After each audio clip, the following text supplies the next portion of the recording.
Chapter 1. The heart of a demon never has regret even in death. Fang Yuan. Quietly hand over the spring-autumn cicada, and I'll give you a quick death. Old bastard Fang stop, attempting to resist any more. Today all of the major factions of justice have combined together, just to destroy your devil lair. This place is already covered in inescapable nets. This time you will definitely be decapitated. Fang Yuan, you damn demon. Just because you wanted to cultivate the spring-autumn cicada. You've gone and killed thousands of people. You've committed too many unforgivable, heinous sins. Demon, 300 years ago you insulted me. Took away my body's purity. Killed my entire family and executed my 9 generations. From that moment onwards I hated you with a burning passion. Today I want you to die. Fang Yuan was in deep green robes that had been torn to shreds. His hair was disheveled, and his entire body was covered in blood. He looked around. The bloody robes waved lightly in the mountain breeze like a war flag. Fresh blood flowed from the numerous wounds on the body. Just by standing there for a short while, Fang Yuan had already accumulated a large pool of blood beneath his feet. Enemies surrounded him all around. There was already no way out. It was a foregone conclusion that he would die here. Fang Yuan understood his situation clearly. But even in the face of death, his expression did not change. It was calm, his gaze was quiet. His eyes like deep pools of water in a well. So deep that there seemed to be no end. The major factions of justice that had surrounded him were not just the experienced elders, but also young and talented heroes. Around the heavily surrounded Fang Yunsum were roaring. Some were sneering. There were eyes that were gleaming with light. Some holding onto their wounds while looking on fearfully. They did not move. Everyone was wary of Fang Yuan's final attack. For 6 hours, this tense moment went on until the evening came. The sun casting its rays upon the side of the mountain. In that moment, it was as if the place was on fire. Fang Yuan, who had been silent as a sculpture the entire time, slowly turned his body. The group of warriors was suddenly alerted, and they all took a big step backwards. By now the gray mountain rock beneath Fang Yuan's feet had long been stained a deep red. Due to losing too much blood, his face had become deathly pale. In the afterglow of the sunset, it suddenly had a brilliant luster upon it. Looking at the setting sun, Fang Yuan lightly laughed. The sun sets above the blue mountain. The autumn moon with the wind of spring. The morning is fine like hair and night is like snow. Whether you succeed or fail, when you look back there's nothing left. As he said this, memories of his previous life on Earth emerged before his eyes. He was originally a Chinese scholar on Earth who chanced upon this world. He endured a hard life for 300 years and went through another 200 years. About over 500 years of his life flew by in the blink of an eye. So many memories that were buried deep inside the heart begun to relive themselves. Sprouting into life before his eyes, I failed in the end. Fang Yuan sighed in his heart emotionally. Yet there were no regrets. This end result was something he had foreseen. When he made his decision in the beginning, he had prepared himself for this. To be a demon is to be merciless and cruel. A murderer and destroyer. There is no place in heaven or earth for such a thing, turning into an enemy to the world. Still having to face the consequences. If the spring-autumn cicada that I have just cultivated is effective, I shall still be a demon in my next life. With this thought, Fang Yuan couldn't help but let out a big laugh. Wicked demon, what are you laughing about? Be careful, everyone. The demon is going to attack before his final moments. Hurry up and surrender the spring-autumn cicada. The group of warlords surged forward at this moment. With a loud bang, Fang Yuan was engulfed in a blinding surge of energy. The spring rain quietly rained down on Qingmao Mountain. It was already late in the night. A slight breeze blowing with the light rain. Yet Qingmao Mountain was not covered in darkness. From the side down to the foot of the mountain, dozens of tiny lights shone like a bright band. These lights shone from tall buildings. Even though it could not be said to match up to 10,000 lights, yet it was still a few thousand in number.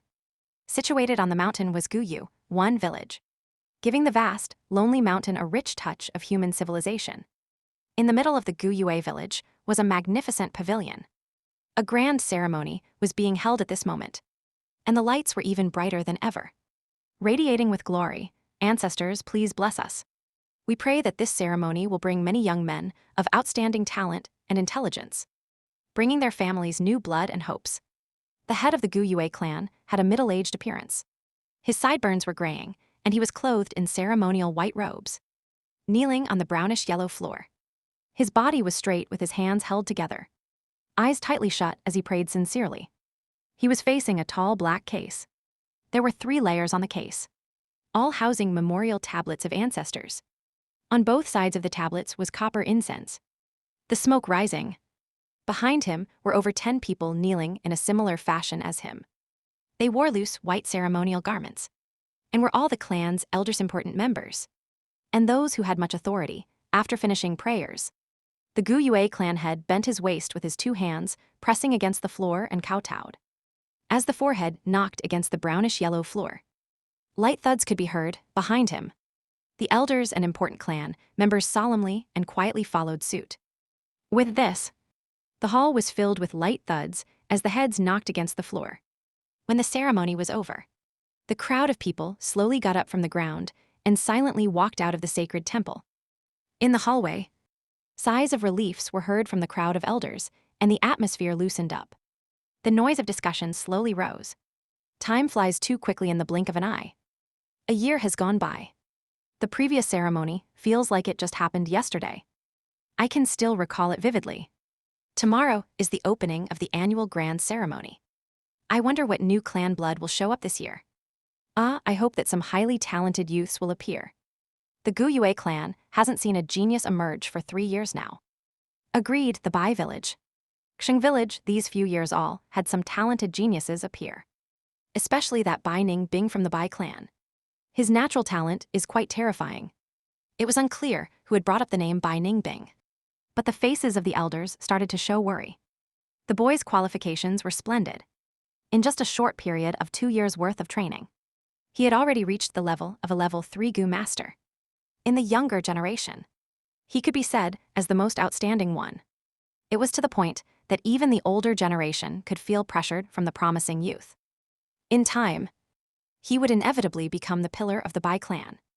At the very least, he would also be an independently strong warrior. No one ever doubted this fact. But for this year's youths that will be participating in the ceremony, not all hope is lost. You're right, Fang Zhai's side has appeared a young genius. Able to start talking after 3 months. Able to walk after 4. At 5 years of age, he was able to recite poetry. Seems exceptionally intelligent, especially talented. What a pity that his parents died early. Now he is being raised by his uncle and aunt. Yes, this one has wisdom at a young age. Also harboring big ambitions. In the recent years, I have heard his creations, Jiang Jingjiu, Yang Mei, and Jiang Chengzi. What a genius. The Gu Yue clan head was the last to walk out of the ancestral temple.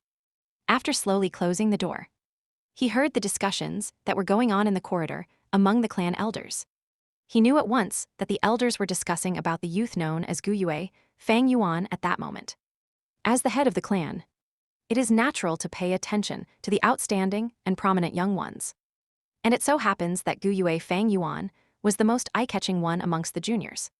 Experience has shown that those who have photographic memory at a young age, or those who possess strength that could rival an adult, or had other great inborn talents, all had outstanding cultivation qualifications. If this child shows a great potential, with great care, he could even compete against Bai Ningbing. Even if it is B grade. In future, he could also become a banner of the Gu Yue clan. But with this sort of early intelligence, the percentage of B grade is not that big, but highly possible to be in a grade. With this thought, the Gu Yue clan head curled up his lips slowly into a smile. At once with a cough, he faced the clan elders and said, "Everyone of the hour is late. For tomorrow's opening ceremony, you should all rest well tonight and take care of your energy levels." At his words, the elders looked startled. They looked at each other with a hint of caution in their eyes. The clan head's words meant well, but everyone knew what he was aiming to convey. Every year to compete for these young geniuses, the elders would fight among themselves to the point of reddened ears and bleeding heads. They should stay well rested and replenish themselves until tomorrow comes where the competition begins. Especially with that Gu Yue Fang Yuan, whose a grade potential was extremely huge, not counting the fact that both his parents were deceased, and also that he was one of the 2 only descendants of Fang Zhai's bloodline left. If one was able to get their hands on and bring him into their own family line, With great care and training, one could secure himself 100 years of prosperity. However, I'm going to go ahead and say what needs to be said first. When you competito it fair and square, no tricks and conspiracies are allowed, or damage to the clan's unity. Please keep this in mind, all of you. The clan head strictly instructed. We wouldn't dare, we wouldn't dare. We'll keep it in mind. Then this is good night, please take care. The clan elders slowly dispersed with deep thoughts. Not long after that, the long corridor became quiet. The wind from the spring rain breezed through the window, and the clan head lightly walked towards the window. Immediately, he breathed in the fresh, moist air of the mountain. How refreshing it felt. This was the 3rd floor of the garret. The clan head looked out of the window. He could see half of the entire Gu Yue village. Even if it was late in the night, most of the homes in the village still had lights on, which was unusual. Tomorrow is the opening ceremony, and it affects everyone's best interests. A kind of excited yet tense atmosphere had enveloped the hearts of the people of the clan, and thus naturally, many people could not sleep well. This is the hopes for the clan's future. With the many lights dancing in his eyes, the clan head sighed at the very same moment. A pair of clear eyes quietly looked at the same lights sparkling in the night, full of complex feelings inside. Gu Yue village, this is 500 years ago. Looks like the spring-autumn cicada really worked. Fang Yuan quietly gazed, standing by the window, letting the rain from the wind hit his body. The use of the spring-autumn cicada is to reverse time. In the 10 big mystical Gu rankings, the spring-autumn cicada managed to be ranked 7. Naturally, it was no mere creature. In short, it is the ability to be reborn. With the use of the spring-autumn cicada, I have been reborn. Going back to the time of 500 years ago. Fang Yuan stretched out his hand, his sight fixated on his own young and soft pill palms, then slowly clenched them, embracing the truth of this reality with all his might. The sound of the drizzling rain hitting softly against the windowsill, filling his ears. He slowly closed his eyes, opening them after a long while. He sighed, 500 years of experience. It really feels like a dream. But he knew it clearly, this was definitely not a dream. TL note, this novel has another name, Taoist Gu. The Chinese name is Chinese letter, pronounced as Gu Zhen Ren. Gu is the name of the mystical bugs that are used in this novel. I used the name Reverend Insanity because I felt that it fit more than Taoist Gu. The main character is by no means a saint or a good person. In fact, as a warning, you can say that the MC is a pretty ruthless villain. So do expect a roller coaster coming your way. 1 Gu Yue, it means ancient moon in direct translation. The clan kinda has an affinity with moon things. The Gu used in here is a different Chinese character from the mystical Gu insects. Chapter 2, going back in time with 500 years of knowledge. It is said in legend that a river of time exists in this world. It supports the world's time flow and circulation. And by using the spring-autumn cicada's power, one can travel back upstream and return to the past. There is much conflicting opinion on this mythical tale. Many do not believe in it and some are skeptical to the truth. Few people actually dare to believe it. Because every time one uses the spring-autumn cicada, one must pay with his life, letting his entire body and cultivation be the driving force to use its power. Such a price is just too expensive. And the thing that people just cannot accept is the fact that after paying with your life, you don't even know what the outcome is. So even if someone has the spring-autumn cicada, they would not dare use it so indiscriminately. What if the rumors were fake and it was just a scam? If Fang Yuan were not cornered into such a state, he would also not use it so hurriedly. But now, Fang Yuan is thoroughly convinced. Because the reality of the truth has been laid before his eyes, and there was no denying it. He has really been reborn. It's just a pity. From the start, I had wasted an absurd amount of effort, killing hundreds of thousands of people, making even the heavens furious, and inciting people's vengeance. Went through suffering and multiple hardships to finally attain and refine this good Gu. Fang Yuan thought with a sigh. Even though he had been reborn, the spring-autumn cicada did not come with him. Humans are the greatest among thousands of creatures. Gu are the essence of heaven and earth. Gu comes in thousands of shapes and sizes of strange and mysterious variety. There are too many to count. Some Gu, after being used once or even twice or thrice, will completely dissipate. And some Gu can be reused again and again, as long as it is not used over its limits. That said, it is probable that the spring-autumn cicada is one of those types that can only be used once before disappearing for good. But even if it's gone, I can still refine another. I have done it in my previous life. Why can't I do it in this life? After the thoughts of pity were put aside, Fang Yuan's heart burst forth ambitious and determined feelings. To be able to be reborn. This fact made the loss of the spring-autumn cicada entirely acceptable. Not to mention, he had something precious with him. So it's not like he lost everything. This precious treasure was his 500 years' worth of memories and experience. In his memories are a multitude of all kinds of treasures and precious items that no one has opened yet in this time. All the big events and incidents he can easily grasp by the veins of history. There are a countless number of figures. Some are predecessors of hidden levels. Some are geniuses, some people not even born yet. Also in these 500 years of life are memories of painstaking cultivation and rich combat experience. With all these memories and experiences, he had undeniably grasped the overall situation and upcoming opportunities. With good planning and execution, he could empower the situation with great fierceness and elegance.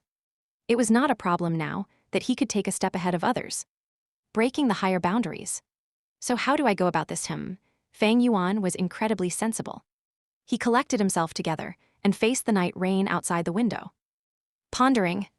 With this thought, things started to feel complicated. After thinking for a moment, his brows wrinkled deeper. 500 years of time was a rather long period. Don't mention those long muddled memories that cannot be recalled.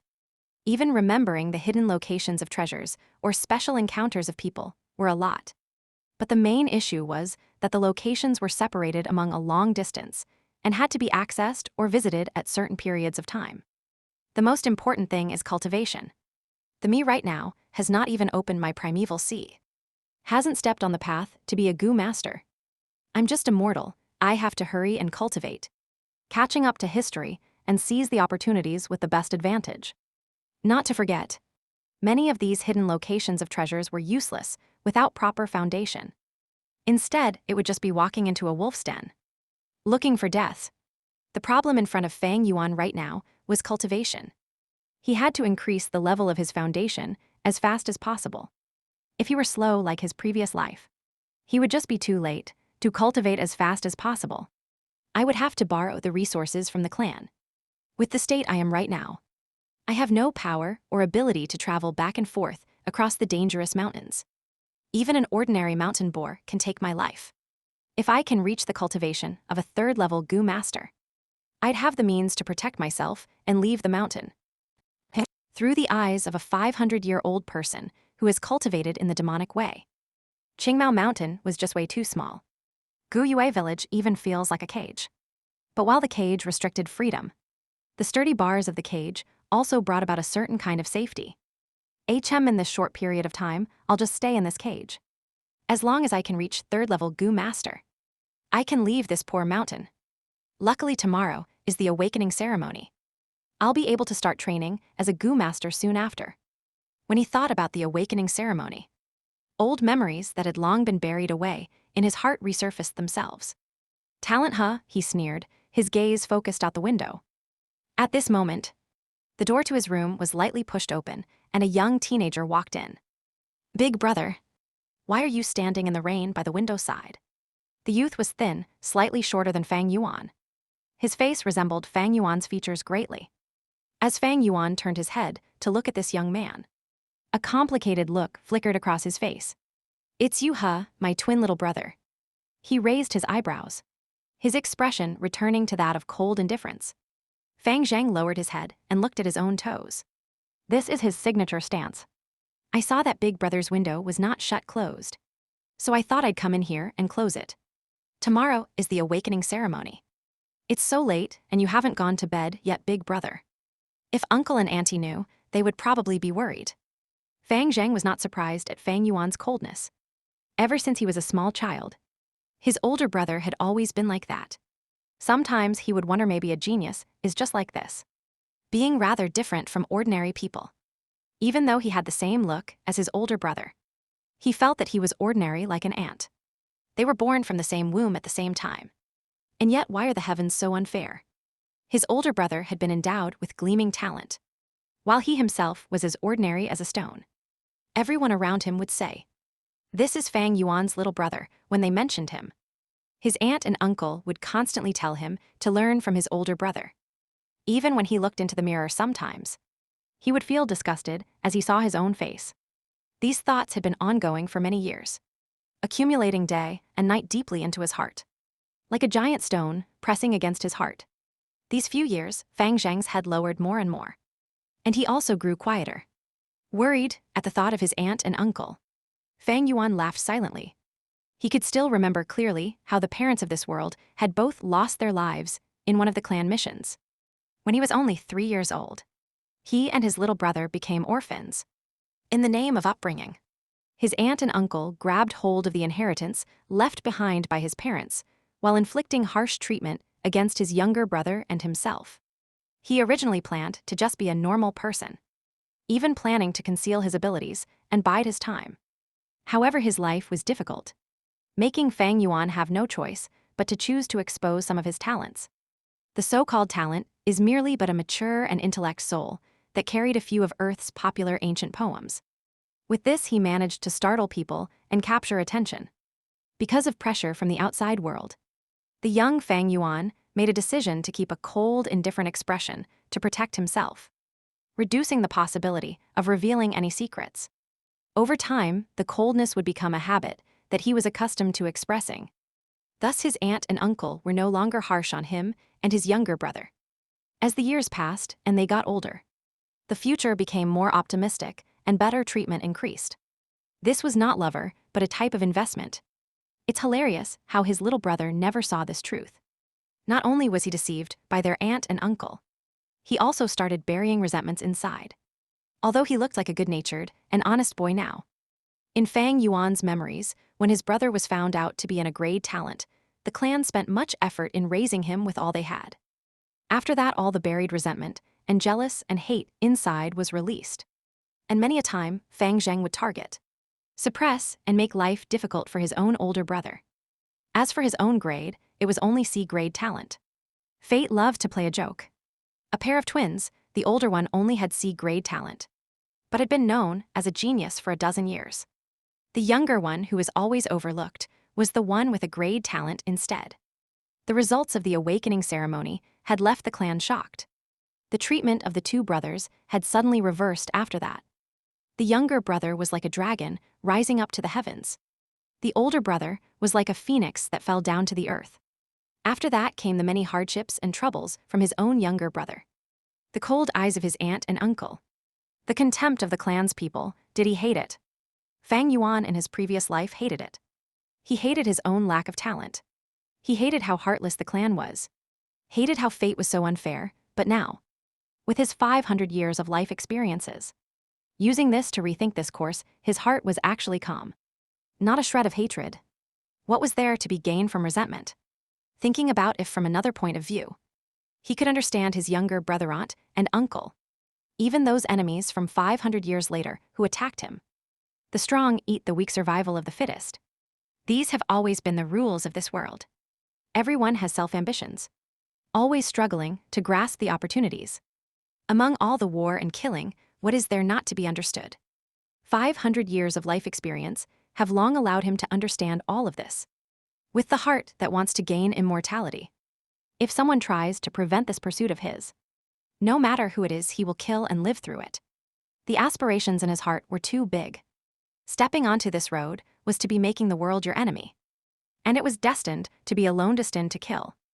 This was the conclusion of 500 years of life. Revenge is not my intention. The demonic path does not compromise. With that, he couldn't help but laugh and gave his younger brother a faint glance. You can leave. Fang Zheng's heart shook as he felt like his brother's eyes were sharp like an ice blade, seemingly penetrating the deepest parts of his heart. Under such a gaze, felt like he was naked in the snow, unable to hold any secrets. Then I'll see you tomorrow, big brother. Not daring to say any more, Fang Zheng slowly closed the door and left.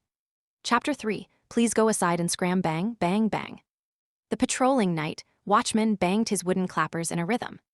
The sounds spread into the high pillar houses.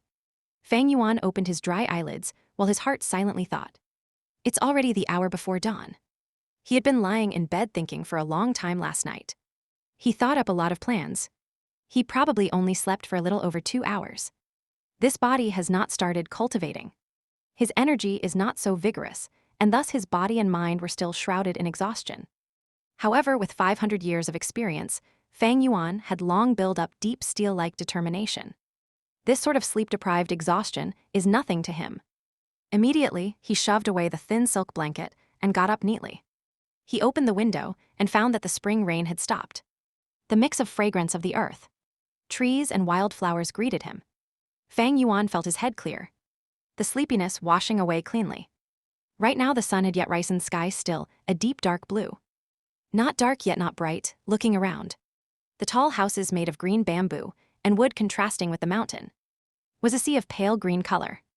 The tall houses had at least 2 floors. It was the mountain folks' unique structure of a house, due to the mountain's uneven terrain. The first floor is massive wooden stakes. The second floor is where the people reside. Fang Yuan and his brother Fang Zhen stayed at the second floor. Young Master Fang Yuan, you're awake. I will go upstairs and wait for you to wash up.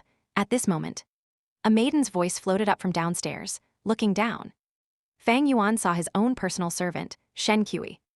Her looks were only slightly above average, but she dressed up well. Shen Kui wore a green robe with long sleeves and trousers, had embroidered shoes on her feet, and her black hair had a pearl hairpin. Her body from head to toe radiated youthful vitality. She looked happily at Fang Yuan while carrying a basin of water, and walked upstairs. The water was at the right warm temperature and was used to wash the face. After rinsing his mouth, he used a willow twig with snow salt to clean his teeth. Shen Kui waited gently, her face wearing a smile and her eyes lively as spring. After he was done, she helped Fang Yuan dress, her plump breasts rubbing against his elbow or his back a few times during the process. Fang Yuan's face showed no expression. His heart was calm as water. This servant girl was nothing but his aunt and uncle's watch, and was a vain, heartless girl. In his previous life, she enraptured him. But after the awakening ceremony, when his status plummeted, she quickly turned away her head and gave him countless disdainful looks.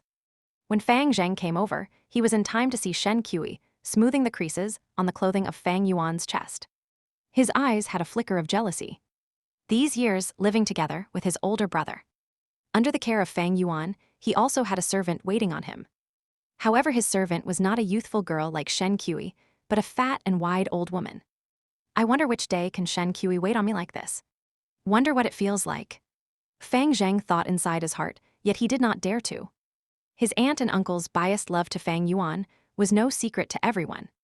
Originally, he did not even have a servant to wait on him. It was Fang Yuan who decided to take the initiative and ask for one for Fang Zheng. Although there was the status difference of master and servant, but usually Fang Zheng did not dare underestimate Shen Kui. That was because her mother was the Mother Shen, one who stood beside his aunt and uncle. Mother Shen was the caretaker of the entire household, having full trust of his aunt and uncle. Her authority was not small. All right, no need to tidy up. Fang Yuan impatiently brushed away Shen Kui's soft, small hands. His clothing had long been tidy. She was just trying to seduce him. To Shen Kui and the brightness of her future, Fang Yuan's possibility of having an grade talent was huge. If she could be his concubine, she would be able to elevate from servant status into master. It was quite a big step. In his previous life, Fang Yuan was deceived by her and had feelings for Shen Kui. After his rebirth, he was clear as a blazing fire. His heart as cold as ice. You can leave. Fang Yuan did not even look at Shen Kui as he tidied up his own sleeve cuffs. Shen Kui pouted slightly, feeling that today Fang Yuan's puzzling behavior was rather odd and upsetting. She wanted to reply in a spoiled way, but being scared by his cold and confusing nature. Her mouth opened and closed a few times before she ended up saying yes and retreating obediently. Are you ready? Fang Yuan asked Fang Zheng. His younger brother stood at the door. His head bowed down to look at his toes. He muttered a light yes. Fang Zheng had actually been awake since the 4th watch, too nervous to fall back asleep. He quietly got out of bed and got ready a long time ago. His eyes having black circles, Fang Yuan nodded. In his previous life, he was not clear about his younger brother's thoughts. But in this life, how could he not understand? But right now, it was meaningless to him and, he lightly said, then let's go. so the two brothers left the house. On the way, they bumped into many youths of similar age, all in groups of 2s and 3s, quite clearly heading to the same destination. Look guys, those are the Fang brothers. Their ears could pick up the small, cautious talk. The one walking in front is Fang Yuan. He's the Fang Yuan who created the poems. Some of them emphasized, so that's him. His face is expressionless, as if he had no regard for others. Just like the rumors say. Someone said in a sour tone, filled with jealousy and envy. HMPH, if you were like him, then you can also act like that. Someone coldly replied against the person, hiding a sort of dissatisfaction. Fang Zheng listened expressionlessly. He had long been accustomed to this kind of discussion. His head low, he followed quietly behind his older brother. By now the light of dawn had peeked over the horizon, casting Fang Yuan's shadow over his face. The sun rose gradually. But Fang Yuan suddenly felt like he was walking into darkness. This darkness was coming from his older brother. Maybe in this life, he would never be able to escape from the imprisoning huge shadow of his brother. He felt a burst of pressure on his chest, making his breathing difficult. This damned feeling was even making him think of the word, suffocate. HMPH. This talk is a good example of the saying, those who of outstanding talent easily bring about jealous from others. Fang Yuan thought with a sneer as he listened to the gossip around. No wonder when it was announced that he had C-grade talent. He would be surrounded by enemies and suffer harsh, disdainful coldness for a long time. Behind him, Fang Zheng's breathing got dreary and tried to stop listening. What Fang Yuan did not manage to realize in his previous life, he could perceive with the finest detail in this life. This was the ability of keen insight that he had gained from 500 years' worth of life experiences. He suddenly thought of his aunt and uncle and how scheming they were, giving him Shen Kui to monitor him and passing his younger brother an old wet nurse, not including other things in life that were different among them. All these actions had intentions. They wanted to cause unhappiness in his younger brother's heart and instigate a rift among the brothers. People are not worried about whether they receive less. People worry about whether whatever they received is undistributed well. In his previous life, his experiences were too little, while his younger brother was too foolish and too naive. Thus his aunt and uncle successfully instigated a rift among them. After being reborn with the awakening ceremony before him, it seemed like the situation was difficult to change. But with Fang Yuan's evil way of means and wisdom, it's not like the situation cannot be changed. His younger brother can be suppressed entirely. That young Shen Kui he could turn into a concubine early on. Not forgetting his aunt and uncle and the clan elders, he had at least several hundred ways of beating them. But I don't feel like doing that, Fang Yuan sighed carefully. So what if it was his own younger brother? Without the blood relation, his younger brother was just an outsider. He could easily give him up any time. So what if Shen Kui grew any prettier? Without love and loyalty, she was just a heap of flesh of a body. Keep her as a concubine, she's not worthy. So what if it was his aunt and uncle, or the clan elders? They're just passers-by in life. Why waste effort and energy to beat these people, hee. As long as you don't get in my way. Then you can go aside, and scram I don't need to care about you. 1. Mother Shen is like a title or way to call a woman of her position. Chapter 4, Yue Fang Yuan. The sun rises in the sky, the sun ray brilliant. The mountain fog is not very thick. The sharp rays easily pass through. Over 115-year-old youths gathered in front of the clan pavilion. The clan pavilion was in the middle of the village, reaching 5 stories and having sharp tilted roofs. It was heavily guarded. Before the pavilion was the square. And in the pavilion was the shrine of the Gu Yue ancestor memorial tablets. Every generation of clan head had lived in the pavilion. With every major ceremony or big incident, the clan elders would gather and discuss meetings here as well. This was the entire village's authority central. Good, all of you are punctual. Today is the awakening ceremony. It is your life's great turning point. I won't say much, just come with me. The one responsible at the moment was the elder of the academy. His beard and hair were white, and he was in high spirits as he led the young teenagers into the pavilion. However, they did not go up, but were led downstairs after going through the entrance of a great hall. Following down a constructed stone ladder, they went into an underground cave. The group of youths made surprised and amazed noises. The underground cave was beautiful. stalactites sparkling with the colors of the rainbow. This light shone on the youth's faces. The neon hues gorgeous, Fang Yuan was mixed into the crowd, quietly observing everything that was happening. In his heart thought, hundreds of years ago, the Gu Yue clan came to Qingmao Mountain and settled down after migrating from the central lands to the south border. It was when they found a spirit spring in this underground cave. This spirit spring produces a large number of primeval stones. It could be said that this was the foundation of the Gu Yue village. They walked several hundred steps. It got darker, and the sounds of water were faintly heard.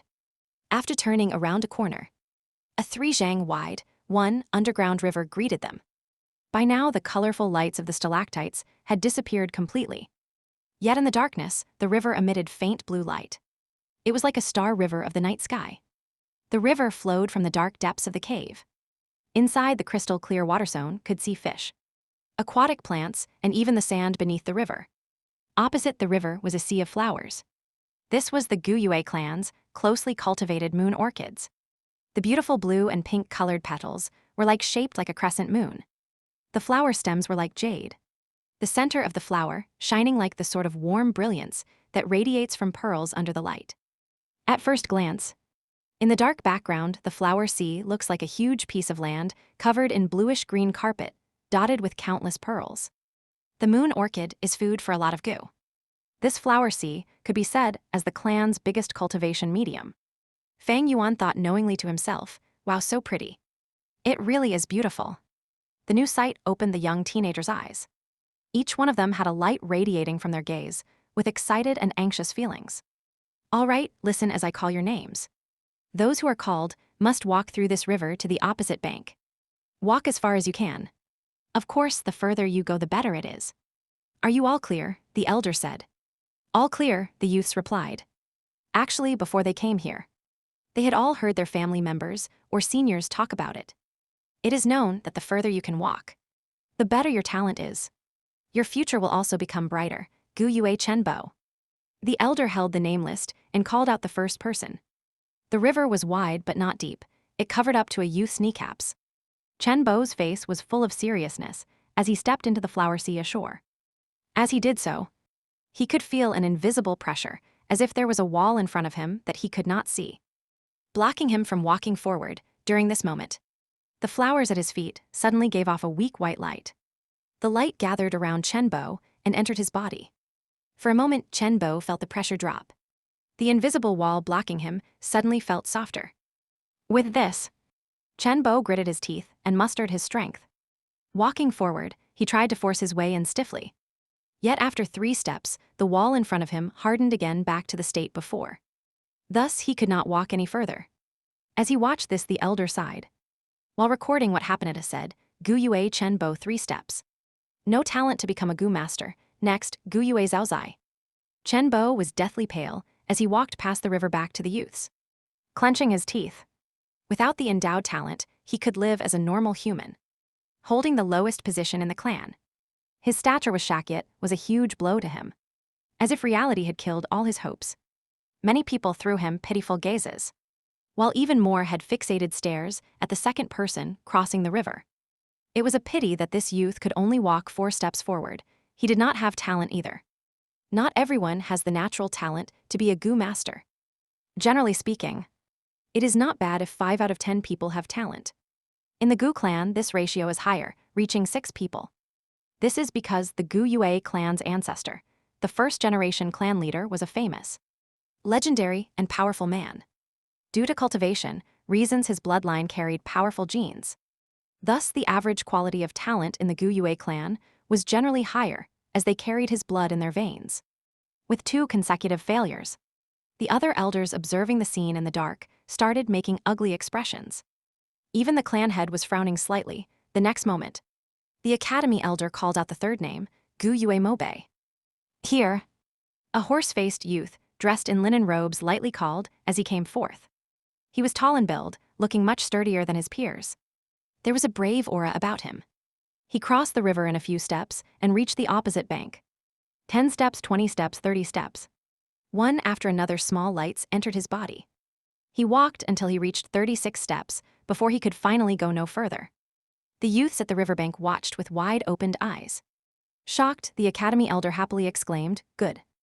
Gu Yue Mo Bei be grade talent. Come here, let me see your primeval see." Gu Yue Mo Bei walked back to the academy elder's side. The latter stretched out his hand and put it on the juvenile's shoulder, closing his eyes as he checked with focus. Then he retracted his hand and nodded, recording down on the paper, "Gu Yue Mo Bei. Primeval C measuring 6 by 6. Can be vigorously trained. This special talent can be measured by 4 grades, a grade to D grade. A D grade talent youth who is raised for 3 years would be able to become a rank 1 senior Gu master. Become the foundation of the family. A C grade talent youth, after 2 years of cultivation, will usually be able to become a rank 2 senior Gu master, becoming the clan's backbone. A B grade talent must be cared for, often becoming a future clan elder. With 6-7 years of training, they will become rank 3 Gu masters. And when it comes to a grad, even if it was just one, would bring great luck to the entire clan. Great care must be given. With this talent, in about 10 years, they can become a rank 4 Gu master. At that moment, they would be able to compete for the position of the head of the clan. In other words, as long as this Gu Yue Mo Bei grows up, eventually, he will become one of the elders of the Gu Yue clan. That is why the academy elder laughed happily. The elders watching in the darkness also sighed in relief. Then they all turned to look at one of the elders amongst them with jealousy. This elder was also horse-faced, known as Gu Yue Mo Bei's grandfather Gu Yue Mo Chen. His face was already smiling. He provokingly looked at his old nemesis and said, "What do you think? My grandson isn't bad, huh, Gu Yue K.Lights?" Gu Yue K.Lights had a head full of red hair. He made an annoyed HMPH, not replying to other. It was apparent that his face expression was really dark. 1 hour later, half of the youths had already walked through the flower sea. There were quite a number of C and D grade talents among them, while half of those youths had no talent at all. Sigh, the bloodline is getting thinner. These few years, the clan hasn't had any rank 4 masters to strengthen the bloodline. The 4th generation clan head was the only rank 5 master. But in the end, he perished together with the flower wine monk and did not leave behind any descendants. The Gu Yue clan's later generation talents are getting weaker and weaker. The clan head said with a deep sigh. At this moment, the academy elder shouted, "Gu Yue Kai Chen." On hearing this name, all the elders looked at Gu Yue K.Lights. This was Gu Yue K.Lights' grandson. Gu Yue K.Lights had a small and short build with a face full of pockmarks.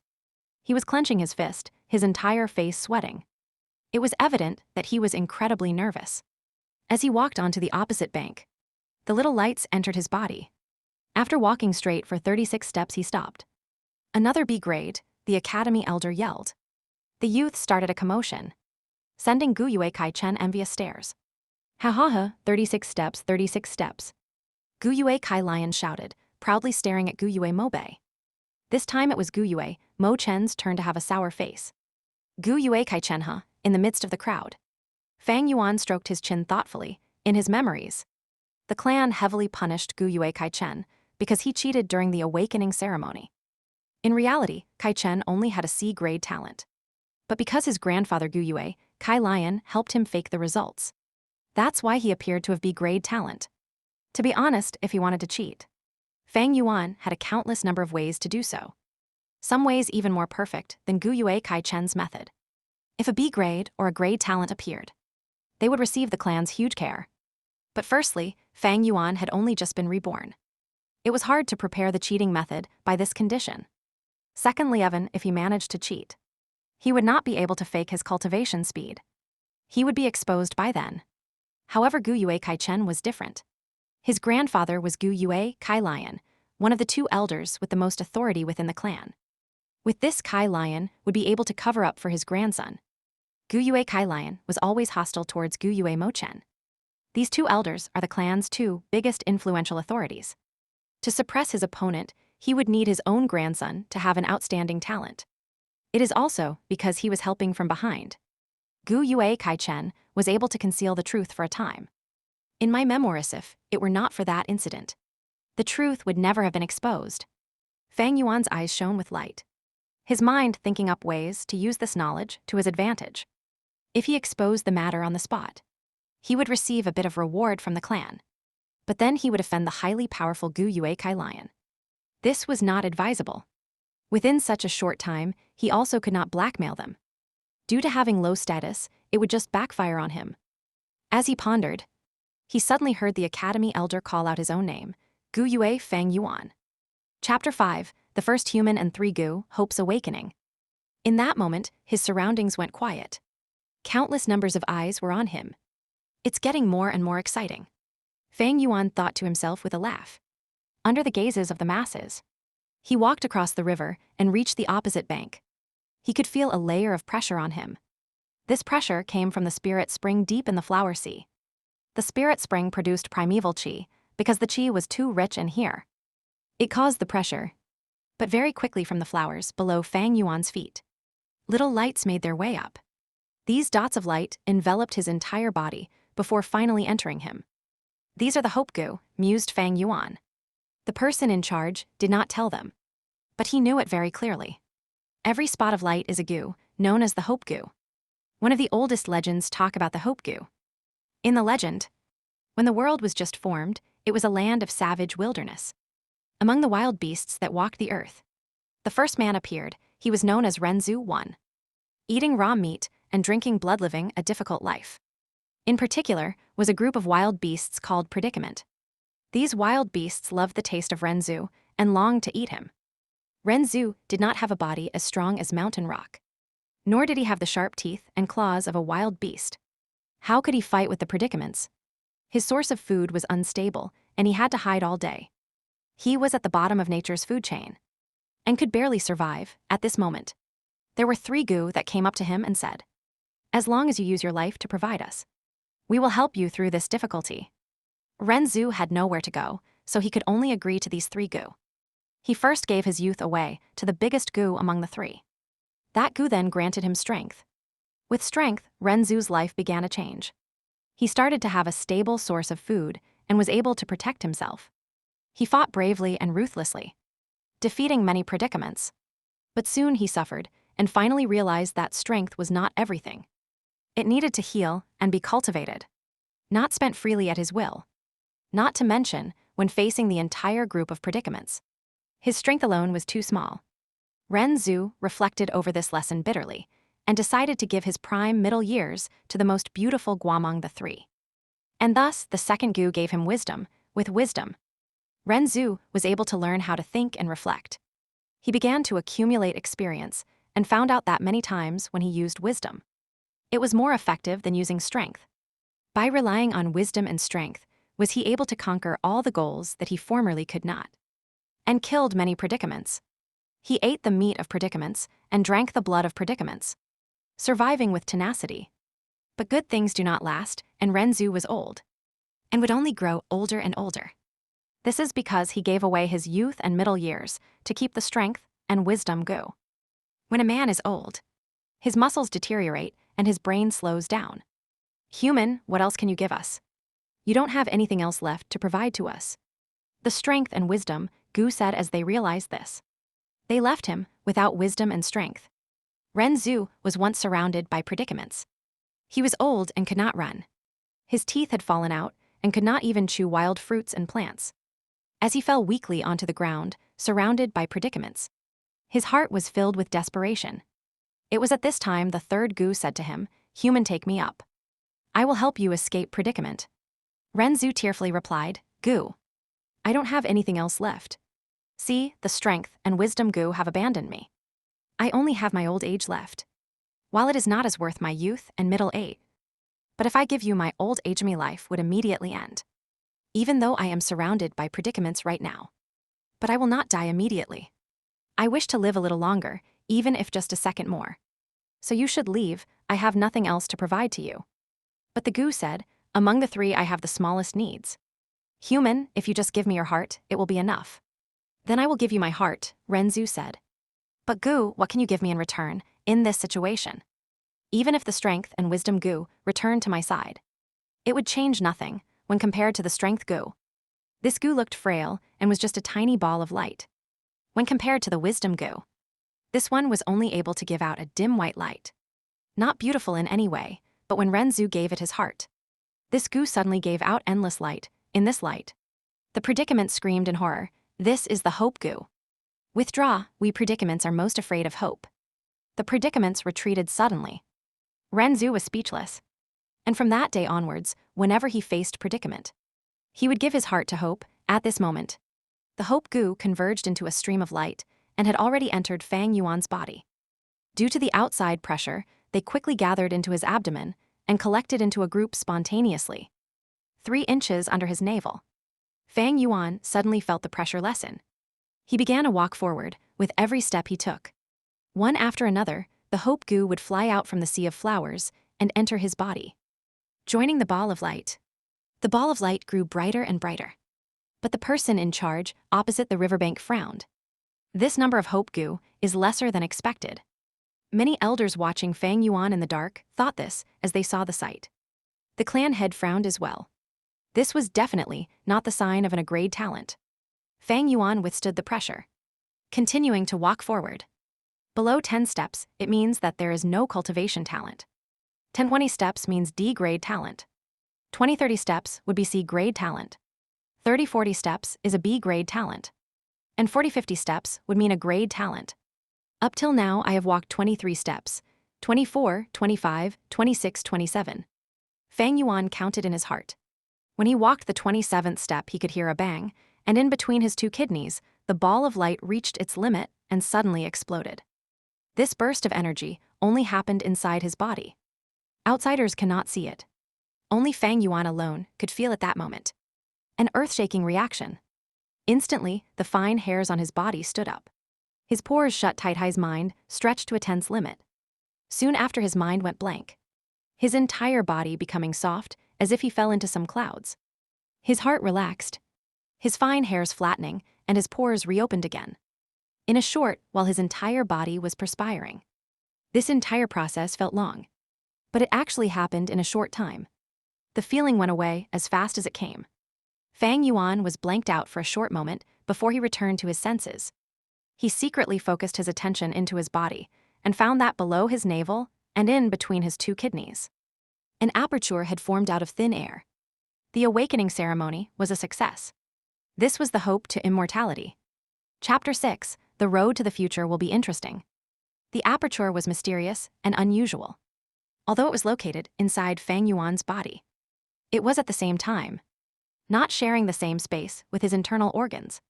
You could say that it was endlessly huge, yet at the same time infinitely small. Some call it the Purple Prefecture. Some call it the Chinese Pool. However, many know it as the Primeval Sea Aperture. The entire body is spherical, and the surface of it is covered in flowing white light, like a thin layer of light coating. It was the layer of light from the hope goo that previously exploded. This thin membrane of light supported the aperture so it would not collapse. And inside the aperture was Naturelite Primeval Sea. The sea waters were smooth like a mirror, showing a greenish-blue color. Yet the water was dense and brought about a copper luster.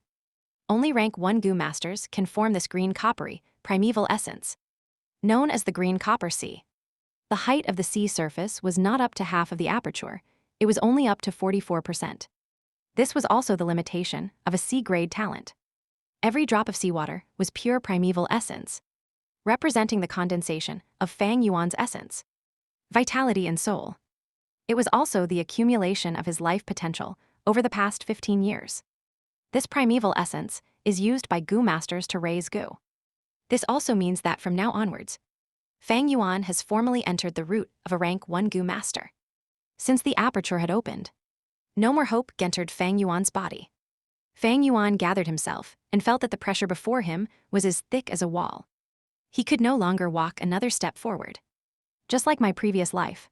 He smiled indifferently at this result. You can't go any further. The academy elder shouted across the river, holding onto a small thread of hope. Fang Yuan turned around and walked back, answering with his actions. At this moment, even the young teenagers started reacting. The crowd suddenly buzzed with chatter. What? Fang Yuan walked 27 steps, so he was just a C-grade talent. Unbelievable, only a C-grade for such a genius like him. A great disturbance erupted from the crowd. Big brother, among them Gu Yue Fang Zheng looked up, watching with shock as Fang Yuan returned across the river. He could not dare to believe it. His own brother was only a C-grade. He had always thought that his older brother would be an A-grade talent. No, not just him. Even his aunt and uncle, and so many people among the clan thought the same too. But now, the result was unexpectedly the opposite. Damn, he was only a C-grade. The Gu Yue clan head clenched both his fists, drawing a deep breath of disappointment in his voice. The elders watching from the darkness had mixed reactions. Some were frowning, some lowering their head in discussion. Some looking up with a sigh. Could the results be wrong? How can that be? This method is accurate beyond reasoning. Not to add that we were watching the entire time. Even cheating is hard. But all his actions and intelligence previously. How do you explain those? Youths with higher quality of primeval C would indeed display characteristics that surpass the ordinary man, such as intelligence, perception, memory, strength, agility, and so on. On the other hand, these characteristics do not mean that the primeval talent is definitely high. Everything will still be determined by the results. Sigh. The bigger your hopes, the bigger the disappointment. The Gu Yue clan's generation now is no longer like the first generation. His socks were soaked with the icy cold waters from the river, the coldness piercing into his bones. Fang Yuan walked with the same emotionless face, his distance getting closer and closer towards the crowd. He could clearly see the academy elder's heavy expression and was aware of the stares thrown at him from over 100 youths. These glares were mixed with amazement, sneering, and some taking pleasure at this unfortunate event. Some indifferent. It was the same situation, making Fang Yuan unwillingly remember his previous life. During that time, he felt as if the sky had fallen. When he crossed the cold river, he lost his footing and fell, soaking his entire body in the water, feeling so lost. No one came forward to help him up, those disappointed. Cold expressions and gazes were like sharp knives, piercing into his very own heart. His mind was in chaos, his chest searing with pain. It was as if he had fallen from the clouds, down to the ground. The higher you stand, the harder you fall, but in this life. As the same scene replayed itself, Fang Yuan's heart was calm. He thought of the legend, when predicaments come, give your heart to hope, and today that hope is inside of him. Even though it was not big. But it was better than those people who had totally no primeval talent. If others feel disappointed, then let them be disappointed. What else can they do? What does other people's disappointments have to do with me? The most important thing is to carry hope inside my heart. 500 years of living had led him to understand that the interesting things that happen in a person's life happens during the process when one chases after his own dreams. There is no need to ask others around you to not be disappointed or make them like it. Walk in your own paths. Let others be disappointed and unhappy however they please. Sigh, the academy elder let out a deep breath and shouted. Next, Gu Yue Fangzhang, but no answer came. Gu Yue Fangzhang, the elder yelled again, the sound of his voice reverberating inside the cave. Ah. I'm here. Fang Zhang snapped out of his shock and ran out hurriedly. Unfortunately, he tripped over his own foot and fell, hitting his head with a groan and tumbled into the river. Instantly, the entire cave was filled with huge laughter. The Fang brothers, nothing special. The Gu Yue clan head scoffed, feeling a sort of annoyed boredom towards Fang Zhang. This is such a huge embarrassment. Fang Zhang struggled and splashed in the water. The bottom of the river was just too slippery. He couldn't get up properly. Trying his best only made him look more stupid and clumsy. His heart increasingly flustered as the sounds of laughter filled his ears. But right at this moment, he suddenly felt a strong pull lifting him up. His head finally left the water surface, and his body found balance again. He wiped his face in a panic and focused his sight. It was actually his older brother Fang Yuan who had grasped his collar and pulled him up. Big brother, he opened his mouth to say. But instead he started choking on water, ending up triggering a violent cough. Haha. The difficult older and younger brother of the Fang family. Someone laughed at the riverbank, the laughter grew louder. Yet the academy elder did not come out and stop it. He was deeply frowning, disappointment filling his heart. Fang Zhang was completely at a loss on what to do. And then he heard his brother say to him, "Go on. The road to the future will be interesting." Fang Zhang could not help but open his mouth in surprise. Fang Yuan's back was facing the crowd, so they could not see properly. But Fang Zhang could clearly feel the calmness radiating from Fang Yuan. As his older brother spoke, the corners of his mouth were slightly raised, revealing a deep and thoughtful smile. It was obviously only a C-grade talent. Yet how can Big Brother be so calm? Fang Zhen could not help but wonder, his heart full of doubt. Yet Fang Yuan did not say any more. He patted Fang Zheng on the back and turned and walked away. Fang Zheng wore a stupefied expression as he walked towards the flower sea. I never thought Big Brother would actually be so calm. If it was me, I'd. He lowered his head, walking forward absent-mindedly. Yet he did not know that he was playing out a miraculous scene. When he finally snapped out of his reverie, he was already deep in the sea of flowers, standing in a distance that no one else had reached before him. 43 steps, oh my God, a grade talent. The Academy elder screamed, seeming to have lost his mind. A grade, really an A grade? It's been 3 years. And a grade talented genius has finally appeared in the Gu Yue clan. The clan elders that were watching in the darkness were also screaming out at the same time. Losing their composures, well, the Fang bloodline originated from us Kai bloodline. So we Kai family will adopt in this, Yue Fangzhang. Yue Kai Lion immediately announced. How is that possible, you old bag Kai Lion? Your morals and abilities are out of order. But you're definitely good at misleading young boys. It's better to pass this kid to Gu Yue Mo Chen to raise.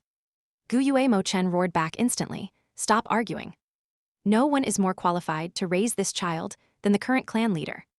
Whoever has any objections is to go against me, Gu Yue Bo.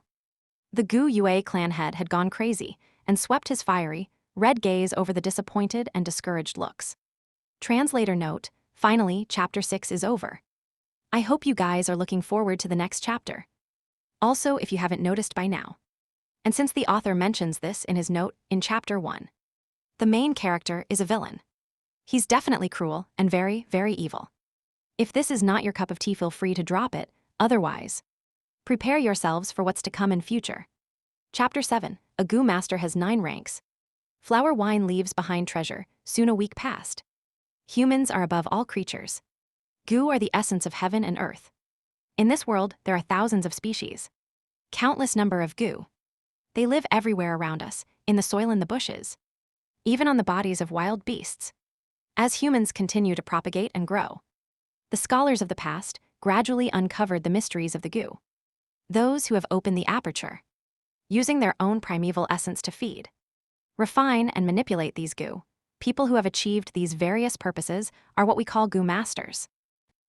And all of you have successfully opened your aperture in the awakening ceremony 7 days ago, with the coagulation of the primeval sea. Right now, you're all rank 1 Gu Masters. In the village academy, the academy elder talked with confidence and composure. In front of him were 57 students, seated and listening attentively. The mystery and strength of a Gu Master had been deeply rooted in the hearts of the youths a long time ago. Thus, everything that the elder taught and said, the students were very interested in. At this moment, a young teen raised his hand. With the elder's permission, he stood up and asked, Elder sir, I've known this since I was small. There are rank 1 Gu Masters, rank 2, and so on. Can you explain in more detail to us? The Gu Yue teacher nodded and waved his hand to ask the young man to sit down. Gu Masters have 9 ranks from bottom to the top, rank 1. Rank to rank 3, all the way up to rank 9. Every rank is considered a big realm. And it is divided into 4 small realms, initial state, middle stage, upper stage, and peak stage. You have all just become Gu Masters. So all of you are rank 1 initial stage. If you all work hard in your cultivation base will naturally advance to rank 2. Even rank 3, of course. The higher your talent, the bigger your chance of promoting. For D-grade talent, the primeval sea takes up about 2-3 layers of the aperture. The highest promotion reachable is rank 1 to rank 2. For C-grade talent, the primeval sea is 4-5 layers of the aperture. Usually the progress stops at rank 2. But with luck, a small percentage of people can advance to rank 3 initial stage. B-grade talents have a primeval sea that takes up 6-7 layers of the aperture. They are able to cultivate to rank 3, even as far as rank 4. As for a grade talent, primeval sea is plenty. It takes up 8-9 layers of the aperture. This kind of talent in a person is naturally the most gifted and the most suitable for a Gu Master's cultivation, being able to reach rank 5. As for Gu Masters who are rank 6 and above, they are all legends. I am not clear about the specifics either, in the Gu Yue clan. there has never been the appearance of a rank 6 Gu master. But rank 4 and rank 5 Gu masters we have had before. The teenagers' ears all pricked up, their eyes shining brightly as they listened. Many of them couldn't help but look at Gu Yue Fang Zhang, who was sitting rigidly at the first row. He was in a grade talent after all. Their eyes were filled with feelings of envy and jealousy. At the same time, there were some who stared at the corner at the last row of the classroom. Leaning against the window at the corner was Gu Yue Fang Yuan, who was bent over the desk sleeping soundly. "Look, he's still sleeping," someone whispered. "He's been sleeping continuously for a week. Yet he's still not awake," someone cut in. "There's more. I heard that he was up all night, wandering about at the edge of the village. There's been people who have seen it more than once. Apparently he holds a wine jar at night dead drunk outside. Luckily these few years, the village surroundings have been cleared clean, so it's safer." The fellow schoolmates whisper here and there, letting all kinds of small gossip spreading around quickly. Ah well, the blow was just too big. Someone hailed as a genius for so many years, unexpectedly ending up to be a C-grade talent in the end. Hee, if only it was just the case. Of all the people, his own little brother was pronounced an A grade. Right now being the center of attention, enjoying the best treatment. The younger brother soars up to the sky, while the older brother falls to the ground tut-tut. As the discussion amongst the students got louder and louder, the academy elders' brow deepened into a frown. In the whole classroom, all the teenagers were sitting respectfully, showing liveliness. This made Fang Yuan, who was sleeping on his table, stand out so much that it hurt the eyes. It's already been a week, yet he's still so dispirited. Finishly, I must have been mistaken by him. How could someone like this be a genius? The elder thought disgruntledly. He had spoken many times to Fang Yuan regarding this matter, but to no effect. Fang Yuan still did whatever he liked. He would sleep through every class, making the elder in charge of teaching have a very frustrated headache. Forget it, he's just a C grade. If he can't even withstand this sort of blow, fostering him with that kind of temperament will just end up wasting the clan's resources. Nothing good will come out of it. The elder's heart was filled with disappointment towards Fang Yuan. Fang Yuan was just a C grade, compared to his younger brother Fang Zhang, who was an A grade talent. Now this was someone worth the clan spending an amount of effort on raising. While the academy elder thought about all this, he was also replying to the latest question. In the clan history, there has been many strong masters. For rank 5 masters there were 2. One of them is the first generation clan head, our ancestor. He was the one who established Gu Yue village. Another one was the 4th clan head. He had remarkable talent and managed to cultivate all the way to the realm of a rank 5 Gu master. If it wasn't for that despicable shameless demon flower wine monk's sneak attack, he might have been able to achieve rank 6, but who knows. As he said this, he heaved a deep sigh. Below the platform, the youth starting shouting in a rage. It's all because of that flower wine monk. He was too sinister and cunning. What a pity that our 4th clan leader was soft-hearted and benevolent, and died at a young age. If only I was born a few hundred years earlier. If I saw that demon, I would have torn off his ugly face. The 4th clan head and the flower wine monk story is something that the entire Gu Yue clan knows. The flower wine monk was also a rank 5 Gu master, famous among the demon faction in his time for his many years as a big flower thief. A few hundred years ago, he traveled to Qingmao Mountain.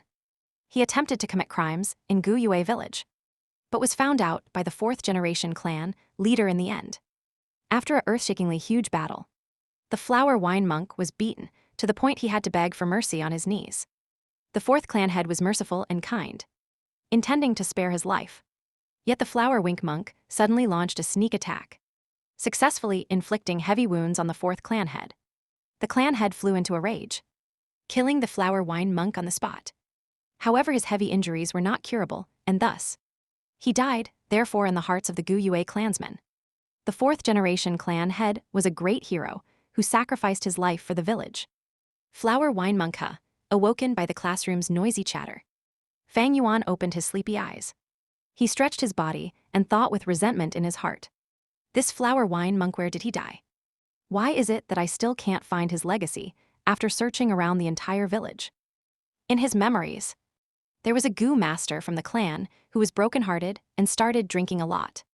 About 2 months later from now, the man was heavily drunk as he lay down outside the village. His heavy wine aroma, unknowingly, attracted a liquor worm. The goo master was ecstatic, fully intent on catching it. The liquor worm hurriedly fled. And as the goo master was in hot pursuit after it, he followed the liquor worm's trail and discovered an underground hole entrance and went in. The liquor worm was a very precious and expensive type of goo. The half-drunk goo master decided to risk it and enter the hole, finding himself in a secret underground cave. After that, he discovered the bones of the flower wine monk and the inheritance he left behind. When the goo master returned to the village, he reported his discoveries and immediately caused a big stir among the entire clan. Later on, that goo master benefited much from it, his cultivation base suddenly becoming outstanding. His lover, who had once abandoned him before, was attracted to him again, and he became the talk of the clan for a while. Sadly, I only heard bits and pieces about this piece of news, so I don't know where the accurate location is. It wasn't like I knew I would be reborn again to this day. Flower wine monk, where in the world did you die off to? These few days, he had been buying a lot of wine, wandering around the village as soon as night arrived. He wanted to use the aroma of liquor to attract the liquor worm. Unfortunately, he never saw the liquor worm appear, making him feel very disappointed. If I could find that liquor worm and refine it into my vital goo, that would be so much better than the clan's moonlight goo. In the blink of an eye, it's already April. There's not much time left.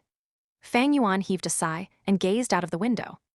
Under the blue sky and white clouds, verdant mountains stretched into the distance. In the vicinity was a bamboo grove. This was Qing Mao Mountain's unique spear bamboo. Each bamboo stick as straight as a line. The ends of the bamboo exceptionally sharp like the tip of a spear. Not too far away, the woods were already turning green. The tender shoots sprouted in a sea of yellow-green color. Every now and then, beautiful and colorful sparrows would perch on the branches. The wind of spring blew, wrapping up the freshness of the mountains and rivers, and dispersing it into the world. Without knowing it, the class was almost over. The academy elder finally informed.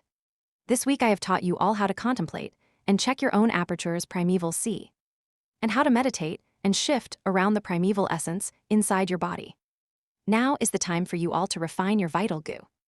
After this class ends, you will all go to the academy's goo room and pick a goo worm. After choosing your goo, please go home and focus on refining it.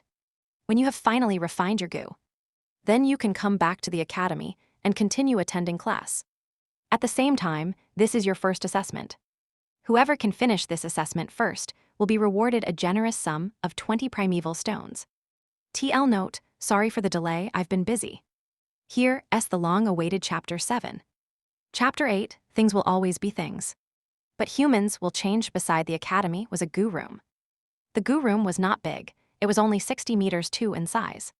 In a goo master's road to cultivation, a goo is the key to strength. At the end of class, the excited teenagers rushed towards the goo room. Form a linear one by one, some voices suddenly yelled.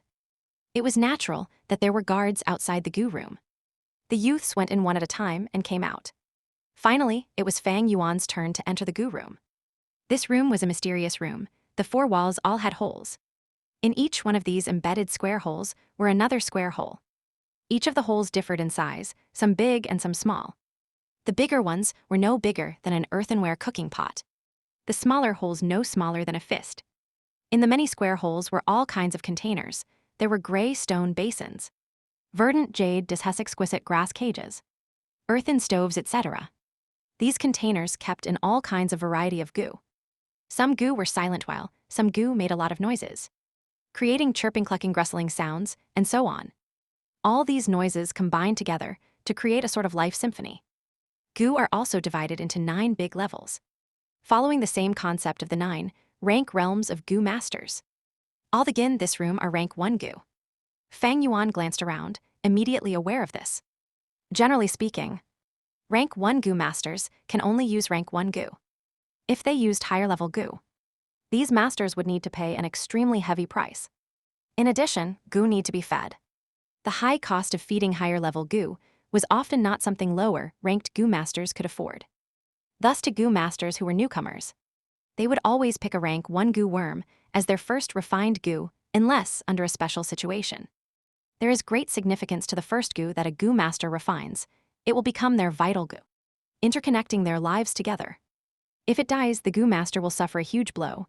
Alas, my original wish was to get my hands on the flower wine monk's liquor worm and refine it as my vital goo. But right now, there are still no leads on my search for the flower wine monk skeleton. I don't even know when will I be able to find it. Or when someone else does. Just to be safe, I'll pick a moonlight goo first. Fang Yuan sighed inwardly as he walked straight along the wall on his left. One of the top layers of the holes in this wall had a row of silver plates. In every plate was a goo. These goo were crystalline and shaped like a crescent. It was like a piece of blue quartz. Against the backdrop of the silver dish, the goo gave off a quiet and beautiful feeling. Known as the moonlight goo. This variety of goo was the local goo of the Gu Yue clan, and many of the clansmen would choose the moonlight goo as their vital goo. The moonlight goo was not a goo of nature. It was a breed that was cultivated with a secret method by the Gu Yue clan. The moonlight goo could not be found anywhere else. It could be said that this goo was a symbol of the Gu Yue clan, since it was all rank 1 moonlight goo. There was very little difference among one another. Fang Yuan casually chose one and took it.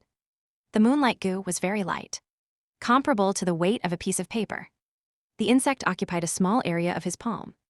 It was roughly the size of a common jade pendant. As Fang Yuan put it on his hand, he could see through it and gaze at the lines on his palm. With one last look and finding nothing wrong with it, Fang Yuan put the moonlight goo into his pocket and walked out of the goo room.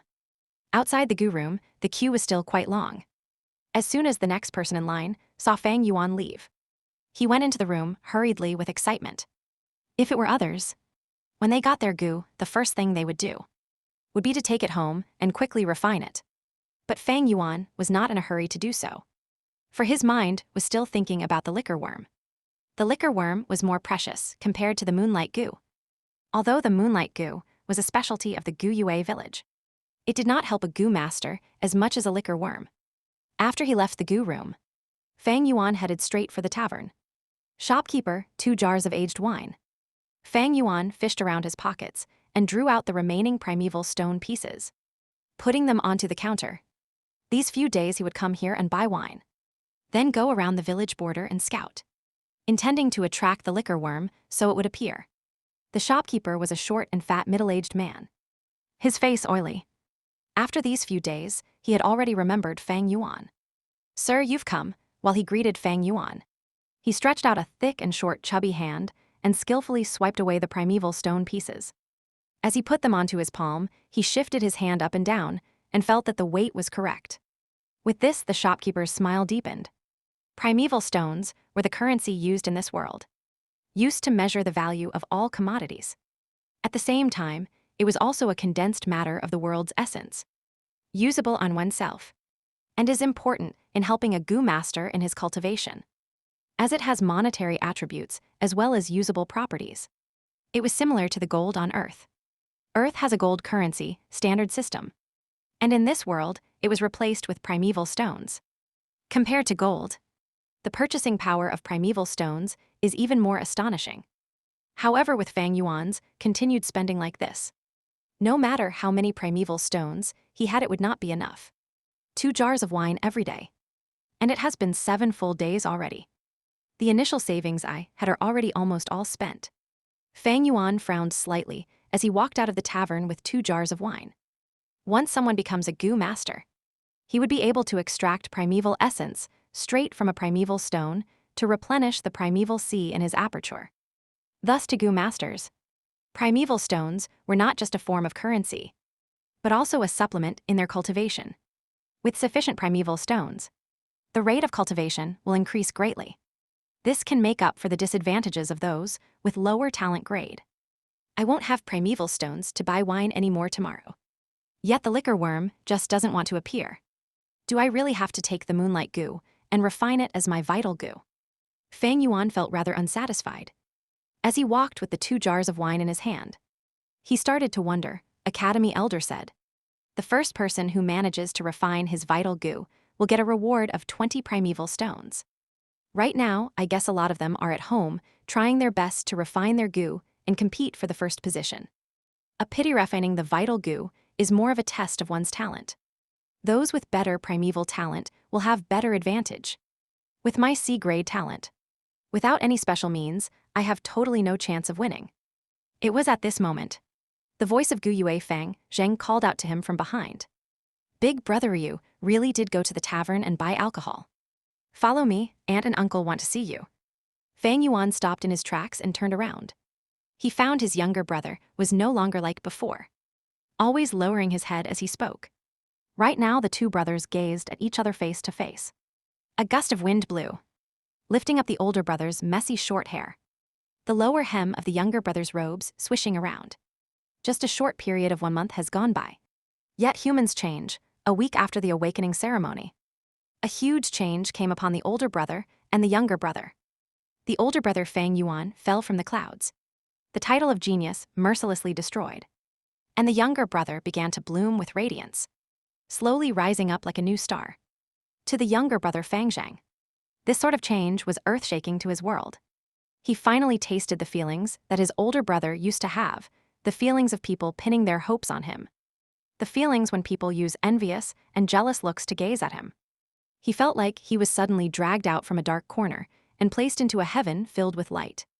Every day when he woke up, he felt like he was having a very sweet dream. The difference of how he was being treated from before and now was like day and night, making him somewhat unable to believe his reality, even until now. But at the same time, also strongly unaccustomed to it. It was hard to adapt. In a short while from being unknown to someone who was closely watched. People pointing at him all the time. Sometimes when Fang Zhang walked on the road, he would hear people around him talking about himself. Voices praising him. His face would heat up, and he would feel completely at a loss of what to do. His eyes trying to avoid gazes. He even almost forgot how to walk properly. The first 10 days or so, Gu Yue Fang Zheng became thinner, yet his energy became more vigorous. From the inner depths of his heart, something called self-confidence began to manifest. This is what Big Brother had always been feeling before. How beautiful and painful at the same time. He could not stop thinking about his older brother Gu Yue Fang Yuan. Facing such attention and discussion, how did his older brother deal with it?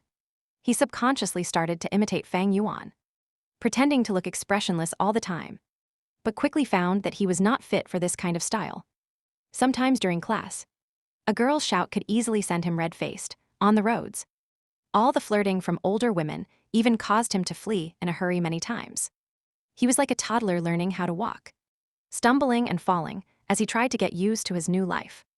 During this entire process, he was unable to avoid hearing about his older brother falling into depression, becoming a drunkard, not going home at night, sleeping soundly in class. He felt very shocked at this. His own older brother, once a strong entity and hailed as a being of great genius, suddenly becoming like this. But slowly, he started to sort of understand. His big brother was also a normal man after all. Encountering this kind of setback and huge blow would send anyone into depression. Along with this understanding, Fang Zhang secretly felt an indescribable happiness inside. This feeling was something he was terribly unwilling to admit. But yet it definitely existed. His older brother, who was hailed as a genius and always covering him in shadow, acting so depressed and dispirited right now, from a reverse angle, was a testimony to his own growth. Wasn't it? He was the outstanding one, this was the real truth. Hence when he saw Fang Yuan holding the wine jars, his hair messy and clothes untidy, Gu Yue Fang Zhang felt relieved. His breathing also becoming a lot easier, but yet he said, "Big brother, you have to stop drinking. You cannot go on like this. You have no idea how worried the people who care about you are. You need to wake up." Fang Yuan was emotionless, he did not say anything. The two brothers gazed at each other. Younger brother Gu Yue Fang Zheng's eyes were shining, giving off a sharp and keen feel. And the older brother Gu Yue Fang Yuan's two orbs were a deep black, faintly resembling a deep ancient pool. These eyes could not help but make Fang Zheng feel a strange oppression. Not long after, he subconsciously turned away his gaze and looked somewhere else. But when he realized it, he felt a sudden rise of anger. It was an anger that was directed at himself. What's wrong with you? Can't even muster the courage to look directly at your big brother. I've changed, I've completely changed. With these thoughts, his eyes shifted back their sharpness, and he shot his gaze at his brother again. But Fang Yuan was already not looking at him. holding a jar of wine in each hand. He walked past Fang Zhang and said in a dull voice, "What else are you gawking at? Let's go." Fang Zhang's breathing became disoriented. The strength that had accumulated inside his heart no longer able to be released. This made him experience a depression that was hard to describe. Seeing that his older brother had walked far ahead, he could only quicken his pace to catch up. But this time, his head was no longer lowered, but rose to meet the sun. His gaze was fixed on his own feet that was stepping on his older brother Fang Yuan's shadow. Chapter 9, Two people who start on the same road. Gradually becoming distant. The sunset was a red hue setting over the east. The sky was still bright, but everything seemed to be covered by a shade of gray. Overlooking the window, the mountains in the distance were gradually drawing towards a heavy black color. The light in the living room was dim. Aunt and uncle sat high in their chairs, their faces enveloped in shadow, their expressions hard to discern. As he saw Fang Yuan carrying the 2 jars of wine, his uncle Gu Yue Dongtu's eyebrows twisted into a knot. He opened his mouth and spoke, in the blink of an eye. "You are both 15 years old now. Since you both have the talents of a Gu master, especially Fang Zhang, your aunt and I are proud of the both of you. I will give you both 6 pieces of primeval stones, take it. Refining your Gu consumes a lot of primeval essence, so you'll need these primeval stones." As he said this, some servants came over and passed Fang Yuan and Fang Zhang each a small bag. Fang Yuan took his bag silently. Fang Zhang immediately opened his bag and looked inside to see 6 pieces of oval-shaped, grayish-white primeval stones. His face lit up with gratitude at once, and he stood up from his seat. Facing his aunt and uncle, "Thank you, aunt and uncle. Your nephew does need primeval stones to replenish my primeval essence. You have both raised me until today. This gratitude is engraved into my heart. I shall not forget it forever." Uncle smiled and nodded. Aunt hurriedly waved her hands and said warmly, "Sit down. Sit down, although you both are not our children directly. We have always raised you as our own. You both are able to gain a future, and we are proud of that. Alas, we do not have children of our own. And sometimes we thought that if you both could really become our children, it would be the best." Her words brought deep meaning. Fang Zhang did not understand it, but Fang Yuan frowned a little. Uncle cut in and said, "I have discussed this with your aunt. We thought of adopting you both and become a genuine, real family. Fang Zhang, I wonder if you are willing."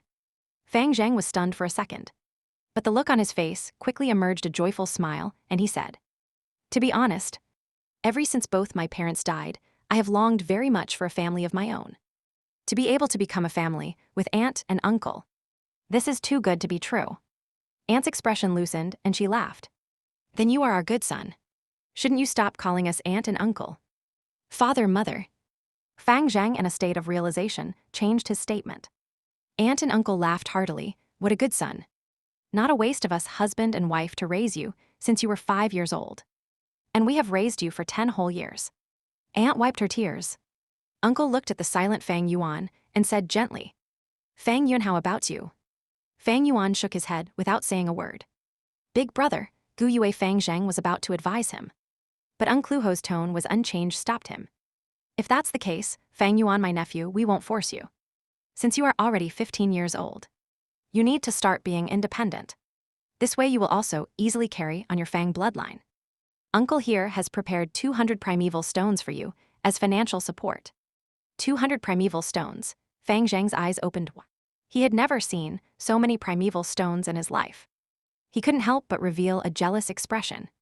But Fang Yuan still shook his head. Fang Zhang was puzzled, while Uncle's expression changed slightly.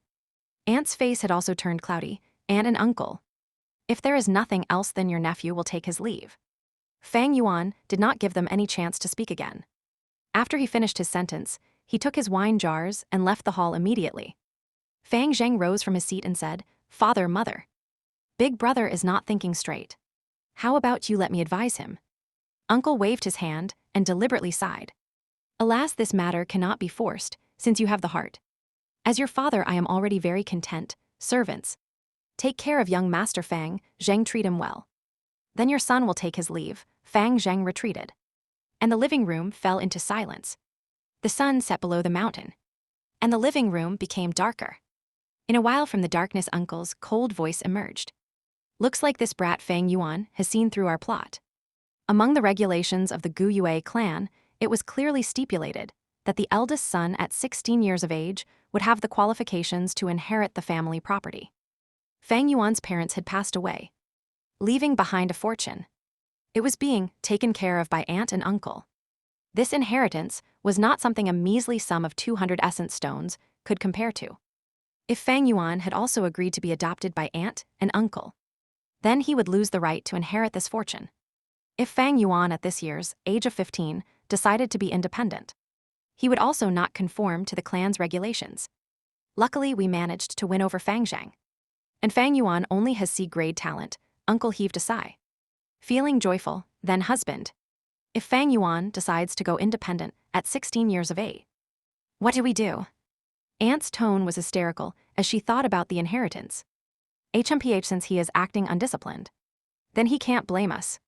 As long as we catch him committing a huge mistake before he leaves us and expel him from our family, it will be counted as snatching away his right to inherit the legacy. Uncle explained coldly. But the brat is very clever. How would he make a mistake? Aunt asked, puzzled. Uncle rolled his eyes immediately and whispered angrily. You are really stupid. If he won't make a mistake, can't we frame him instead? Just let Shen Qi seduce Fang Yuan and scream assault. We catch him on the spot. Fabricate a story about him acting wild while he was drunk. Surely we can expel Fang Yuan. Husband, you really have a way. What an ingenious plan. Aunt was overjoyed at that moment. The thick colors of the night covered the sky, and the stars that blanketed the sky were mostly covered away by floating dark clouds. Each of the households in the village gradually lit up with lights. Guyue Fang Zhang was ushered into a room. Young Master Fang Zhang. The old master personally had me tidy up this room specially for you, Mother Shen said with a hospitable tone. She bowed her waist, her face having a flattering smile. Fang Zhang looked around with a glance, his eyes shining. This room was at least bigger by 2 times compared to his previous room. The middle of the room was a spacious bed. Beside the window was a rosewood desk with a delicate set of ink and paper. The walls were decorated with exquisite ornaments, and beneath his feet was not an ordinary floor, but covered in a layer of soft handmade carpet. From his childhood until now, Fang Zhang had never stayed in such a room. He immediately nodded his head continuously and said, This is very good. It really isn't bad, thank you, Mother Shen. Mother Shen was aunt and uncle's most highly valued person. She was in charge of all the slaves in the house and was a housekeeper who lived up to her reputation. The girl Shen Qi, who served Fang Yuan, was her daughter. Mother Shen laughed. I am not deserving of young master's gratitude. It is my duty. My duty? Young master, do not hesitate to eat well and sleep well. Whatever you want, just shake the bell beside your bed. Somebody will attend to you immediately. Old master has already instructed us. So in these few days, please, do put all your attention on cultivating. Young master, just leave all the other chores to us. Fang Zhang felt a gush of gratitude in his heart. He did not say anything, but deep down inside, he decided. This time I must get number 1 and not let aunt and uncle down. The dark clouds in the sky were getting heavier, and the night was getting darker. In the night sky, most of the stars were covered away by the clouds, leaving a few shining with faint light, blinking away in the sky. Aunt and uncle must be plotting on how to expel me from the house right now. In my previous life, they secretly instigated the servants to provoke me, and then framed me. Then they expelled me from the family. I wonder if there will be any changes in this life. Fang Yuan sneered in his heart as he walked along the streets. He had long seen clearly the true colors of his aunt and uncle, but he could also understand it. Men would throw away their lives in pursuit for wealth. No matter whether on earth or in this world, there would always be many people who would be willing to trample over kinship, friendly, and love for their own self-interests and benefits. In fact, kinship did not exist. In the beginning, when aunt and uncle took in Fang Yuan and Fang Zhang, their only purpose was to seek the heritage. It was just so that the 2 brothers were repeatedly unexpected. All things are difficult before they are easy. To me, this is more so of the case. Firstly, I do not have outstanding talent. Secondly, I do not have the care of a teacher. It is equivalent to raising a family from nothing. But with my parents' legacy, it can be said to be a huge advantage for me. In my previous life, aunt and uncle stole away the heritage. And because of that, I had to waste 2 full years to be able to cultivate to rank 1 peak stage. In this life, I cannot afford to make the same mistake. Fang Yuan pondered in his mind as he walked. Instead of staying home, he held the 2 jars of wine and walked towards the outskirts of the village. The night deepened, and the dark clouds obscured the starlight. The mountain breeze blew, growing stronger gradually. The mountain rain was coming, but he still had to search. To get a hold of his parents' inheritance, he would need to wait until he was 16. And the flower wine monk's treasure was the only thing that he could get his hands on in the short run. There were not many people on the streets. The houses along the road showed a dim light. Some small rubbish and leaves were blown away by the wind. Drifting about, Fang Yuan's thin clothing could not stop the mountain wind, and he could not help but feel a cold chill. He simply opened the wine jar, drinking a small mouthful of wine. Although it was turbid wine, but after swallowing it, he felt a warm feeling rising up. This was the first time that he actually drank wine in these few days. The further he walked out of the village, the lesser the houses beside the road, and the dimmer the lights became. In front of him, it was even darker. The wind blew heavily against the mountain forest, the branches swaying in the night, making a whistling noise that sounded like a herd of beasts roaring. Fang Yuan's pace did not slow down. He walked out of the huge entrance of the village and out into the darkness, going further as he walked. And behind him were the bright and brilliant lights of tens of thousands of houses. In these lights, there was a warm corner. The younger brother Fang Zheng was seated at his desk, reviewing the notes that he had taken down during class. The lights in the house were shining brightly. The inside wall blacked away the cold winds. Beside his hand was a cup of warm ginseng tea. The steam rising up from the cup, young Master Fang Zheng.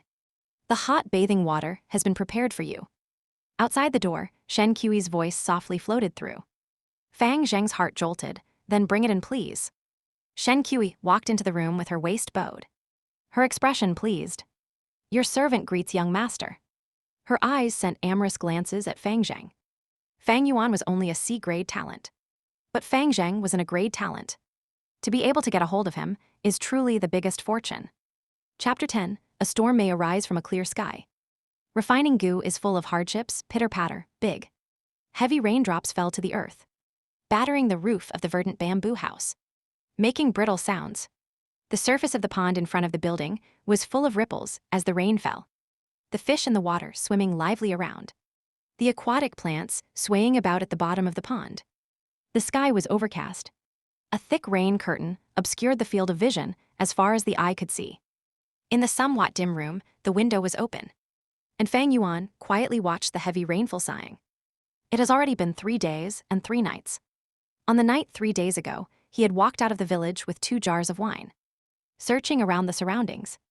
But when it was late into the night, it started pouring rain. Put aside him being drenched to the bones, the main point was that in the situation, he could not go about searching anymore. The rainwater would quickly wash away the wine fragrance. At the same time, if he forced himself to search under such conditions, it might arouse suspicions. Although previously, he pretended to become a depressed, drunken person to cover up his real motives. But he knew never to underestimate the intelligence of others around him. Only a fool would think others were stupid. Thus, under this helplessness, Fang Yuan could only stop his search. Not to mention that the moment it started raining, the rain had went on continuously. Sometimes it became heavier and sometimes lighter. But it never stopped. I guess in this way, I won't be able to find the liquor worm for a short period of time. To be safe, I can only choose to start refining the moonlight goo. While I refine it, if I can find the liquor worm during the process, it would be the best. But if I can't, then this would have to do. But this matter is very common. A storm may arise from a clear sky. Something unexpected may happen anytime. In this world, who can do everything without obstacles in his way? Having a perfect journey. Fang Yuan's thoughts were very calm. His 500 years of experience had long washed away the impulsiveness that he rarely had in the first place. He closed the door and window and sat cross-legged on his bed. He closed his eyes slowly, and after breathing a few times, he calmed his state of mind. In the next moment, the vision of his primeval aperture appeared in his mind. The aperture may be positioned inside his body, but it was mysteriously unusual. Limitlessly big and yet infinitely small. The outer layer of the aperture was a layer of light. The white light gave a thin impression. but it still supported the aperture well. In the aperture was a sea of primeval essence. The seawater was a green copper color. The surface of the sea clear and calm as a mirror. The water level was about half the height of the aperture. The entire volume of the sea occupied 44% of the aperture. This was the green copper primeval sea of a rank 1 goo master. And every drop of seawater was primeval essence. It was Fang Yuan's life elementary force and the condensation of his essence. Vitality and soul. Every drop of primeval essence was precious, because it was the root of a goo master, and was the source of power. Goo masters need to rely on primeval essence to refine and use goo. As he retreated his mind from the primeval sea, Fang Yuan opened his eyes, retrieved the moonlight goo. The moonlight goo quietly sat in the middle of his palm, resembling a curved blue moon, small and crystalline. With a simple thought, the primeval sea in his aperture tumbled, and a jet of primeval essence broke from the sea surface and transferred out of the body, finally rushing into the moonlight goo. The moonlight goo suddenly radiated fiercely in blue light, slightly trembling in Fang Yuan's palm, resisting the influx of primeval essence. Goo are the essence of heaven and earth, carrying the secrets of the world, the bearers of the law of nature. They are living creatures that live freely under the sky, each born with a will of its own. Right now, with Fang Yuan trying to refine it, it would mean wiping out its will. Feeling the danger looming, the moonlight goo naturally resisted. The process of refining is a very difficult one. The moonlight goo was like a curved crescent moon. As the green copper primeval essence poured into the crescent, the two pointed ends of the crescent turned green. Slowly, this green copper essence began to spread to the middle of the crescent moon. In less than 3 minutes, Fang Yuan's face had become pale. A huge volume of primeval essence continuously poured into the moonlight goo, making him feel a weakness that rapidly attacked his heart. 1%, 2%, 3%, 8%, 9%, 10%. 10 minutes later, Fang Yuan's primeval sea had used away 10% of primeval essence. Yet on the blue crystalline moonlight goo surface, the points of green copper essence on the two tips of the crescent only expanded a tiny little area towards the center. The resistance of the moonlight goo was immensely strong. Fortunately, Fang Yuan had anticipated this earlier and did not feel surprised. He persisted and poured in more essence into the moonlight goo. 1%, 2%, 3% after another 20 minutes. The primeval sea in Fang Yuan's body was only left with 14%. The green copper essence on the moonlight goo had expanded slightly, the two tips of green essence adding up together, covering the surface of the moonlight goo by about 1/12.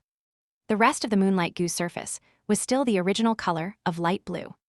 Refining a goo is so hard, Fang Yuan sighed as he looked at it. He broke the influx of primeval essence, stopping the refining process. Up until now, he had been refining for half an hour. The primeval sea in his aperture consumed over more than half, with only 14% of primeval essence left, and the moonlight goo was only refined by 1/12 of it. To make matters worse, the moonlight goo was still emitting its faint blue halo. Even though Fang Yuan had stopped refining, the moonlight goo did not stop resisting.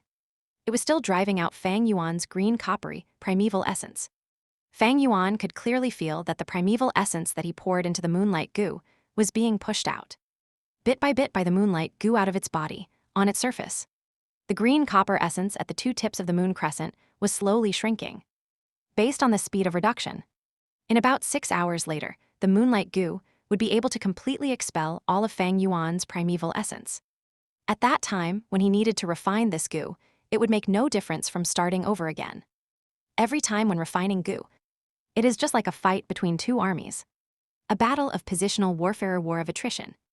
Even though I refined 1/12 of the goo, I wasted 3/4 of my primeval essence.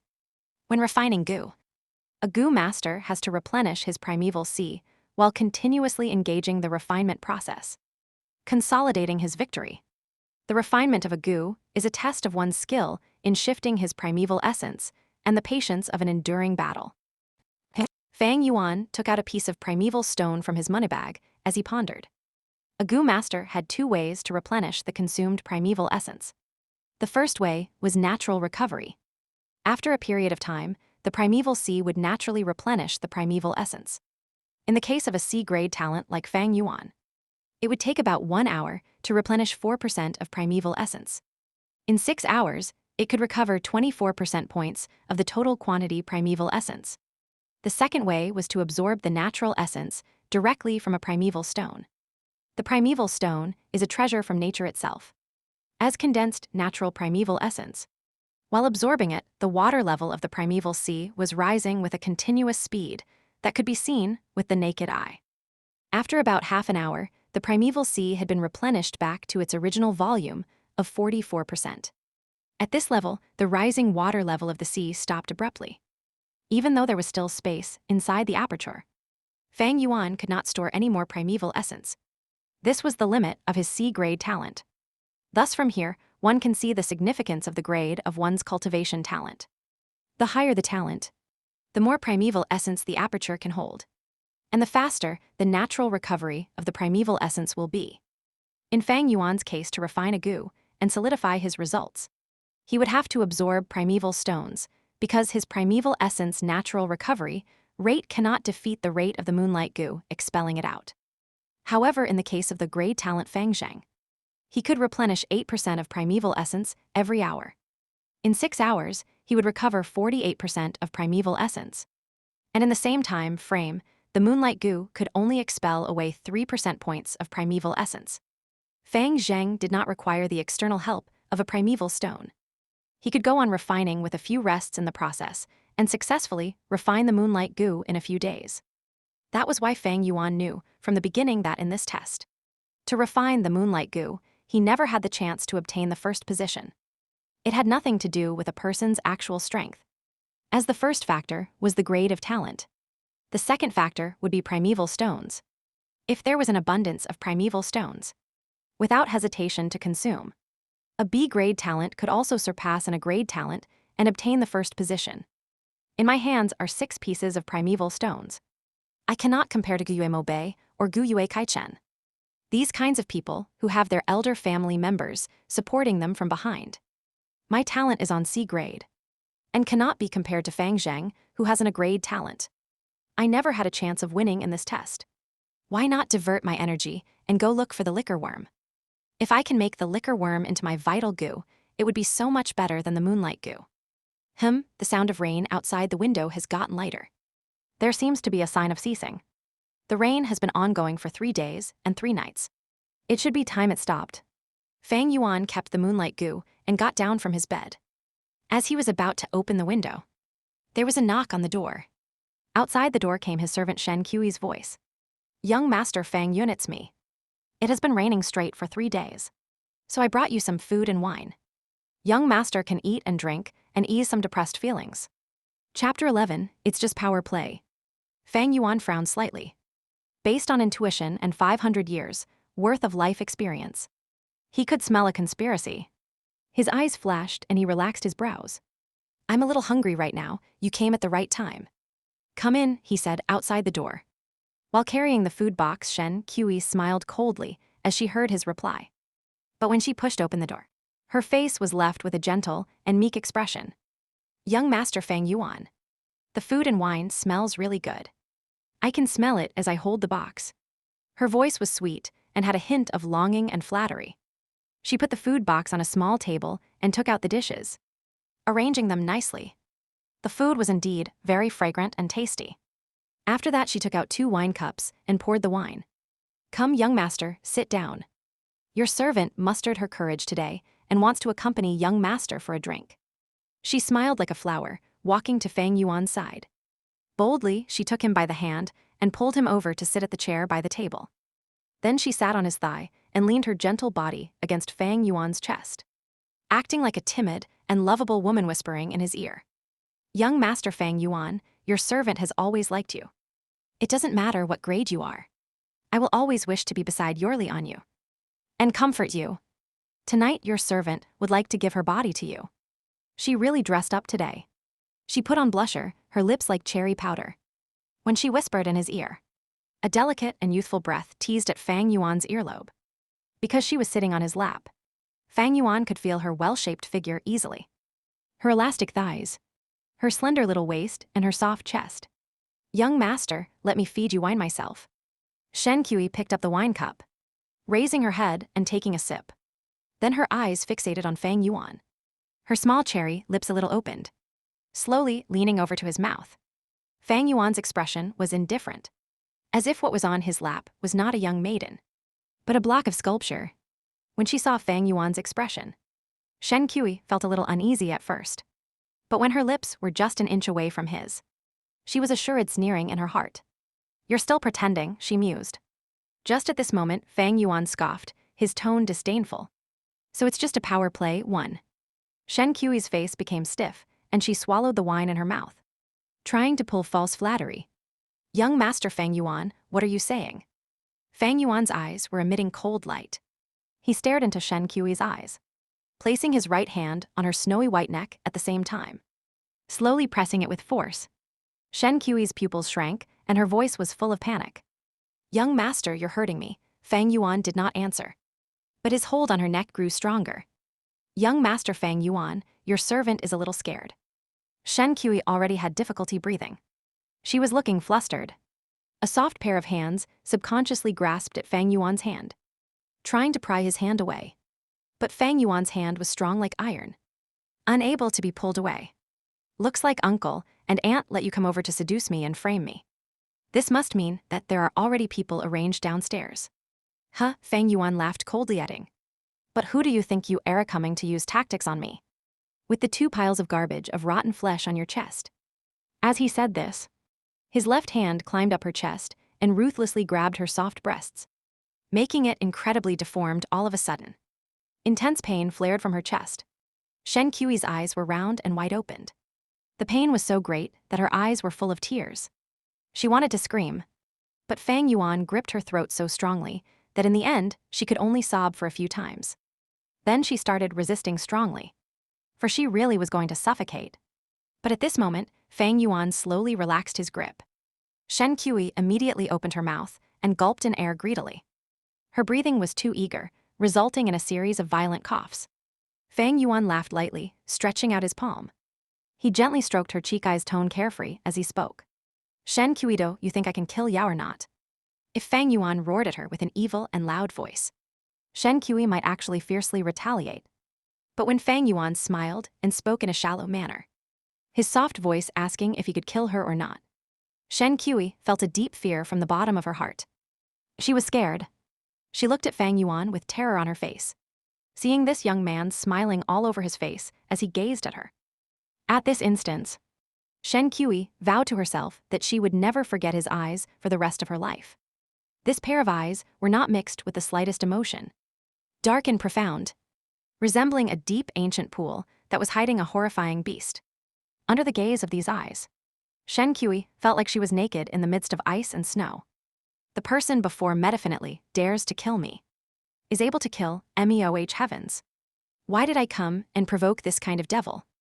Shen Kui's heart was full of remorse. At this moment, she longed to turn and flee. But right now, she was still on his lap. She did not dare to run away, not even able to pluck the courage to do any action. The muscles on her entire body were tense, her gentle stature trembling. Her face was as pale as white paper, and she could not utter a single word. "Since you as a personal servant have been serving me for so many years, I won't kill you this time. Since you want to escape from slavery, go and find my little brothers, stupid and naive." Fang Yuan retracted his smile and patted her cheek. His tone plain like water. With a sigh, he finally said, "You can leave." Shen Kui was as dumb as a piece of wood as she walked out obediently. She was afraid out of her wits, and did not know how she managed to leave the side of the devil called Fang Yuan. The men hidden in the shadows looked confused when they saw Shen Kui come out looking so shaken. They actually arranged such a beautiful trap. It's even more innovative than my previous life, hee hee. Aunt and uncle, this kindness of yours I will remember deeply.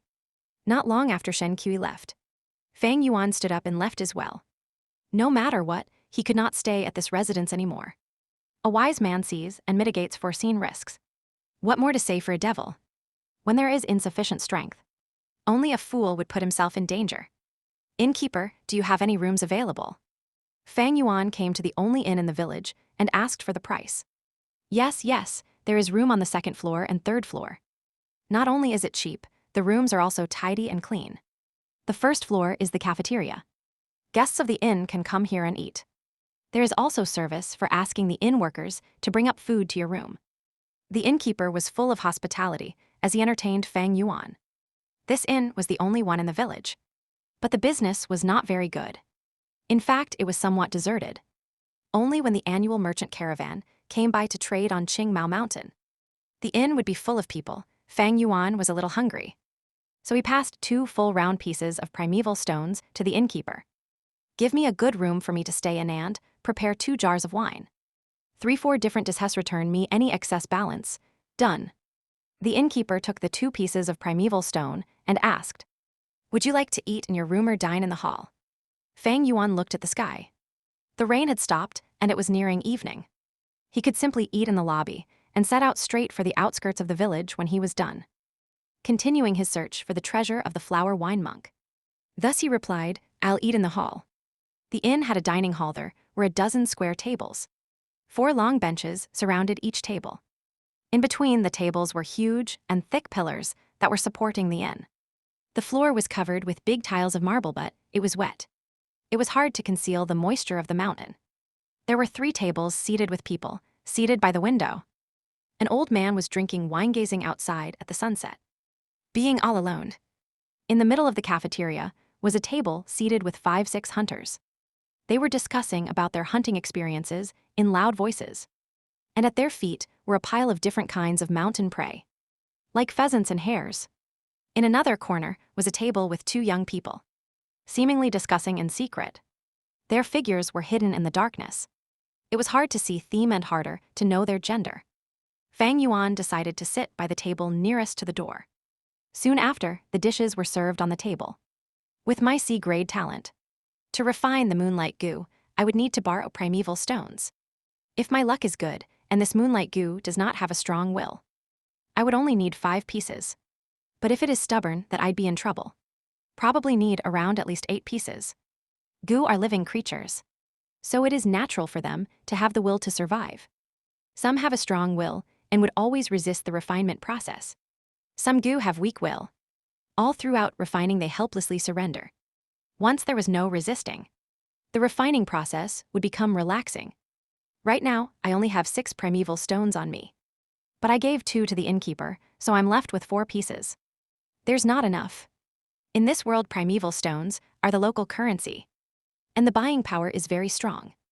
A normal family of 3 would spend at most 1 piece of essence stone in a month. But when it came to a goo master, the consumption of primeval stones was greater. Take Fang Yuan for example. Just by refining goo alone, he would need an average of 7 primeval stones or so. And this is just on a moonlight goo. If he really did find the liquor worm, just to refine it with Fang Yuan's grade talent, he would need at least a dozen more. In other words, right now my situation is, even if I find the liquor worm, I don't necessarily have the primeval stones to refine it. However, I still need to search around, because there is a huge possibility that the flower wine monk's treasure has a huge abundance of primeval stones. This was not a difficult deduction. The flower wine monk was a rank 5 goo master after all. For such a famous strong warrior of the demonic faction, how could he not have primeval stones, which are the must-have item in a goo master's cultivation? 1. Power play, tactics exhibiting, or intended to increase a person's power or influence. TN note, was this chapter too dark? Chapter 12, green bamboo wine is fragrant. Goo master flaunts power. Right now, everything comes down to the flower wine monk's treasure. If I can find it, all my problems will be solved. If I don't find it, all these issues will greatly slow down my speed of cultivation. If that happens, I'll lose out to people at my age in cultivating. I don't understand. I've spent more than a week trying to attract the liquor worm to appear. Why do I still not see it? Fang Yuan frowned and racked his brains. It was like putting food into his mouth, but still not knowing how it tasted. 1. Suddenly, there was a loud noise interrupting his thoughts. Fang Yuan looked at the direction of the sound, realizing that the 6 hunters seated around the table at the middle of the hall were heavily drunk. The atmosphere around them was fiery, and their faces were all red. Brother Zhang, come drink another cup. Old brother Fang, we brothers admire your abilities. You took down a black-skinned wild boar alone, what a man. This cup of wine you must drink. or else you'll be disrespecting us. Thank you, brothers, for your sincerity. But I really can't drink anymore. Brother Feng can't drink anymore. Perhaps you dislike this wine because it's not good enough. Waiter, come over, give me some good wine. The noise was becoming louder. It was obvious that the group had drunk a lot. The waiter hurriedly went over and said, "Well, good sirs. We do have good wine, but it is quite expensive. What, you're afraid we won't pay up?" When the hunters heard the waiter, quite a few of them stood up and stared at the waiter. They were either big and tall or thick and burly in stature, capable and vigorous in a threatening manner, each having the courage that mountain men possessed. The waiter quickly said, "I would not dare to look down on you brave men. It's just that these wine is really expensive. One jar costs 2 pieces of primeval stones." The hunters were stunned. 2 primeval stones was definitely not cheap. It was the sum of 2 months of the normal average household monthly expenses. Even though hunters earn more from hunting when compared to ordinary mortals. Like how sometimes a black-skinned wild pig could be worth half a primeval stone. However, hunting was risky, and a mistake could turn the hunter into prey. To the hunters, using 2 primeval stones just to drink a jar of wine was just not worth it. Is there really such an expensive wine? Boy, you aren't trying to lie to us, right? The hunters were shouting about, but their voices felt a little timid, unable to back out of the situation with grace. The waiter kept telling them he wouldn't dare. The hunter called Brother Feng saw that the scene was not right, and he hurriedly said, "My brothers, let's not spend any more. I can't drink anymore, let us drink this wine another day." "What, you can't say that, brother, this is..." The rest of the hunters were still shouting, but their voices started to fade away. One by one, they sat back in their seats. The waiter was also a shrewd person. When he saw this, he knew that he was not able to sell the wine anymore. However, this situation hardly surprised him. As he was about to retreat, a young man's voice came from the table at the dark corner. Hee, hilarious. Each one of them blindly shouting for nothing. If you can't afford to buy wine, you should just obediently keep your mouths shut and go to the side. When the hunters heard this, one of them immediately retorted in anger. "Who said we can't afford it, waiter? Bring over that jar of wine, I'll give you the stones. 2 pieces of it, oh, give me a moment, sir, I'll get it." The waiter did not expect such a turn of events. He hurriedly replied and turned to grab a wine jar and brought it over. This wine jar was as big as the common jar of wine. But the moment it was uncorked, in that very instant, a refreshing and mellow fragrance filled the entire cafeteria. Even the old man sitting alone at the window could not help but turn his head over when he smelled the wine aroma. And he gazed at the jar of wine. It was definitely good wine. Dear guests, it's not bragging. This is the green bamboo wine. The entire village only has one, in which is us. Smell the fragrance. The waiter inhaled deeply as he said this, his facial expression full of satisfaction and enjoyment. Fang Yuan was moved. This inn waiter was really not boasting. In the Guyue village, there were 3 taverns. The wine sold there were the common rice wine, muddy wine, and other similar common wine. In order for Fang Yuan to attract the liquor worm, he continuously bought wine for 7 days. It was naturally that he was aware of the prices. Several of the hunters looked at the wine jar before them. They were consumed by alcohol addiction. Each of them twitched their noses and swallowed. As for the hunter who bought the wine in a moment of anger, his expression was even more interesting. A layer of remorse and anger appeared on his face. After all, this jar of wine was the value of 2 primeval stones. I was too rash and bought the wine by impulse. This waiter is not too typical. He immediately brought the wine, now the cork is unsealed. Even if I want to return the goods, it is too late. The more the hunter pondered, the more distressed he felt. He wanted to return it back. Yet he was unable to do so, in fear of being humiliated. At last he could only bang on the table, and said with a strong smile, "Damn thigh's wine is good. Brothers, please, drink all you want. Today this wine is on me." At this moment, the young man at the table in the corner hissed, "How is this small jar of wine enough for 6? If you have the guts, then go buy a few more jars." The hunter was furious when he heard this and stood up in a rage, his eyes fixed on the young man who spoke. "Brat, you sure have a lot of words. Come, stand up and fight me. Oh, then I will stand up." The young man got up from his seat as he heard the hunter's remark, grinning as he walked out from the shadows. His body figure was tall and thin, his skin pale, He was dressed in navy battle robes and looked clean and neat. His head wore a blue headband. His upper body had a jacket that showed his thin and weak shoulders. The lower body had long pants. The feet were covered in bamboo sandals, and the calves were tied. The most important thing about him was the green belt on his waist. The middle of the belt was a shiny piece of copper. On the copper plate was a black one word. It's a rank 1 Gu Master. The hunter clearly understood what this manner of clothing represented. He drew in a deep breath, anger on his face dissipating, replaced by alarm. He had never imagined that he actually provoked a Gu Master. Didn't you want to fight me? Come on then, hit me. The young Gu Master walked slowly towards the man, a playful smile on his face. But the hunter who had challenged him earlier had become frozen like a sculpture, unable to move from his spot. Maybe you guys can all come at me together, that works too. The young Gu Master slowly walked to the hunter's table. Casually speaking, the expressions on their faces had changed. Some of the hunters who had drunken red faces had gone pale suddenly. Each of their foreheads was drenched in cold sweat, and they felt restless too, afraid to even breathe heavily. The young Gu Master stretched out a hand, picking up the green bamboo wine jar. He put it under his nose and sniffed, smiling. He said, "It sure smells good, if my lord likes it. Then please feel free to take and drink it. It is an apology from me for offending my lord." The hunter who provoked him earlier hurriedly replied and cupped his hands together before his chest, pushing a smile to his face.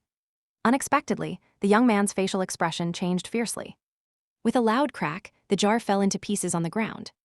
The Gu Master looked cold as ice, his gaze sharp like a sword. He hissed angrily, "You think you have the right to apologize to me? You bunch of hunters must be really rich, even richer than me, since you guys spent 2 primeval stones to drink wine. Do you have any idea how upset I am over primeval stones right now? You actually dare to show off your wealth in front of me at this time? You mortals can even compare to me. We wouldn't dare. To offend my lord, it is a heinous crime. We mortals did not mean to offend you. These are our primeval stones, please, accept Lord Gu Master." The hunters quickly got on their feet and took out the primeval stones they had. But how could these mortals have money? All they pulled out was just bits and fragments of primeval stones. The biggest fragment piece was no bigger than 1/4 of a primeval stone. The Gu Master did not accept these primeval stones. But he did not stop sneering. He used his hawk-like gaze and swept past the entire cafeteria. The hunters that he scanned over lowered their heads. The old man who sat at the window watching the scene also quickly turned his head to avoid the Gu Master's gaze. Only Fang Yuan watched quietly, void of hesitation. The clothing that this young Gu Master was wearing was the uniform that only formal Gu Masters could wear. So Fang Yuan was not qualified to wear it. Fang Yuan would only receive it from the clan after he graduated from the academy. The word 1 on the copper piece on the belt of the young Gu Master was to indicate his position as a rank 1 Gu Master.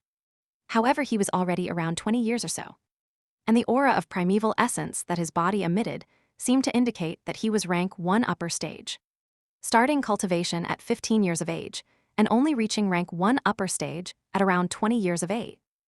This showed that the young Gu Master was only of D grade talent, which was a grade worse than Fang Yuan. There was a high possibility that this man was only a logistics Gu Master, not even counted as a battle Gu Master. However, even if that was the case, when facing these 6 brawny hunters, it was more than sufficient.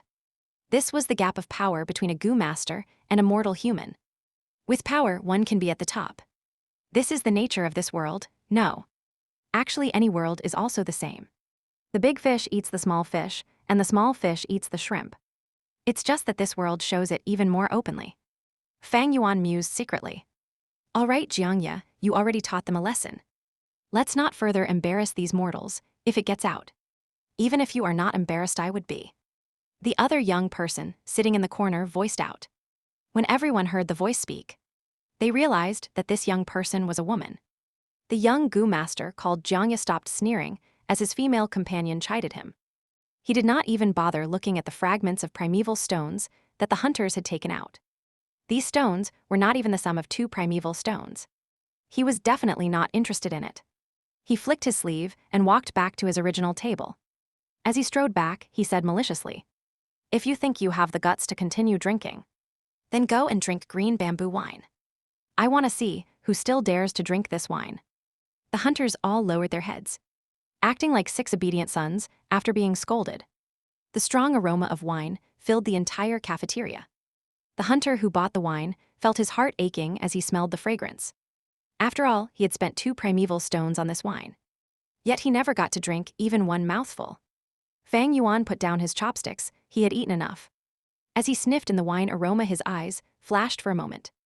Then he took out 2 primeval stones and put them on the table. "Waiter, give me a jar of green bamboo wine," he said indifferently. The whole scene froze. The young Gu master, called Jiang Ye, instantly stopped in his footsteps. The corners of his mouth twitched and he exhaled. He had just finished his warning.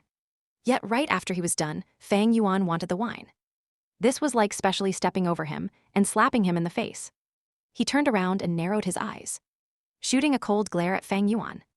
Fang Yuan calmly stared back, his face indifferent and void of fear. Jiang Ye's eyes flashed, and the coldness in his gaze slowly disappeared. He felt the aura of primeval essence on Fang Yuan's body. After realizing Fang Yuan's identity, he lit up with a smile and said warmly, "Ah, it's a junior brother." Everyone else came to the realization, and the looks they shot at Fang Yuan changed. No wonder this young teenager was not one bit afraid of a Gu master. It was because he was also one. Even though he was still attending the academy, his position was already different. "Lord Gu master, your wine." The waiter scurried over, smiling all over his face. Fang Yuan nodded at the young Gu master and took a jar of wine and walked out of the inn. I believe it means that he is putting in effort. Yet he cannot see the results. TN note, it's 7 am now. I'm going to sleep and translate another chapter later if I'm not called to go to work. Chapter 13, The Bamboo Forest Under the Moon, A Bead of Snow. Around 300 years ago, an incredible genius appeared in the Gu Yue clan. He was very talented and had already cultivated to the point of a rank 5 Gu master at a young age, and even had the possibility of going further. He was famous throughout Qingmao Mountain, had a bright future, and was the pinnacle of hope and responsibility in the clan's eyes. In the history of the Gu Yue clan, everyone spoke of him the most, the 4th clan head. Unfortunately, he sacrificed himself to protect his people and fought the equally powerful rank 5 Gu master, the demonic flower wine monk. Even though he defeated the flower wine monk after a fierce battle, he let the devil get on his knees and beg for mercy. In the end, he was careless and got caught by the flower wine monk's sneak attack. The 4th head angrily executed the flower wine monk, but due to his own heavy injuries, he died an untimely death. This tragic incident had long since circulated until today, becoming a popular story among the Gu Yue clan. However, Fang Yuan knew that this story was not to be believed, because it had a very large loophole in his previous life. A month later from now, a drunken Gu master who had been rejected by his lover lay down outside the village. So drunk he was like a fish. In the end, because of the overflowing smell of wine, it ended up attracting a liquor worm. The Gu master chased after the liquor worm and found the remains of the flower wine monk in a secret underground cave, also finding the flower wine monk's inheritance. This Gu master quickly hurried back to the clan and told them of the matter, causing a huge stir. As the storm gradually subsided, he also gained benefit from it. He obtained the liquor worm. His cultivation increased. The girlfriend who once abandoned him went back to his side, and he became the talk of the village for a while. When stories are passed down generation by generation, it is normal to change along the way. But in Fang Yuan's memories, the story of the Gu master discovering the treasure seemed quite authentic. Yet he had a feeling that the story was hiding other truths. I was not aware of it at first, but in these few days, while I searched and analyzed on the side, I feel that something feels out of place. The night grew dark, and as Fang Yuan walked in the bamboo forest that grew around the village, he reviewed through the clues he had so far in his head. If I put myself in his shoes and think about it, when I discover the flower wine monk's treasure, why would I not take it all for myself, but go and notify the clan instead? Don't even mention sense of clan honor. Everyone has greed in their hearts. What is it that would make that Gu master betray the greediness in his heart, even going as far as to be willing to abandon all interest and profit, and report this finding to the clan's top brass? The truth is always hidden inside the fog of history. Fang Yuan racked his brains, but he could not get the result. After all the clues he had were too few. The only two clues he had could easily be true or false, so it could not be fully relied upon. Fang Yuan could not help but think of himself. No matter what. After buying this jar of green bamboo wine, I only have 2 primeval stones left on me. If I can't find the treasure, then I'll be in grave trouble. Today shall be considered the final gamble. It's all or nothing. However, he didn't have enough primeval stones to refine a goo worm in the first place. So why not invest it in this wine and increase the chances of success? If it were in the case of other people, most of them would probably play it safe and save up the primeval stones. But in the case of Fang Yuan, the efficiency of doing so was too low. He would rather take the risk and gamble, you see. The people of the demonic faction love to take risks. Right now the night grew thicker. The spring moon shaped like a bow. Clouds obscured the moonlight, as if coating the crescent moon with a thin sheet of gossamer. Because it just finished raining continuously for 3 days and 3 nights. The turbid energy between the mountains had been washed away clean, leaving behind the purest of freshness. This fresh air was pure like a piece of white paper, and was more effective in spreading the wine aroma around. That was the first reason why Fang Yuan was full of confidence tonight. The previous 7 days of searching was not without gain. At least it proved that the flower wine monk did not die in those places. This was the second reason for Fang Yuan's confidence. In the bamboo forest, the grass was luxuriant. The white flowers endless, and the green spear bamboo straight like a pencil. The forest resembling a clump of jade rods. Fang Yuan opened the jar seal, releasing a thick wine aroma instantly. Green bamboo wine could be said as the Guyue village's #1 wine. This was the third reason for Fang Yuan's confidence tonight. With these 3 big reasons gathering together, if I want to succeed, it has to be tonight. Fang Yuan cheered in his heart as he slowly tilted the wine jar, pouring a small stream of wine, dripping it onto a stone. If those bunch of hunters saw this sight, they would have probably become insanely distressed. This wine is worth 2 whole primeval stones after all. But Fang Yuan was indifferent. The fragrant aroma quickly spread out into the night. The breeze was gentle, the faint aroma floating about and contaminating the bamboo forest. Fang Yuan stood at his spot, smelling the aroma. He waited for a while, yet he did not see any movement. All he heard was a nightingale crying in the near distance. It sounded like a string of bells. His gaze was silent. He did not feel surprised and he moved away, walking to a spot a few hundred meters away. In this place he did the same, pouring out a few drips of wine and waiting at the spot. He did the same thing over and over again, moving away to a few other different locations, dripping wine a few times. After all, that the green bamboo wine in the jar was only left with a bit. This is the last time, Fang Yuan sighed. He tipped the wine jar over, the bottom facing the sky. All the remaining wine left in the jar flowed out. The wine sprinkled over the grass, letting the green grass sway about. The wildflowers were stained with wine, slightly lowering their heads.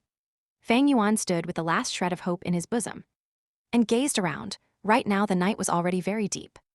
A thick cloud had obscured the moonlight. The dark shadows were like a curtain, covering the bamboo grove. It was deadly silent all around, each strand of green spear bamboo standing alone, leaving a trail of lines that were straight up and down in Fang Yuan's pupils. He quietly stood at the spot, listening to his own clear breathing. Then he felt the small hope that he carried in his chest slowly dissipating away, becoming nothing. It failed after all, his heart muttered. Today I had 3 great advantages gathered together. Yet I still failed, not even seeing the shadow of the liquor worm. This means that in future, the rate of success will be lower. Right now, I only have 2 primeval stones left, and I still need to refine the moonlight goo. I can't risk it anymore.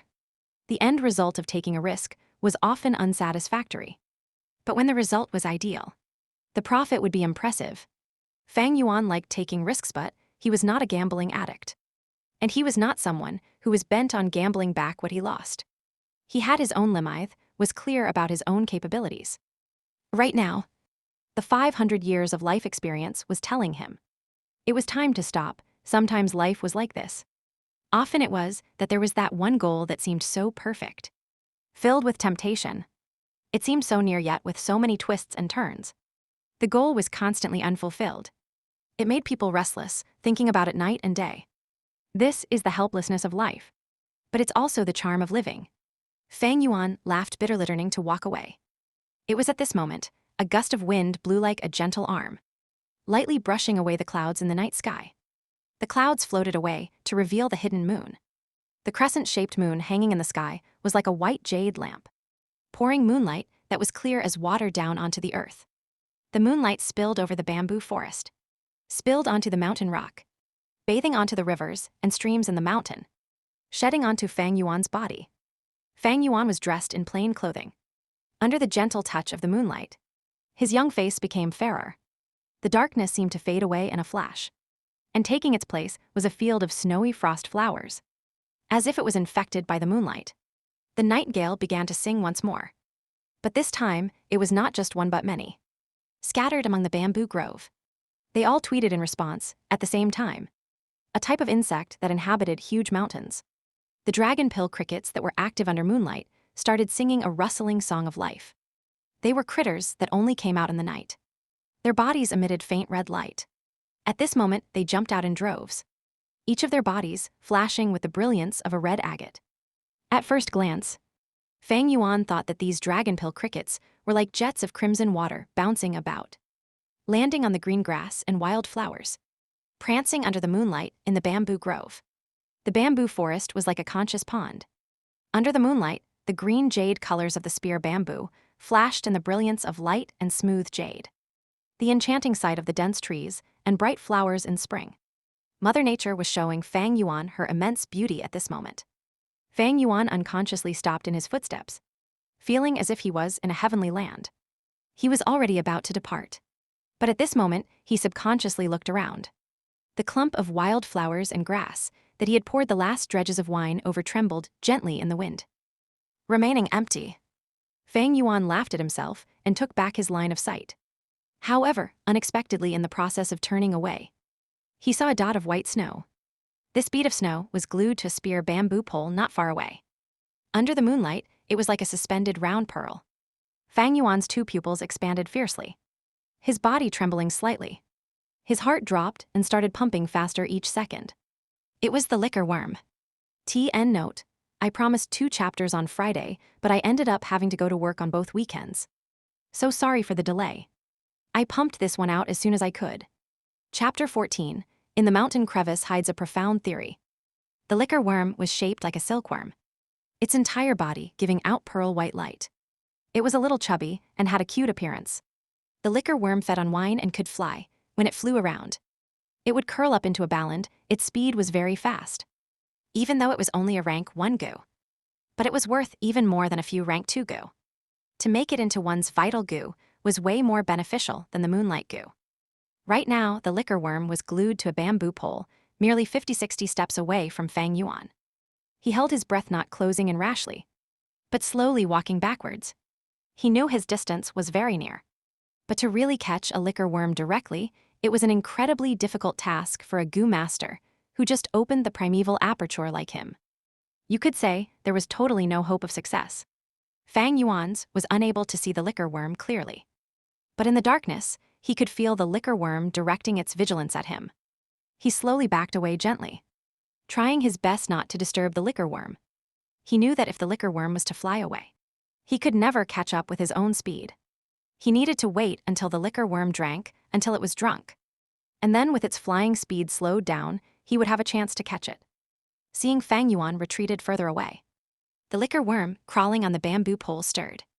The strong aroma of wine, before it was so tempting, so attracting, making the worm lost in a reverie. If it had saliva, it would have long been drooling a pool of saliva around it. But the liquor worm was incredibly wary and vigilant. Only after Fang Yuan retreated 200 steps back did it shrink a little and bounced into the air. When it fluttered high in the air, its body curled up into a ball, looking like a small and white rice dumpling. The little dumpling swept across the air in a round arc, floating down onto the grass that was sprinkled with green bamboo wine earlier. With delicious food right before its eyes, the liquor worm dropped its guard. It impatiently climbed onto a flower bud filled with some wine and popped its little head in, only leaving a chubby tail on the outside. The liquor worm was ravenous, and the green bamboo wine was so delicious. It opened its mouth wide and inhaled, very quickly lost in the deliciousness of its food. totally forgetting about Fang Yuan. At this moment, Fang Yuan started to approach cautiously. He could see the tail of the liquor worm outside the flower bud. This tail was just like a silkworm's tail, chubby and rounded. The light it emitted made people think of a pearl. At first, the liquor worm's tail was hanging outside, unmoving. Then after a while, this tail started to curl upwards, showing that it was drinking really happily. At the end, when Fang Yuan was only 10 steps away, its tail started wagging and swinging with a cheerful rhythm. It was totally drunk. Seeing this made Fang Yuan nearly laugh out. He did not continue walking forward, but patiently waited. If he rushed over right now, he would definitely have a huge chance on catching the liquor worm. But Fang Yuan's intention was to have this liquor worm guide him to the flower wine monk's remains. In a moment, the liquor worm withdrew from the flower bud. Its body was fatter, and its head swayed about, resembling a drunken man. Unexpectedly, it did not realize Fang Yuan's presence. It climbed up onto another bright yellow flower and perched on the stamen, feeding heartily on the wine droplets there. This time after it had finished drinking, it finally felt full. Its body slowly shrank into a round ball and slowly flew up. When it was 1.5 meters above the ground, it leisurely flew in the direction of the deeper part of the bamboo forest. Fang Yuan quickly followed after its trail. The liquor worm was already heavily drunk, making it fly slower by half of its usual speed. Even though this was the case, Fang Yuan still had to run with all his might to follow after its shadow. The night was washing past his vision as the young teenager ran in the bamboo forest, chasing after a small bead of snow not far ahead. The moonlight was gentle, the breeze slow and steady. In the bamboo forest that was like a clear pond, the stalks of green spear bamboo flashed past before his eyes, quickly falling behind him. The ground was a green carpet of grass, riddled with blossoming wild flowers. There were small stones with moss growing, and the yellow shoots of bamboo.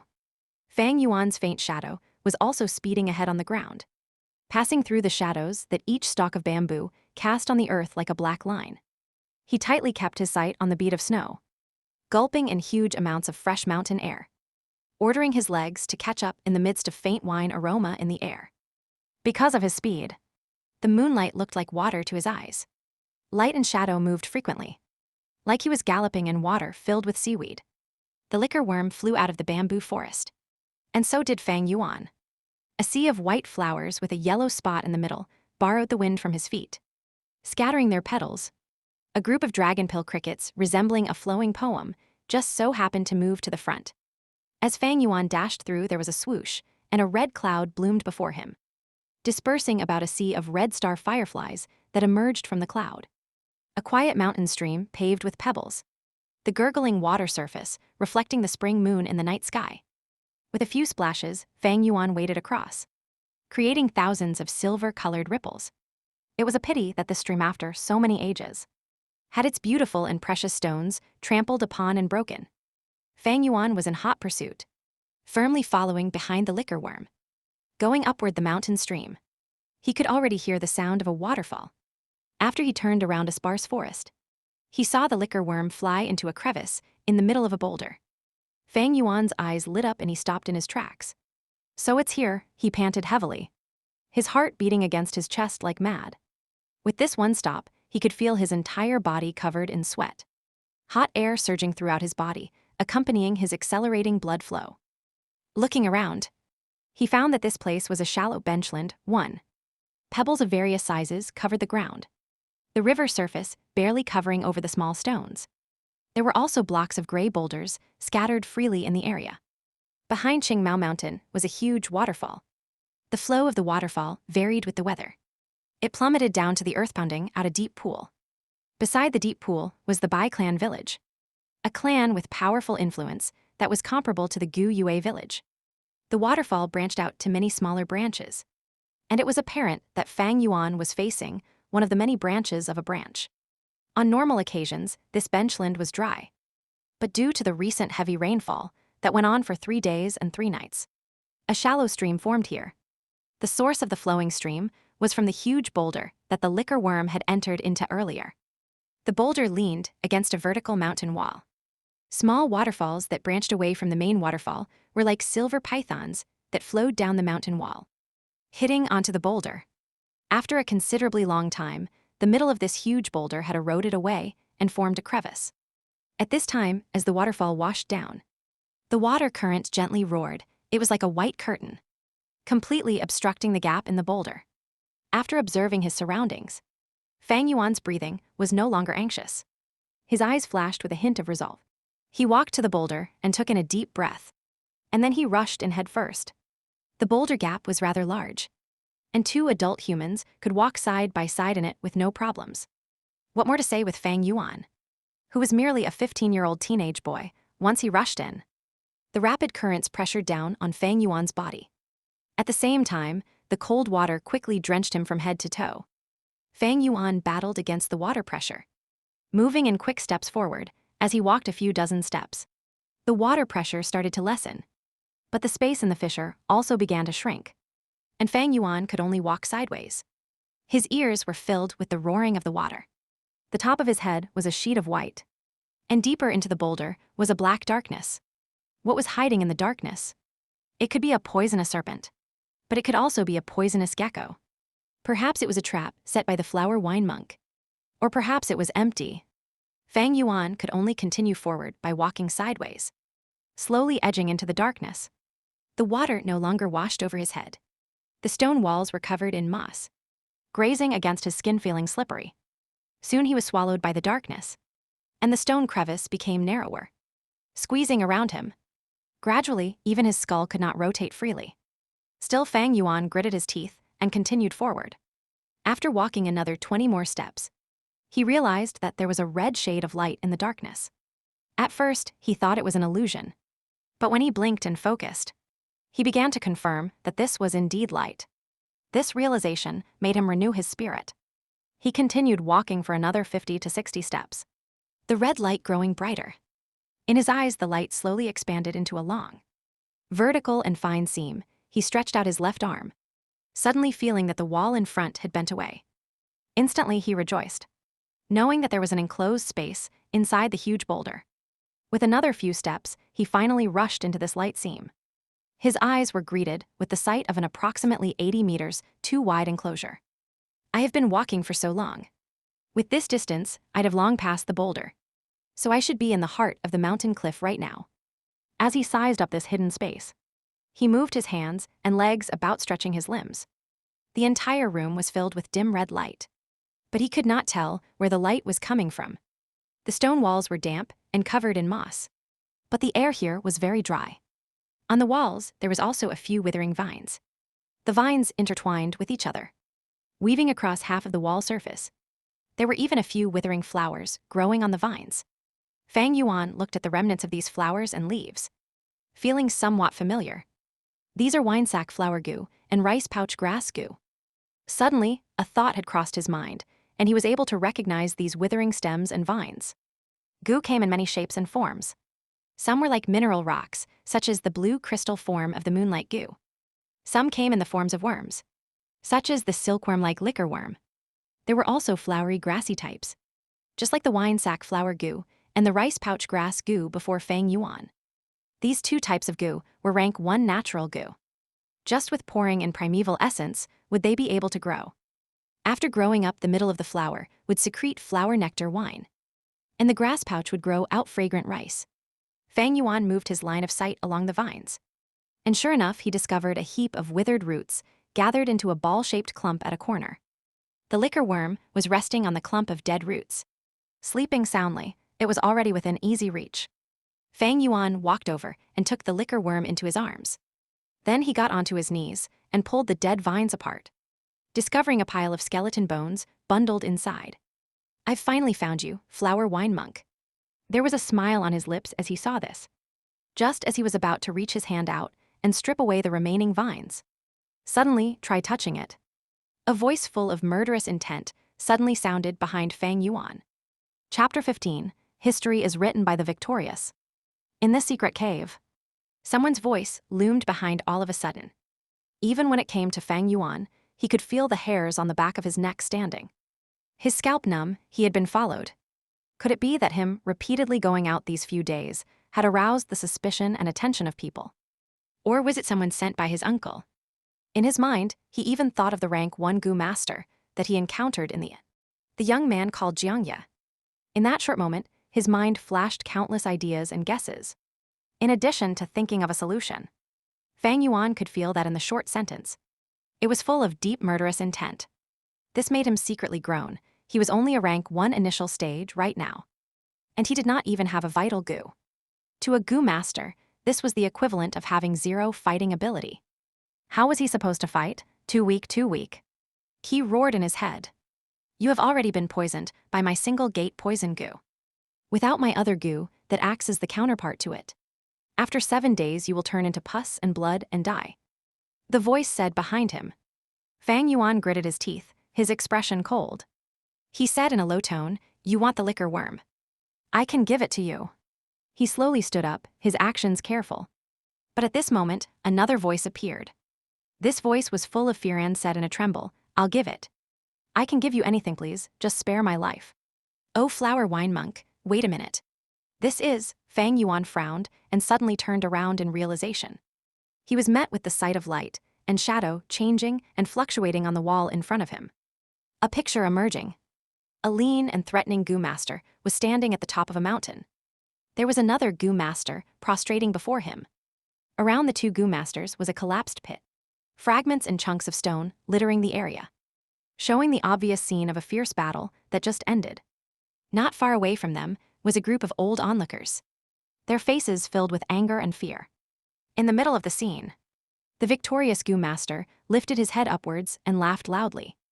Ha ha ha, Yue's hero. Cultivating to rank 5 at such a young age. I thought you were quite something at first. But I didn't expect you to be so unbearable, HMPH. The laughing Gu master had long and thin eyes. He was dressed in long pink robes, his huge and wide sleeves swaying with the wind.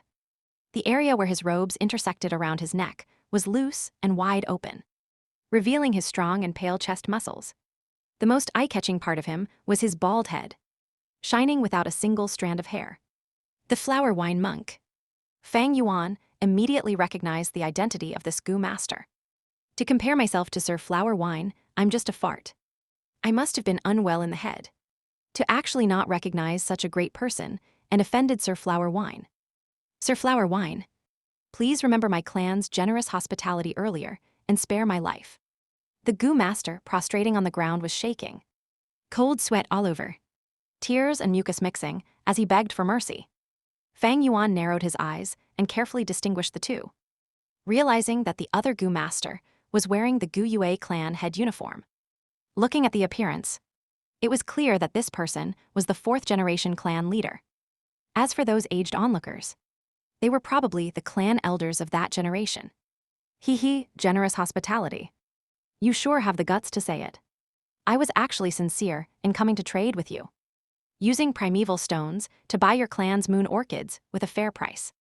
It was you who was harboring evil intentions, pretending to greet and take me in, telling me to take a seat at your banquet, intending to lace my liquor with a poisonous Gu. You all have been looking down on me way too much. I have made a living under the sky with the name of flower wine. How could I possibly be poisoned this way? The flower wine monk pointed at the kneeling 4th-generation clan leader, sneering. If you cooperated fairly, none of this would have happened. In the end, you just wanted to use my head to raise your reputation and fame. You only have yourself to blame for dying. Sir, please spare my worthless life. The 4th-generation clan head shouted in dismay, his knees scraping against the ground. He quickly crawled over to the flower wine monk's feet and hugged against his thigh. Sir, my clan has a spirit spring which produces primeval stones. We also planted huge numbers of moon orchids in an underground cave. I am willing to take in your enslavement Gu and become your servant. My life and death are at a whim. I am willing to devote a lifelong servitude to you, sir. Fang Yuan watched speechlessly, while the few elders in the picture looked even more uncertain. The flower wine monk narrowed his eyes. His anger had already calmed down. His eyes flashed and he said, HMPH. The enslavement Gu is precious beyond reasoning. It is a rank 5 Gudo. You really think I would have one? However, you have been infected by my single gate poison Gu. Only I can cure the poison, so I'm not afraid of you disobeying. Since that is the case, your clan has to give me 3. 0 stalks of moon orchids every week, also 3. 0 primeval stones. I will come around every now and then to pick up the goods and temporarily cure your poison, sparing your useless life. Thank you so much for your mercy, sir. Thank you so much for your mercy, sir. The 4th generation clan head cried repeatedly, kowtowing non-stop. His head bled continuously as it bumped against the mountain rock. HMP8 stop kowtowing. I despise groveling people like you the most. What so-called you a genius strong rank 5 fighter? How unworthy of your name, you better serve me properly. This is also regarding your life, erg. The flower wine monk suddenly cried out, his face making a horrified expression. He kicked away the 4th generation clan head with his leg, his body swaying. He frantically backtracked a few big steps, yelling at the 4th generation clan head. How do you still have goo? The 4th generation clan head was kicked at the pit of his stomach, and he spat out a mouthful of blood. He got up with a painstaking effort, his face revealing a scheming smile. Ha ha ha. Anybody has the right to punish people of the demonic faction. This goo is called Moonshadow. It is the best at hiding, even though it is only rank 4. But it has the ability to restrict the usage of the primeval sea and primeval essence. Demonu and I have been fighting fiercely. You don't have many goo on you anymore. How could you possibly restrain the Moonshadow goo? Just obediently surrender and become my servant. As long as you serve me until I am happy, you will still have a chance to live. The flower wine monk flew into a rage and roared. To hell with you. His voice had barely faltered away when his body surged forward like a bolt of electricity, a punch landing onto the 4th generation clan head's heart. The 4th generation clan leader did not expect the flower wine monk to be so radical. Even if his primeval sea was threatened, the flower wine monk was unwilling to compromise. A huge force came and he flew into the air, his body falling onto the ground like a broken sack. Thump. He spouted out a huge mouthful of fresh blood. The red liquid mingled with countless bits of internal organs. Have you gone mad? We could have totally settled this over a discussion. He stared daggers at the flower wine monk, his lips moving with great effort. His sentence went unfinished, for his legs gave way and his head crooked to the side. He died, clan head. Men of the demonic path are all insane. Kill him, kill this demon, avenge the clan leader. He has been inflicted by the Moonshadow goo. He can't just simply use his primeval essence anymore. Over a time, even his primeval essence will be threatened. The elders who were watching at the sidelines all roared in fury and swarmed the area. Ha ha ha, all those who are looking for death come. The flower wine monk cried into the air, facing the elders charging at him. He rushed at them head first. A fierce battle ensued, and the flower wine monk quickly had the upper hand. Very soon, all the elders had collapsed onto the ground, some of them injured and the rest dead. Just as the flower wine monk was about to finish off the surviving elders, his facial expressions suddenly changed, and he covered a hand over his abdomen. Damn, I'll come back in future to deal with you lot, said the flower wine monk. He stared daggers at a few of the elders, and his body moved like electricity as he fled into the mountain woods, disappearing without a trace in the blink of an eye. Chapter 16, taking as much as possible that one can take. Try touching it. You have already been poisoned by my single gate poison goo, without my other goo that acts as the counterpart to it. After 7 days, you will turn into pus and blood and die. To compare myself to Sir Flower Wine, I'm just a fart. I must have been unwell in the head to actually not recognize such a great person and offended Sir Flower Wine. Sir Flower Wine, please remember my clan's generous hospitality earlier and spare my life. The scene replayed itself over for the 2nd time on the wall. Fang Yuan remained silent.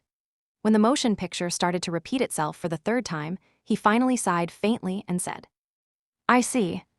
This method of leaving a moving picture with sound on the wall was probably the flower wine monks doing with the help of a faux audio goo. This goo was able to record down imagery and project it out later. The faux audio goo fed on light and sound to survive.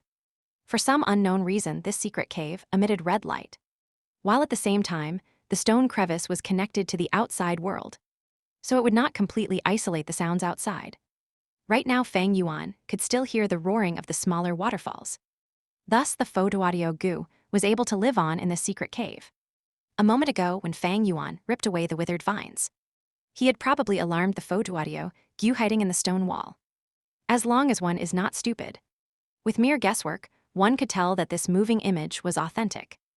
Back then, the fourth-generation clan head tried to plot against the flower wine monk, but he failed. After he lost in the battle, he tried a sneak attack, even though it repelled away the latter. He eventually died because of it. This part of history was considered disgraceful, and the remaining surviving clan elders decided to tamper with the truth. They reversed the roles of the fourth-generation clan head and the flower wine monk. The flower wine monk became the one who was defeated in battle and tried a sneak attack, and later died on the spot. On the other hand, the fourth-generation leader was turned into the justified and perfect hero. But this story itself had a big loophole. The flower wine monk had clearly died on the spot, so his corpse should be in the hands of the Gu Yue clan. But why was another pile of remains found? In his previous life, the Gu master who found it had probably been terrified after seeing the moving image. Those surviving elders had long been dead. But to prevent the truth of the flower wine monk from returning, this truth was probably kept secret by the top brass of the clan. That Gu master realized that if he single-handedly took the treasure, it would be a huge risk. If people investigated and found that he was involved with the flower wine monk in future, the top brass would naturally execute him.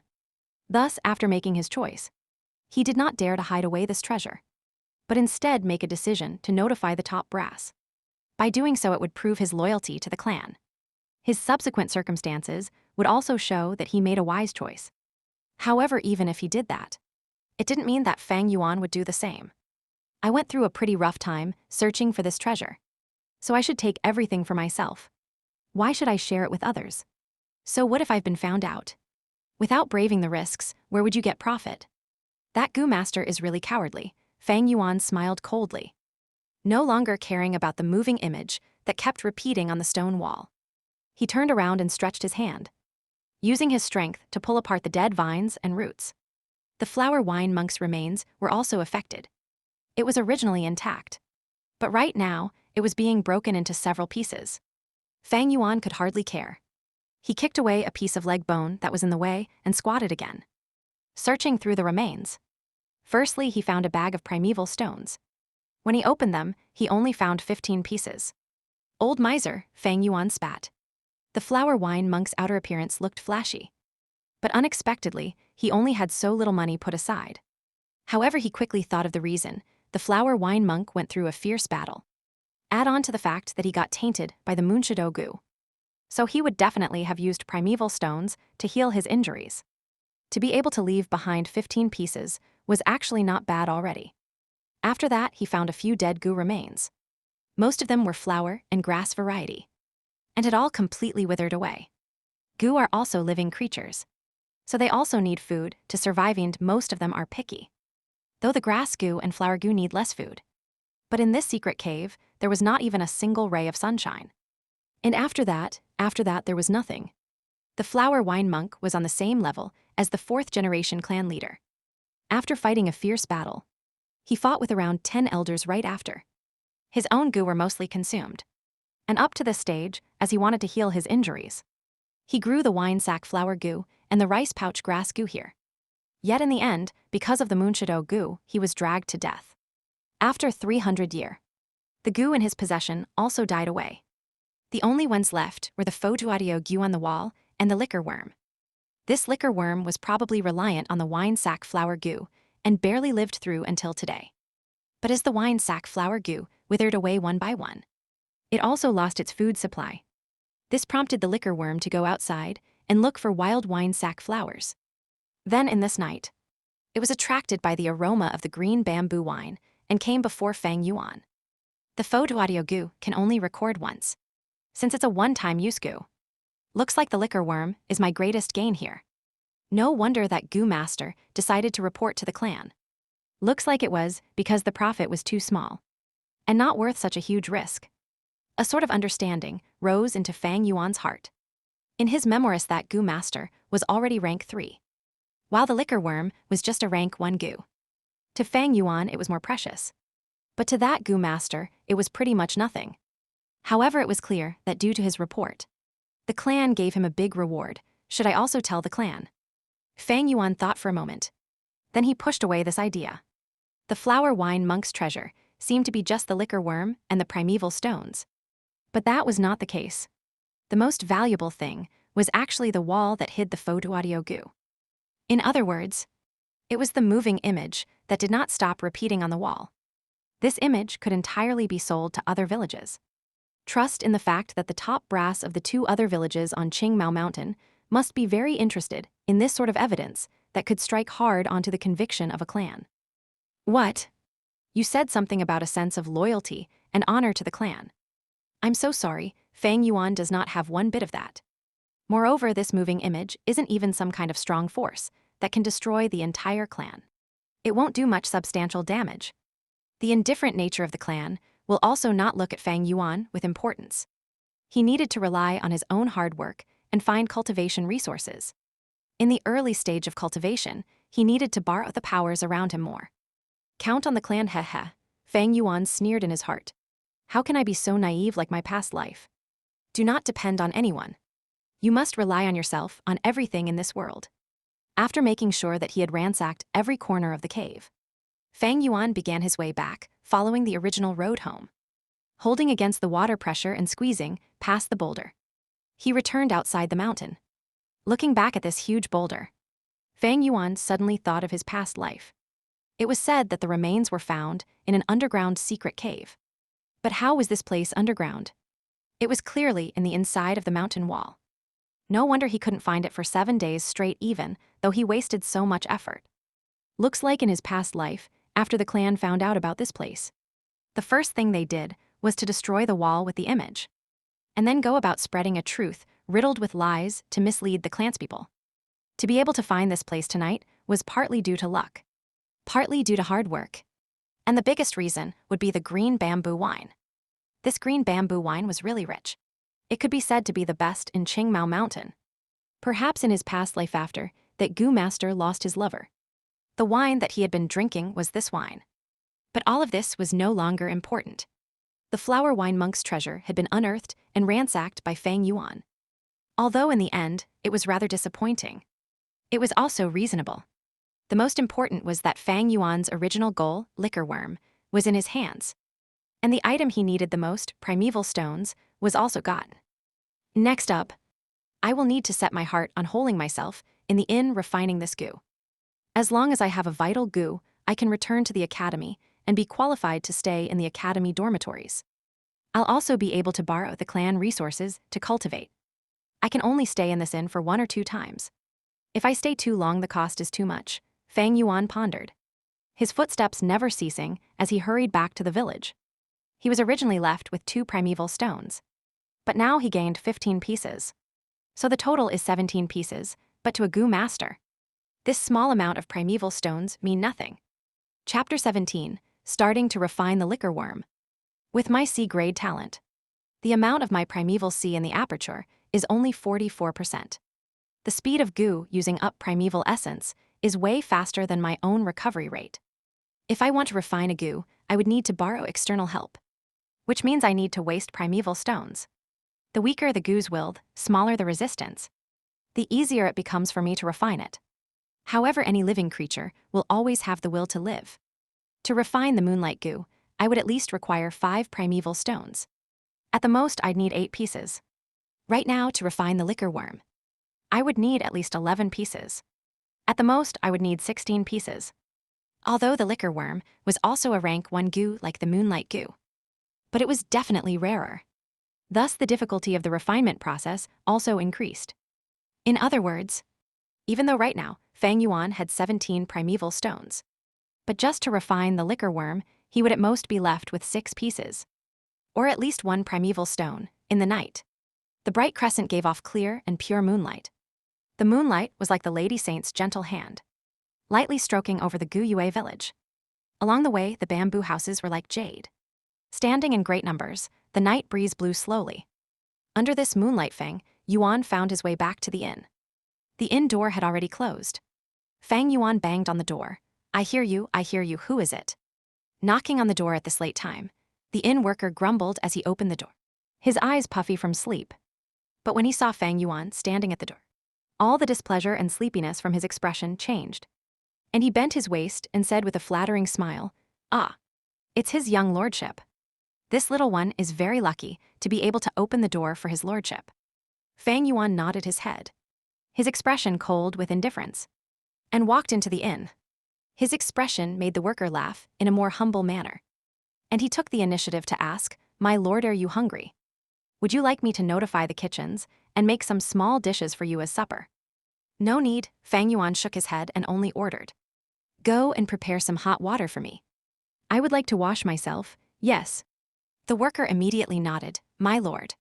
Go on to your room first, I guarantee you. The hot water will be sent over immediately." Fang Yuan let out a noise of approval and went up the stairs, heading towards the second floor. The worker watched Fang Yuan's back, his two eyes glittering in the light, revealing an expression of jealousy. This is a Gu master. Oh, if only I had the talent to cultivate. How good that would be. He shook his fists, sighing deeply. These words floated into Fang Yuan's ears, and he smiled bitterly in his heart. A Gu master had the power to transcend mortals, becoming a man above men. But in this process, the price that was to be paid was also very high. The first difficult problem was financial resources. A Gu master needed primeval stones to cultivate. Battles also required primeval stones. Refining Gu also needed primeval stones. Trading was also not an exception. Without primeval stones, how could cultivation be possible? This point was a difficult position that, being an ordinary mortal who watched from the sidelines, the inn worker would not understand. Just like earlier in the evening, the young Gu master, Jiang Ye, vented his anger and displeasure on the hunters when he dropped their wine jars. His meaning was, he himself could not bear to spend primeval stones to drink this green bamboo wine. Yet these hunters, who were just ordinary men, actually had such money to spare. To take a glimpse at the whole picture, just that meaning alone could tell a lot about the cultivation situation of a Gu master. The strength of a Gu master was great. They achieved more than a common mortal. But the price was also great. Many a time using every single piece of primeval stone needed great consideration, especially when it came to lower-ranked Gu masters. Do not be fooled by the glorious surface. In reality, the life of a Gu master is constantly strained by money. Not to mention as the realm of a Gu master increases, the resources they require also increase. Without proper backing, it is very difficult for a Gu master's road to cultivation. Fang Yuan thought of his previous life and had deep understanding of this reality.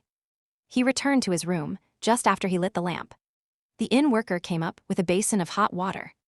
Of course, there were cloth towels and other toiletries. Fang Yuan let the worker leave and closed the room door. He put down the door latch, washed himself, and got up to his bed. Although his body was feeling a little tired, his heart still flared with a surge of excitement. I finally got my hands on the liquor worm. The liquor worm is rarer than the moonlight Gu, because in a sense, it is a Gu that increase a Gu master's latent talent. Fang Yuan sat cross-legged on the bed and took out the liquor worm. The liquor worm was still sleeping soundly. Its body size was slightly bigger than the moonlight Gu, soft and white like a silkworm. Under the light, its body was shrouded in a layer of faint, wavering light, just like a pearl's mellow luster. Two little eyes resembling two black sesame seeds were mounted on its chubby white head, making it appear charmingly naive. Placed in his hand, it was not heavy. Its weight was about half a chicken egg. When smelling it carefully, its body exuded a whiff of wine aroma. This fragrance was not the aroma of green bamboo wine, but the liquor worm's own fragrance. The smell was faint and misty, as if it was not there. Fang Yuan's nose twitched as he inhaled the fragrance of the liquor worm. The wine fragrance moved straight downwards into the aperture, entering into the green-copper primeval sea. The primeval sea surged and rippled for a moment, quickly absorbing in the wine. A gleam of pure and refined primeval essence was produced. The other primeval essence had an emerald green color, shining with a metallic copper luster.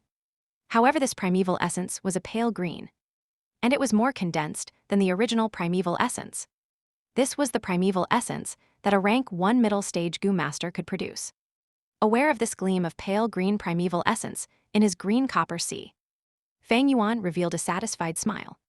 Right now my cultivation base is just that of a rank 1 initial stage. But with the liquor worms condensing, after the primeval essence is refined, I will be able to have rank 1 middle realm primeval essence. The beauty of this benefit is something that cannot be said in 1 or 2 sentences. But very soon, he took back his smile. However, right now, I have yet to fully master the liquor worm. It is only when I refine the liquor worm and turn it into my vital goo. Then I will be able to freely use it, and later on with maximum efficiency. Refine my primeval essence, thinking up to this point. He no longer hesitated, and began to draw out a jet of green copper primeval essence from his primeval sea.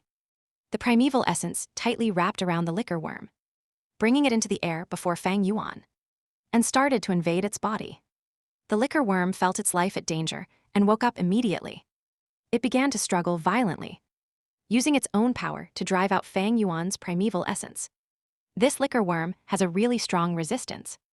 Fang Yuan's complexion turned grave as he felt the consumption rate of his primeval essence go beyond more than double of what the moonlight goo had consumed. No matter what, I have to refine the liquor worm. His two eyes flashed with a firm light as he continued pouring primeval essence into the liquor worm. In the room's candles on the table quietly burned, shining a bright light in the middle of the room while the far corners of the walls were dark. The candlelight radiated on Fang Yuan's face, but he had already closed his eyes, gathering all his focus onto the liquor worm. A continuous jet of green copper, colored primeval essence that resembled a jet of mist emitted out from Fang Yuan's whole body. Then it gathered together and firmly wrapped around the liquor worm. The liquor worm hovered in the air, its distance less than a feet away from Fang Yuan's face. It struggled with all its might in the midst of the green copper primeval essence. Time slipped away quietly. As the candles burned, they became smaller, and the light grew dimmer. The crescent outside, the window had slowly gone down. And then a new day arrived. The morning light squeezed through the narrow crack in the window and shone into the room. It was like the window had a light edge. Fang Yuan opened his eyes and looked at the liquor worm in front of him. The liquor worm's white body had a shade of green color. This was the result of Fang Yuan's effort after half a night. However, it was clear that this volume of green color was not even 1% of the liquor worm's body. Fang Yuan's face looked grave. This liquor worm's will was way too tenacious, and its resistance was incredibly strong. Simply put, this was beyond a rank 1 goo's boundary. This goo was most probably the flower wine monk's vital goo. The flower wine monk was a rank 5 master. So this liquor worm was originally rank 5. But because it went through all those years without enough food, pretty much full in one moment and starving in the next, so its grade also fell. Right now it is left at the level of rank 1. Yet its will is still as tough as a rock. Fang Yuan had guessed the truth. This liquor worm was originally the flower wine monk's vital goo. Its original will had been wiped clean and refined to the end. It had accompanied the flower wine monk throughout all his battles, passing through the underground world. After the flower wine monk died, his strong will continued existing in the liquor worm. Right now, with Fang Yuan trying to refine the liquor worm, it actually meant fighting against the flower wine monk's will. This was way more difficult than trying to refine a natural goo. A human's will is generally stronger than a natural goo. When facing death, humans were able to produce strength that even they themselves could not imagine. Not to mention that the flower wine monk was a master of the demonic faction. He came and went by himself, going up and down the underground world. His will was more tenacious than the masters of his level from the righteous faction. To refine this liquor worm in a month is impossible, unless there is a strong master who can use a rank 2 or rank 3 goo's breath to pressure this liquor worm and suppress the will inside the worm's body to the lowest limit. Under this kind of help, then, will I be able to do twice as much with half the effort. As he pondered, Fang Yuan could not help but sigh. His parents had died, while his aunt and uncle were plotting against him. He himself did not have any backing. So where could he possibly find external aid? If he had a grade talent, there might still be a chance. But he was only a C-grade talent. Everyone in the clan were not optimistic about him.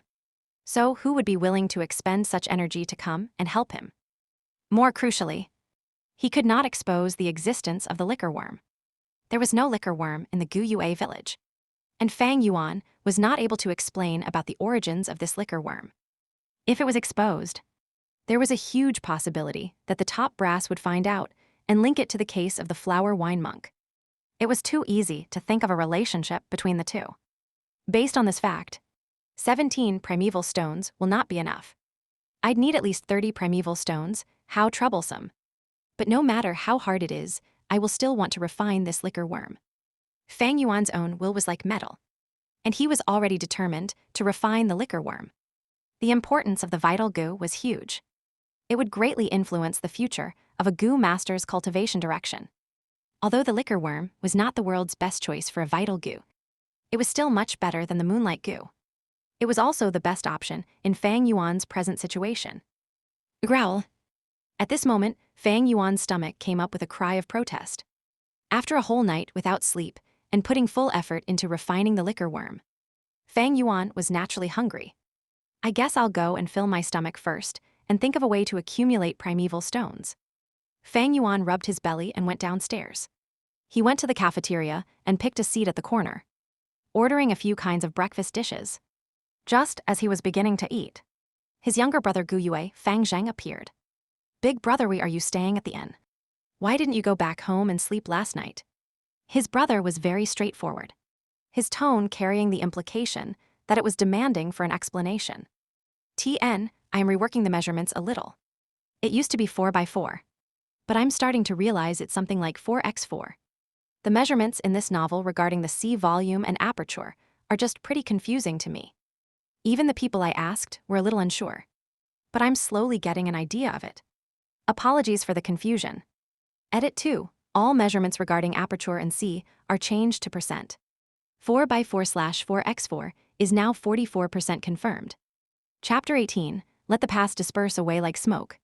Faced with his brother's question, Fang Yuan did not speak. He continued eating his breakfast. He knew his younger brother's character. Fang Zheng was not someone who could keep in his composure. Sure enough, Fang Zheng saw that his older brother did not even bat an eye at him, as if Fang Yuan pretended he was heir. In the next moment, he called out in a tone full of unhappiness. Big brother, what did you do to Shen Kui? Ever since she came out from your room yesterday, she cried all over the place. When I comforted her, she cried even more. Fang Yuan looked up at his younger brother. His face expressionless, Fang Zheng frowned, staring firmly at his older brother, waiting for his reply. The atmosphere was growing tense.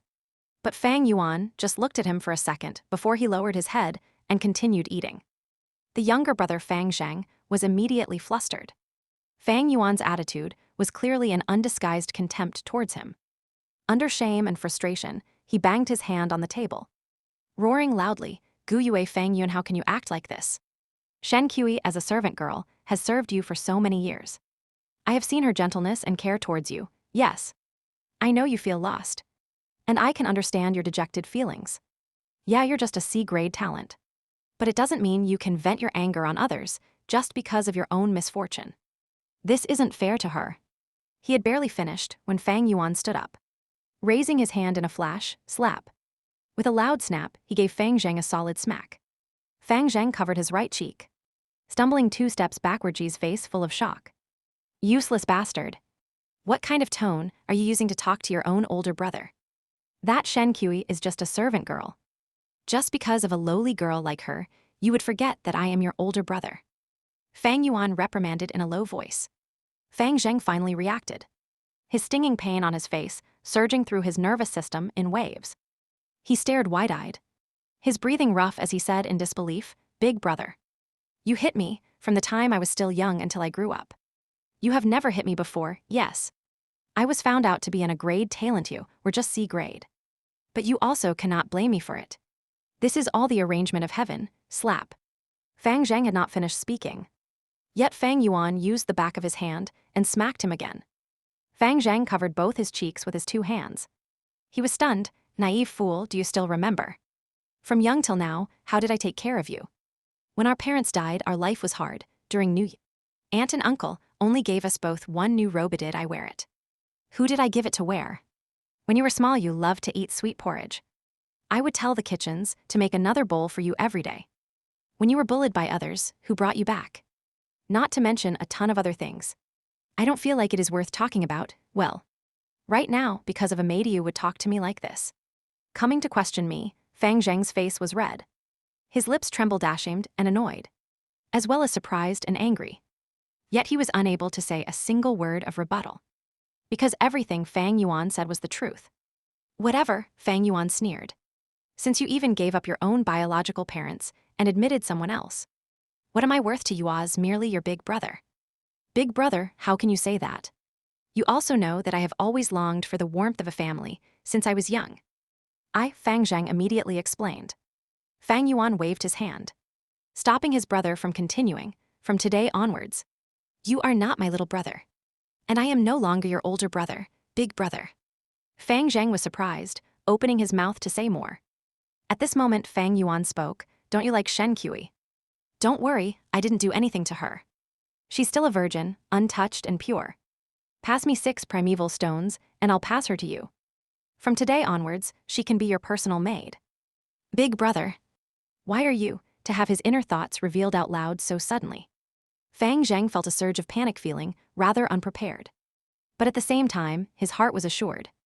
The one thing he was worried about the most did not come true. Not long ago in the night, Shen Kui personally served and washed him. Even though nothing important happened, Fang Zhang could not ever forget the gentleness of that night. Every time when he thought of Shen Kui, he would remember her skillful hands and her soft red lips, and his heart would throb.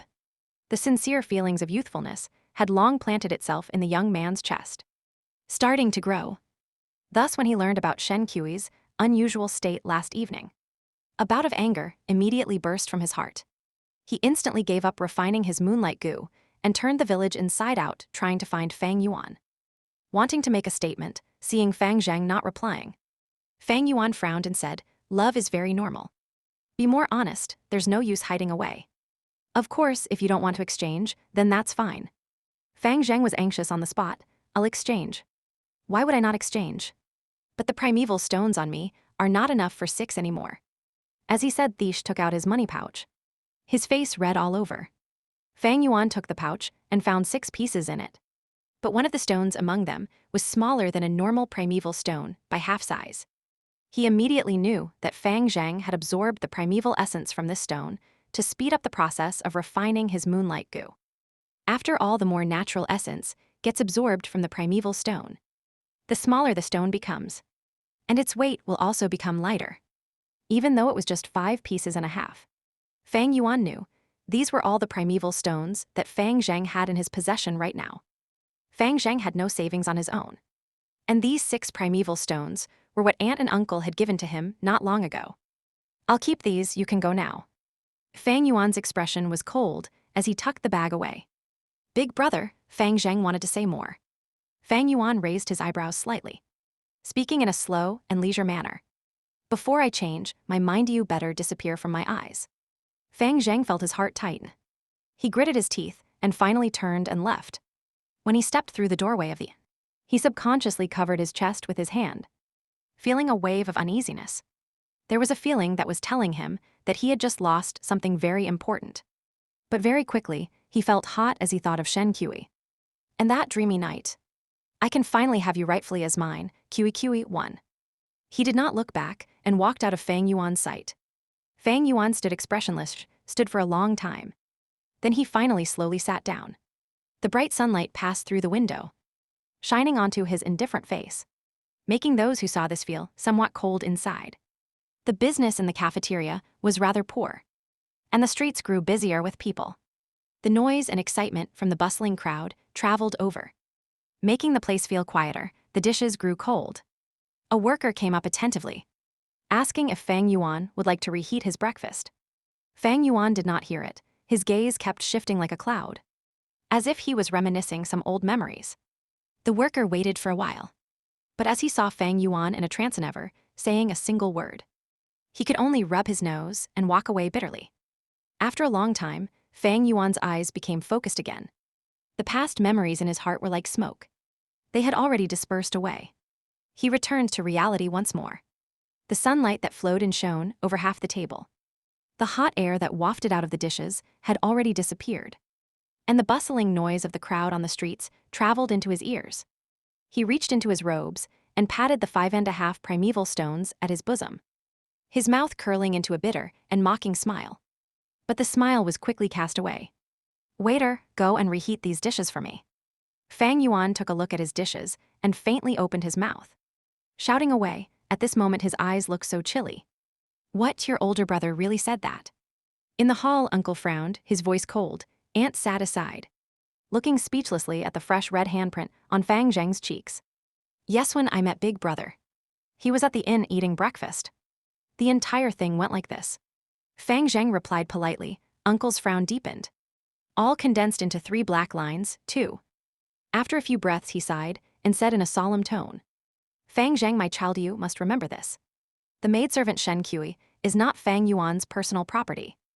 We assigned her to him. How can he use her as a trading item? If you wished for it, you should have told us earlier on. We would just assign her to you. Ah. Fang Zheng was stunned as he listened to this. Uncle waved his hand. You can take your leave. You gave all your primeval stones to Fang Yuan. So I'll just give you another 6, remember. Use them properly on refining your goo and seize number 1. We will be very proud of you when you do, father. Your child is ashamed. Fang Zheng was suddenly moved to tears. Uncle sighed and replied, just go. Hurry back to your room and refine your goo. You don't have much time left. When Fang Zheng took his leave, Uncle's face revealed a ferocious and angry expression. Bang, he hit the table with his palm using great force. Hissing, H-thighs damn bastard. He actually took our workers to do an exchange. He's really cunning. Anne advised, husband, calm your anger. It's just 6 primeval stones. What do you understand, woman? This Fang Yuan is only a C-grade talent. If he wants to refine the moonlight goo, he would need primeval stones. With his weak experience of a first-timer, 6 primeval stones won't be enough to refine it. But now that he has 12 pieces, it will be more than sufficient. Uncle was so furious he gritted his teeth. He added, a goo master's cultivation will very swift as long as there are enough resources and no obstacles. In 2 or 3 years, the clan will be able to produce a rank 2 goo master. The lower Fang Yuan's cultivation rank. The smaller his hopes of trying to seize the family inheritance 1 year later. Right now he is still young, just starting to cultivate. We shall hinder him and let his starting process fall behind those at his age. The academy resources are always awarded to excellent students. With his latent talent, once he falls back, he won't be able to get any resources. Without the help of resources, his cultivation will fall even further. With this vicious cycle, I would like to see if he has the ability to inherit the family inheritance a year later. Ant did not understand, even if we do not stop him. He would at most be at rank 1 middle stage a year later. Husbandier cultivation is at rank 2. Why are you still afraid of him? Uncle was so angry he stomped and said, woman, you really are a case of long hair but short insight. With just my identity as the senior, should I really beat down the younger generation? If he wants to get back the inheritance, it is reasonable and cannot be stopped directly. I can only fight back using the clan rules. It is stated in the clan rules, to be head of the house at 16 years old. The person must have at least rank 1 middle stage cultivation. Otherwise, it means that Fang Yuan will have no right to waste the clan resources. After I have said this, do you understand now? Ant was enlightened. Uncle narrowed his eyes, a glint in his gaze. He shook his head a little, sighing as he said, Fang Yuan is just too smart or cunning. He could even see through a power play. What kind of intellect is this? Scheming and calculating at such a young age. How terrorizing. Initially, I was going to continue plotting against him. Yet he moved out straight away. I wanted to further rely on Shen Kui to monitor and trouble him. But in the end, he went away and even earned 6 primeval stones. Alas, if he could be as stupid as Fang Zheng. That would have been great, oh right. From today onwards, you must treat Fang Zheng better. He isn't a grade talent after all. Not to mention, I can see that he has feelings of dissatisfaction and unhappiness towards Fang Yuan. These emotions are a good thing. They must be guided properly. I have a sort of feeling that he will become the best tool to deal with Fang Yuan in future. In the blink of an eye, 2 days had passed. In the room at the inn, there were no lights. The moonlight poured in, casting a color of frost. On the bed, Fang Yuan sat cross-legged, his eyes closed. He moved his green copper primeval essence, concentrating his mind on refining the liquor worm. On its body, a small cut had already been dyed the green color of green copper. But the liquor worm's will was still as tenacious as ever. It constantly struggled in the midst of the ethereal primeval essence. Fang Yuan's refining process was not going smoothly. It was very difficult. I spent 2 days and 2 nights, only resting 2 hours each day. And I spent 12 pieces of primeval stone, but only managed to refine around 1/15 of progress. Calculating according to the time. I guess someone will succeed in refining their goo in these few days. Fang Yuan could see the situation clearly. However, his talent was a poor grade anyway. Add on the liquor worm that he was trying to refine, having an incredibly tenacious will to live. It was even stronger than a normal moonlight goo. The resulting situation of falling behind was normal. A moment of falling behind is nothing. As long as I have the liquor worm, Fang Yuan's heart was clear like a mirror. Not a single trace of anxiety and discouragement in him. Suddenly, the liquor worm curled up into a ball. Oh no, the liquor worm is counterattacking. Fang Yuan instantly opened his eyes. A hint of astonishment in his gaze, before him. The liquor worm had curled into a round, little dumpling, fiercely giving out a blinding white light. It was risking everything in this one last stand. At once Fang Yuan felt a strong will coming out from the liquor worm's body, flowing directly through the primeval essence and descending into the primeval sea in his aperture. The situation where a goo counterattacked was incredibly rare. Only goo with extremely strong will would give their all. It was either success or death in the face of such a scenario. The usual teenager would be panicking right now. Though he was surprised, Fang Yuan did not panic. In fact, he was somewhat delighted, staking everything in one last attempt. This is also a good thing. As long as I can handle this counterattack, the liquor worms shall greatly weaken. However, I need to put full focus into fighting back against this will. I cannot receive even the slightest outside interference. Or else that would be bad. Sigh, but I hope no one will come and disturb me during this period. His thoughts finalized. He was ready to gather the primeval essence in his aperture. Ready to accept the liquor worm's will. He would be entangled with it and fight it 300 rounds. But at this moment, a miraculous event happened. In the middle of his aperture, just above the sea high in the Ira goo appeared, boom. A mighty strong breath erupted from this goo. This breath was like the Milky Way pouring out, and floodwater rushing down from the mountains, yet it was also like a dreadful beast whose dignity was offended that opened its scarlet-red eyes and looked around to see who would dare to violate its territory. This is the spring-autumn cicada. Seeing this goo, Fang Yuan was completely shocked. 1. Kui is just an affectionate way to call Shen Kui. 2. The novel says Chinese letter, Chinese letter, Chinese letter, Chinese letter, Chinese letter, Chinese letter, Chinese letter, Chinese letter, which means condensed into a Chinese letter word. Chinese words are used to describe things sometimes. Author's note, he thanks a bunch of people. I will keep on going forward 3 years, 6 years, 9 years in this period of time. Some of you may leave temporarily, and some will always stay. In the busy process of human life, we constantly mark our constant existence, and we all prove to each other that we have lived before. I had imagined this sort of scenario when we are old. You all will look at Gu Zhenren this ID, and will laugh in your hearts, oh it's him. When I was young, I have read his book before. I even gave him a recommendation vote. Maybe I will open my previous layout and see all these familiar IDs. Those that have rewarded voted and commented before. I will reminisce the times when I was writing alone. These names were the company of my long and difficult journey, giving me warm little lights. Right here in the book is a small little twist. Fang Yuan will begin to truly show his unique style. Those who were able to read up till here are predestined. I guarantee you right here. This book will become more and more exciting.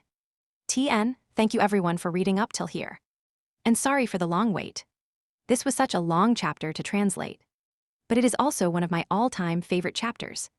The sadness and meaning of this chapter has always stayed with me. As the author said, this is the turning point and beginning of the real story. I hope you will give lots of support to the author, and I hope to translate even more tilde.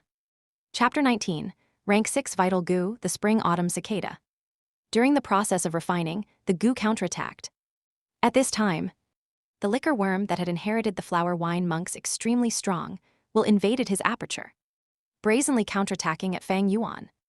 This strong willpower descended from above, surging down towards the bottom of the aperture where the green copper primeval sea was.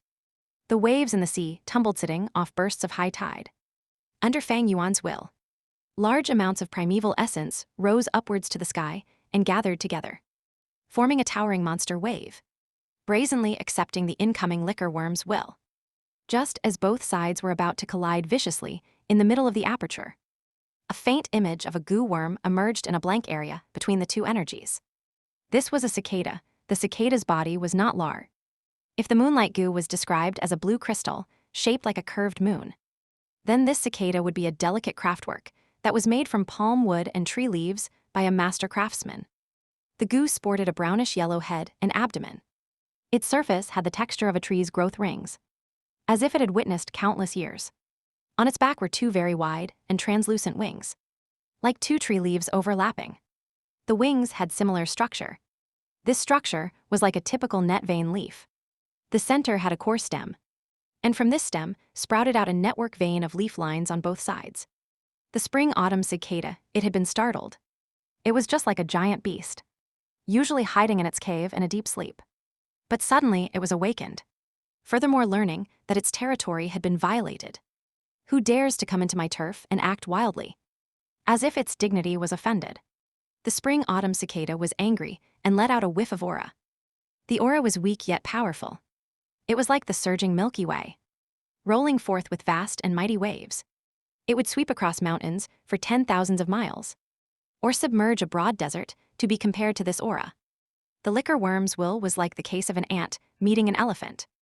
The aura swept around and expanded, just like a raised, invisible tsunami. The invading will of the liquor worm did not even have the ability to withstand it. It was immediately swallowed whole by this aura. Fang Yuan felt depressed. The green copper primeval essence that he had thrust forward with his might collided with this aura like it was a wave crashing onto a great mountain. In a moment, the condensed primeval essence disintegrated and dispersed into rain, scattering down to the primeval sea. The waves on the primeval sea rose one after another. It was like a rainstorm had just swept across, increasing its turbulence, but after a few seconds, the spring-autumn cicada's aura spread down, pressing onto the primeval sea. Boom! Fang Yuan felt like he heard a buzz. In an instant, the rolling waves on the sea calmed down. The spring-autumn cicada's aura firmly repressed the entire primeval sea, just like an invisible mountain pressing down. The surface of the sea was calm like a mirror, not a single wave rolling about. It was like an originally crumpled piece of paper. A boundless giant hand covering over it suddenly, flattening it. This was easily an incomparable power. Fang Yuan felt a pressure weighing like an enormous invisible mountain pressing down on his heart. He compared it to Sun Wukong being pressed down by the five elements mountain. Fang Yuan could not even mobilize a single pint of primeval essence. However, although he was shocked, he was not afraid. In fact, his heart felt great joy. I didn't think the spring-autumn cicada would actually follow me and be reborn together. So it's actually not a one-time use goo worm, but one that can be used again repeatedly.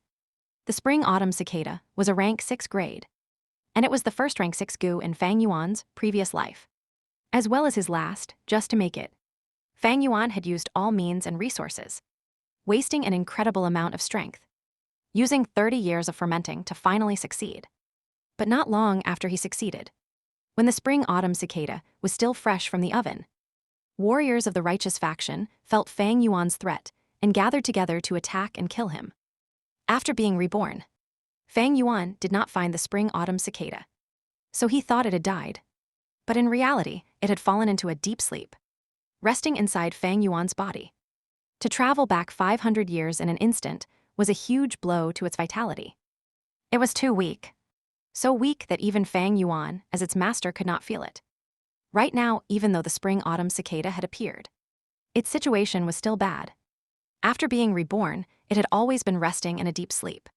To appear right now was because it had felt the danger that the aperture was facing. It could be said that the liquor worm's will had awakened it. It was weak, very weak, extremely weak. In Fang Yuan's memories, the original spring-autumn cicada was full of vitality.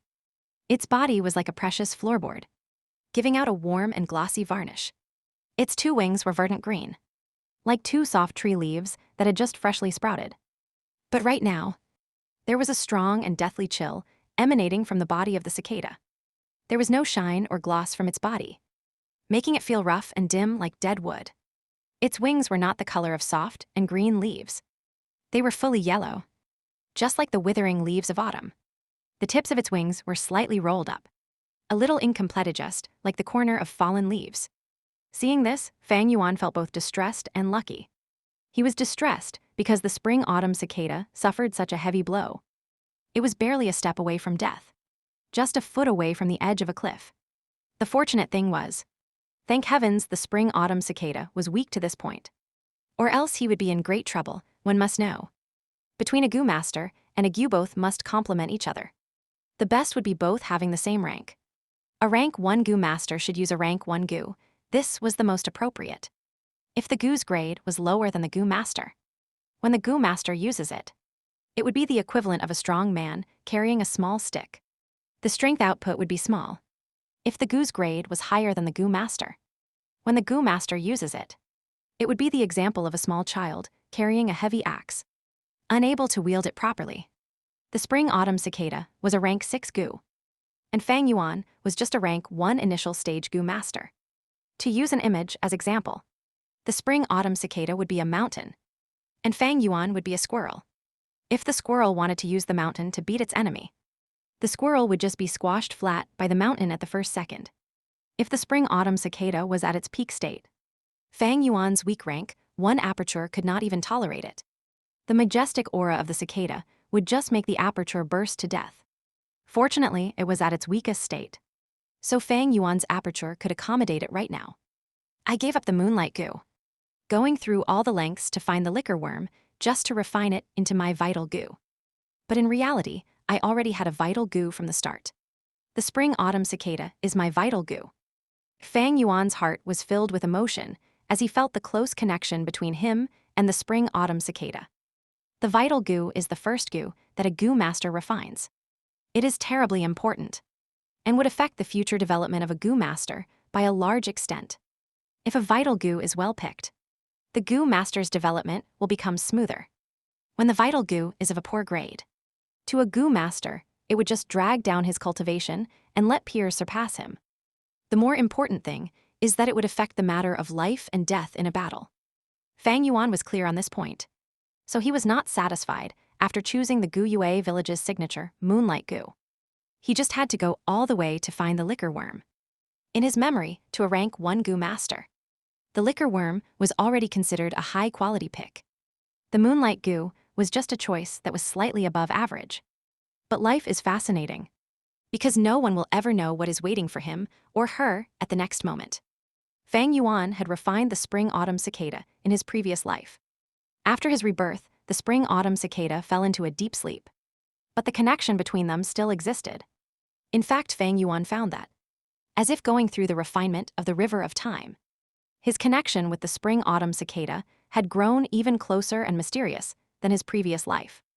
It was just because the spring-autumn cicada was too weak. So Fang Yuan was not aware of it, therefore in the real sense, the spring-autumn cicada is the first Gu that he had refined. The only thing was that the spring-autumn cicada was not refined in his current life, but the result of hard work in his previous life of 500 years. The spring-autumn cicada was Fang Yuan's vital Gu. A rank 1 Gu master having a rank 6 vital Gu. If this sort of thing was said out loud, it is expected that no one would believe such a thing. This has already broken the limits of human cognition. But yet, that is exactly what happened. The truth is beyond doubt. The liquor worm as a vital Gu is already one of the best choices. But when you compare it to the spring-autumn cicada, it is just like scum on the ground. My vital Gu in this life is actually the spring-autumn cicada. Ha ha ha. Chapter 20, The Academy Elder is speechless. The immense joy he felt did not overcome his mind. He quickly calmed down and started to consider the consequences that the spring-autumn cicada would bring to him. The spring-autumn cicada's ability is rebirth. But right now it is at its weakest state at the instant I use it. It'll die, however it is still a rank 6 Gu. So I can totally use its aura. This won't do any damage to its body, he. After he finished pondering, he closed his thoughts and opened his eyes. The liquor worm was hovering before him, shivering in the midst of the smoke-like green copper primeval essence that had surrounded it. Earlier, because it wanted a chance to survive, desperation drove the liquor worm risk everything on a single throw. Yet in the end, its will was easily defeated by the spring-autumn cicada's aura. Due to this, it suffered a heavy blow. Its current strength, not even 1% of the original will it had. Spring-autumn cicada, with a simple thought. Fang Yuan released a small trace of the spring-autumn cicada's aura. This aura pressured onto the liquor worm's body. The liquor worm immediately stood still, motionless like a dead creature. It scattered while felt the spring-autumn cicada's aura. Like a mouse that had run into a catite was frightened. It shrank into a ball and was too afraid to move even a slight bit. Fang Yuan laughed and took the opportunity to mobilize his primeval essence. In the beginning, when he tried using his green copper primeval essence to refine it, the liquor worms resisted fiercely, so it could only expand arduously bit by bit. But right now, Fang Yuan's green copper primeval essence drove straight in, flowing vigorously without resistance. There was no obstruction at all. The green copper color on the surface of the liquor worm rapidly expanded. In a few winks, the once pearl-white liquor worm was fully dyed green. The general situation had passed. The last remains of the liquor worm's will was finally washed away easily by Fang Yuan's will, dissolving into nothingness. With that, the liquor worm was fully refined. Compared to the beginning, where Fang Yuan had to endure hardship akin to trampling mountains and crossing ravines, the refining process right now was as easy as swallowing saliva. A kind of mysterious and cordial feeling connected the liquor worm and Fang Yuan together. The refined liquor worm was like a part of Fang Yuan. If Fang Yuan told it to huddle up, it would curl. If he told it to curl into a ball, it would curl into a round little dumpling. The feeling was like moving his own finger. Fang Yuan took back his primeval essence, and the liquor worm returned to its fat and white state. Then, with a leap, it went through thin air and plunged into the middle of Fang Yuan's aperture. When it was inside, the liquor worm flew a distance away around the hovering spring-autumn cicada and entered the green copper primeval sea. On the sea surface, the liquor worm stretched its body arbitrarily. Occasionally, it would twist around its chubby waist, appearing comfortable as if it were bathing in a hot shower. With the spring-autumn cicadami plans will have to change. Fang Yuan gathered his mind away from the aperture and took out the moonlight goo. He repeated what he did earlier, letting out a hint of the spring-autumn cicada's aura, pressing it down on the moonlight goo. As it felt the spring-autumn cicada's aura, the moonlight goo will immediately surrendered. Its fear so great its will could only turtle up in the furthest corner of its own body. Fang Yuan's primeval essence poured in. In the blink of an eye, the moonlight goo was dyed a jade green color. Finally, with just a simple thought, the moonlight goo will was easily strangled. After he was done, he took back his primeval essence, and the moonlight goo returned to its original, semi-transparent blue crystal form. He put away the moonlight git, did not enter his aperture, but instead directly dropped onto his forehead, forming a pale blue crescent mark in the middle of his brow. The entire refining process of the moonlight goo from beginning to end did not take more than 5 minutes. Comparing the start of his difficult refining process to the situation right now, the speed was rapid and created a sharp contrast. Not only was it very fast, the consumption of primeval essence was also very little. For the past few days, Fang Yuan had consumed 6 pieces of primeval stones just to refine the liquor worm. But tonight, while Fang Yuan could see the bottom of the primeval sea in his aperture, he did not use a single stone, ha. With the spring-autumn cicada at hand, it is as easy as having a god's help. After today, all I just need to do is use its aura to pressure down. Any rank 1 goo will be easily refined. Even though I only have C-grade talent, I don't need to borrow the help of primeval stones. The difference of before and now is like heaven and earth. Fang Yuan's mood was joyous. Right now, his situation was like pushing away the mist and cloud to see the blue skies. Although the spring-autumn cicada was at its weakest point, it was still a rank 6 goo. A fallen tiger still leaves behind threat. A festered ship still has 3 pounds of nails, 1. Just relying on its aura, Fang Yuan's cultivation from today onwards would receive a huge driving force. At this moment, the moon outside the window was bright and the stars were few. The moonlight flowed through the window, shining on Fang Yuan's face. Initially, I thought I wouldn't be able to get number 1. But the road twisted and turned unexpectedly. Time waits for no one. I must go to the academy now and receive the top prize. Fang Yuan's eyes glistened. With a thought, the spring-autumn cicada faded away from view and disappeared once more, returning to its deep slumber. Then he called out the liquor worm and hid it away at a corner of his bed. This was to prevent the academy's unnecessary examination. 15 minutes later, in the clan academy, the academy elder had long gone to bed. But in his dreams, he could vaguely hear the sound of somebody knocking on the door. He was awoken by the noise, and he opened his eyes, rather displeased. "Who is it outside there in the middle of the night?" Instantly, a voice replied in a respectful tone. "Reporting to Sir Elder. It is a student from this year's batch. He has already finished refining the moonlight goo. You have instructed your subordinates earlier to report to you the very instant the first name appears. No matter what time it is, well, it's true that happened." The academy elder frowned, and then he got off his bed. As he put on his robes, he asked, "Which student is it that got number 1 this year? Is it Gu Yue Fangzhang?" The subordinate outside the door replied, "It seems so. The moment I heard the news, I hurried over here to tell you about it. Sir, it seems to be someone from the Fang family branch." "Hee, counting the time, it is probably him." The academy elder laughed, lightly confidently saying, "Who else could it be besides the grade talent genius? All those B-grade talent students would still be worse even with the help of primeval stones. Or else, why would the grade of cultivation talent be so important?" As he said this, he pushed the door open and came out. Outside the door, his subordinate respectfully bowed. Moving 2 steps backwards, "Sir is right," he echoed. In the halton candles, or so burned together, brightening up the halls. The man who had received Fang Yuan had already cleared up all doubts by now. Under the bright light of the candle fire, his face showed a stunned expression. "Wait, what did you just say? You are called Guyue Fang Yuan, not Guyue Fangzhang." Fang Yuan nodded. At this moment, the elder walked in from the entrance.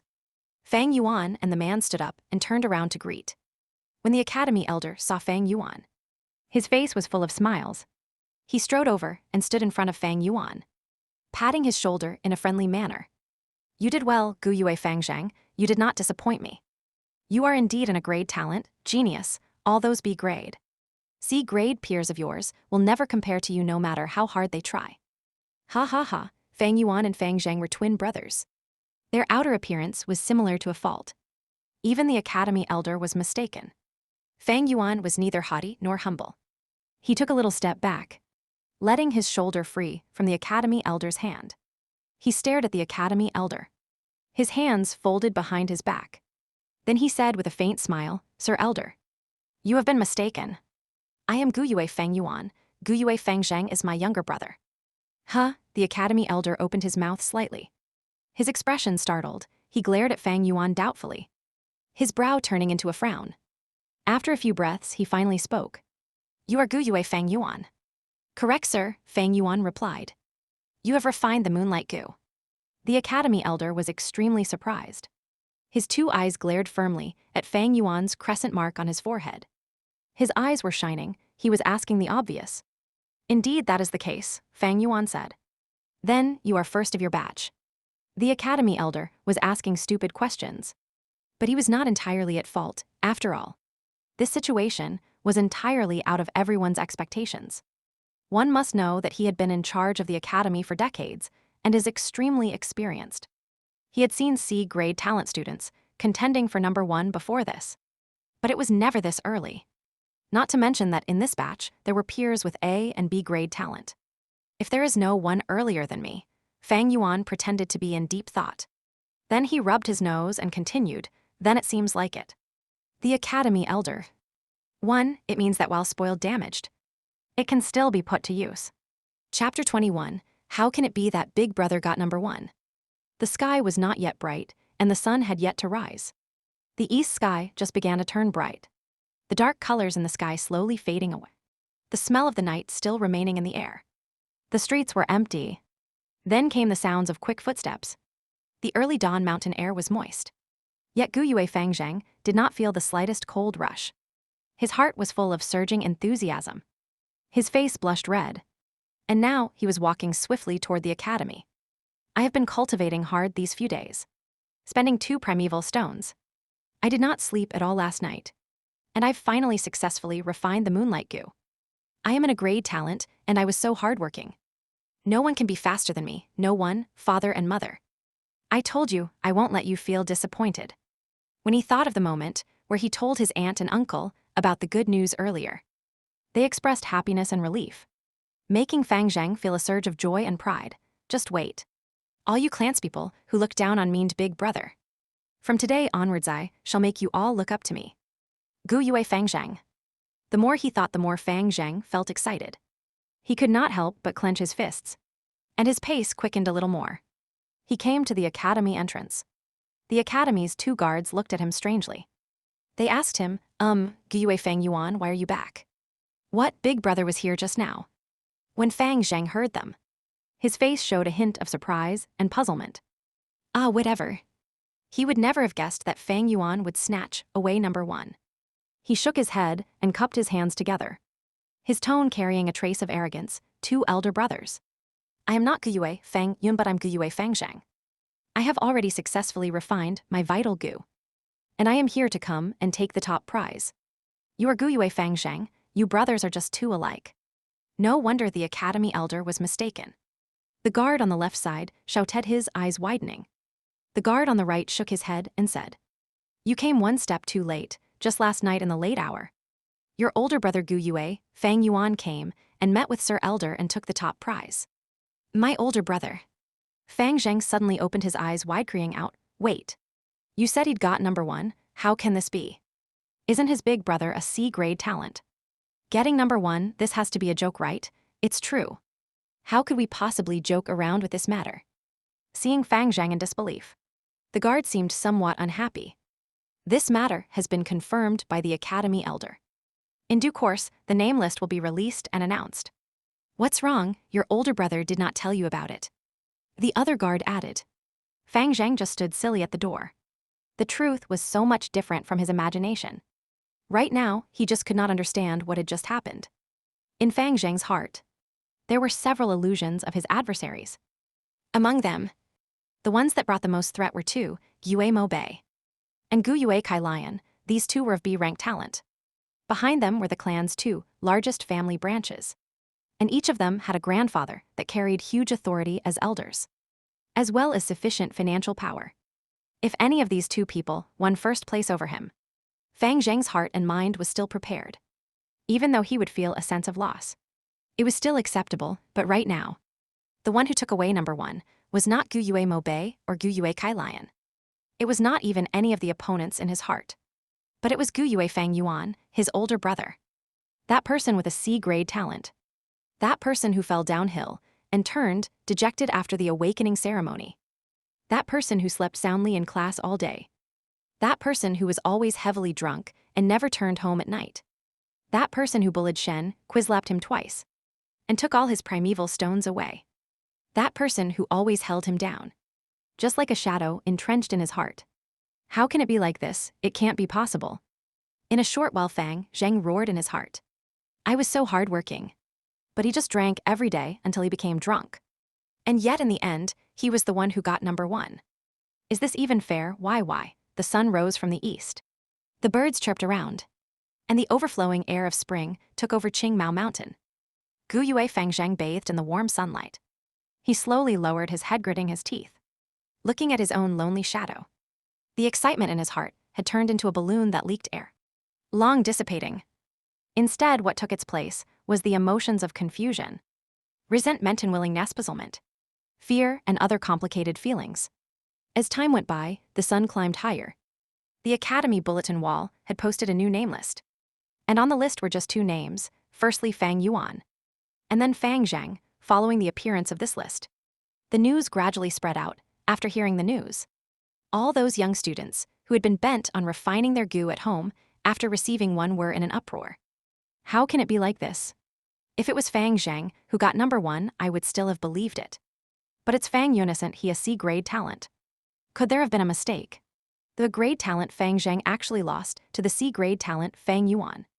Is this Tales from the 1001 Nights 1? The Mo Branch family home. The greenery in the courtyard was overflowing, the fragrance of tea dancing about. One of the clan elders of the Gu Yue clan, Gu Yue Mo Bei, was sitting in front of his desk, looking at the spring scenery outside his window. He leisurely drank his tea and said, Mo Bei hasn't continued refining his Gu. The housekeeper, standing at a side, hurriedly replied, after he heard about news concerning Fang Yuan in the afternoon. Young Master Mo Bei seemed to be deeply affected and has no mood to continue refining the moonlight goo. It is a pity. Young Master Mo Bei was just so close to succeeding. Actually, if Fang Zheng got number 1, it could still be ignored. But it just has to be that C-grade talent, Fang Yuan. So young Master Mo Bei lost his interest. It can't be helped. HMPH, do not excuse him, Gu Yue Mo Chen snorted coldly.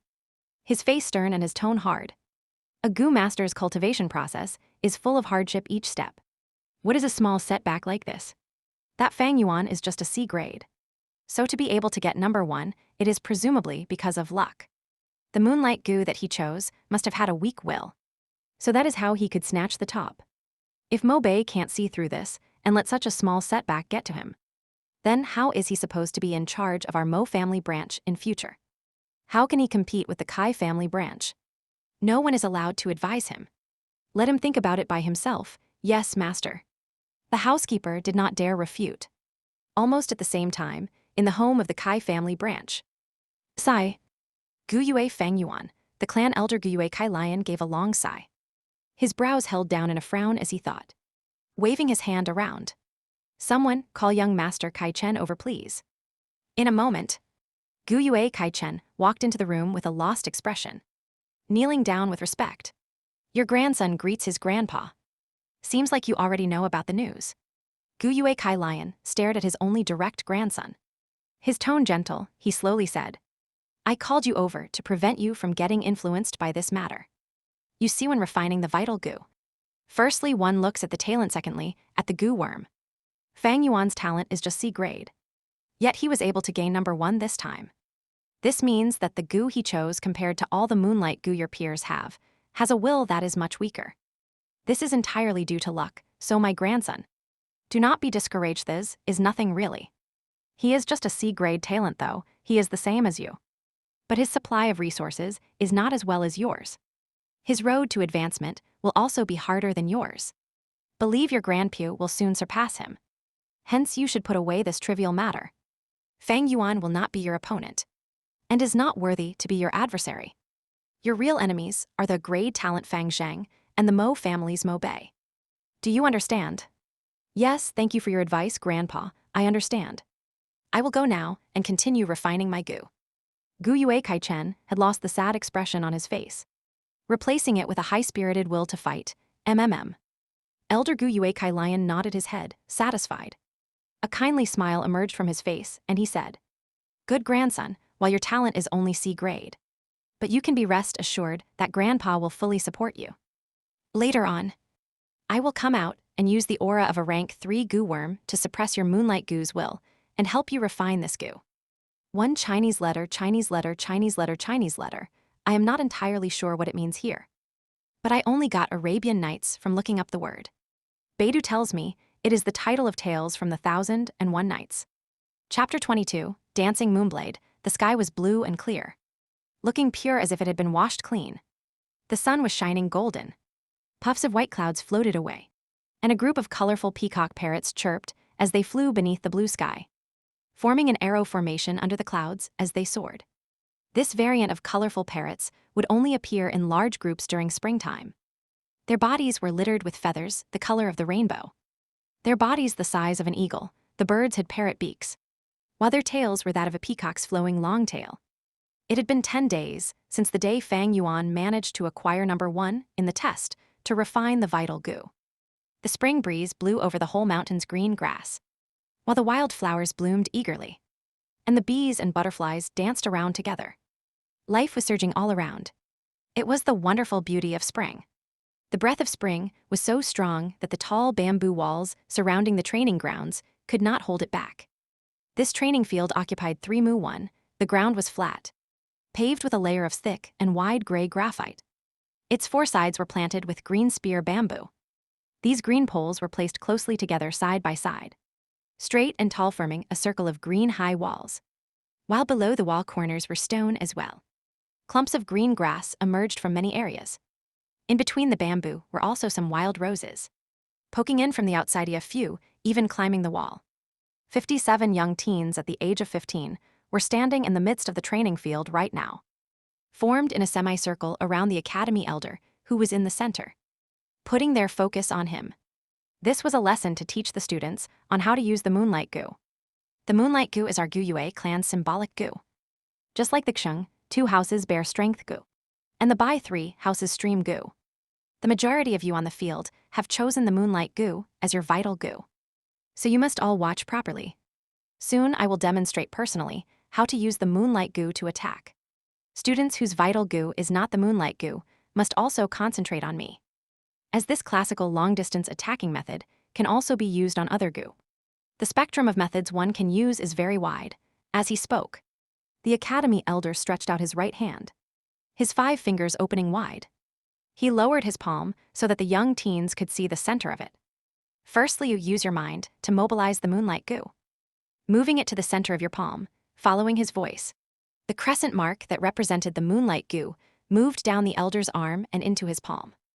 Then you mobilize the primeval essence in your aperture, pouring it into the moonlight goo.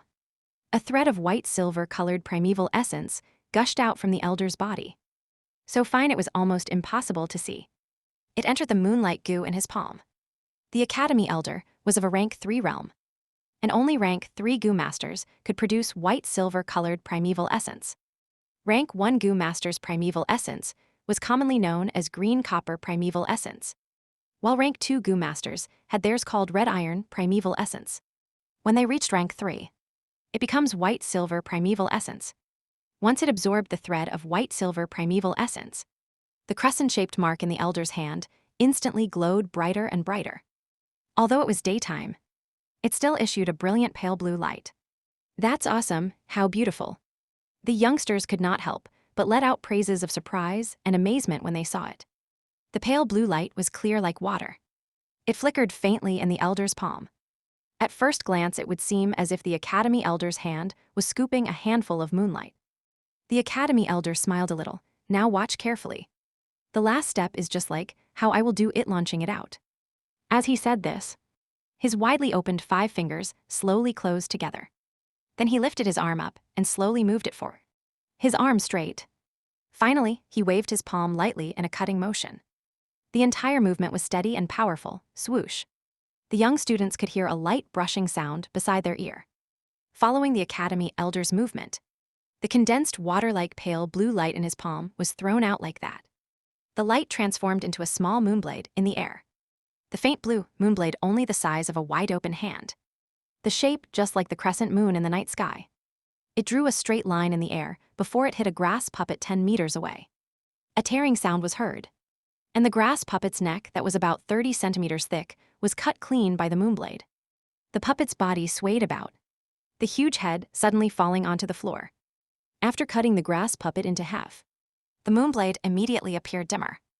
However, it continued flying about another 6 meters in the air before the crescent began to gradually fade away, finally dissipating in the air.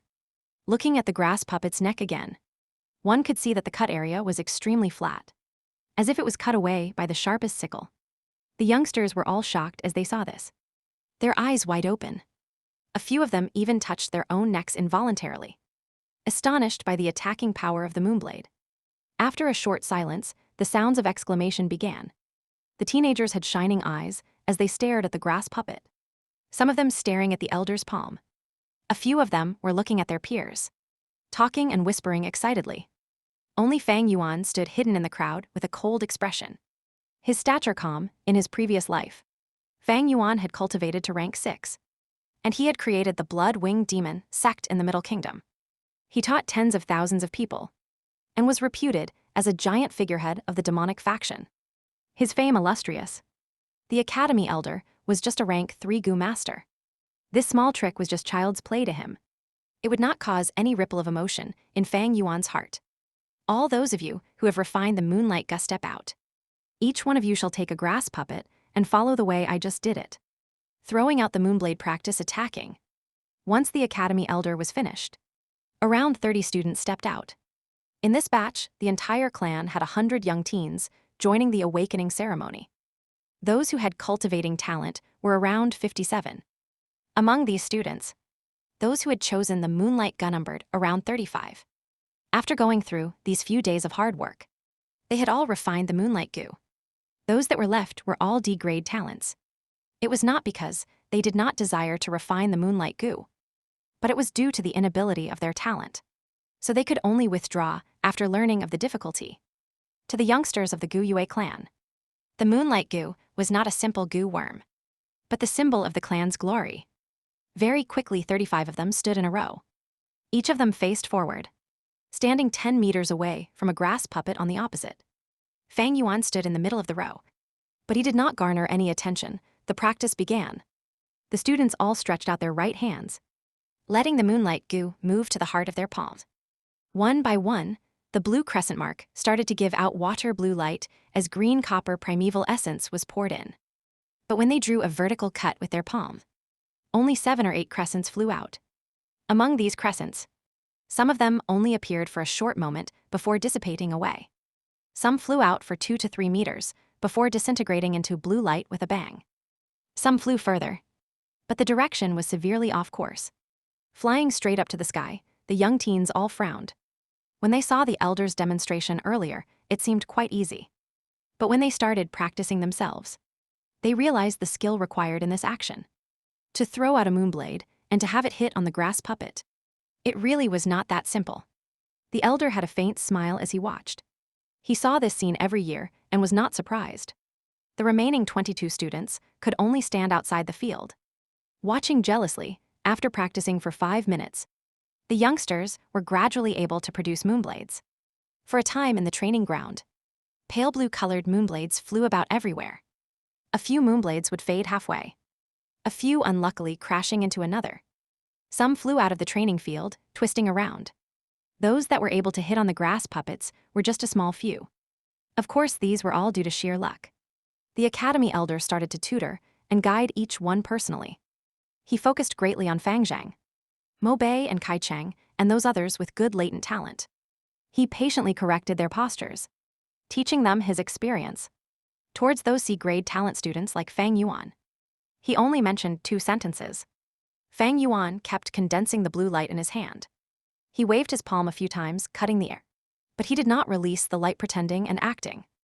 With the field a mess at the moment, and no one focusing on himself, he moved his thoughts and released his hold on the moonlight goo, his palm tilting a little, making a cutting action. In order not to raise attention, he did not focus on his own grass puppet opposite him, but aimed at the one on his left. With a whoosh, a moonblade flew out quickly, passing through the center of chaos, drawing a straight line in the air and cutting accurately into the neck area of a grass puppet. The grass puppet wavered for a moment. The neck area cut deeply by the moonblade, but very quickly, the green grassy area that was cut began to regrow, tangling together and healing away the wound. Of course, this grass puppet was not a normal scarecrow. It was a rank 1 scarecrow goo, having the nature-type ability of self-recovery. Unless the puppet was cut into half at once, it would just recover back to normal in a short while. Wow, look at that crescent, how cool, who threw it? Moonblades that were able to hit grass puppets right now were rare. Fang Yuan just casually hit one, yet it caused the most significant result so far. Thus, in an instant, the students outside the field gave out cries of surprise.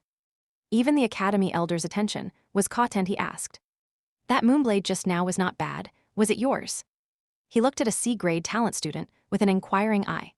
Since that grass puppet was just opposite him, this male student blinked his eyes, feeling somewhat bewildered as he faced everyone's sudden gazes at him. To be honest, the field was just in a chaos earlier, with moonblades flying about. So even he did not know if it was he himself who threw it.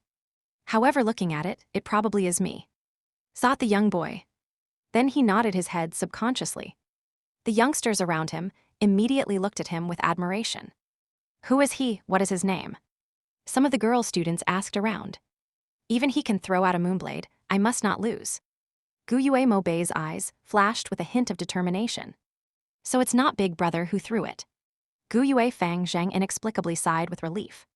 After uncle and aunt consoled him, he was able to recover from the previous blow.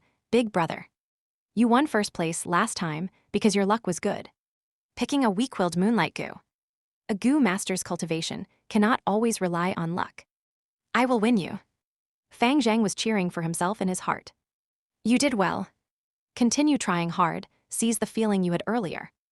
The academy elder patted the student's shoulder, smiling as he encouraged him.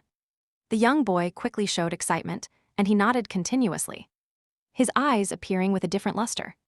The elder took the opportunity and announced, "Listen up, everyone, will be your homework. Practice well after class.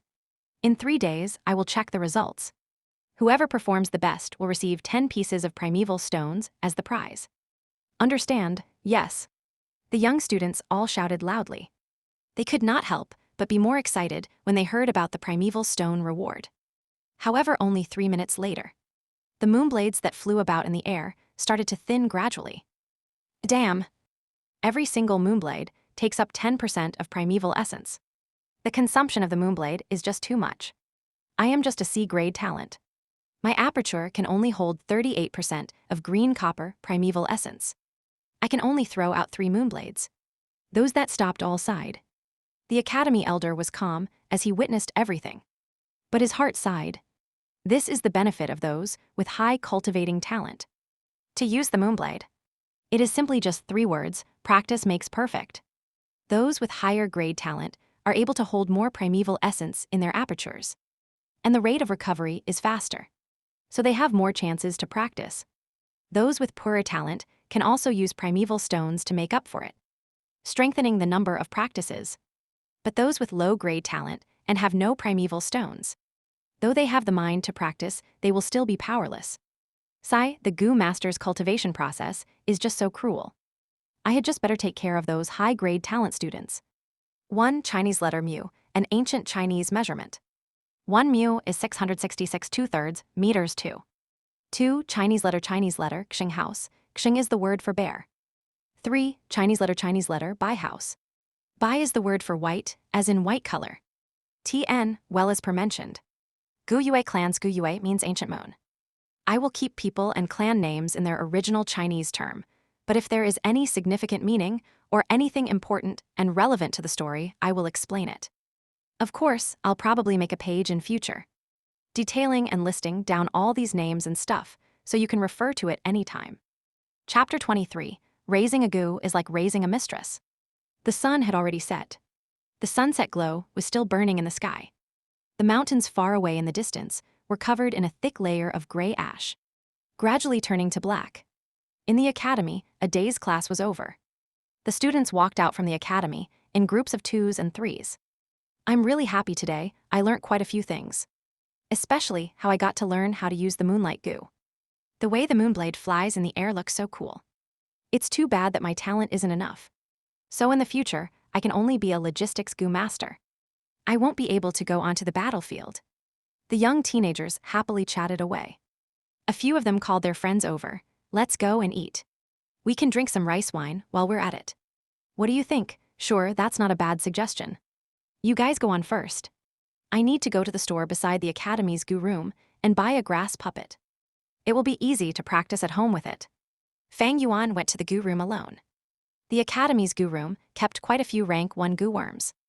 There were many types and variations, and Fang Yuan's moonlight Gu was taken freely from inside. Once in a while, the students would have a free chance to pick a Gu worm. If one wanted to get extra Gu, they would need to pay up. In this short time, Fang Yuan had no wish to refine any other Gu.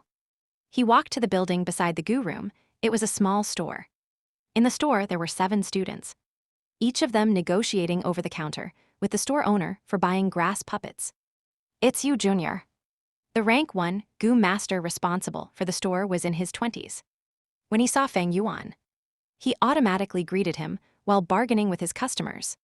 Fang Yuan was taken by surprise, finding out that this Gu master was Jiangya.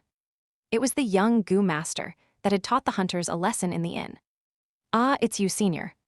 Fang Yuan nodded his head, his face expressionless. Jiangya took out a grass puppet from the counter behind him, passing it to the student who purchased it. At the same time, he threw Fang Yuan a friendly smile and asked, "Did Junior brother come here to buy a grass puppet as well? If you want me to leave one for you, you just need 3 pieces of primeval stones. These things sell like hotcakes. Right now, there's only 7 left. If you wait any longer, there won't be any stock left." Jiangya's attitude towards mortals was arrogant, but towards people like Fang Yuan, he was very kind and sincere. Fang Yuan shook his head, laughing secretly as he thought, this Jiang, you really did know how to do business. The The grass puppets were made with the scarecrow goo, even after including the primeval essence that was put in. The final cost should not be more than 1.5 primeval stones. Senior, this isn't fair. It should be first come first serve, why leave any for him? Yeah, we all came early. If you want to do business, you should know the rules. 3 pieces will be 3 pieces. Here's the primeval stones, give me a grass puppet. The youngsters in the store were all worried when they heard that the store only had 7 puppets left. They stopped trying to negotiate and took out their stones to buy it. Very quickly, 7 satisfied teenagers walked out. Does my junior want to buy a grass puppet? Jiangya laughed as he asked. It seems like they were sold out. But actually, there's still the 8th puppet stowed away below the chest. If Junior doesn't buy it now, you will miss the opportunity. Fang Yuan had no interest towards the grass puppet. He shook his head and pulled out a piece of primeval stone, putting it on the counter. I want to buy 10 moon orchid petals. Jiangya was stunned. He looked Fang Yuan deep in the eye, taking away the primeval stone and pulling open the counter drawer. Then he took out a paper bag, saying, 10 pieces of moon orchid flower petals, not one less. Please make sure. Fang Yuan checked the goods on the spot and found no mistake with it. Finally, he left the small shop. Goo have to be fed. A goo master refines goose's goo, and at the same time needs to raise goo. Refining a goo is difficult. There is the risk of counterattack. Using a goo is not easy, one needs a lot of practice. The knowledge of raising a goo is even more extensive and profound, because there are all kinds of goo worms, and their food are exceedingly strange. Some need to swallow soil, some need starlight. Some require tears, and some feed on the clouds and air from the 9 skies. Just by taking Fang Yuan's current 3 goo, for example. The moonlight goo requires moon orchid petals. 2 meals a day, in the morning and night 1 meal. Every meal 2 pieces of flower petals. Meanwhile, for the liquor worm, it needs to drink wine. A jar of green bamboo wine could support it for 4 days. As for the spring-autumn cicada, it is even more peculiar as it drinks straight from the river of time, maintaining its vitality.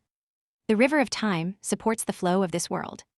It is not far away in the sky, but very near at hand, flowing by every person's side.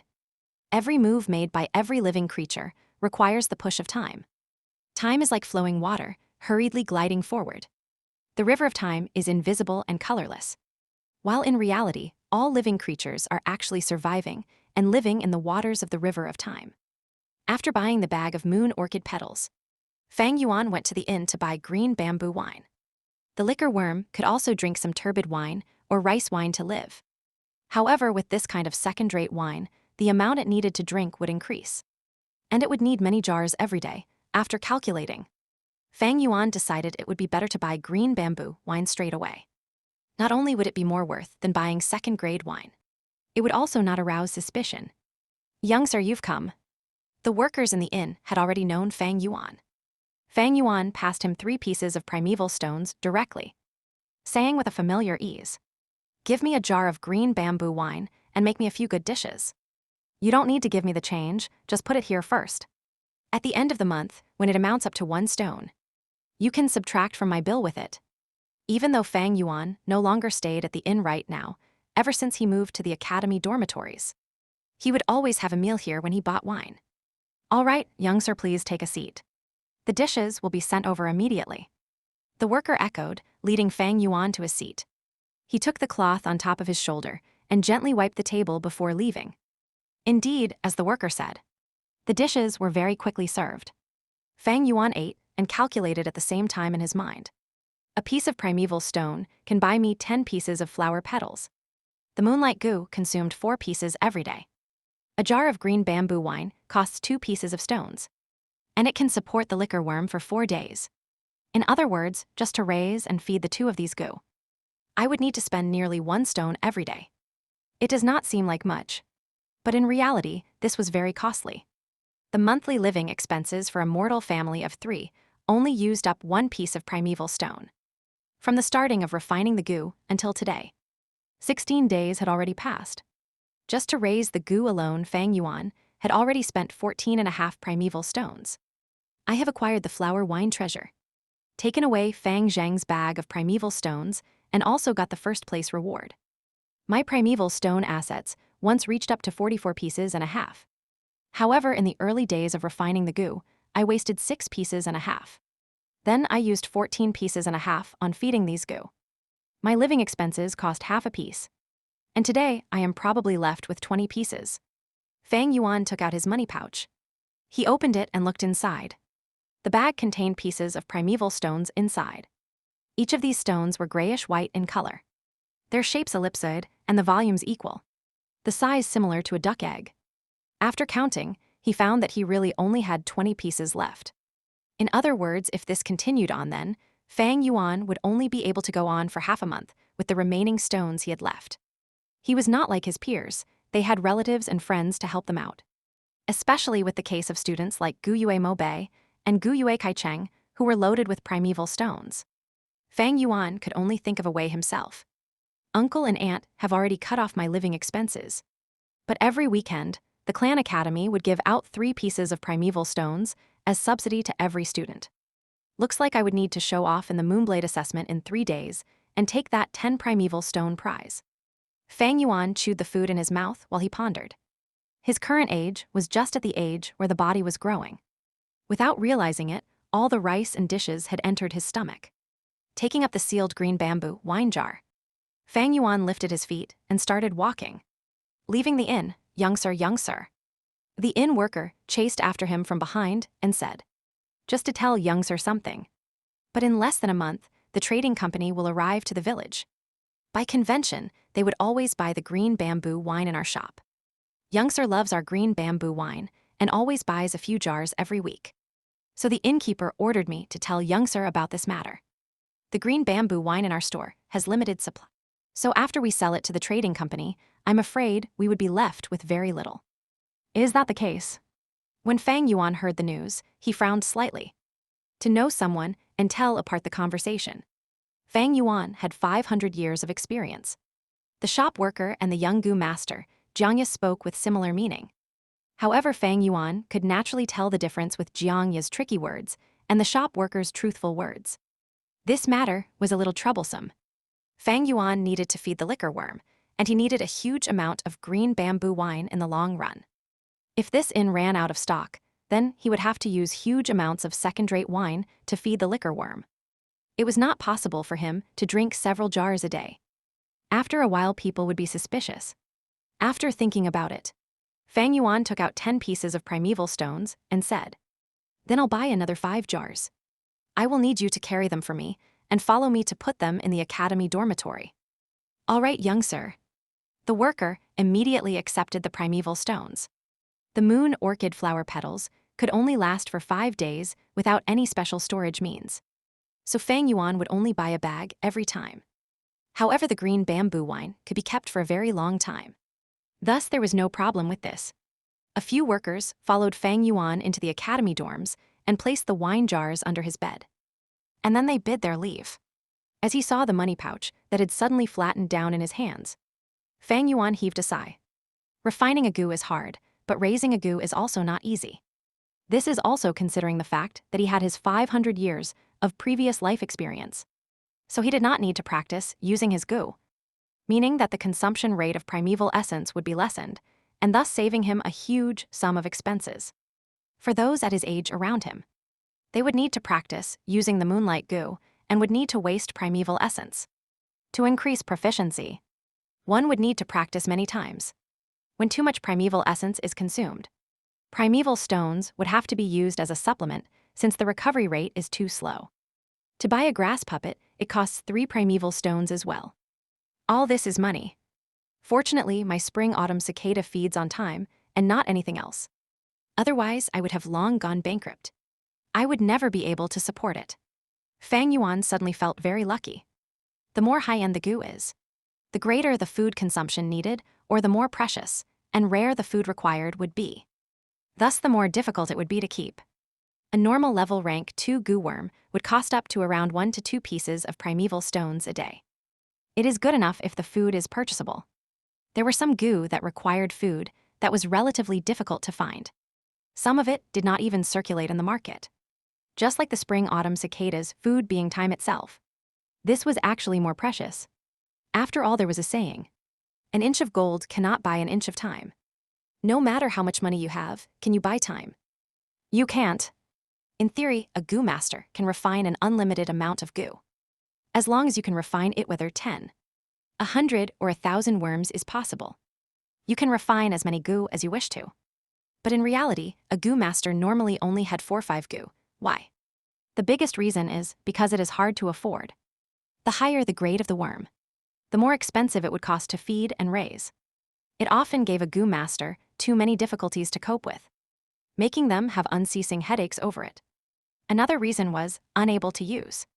To use the moonlight goo to throw out a single moonblade attack, one would need to use up 10% of primeval essence. A C-grade talent goo master could run out of primeval essence in their apertures after launching 3 to 4 attacks.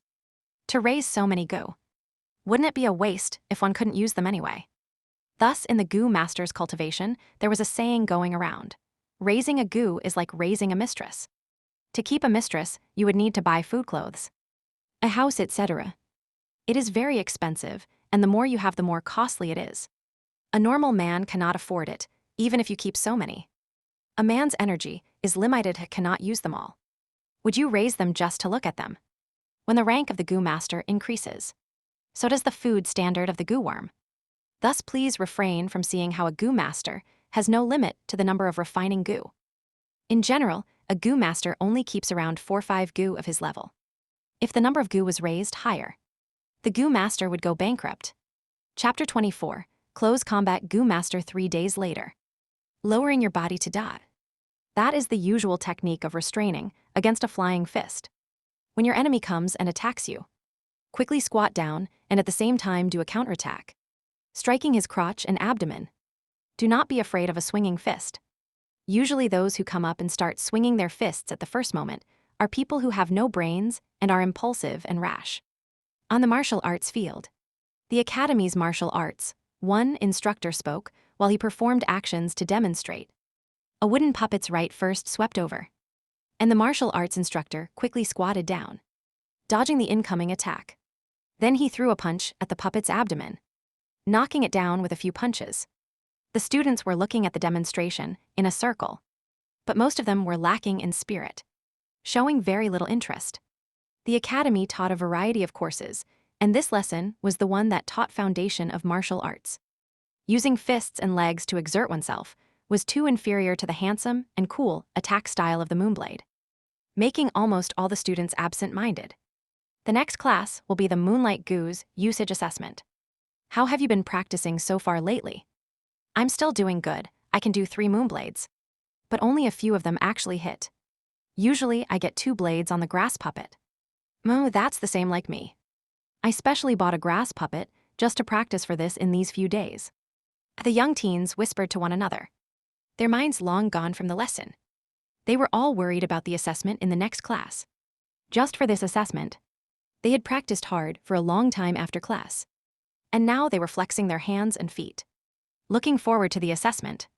The sounds of the students' discussion had reached the instructor's ear, and the martial arts coach jerked his gaze back at them, shouting, "No talking allowed in class. All of you keep your mouths shut and watch closely." He was a rank 2 goo master, his body rather muscular. His upper body was naked and robust, the bronze skin littered with countless scars on it. With a loud shout, he showed a threatening manner, pressing down on all the students in the field. Silence fell in the martial arts field. The foundation of martial arts is the most important among important things, especially in the early stages of a goo master's cultivation. It is more important than anything else. All of you better focus your attention on me. After he finished scolding, the martial arts instructor called out another wooden puppet. This light yellow wooden puppet was 2 meters tall, its huge wooden feet making sharp sounds as it stepped on the blue stone floor tiles. The wooden puppet stretched open its arms and rushed clumsily towards the coach. The instructor dodged its attack, then fiercely hugged its waist and used his strength to push it forward down, causing the huge and tall wooden puppet to fall to the ground. Then the instructor rode on the puppet's waist and swung his fist quickly at the puppet's head. The wooden puppet resisted for a moment. Then its head was smashed broken by the instructor's raining blows. It was paralyzed on the ground, lying motionless. The martial arts instructor stood up, his breathing calm and long as always. He explained to the students. When facing a huge and tall enemy in close combat, do not be afraid. Ruining the opponent's center of gravity is a type of sensible tactic to pin down your enemy. Just like how I did it earlier. You must hug the opponent's waist. Control his hips and then push forward with your strength. After that, you take the opportunity and get on his body and fiercely punch at your enemy. Those with no defensive capabilities will instantly collapse. The students nodded repeatedly, but most of their eyes showed disapproval. The coach saw all of this and laughed bitterly in his heart. Every batch was like this. The attitudes of these youngsters were naturally easily attracted by gorgeous things. Without personal understanding and experience, it was hard for them to understand the importance of having a martial arts foundation. In truth, especially for a Gu master in his early stage. While the basic martial arts did not look promising, it was actually more important than the blade attack. Remember, in close combat, your sight must not always stare at the enemy's eye. It should focus on the enemy's shoulder. No matter punching or kicking, the enemy's shoulder will always move first. In close combat, your speed is very important. The speed I am talking about in this context is not the speed of your fists, but the speed of the movement of your legs. Distance is the best defense. Keep your legs elastic. Then you will be able to easily burst out your strength. When striking with your fists, maintain a triangle support. Otherwise, you will lose your footing. The enemy has not fallen, yet instead you fell first.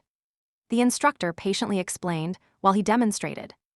These were all his valuable experiences that he got from sacrificing blood and tears. Experience accumulated from long battles.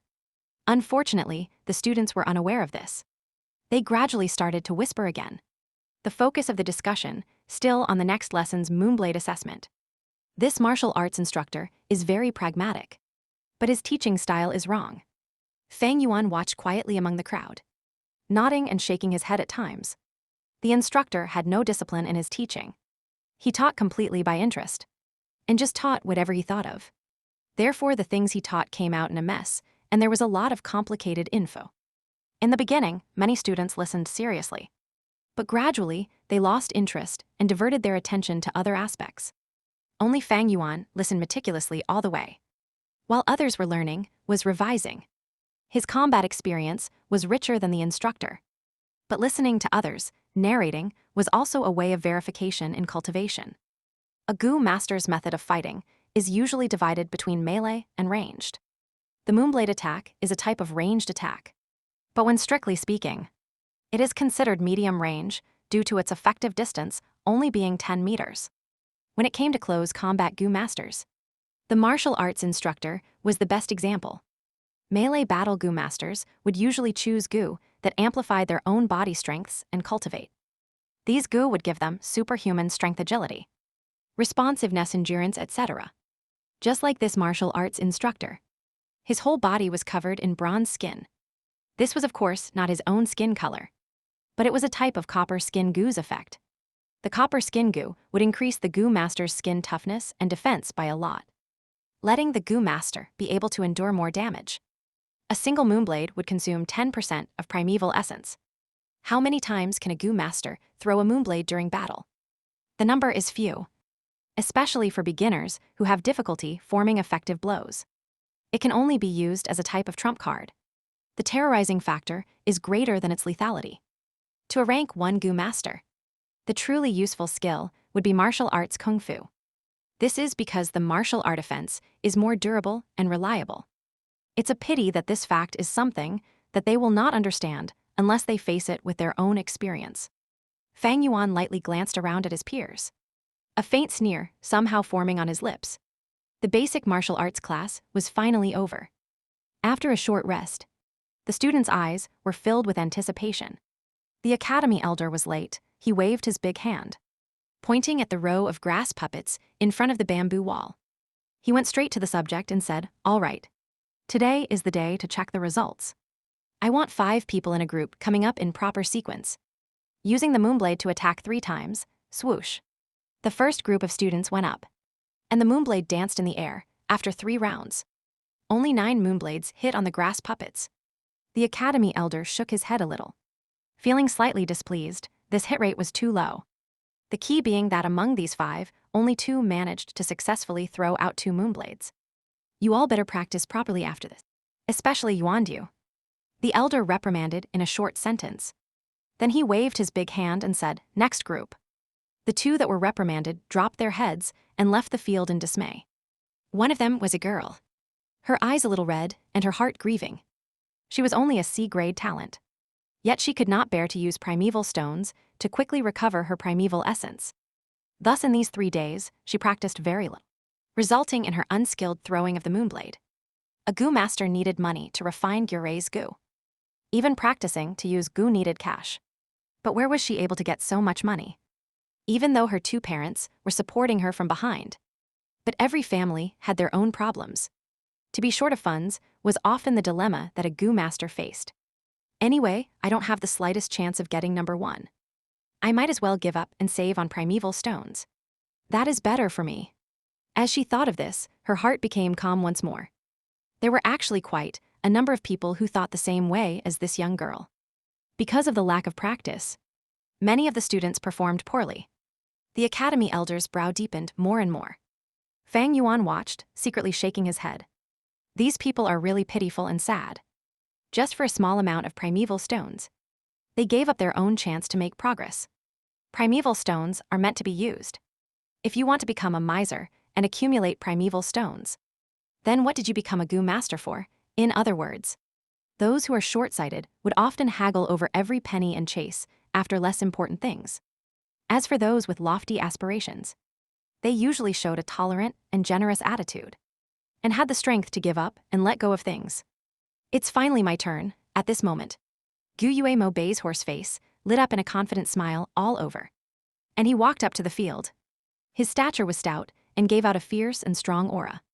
After standing still, he raised his hand and threw 3 moonblades. All 3 of them hit. Among the blades, 2 of them hit on the puppet's chest, while the other blade hit the puppet's left arm, shaving away a few green grass. This result naturally caused the young teens to burst with admiration. Well done, the elder's brow slightly smoothed out. The next group came up, Gu Yue Kaicheng standing among them. He had a small and short bite to his face full of pockmarks, his expression bringing a slight nervousness. He sent out 3 moonblades continuously, and all 3 hit on the puppet's chest, cutting out 3 intertwined scars.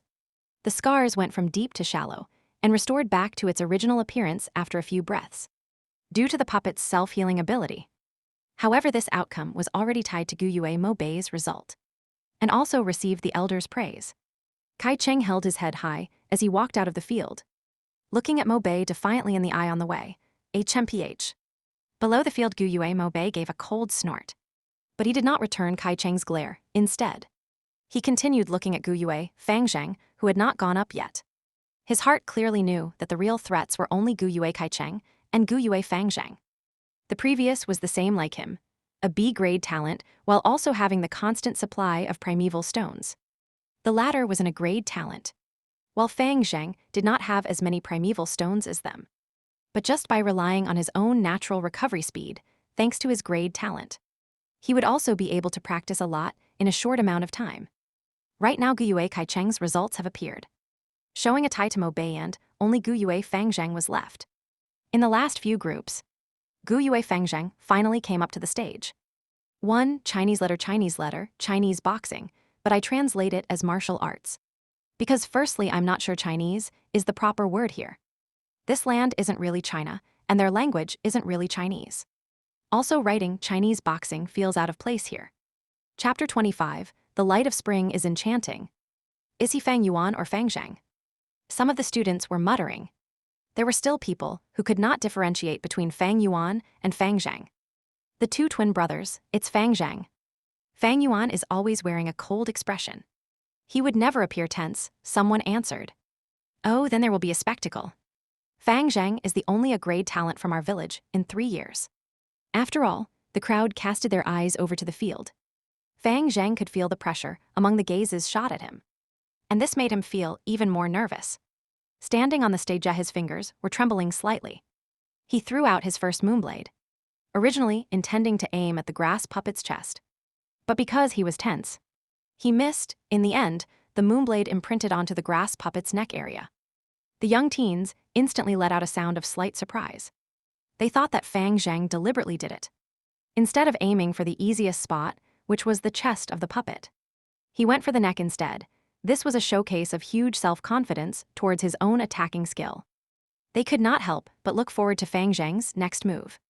Gu Yue Mo Bei and Gu Yue Kaicheng, however, had their complexions cast down. Only those among the field who could see Fang Zhang's error were the Academy Elder and Fang Yuan. How dangerous, looking at the moonblade. Fang Zhang exclaimed in his heart while secretly feeling lucky. He took in a few deep breaths, trying his best to calm down. Then he threw out 2 blades. This time, he did not make any mistakes. And the 2 blades hit accurately on the grass puppet's chest. This result made the Academy Elder nod his head. And Mo Bei and Kai Cheng calmed down as well. Fang Zhang's result was different from theirs. So it would all come down to how the Academy Elder decided to grade them. The other students let out sounds of sighing.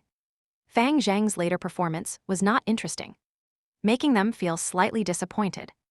The next few groups were not interesting either. No one was able to perform better than Mo Bei, Kai Cheng, and Fang Zhang. The youngsters started to whisper around, at this rate, the top scorer in today's assessment should be among the 3 of them. All 3 of them managed to hit the grass puppet. I wonder who the Academy Elder will deem better. Hold on, it's the last group. Fang Yuan's going up. Oh, that C-grade talent, cold genius, heh heh. Right when it was the last group, Fang Yuan finally went up stage. It's that Fang Yuan. Gu Yue Mo Bei lifted his head and looked at Fang Yuan for a moment. Then he lowered his eyes uncaringly. Last time you got really lucky, choosing a weak-willed moonlight Gu by accident and getting number 1. Let's see how you perform this time. Gu Yue Kaicheng hugged his arms, waiting to see Fang Yuan make a fool of himself. Big brother, this time will not be like the last. I have practiced so hard for so long. I can definitely surpass you, among the crowd. Gu Yue Fang Zhang pursed his lips, subconsciously clenching his fists tightly. Previously in the assessment, to refine the vital Gu, he, as someone with a grade talent, actually got 2nd position. Naturally, he was not happy with this, especially after he understood that Fang Yuan was able to win and get number 1 because of sheer luck. This made him even more unsatisfied to Gu Yue Fang Zhang. Being victorious over his own older brother Fang Yuan had a special and great significance. Many gazes were gathered on Fang Yuan, and the Academy Elder's sight was fixed on him as well. Fang Yuan made no emotion. His expression was cold and detached. He stood still, primeval essence pouring into the moonlight Gu in the heart of his palm. With a cut in the air, he struck out the first moonblade. This moonblade flew very high. It not only went over the grass puppet's head, but flew over the bamboo wall as well. It went on for almost 15 meters before the light turned dim and vanished into thin air. PFFFFD, someone couldn't help but laugh out. This is way too outrageous, isn't it? Someone sneered. He's indeed a genius. No wonder he managed to get number 1 in refining the Gu. Another spoke sarcastically. In the earlier years, when Fang Yuan created poetry and showed early wisdom, it had already caused discontented emotions among these people. Later on, when he relied on luck and got number 1 in refining his vital Gu, this made them feel a layer of jealousy among their dissatisfaction. Many of them were waiting to see a good show. They waited to see the genius, Fang Yuan, reveal an embarrassing action. And this moonblade of his did not let them down. Waves of laughter swept across the crowd. The Academy Elder shook his head slightly, secretly laughing at himself. Why did he have to be so concerned with Fang Yuan for no reason? He was just a C grade, and merely a boy who got number 1 in refining Gu because of sheer luck. In his heart, he had already made up his mind, although Mo Bei, Kai Cheng, and Fang Zhang's results were the same. He would still pick Fang Zhang as number 1. The war between Gu Yue Mo Bei and Gu Yue Kai Cheng was the epitome of the political struggle between the 2 most powerful elders in the clan. The Academy Elder had always remained in the center and had no intention to enter the middle of the political vortex. The Academy Elder was more inclined towards the clan head Gu Yue Bo, and Fang Zhang was a set with the clan leader. Add in the fact that he had a grade talent. Choosing him as number 1 would mean showing biased care for him, and it was something the clan's upper authorities could accept. A warm spring breeze blew over, the smell of flowers drifting into the training grounds. The sunlight shone down on Fang Yuan's body, sending a lonely black shadow onto the ground. His expression was still cold as he quietly gazed at the grass puppet 10 meters away. The moonblade in his palm was giving out a faint blue light. Of course. He had deliberately thrown the first moonblade off course. Right now, he only had 2 chances left to act, taking into account the Academy Elder's position. To acquire number 1, he would have to create an outcome that exceeded everyone's expectations in the next 2 attacks. With only 2 chances left to attack, it's impossible. Big brother, I have finally won over you. Gu Yue Fang Zhang's eyes did not flicker as he stared at Fang Yuan.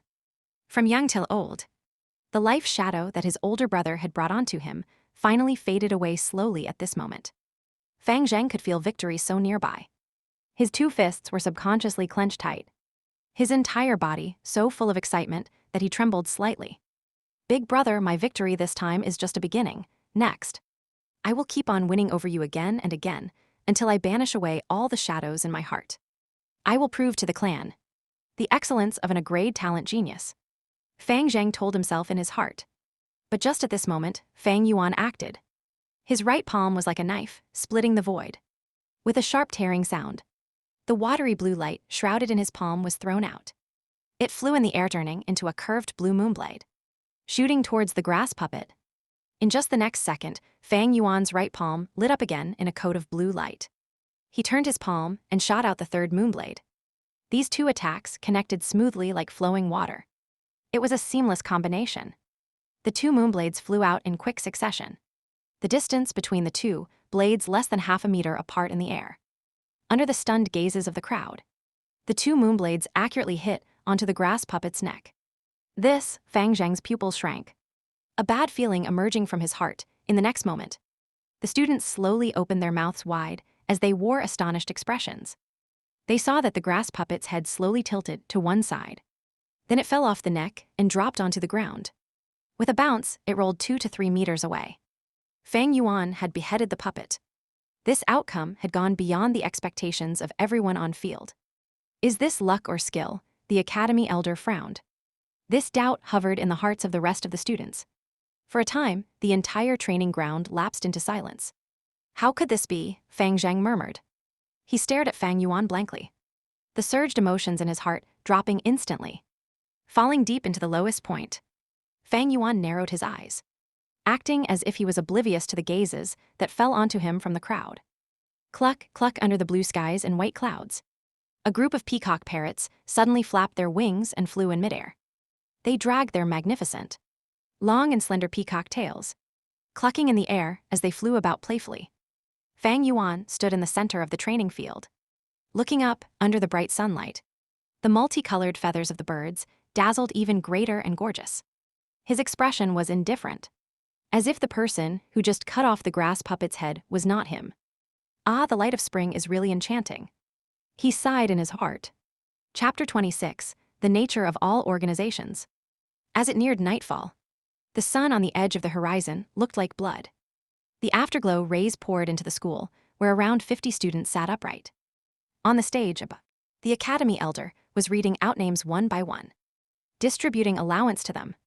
This was the Academy's weekly subsidy, where every 7 days' allowance would be distributed. One could say it was financial aid for these young teens. After all, with their capabilities, to feed and raise their own gu was a lot of financial pressure. Gu Yue Fang Yuan, the elder read aloud. Fang Yuan got up from the seat by the window at the last row. He walked up the stage, receiving 2 money bags. In one bag was 3 primeval stones, the clan's allowance. The other bag held the reward of 10 primeval stones. Work hard, the elder said. He gave Fang Yuan a deep look. Fang Yuan had continuously achieved number 1. And this had let those elders who were originally disappointed in him start paying slight attention. Fang Yuan nodded his head and took the purse into his arms. Returning to his seat, damn it. He actually got number 1 again. Gu Yue Mo Bei fixed his gaze onto Fang Yuan firmly, his heart rather furious. Those 2 moonblades consecutively hit the neck of the puppet. Is this because of sheer luck or real skill? Gu Yue Kaicheng narrowed his eyes. Since the end of the assessment until now, this question had been hovering in his mind. It was not just him. Many students unconsciously drifted their sights towards Fang Yuan. This question haunted them, although they had lost. Their hearts were unsatisfied, and they wanted to question what actually had happened. When the day was about to end, the Academy Elder announced a matter. You all have been in the academy for an amount of time now, and you are familiar with how to use your vital goo as well. In the next few days, I will teach you all how to warm and nourish your aperture, advancing a goo master's cultivation realm. The higher the realm of a goo master, the more concise your primeval essence becomes. A rank 1 goo master has green copper primeval essence. A rank 2 goo master has red iron primeval essence, and a rank 3 goo master possesses white silver primeval essence. A portion of red iron primeval essence is comparable to 10 portions of green copper primeval essence. Similarly, a portion of white silver primeval essence equals 10 portions of red iron primeval essence. You must all remember, the goo are just tools that we use. Cultivation is the foundation of us goo masters. The higher your rank, the stronger the goo you are able to use. In the next 3 months, whoever can take the lead and promote to rank 1 middle stage will receive a reward of 30 primeval stones. At the same time, he will be able to choose the second goo first. After 3 months, we will elect a class monitor and 2 vice class monitors based on the results. The class monitor will enjoy a subsidy of 10 primeval stones, while the vice class monitor will have an allowance of 5 pieces. All right, that's all for today. You can all leave. The elder's words made the academy burst with noise. Time to elect the class monitor and vice class monitor. Someone clenched his fist in excitement. The class monitor receives 10 primeval stones every 7 days, and the vice class monitor gets 5 pieces. If I am able to be the first to reach rank 1 middle stage, I will definitely be able to become the class monitor. Another had lights in his eyes. The primeval stones are not the important focus. What matters here is the position of class monitor and vice class monitor. It represents glory and places one's identity over others. When normal students seize the class monitor, they must all bow and greet him. Gu Yue Mo Bei and Kai Cheng did not lack primeval stones, but they deemed the glory of the position very important. To become the class monitor, without mistake, it is the first person who promotes to rank 1 middle stage first. That means when Big Brother see me in future, he would have to bow and automatically greet me. Hold up, where is Big Brother? Gu Yue Fang Zheng subconsciously looked back, but Fang Yuan's seat was empty. The students walked out of the academy. Where is Gu Yue Fang Yuan? Gu Yue Mo Bei wanted to look for Fang Yuan and ask him face to face. However, Fang Yuan was 1 step ahead and had long left. HMPH, he sure ran away fast. Is he afraid? Looks like he got lucky again in today's test. Gu Yue Kai Cheng sneered. Whatever, it's just 10 primeval stones.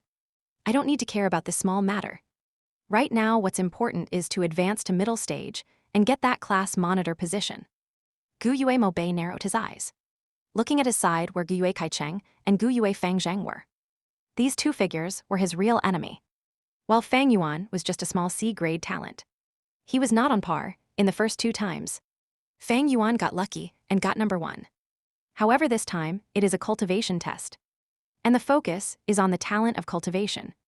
When the talent is higher by a grade, the advantage becomes much greater. Gu Yue Kai Cheng thought depressed in his heart. His real grade talent was only a C grade. It was only because of cheating that let him gain the illusion of having B grade.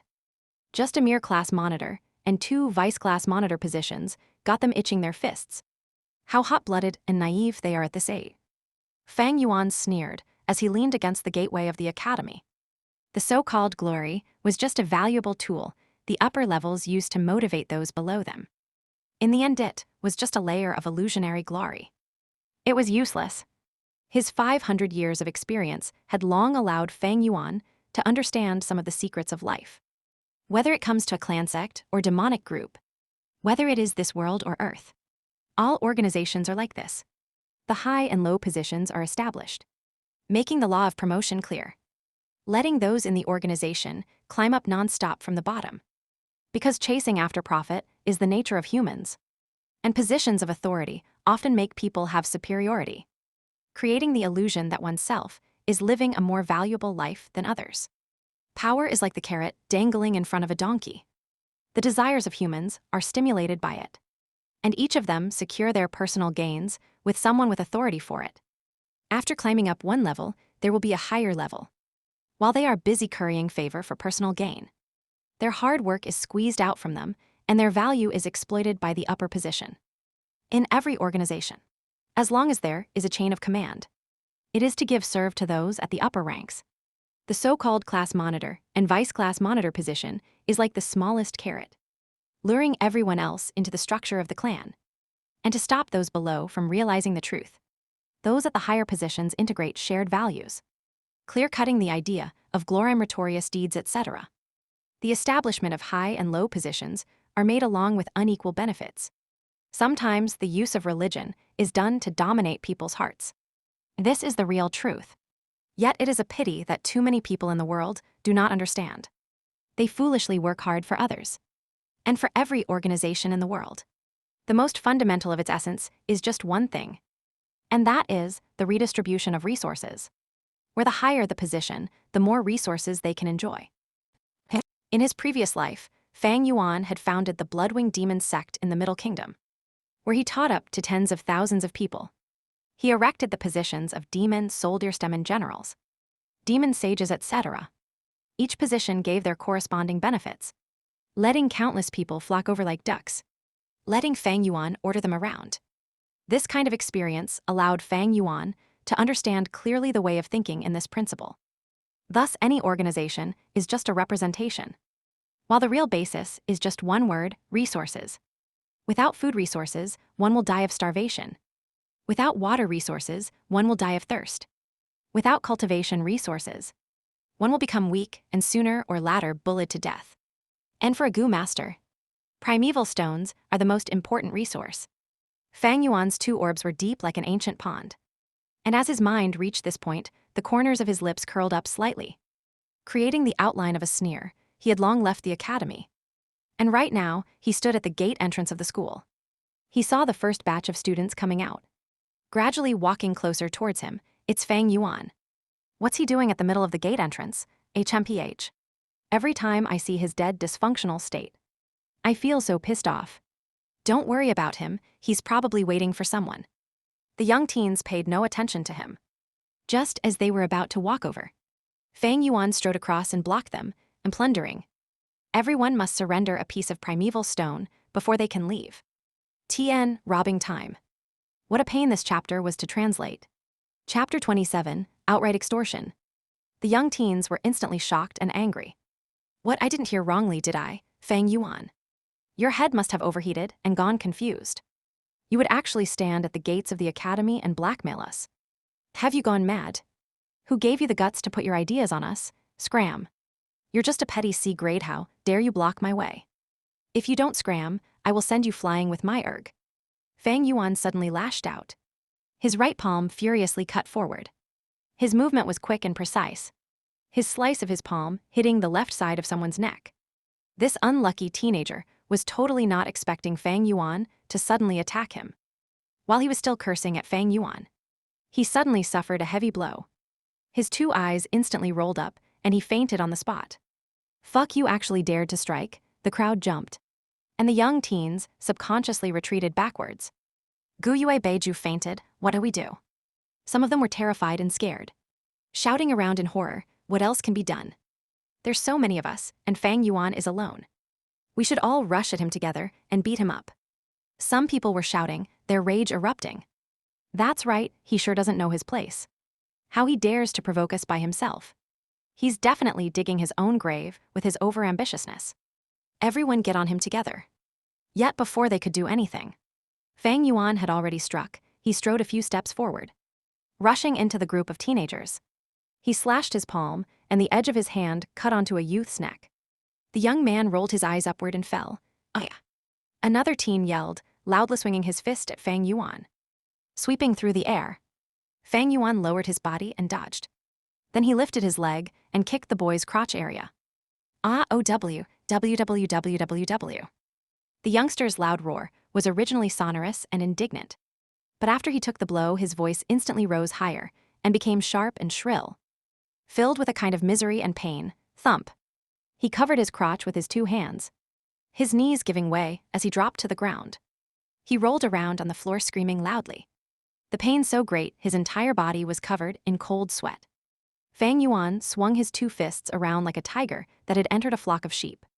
He had 500 years of battle experience, And these youngsters were just a bunch of soft green kids. They had only just started cultivating not long ago. How could they possibly be his opponents? In the blink of an eye, Fang Yuan put down the entire group of young students. If they had not fainted then, they would be lying on the ground, the pain making them drained and their bodies hurting all over. What's going on here? Gu Yue Mobei arrived and exclaimed. He saw that Fang Yuan stood at the entrance of the academy gates, and there were 5 to 6 students on the floor around him. This Fang Yuan, he wants to extort our primeval stones. One of them, lying on the floor, shouted angrily while clutching his belly. Wow, still full of energy, huh? Fang Yuan's expression was flat as he kicked fiercely at the abdomen of the boy who just yelled. Oh, the youngster immediately cried out in pain. His body curling up like a shrimp, fear emerged from his face, his tears streaming down as he dared not to speak again. As they saw this scene, the students that came over all felt Fang Yuan's fierce savageness and cruelty. Their hearts throbbing. All right. All of you be good and hand out a piece of primeval stone. Then I'll let you go else. These people on the ground here will be your fate. Fang Yuan made a big step forward, his tone callous. In your mother's face. You petty little C grade would even dare to win me, a B grade. Gu Yue Mobei flew into a rage, swinging his fists as he rushed toward Fang Yuan before they knew it. With a slight turn of his ankle, Fang Yuan swerved gently sideways and let Mobei's fist fly past. Then he stretched out his left hand, lifting the index and middle finger toward the center of Mobei's clavicle, accurately jabbing at the area below the throat. Mobei immediately blacked out, falling onto the ground with a thump, fainting on the spot. Hiss as they saw what just happened. The young students that planned to rush forward quickly stopped, each of them releasing a mouthful of cold air. In the eyes of these youngsters, Fang Yuan's attacks were suddenly too profound to be understood. They did not pay attention to basic martial arts, but in reality, it was vaguely mentioned during class. The human body had many vulnerable parts, and several parts that Fang Yuan had struck were one of those vulnerable places. When these parts were struck, it would easily make a person faint on the spot, and a heavy blow would induce a life-threatening crisis. However, Fang Yuan had proper restraint when he attacked. Those that he had tackled down were either knocked out or suffering in immense pain, losing the ability for combat in a short amount of time. There was no one who was really seriously injured. This was the terror of 500 years worth of combat experience. Are you going to give me your stones or not? Fang Yuan did a step forward, forcing the other youths. They looked at each other for a moment. Then half of them gritted their teeth while the other half roared angrily, all of them swarming towards Fang Yuan.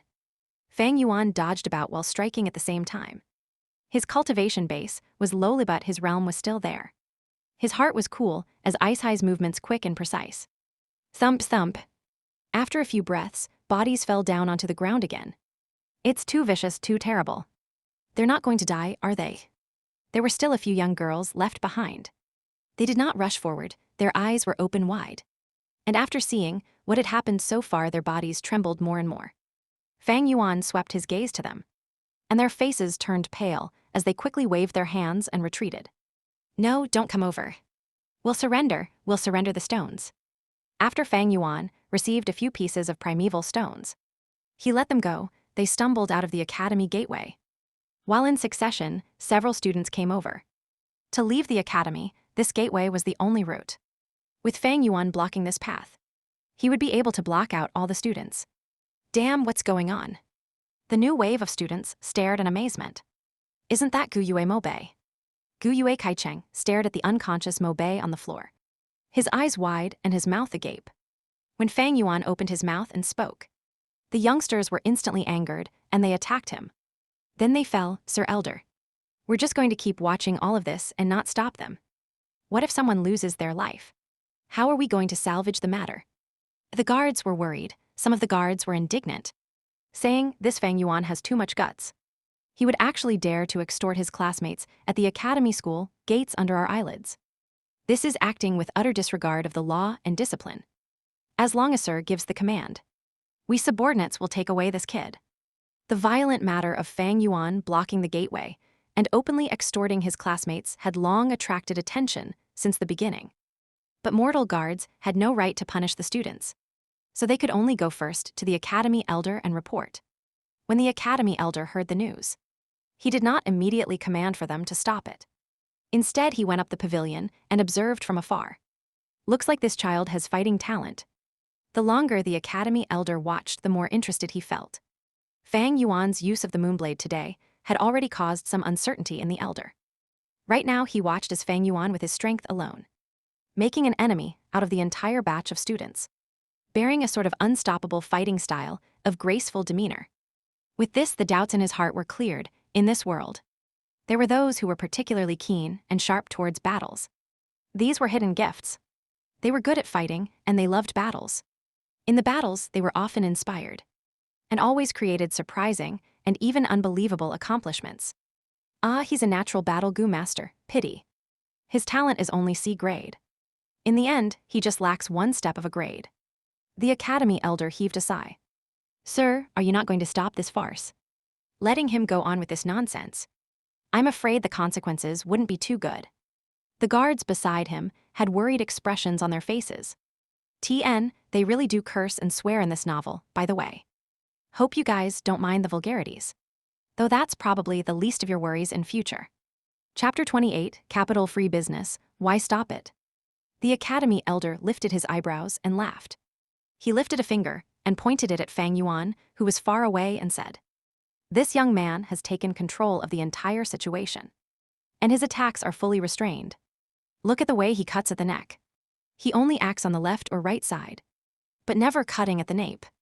This is because he knows that striking the neck sides can make a person faint on the spot. Meanwhile, attacking the area at the back of the head and neck could cause death. So he automatically abandoned that way of attacking. Look at all those youths on the ground. Which one of them is actually heavily injured? None. Even if they were badly hurt, so what? Are you saying that our academy's treatment gu masters won't be able to cure this sort of traumatic wound? But Sir Elder, that child is just too arrogant. He blocked the entrance. This is obviously not acknowledging our existence as guards. Being ignored isn't the main problem, though. The important matter is how the clan will think of our academy. To actually allow a small petty C-grade student make a fuss in the academy and not stop it. If word goes out, we're afraid this might affect your reputation, Sir Elder. The guard squinted as he said this. HMPH. In reality, is that because you all were disregarded by the boy? So your own dignity feels challenged. The academy elder was not too happy. He sneered and shot a gaze as sharp as a sword edge at the guards. They all lowered their heads, all of them disagreeing. What's wrong with fighting, as long as lives are not lost? It will stir up the competitive side of the students and temper their will to fight. To stop this kind of fight is to stifle the students' fighting passion. Was there no fighting in the past batches? Every batch had their own battles. And it happened very often. The only difference was that it usually happened in the latter half of the year, when the students had already mastered some means of fighting. With strength they itched to fight. And at the same time, it is an aggressive age. Why didn't you stop those people back then? The academy elder questioned in a cold voice. Maybe it was because the fights in the previous years were all single battles. There were rarely huge-scale fighting like this one. But this Fang Yuan is really good at creating a disturbance. The chief of the guards replied, No, no, no. The academy elder shook his head. That was because you all did not dare to stop it. Because after half a year, a gu master will have the ability to fight beyond a mortal's strength. And with your petty mortal bodies, how are you supposed to stop it? Right now, you all want to stop Fang Yuan. Perhaps it is because he just started cultivating. So he doesn't have enough power. It's also because you feel that he ignored your existence and offended your dignity. But you must all remember, these students all bear the surname of Gu Yue. They are my Gu Yue clan's clan members, your masters. Even if they are still of young age, no matter how weak, they are still your masters. The elder's tone had turned sharply. Your surnames are not Gu Yue, what is your worth? Because of your loyalty, you were all given the position of guards, rewarding you with some sweet benefits. But in reality, you are still slaves, just slaves. A slave dare give preposterous opinions of their masters, caring about the matters of their masters. The elder's face was dark like water. This was not your subordinate's idea, not my meaning. I wouldn't dare, I wouldn't dare. The guards were ashen-faced as they kneeled down to the ground, spouting non-stop. The academy elder gave a cold snort and pointed at the chief guard, who had just called Fang Yuan a person good at creating disturbances. You gave an outrageous comment on your master. You are relieved of your position, after a while. The elder said to the others, after half a month. There will be a re-examination to determine the new chief. The other guards immediately had eyes that shone, their hearts pumping with enthusiasm. The position of chief of the guard. Every month, I'll be able to receive half a primeval stone more. To be able to become the chief is to become a man above men. Aside from the masters, I dare to see who else would show displeasure at me. If I became the chief, how cool that would be. All right, what are you all pestling here for? Get downstairs and wait for the battle to end. Then sweep the field, the elder roared. Yes, yes, yes. Your subordinate takes his leave. The guards left in reverence and awe as they went down.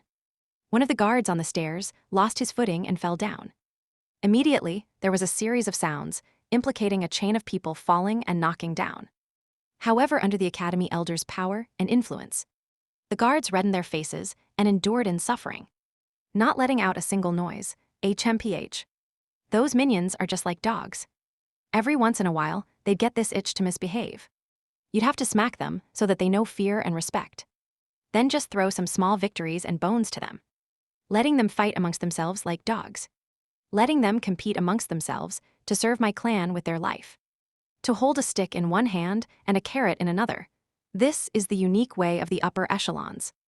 As the academy elder heard the quiet movements below, he sneered in his heart and turned his head, looking through the window and at the school gates. A fresh group of 10 or so students were on the ground at the entrance.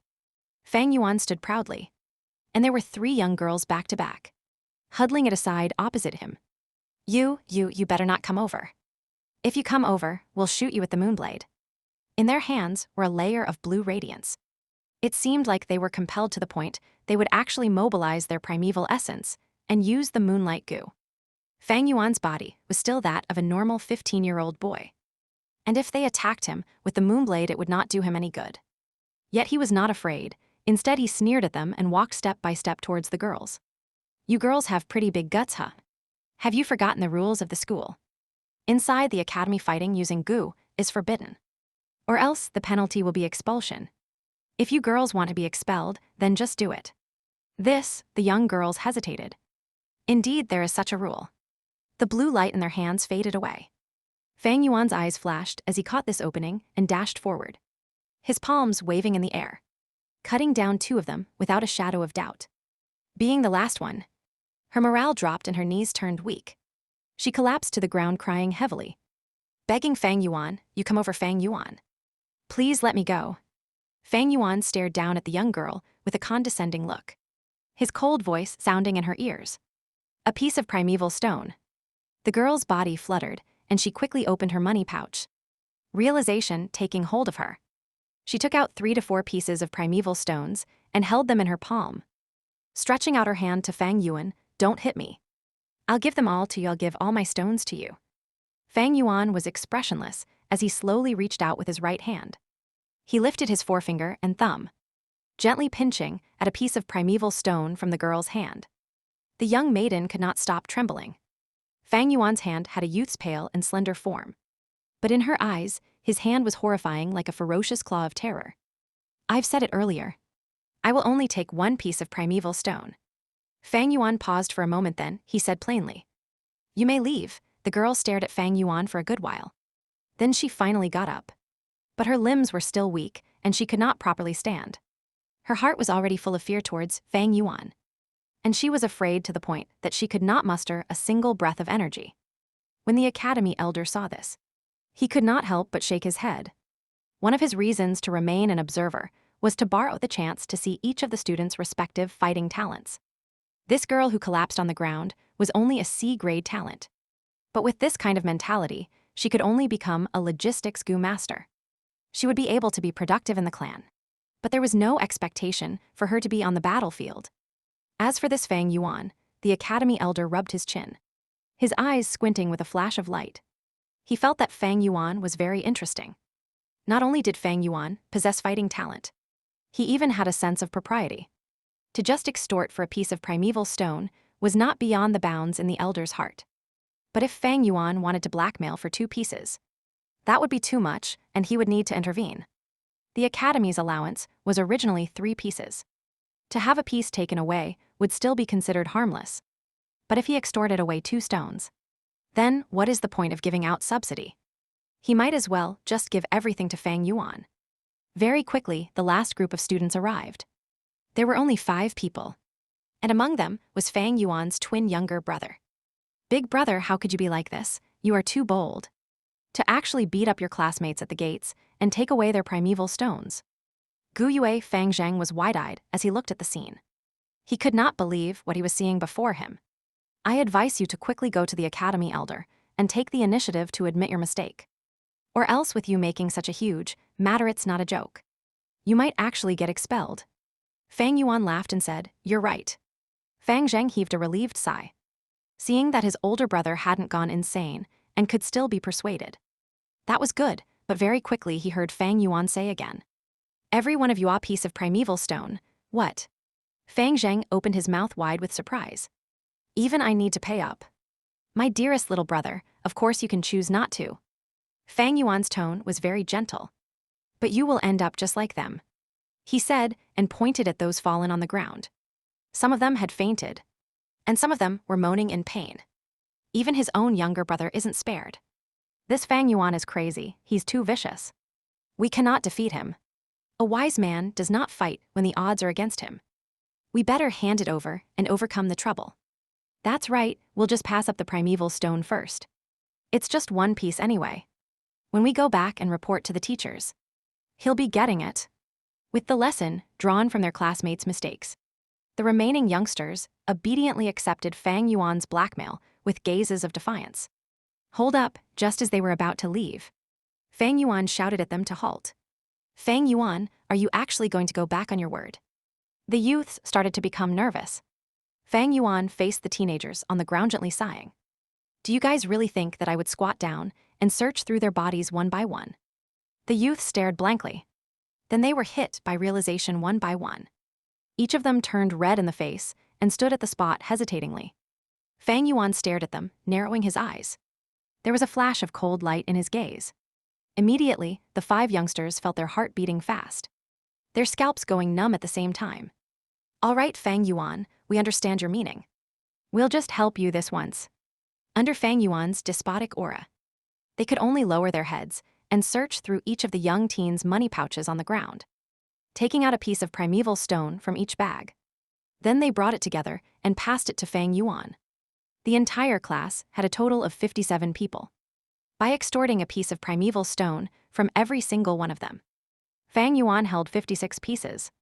He originally had 20 pieces, but he spent 10 to buy a few jars of green bamboo wine, adding the number of primeval stones from his own allowance and reward.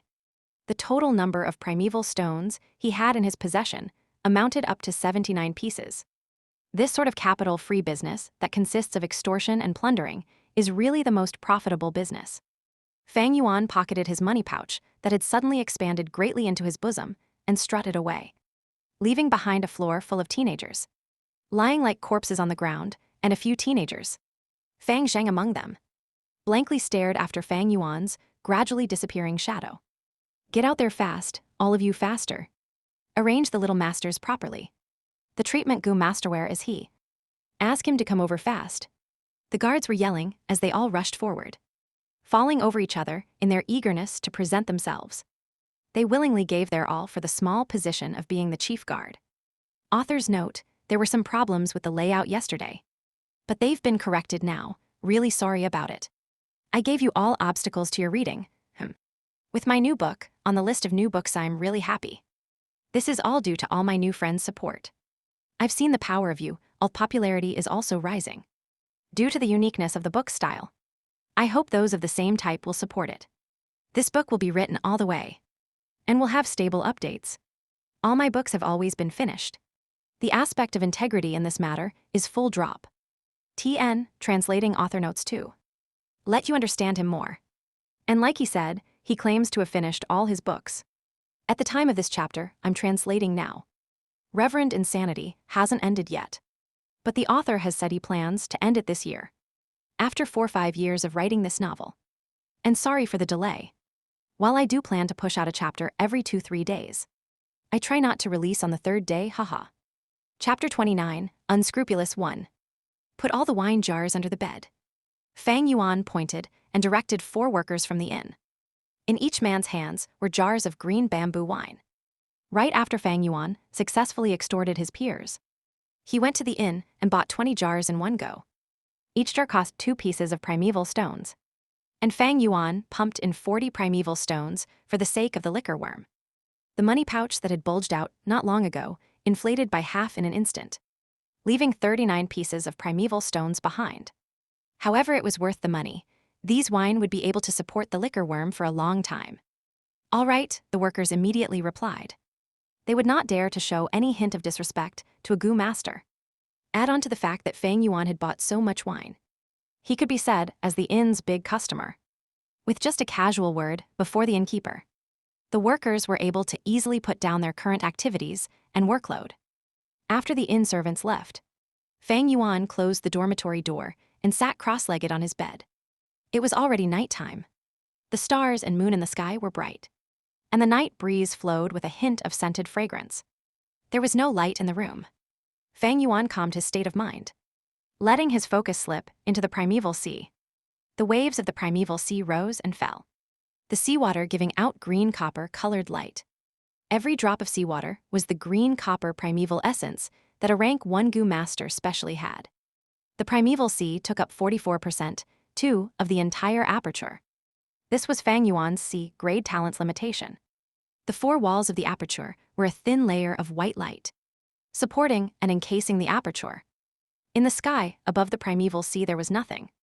The spring-autumn cicada had already hidden itself away under Fang Yuan's command, restoring itself under a deep sleep. Floating on the primeval sea was a cute and chubby white liquor worm. It frisked about with its heart's content on the seawater, sometimes diving into the sea, other times shaking its head and tail, splashing and splattering water droplets around.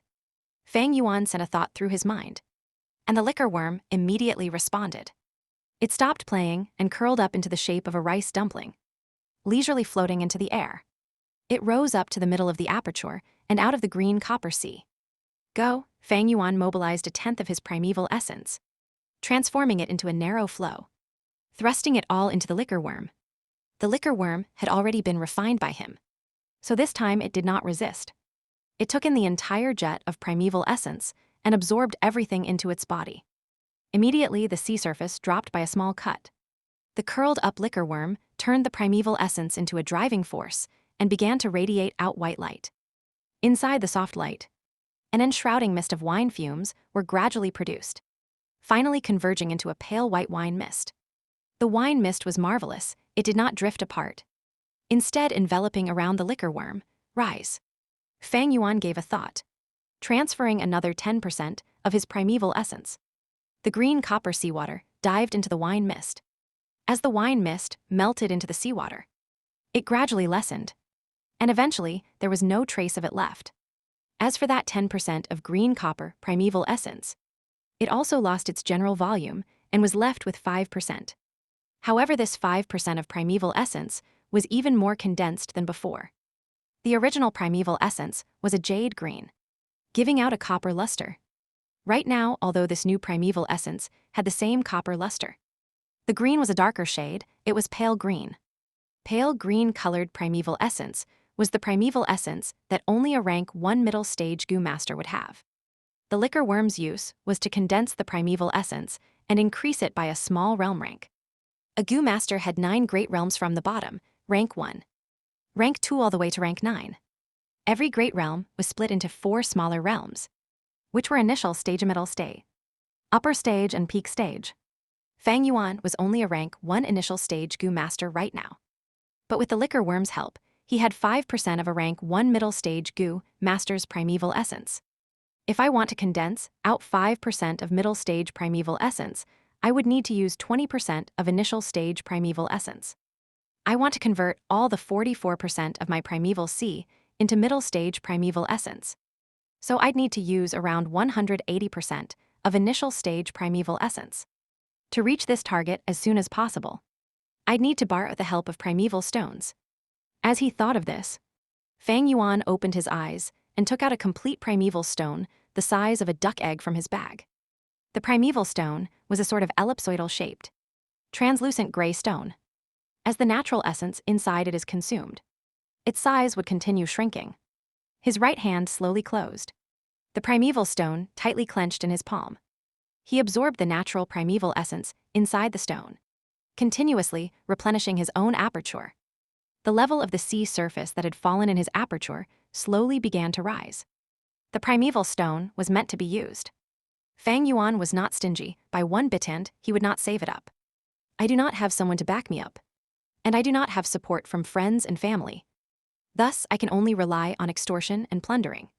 Today was just the first time, but after this, every 7 days, when the academy gives out the school allowance, I will continue blocking the academy gates. How could robbing and blackmailing once satisfy Fang Yuan's appetite? In a Gu master's cultivation, the primeval stone was the most scarce thing. As for the consequences of his plundering actions, Fang Yuan was not the least worried.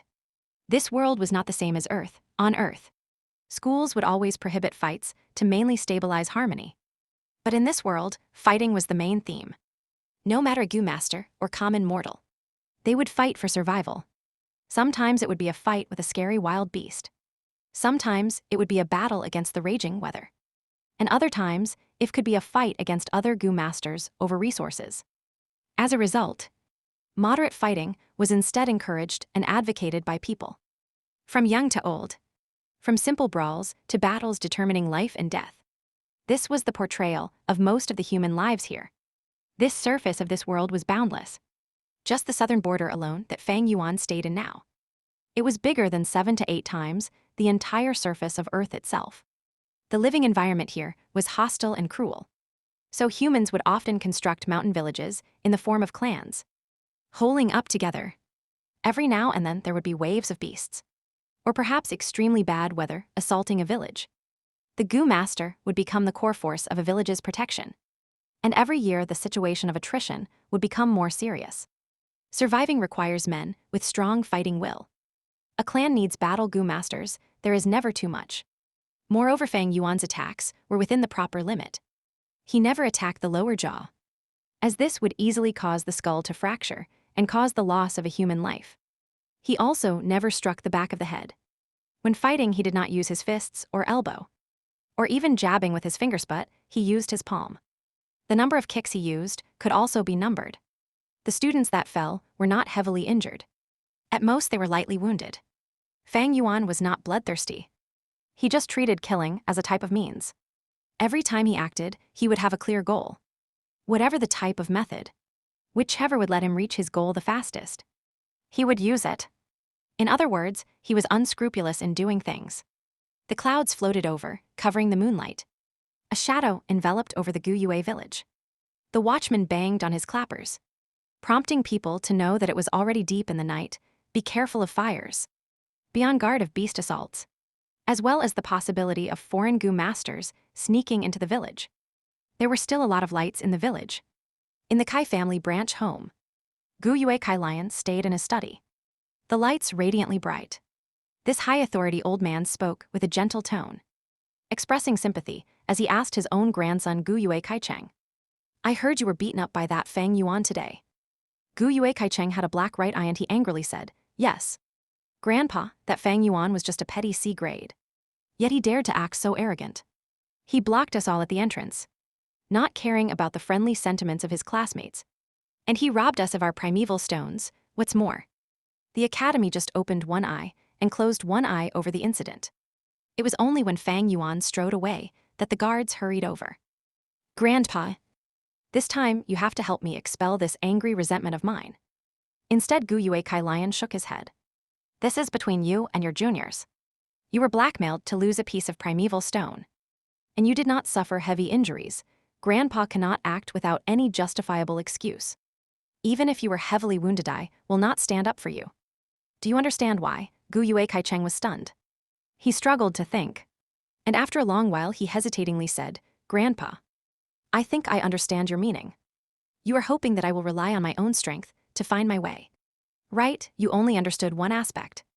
Guyue K.Lights nodded his head and added, you must remember. You are not just an individual representative, but you are the image on behalf of our Kai family branch. For many years, we have confronted the Mo family branch. And your every move will represent the hope of the future of the Kai family branch. Grandpa may help you in the shadows, but you must stand up and erect a self-reliant and strong image. Otherwise, the elders who are supporting our family will not see the hope for our future, and they will abandon the Kai family. As he said this, Gu Yue Kai Lion heaved a sigh. This is also why Grandpa helped you to cheat and let you impersonate a B-grade talent. Our Kai family needs a strong successor to hold on to those who are supporting us. Gu Yue Kai Cheng was then enlightened. Grandpa, I understand now. Gu Yue Kai Lion shook his head. Just understanding won't do any good, you must work hard. Fang Yuan is just small trouble. Next up, you must study hard and train diligently on your basic martial arts and get your dignity back. At the same time, do not forget to work hard on cultivating, promoting to middle stage as soon as possible. The best you can do is to win the position of class monitor. This will be great honor and a kind of help to our Kai family. All right, Grandpa, Gu Yue Kai Cheng replied loudly. This spirit is how the heir to our Kai branch should be like. Grandson, you must work hard. I will do my best to help you. 1. Unscrupulous, having or showing no moral principles. Not honest or fair, unethical, immoral. Shameless, will go through any means necessary to achieve or do something. 2. 44%, formerly known as 4x4 or 4x4TN, that's final. If anything, I am clear about the measurements of the aperture sizes now. It's all percent, this was confirmed by Chinese readers. So if you remember all that, 4x4 5x6, 9x8, or 4x4/5x6/9x8, it's 44%, 56%, 98%. Really sorry for any confusion regarding these measurements and aperture primeval C sizes. Chapter 30, Fang Yuan, you're robbing again. Almost at the same moment, in another place. Honorary father and mother. That was pretty much how things went.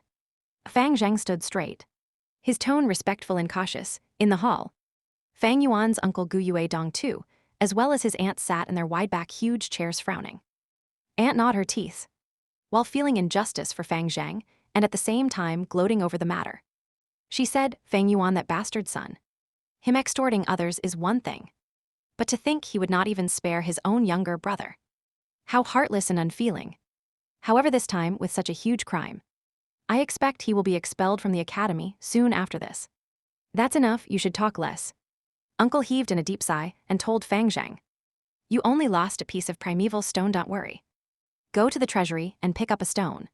There is no business for you here now. You must go and work hard in cultivating. With your grade talent, becoming the first middle stage Gu master is a huge possibility. Do not waste the talent that heaven blessed you with. For your mother and I look forward to seeing you become number 1. Yes, father and mother, your son takes his leave. Fang Zheng left with a heart full of trepidation. He secretly thought, Big Brother robbed all the students when he blocked the academy gates today. He created such a terrible aftermath. I'm afraid he might really be expelled. If that happens, should I plead on his case for him?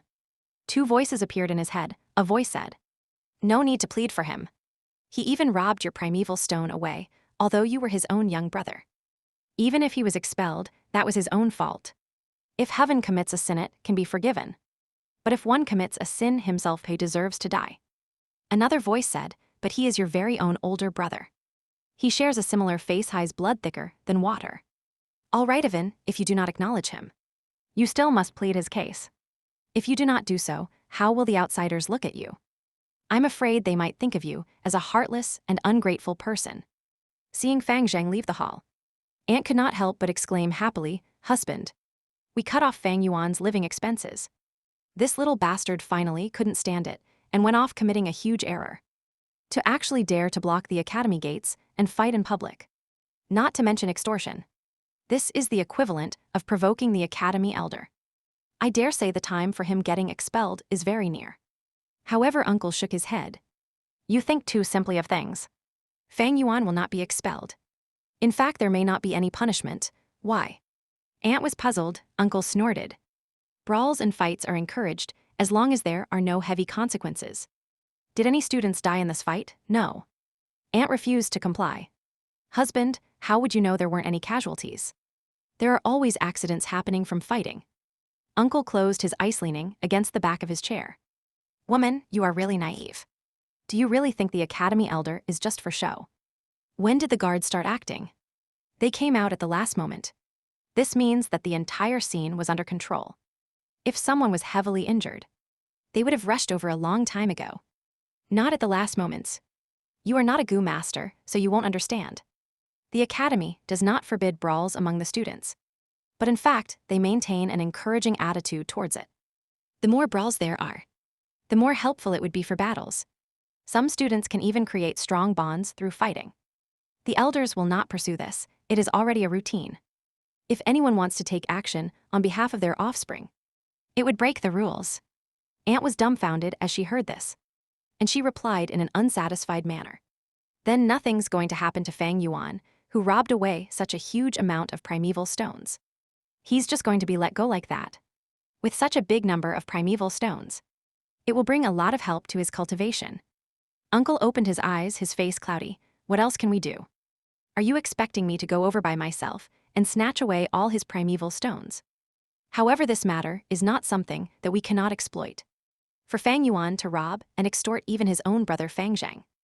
This is the key to his fall. Fang Zheng is an upgrade talent. He will definitely be stronger than Fang Yuan one day. We will use this matter to divide and sow discord in Fang Zheng. We'll lead Fang Zheng away from Fang Yuan for our own use. And with that, 3 days passed.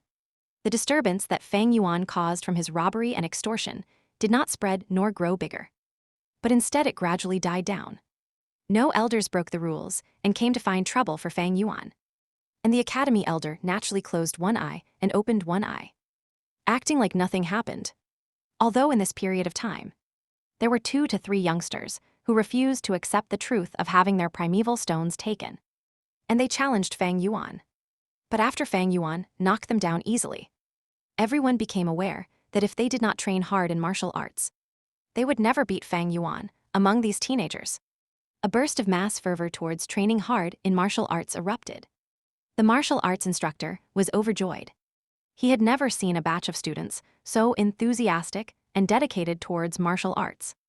Before this, when he was teaching, the students were all lacking in interest, yawning all day. But right now, they would constantly seek advice with eyes brimming with radiating vigor. The academy elder specially came over to inquire about his situation. The martial arts instructor had an excited tone as he reported. The students have been showing unexpected enthusiasm. And this change is too great. Only one student among them, called Fang Yuan, remains as lazy as ever. The academy elder laughed and patted his shoulders. He said, "This student that you speak of is the cause of the other students' transformation." The martial arts instructor was puzzled. But of course, the changes were more than this. After the incident, Fang Yuan had undoubtedly become the public enemy of the entire student batch. Everyone was hostile towards him, and he was isolated. No longer did anyone speak to him, and no one greeted him. The youths exerted full force, training their basic techniques privately. With their parents' and elders' encouragement and inspirations, they had decided that they must reclaim their honor by their own hands. Under the calm surface, the undercurrent was surging. Another 4 days passed. The academy elder passed out the primeval stone allowance once more. And the time for Fang Yuan to act came again. Fang Yuan, once wasn't enough for you. You still want to rob away our primeval stones again. The students were shocked and angry as Fang Yuan blocked them at the gates once more. Fang Yuan stood in the middle of the entrance, his hands behind his back, eyes expression cold and tone flat. A piece of primeval stone per person, and you'll be spared of physical pain. Fang Yuan, your bullying is excessive. I want to challenge you. Gu Yue Mo Bei roared angrily, coming out first. Oh. Fang Yuan raised his eyebrows slightly. Mo Bei raised his fists and rushed forward. After a few rounds, he fainted onto the ground. Mo Bei, you're too useless, watch me. Gu Yue Kaicheng yelled loudly and dashed towards Fang Yuan. After a transition of attack and defense, he joined after Mo Bei's footsteps. Fang Yuan's battle experience was 10,000 times more than theirs. Although he only started cultivating, every force inflicted was used properly. Meanwhile, this bunch of students had only started their journey. If they came at him together, they might still be able to bring him a little trouble. but with them coming up to challenge him one by one. It was more relaxing than the first time of extortion. After 15 minutes, Fang Yuan leisurely walked away with a bulging money bag, leaving behind a floor full of youths. Some of them were lying motionless, and some were holding their bellies or clutching their crotch as they moaned and howled. Brothers, time to come up and sweep the field fast. The guards shouted and all rushed over. TN, just a notice. All measurements regarding aperture sizes in all the S, and especially the rate of recovery in Chapter 10, have been changed to percent as how it should have been. Chapter 31, Fang Yuan, you're in huge trouble. I've trained hard in basic martial arts for 7 consecutive days. But to think I only managed to endure 2 strikes from Fang Yuan and lost consciousness afterwards. Shame, unforgivable shame. Gu Yue Mo Bei exclaimed, full of anguish and regret. In the family, Garden faced the wooden puppet, unleashing punches and kicks that were resulting in resounding echoes. Suddenly, he heard a laughing voice. Little brother, do you have deep hatred for the puppet? Why the great resentment? Upon hearing this familiar voice, Gu Yue Mo Bei relaxed and stopped his attacks. He turned his head, sister, you're back? The family council sent me out for an investigation mission, which lasted more than 10 days. Gu Yue Mo Yan laughingly replied. She was Mo Bei's blood-related sister. A rank 2 middle-stage Gu master, but soon. Her face turned grim, her eyes sharply gazing at Mo Bei. Brother, what's the matter with those bruises on your face?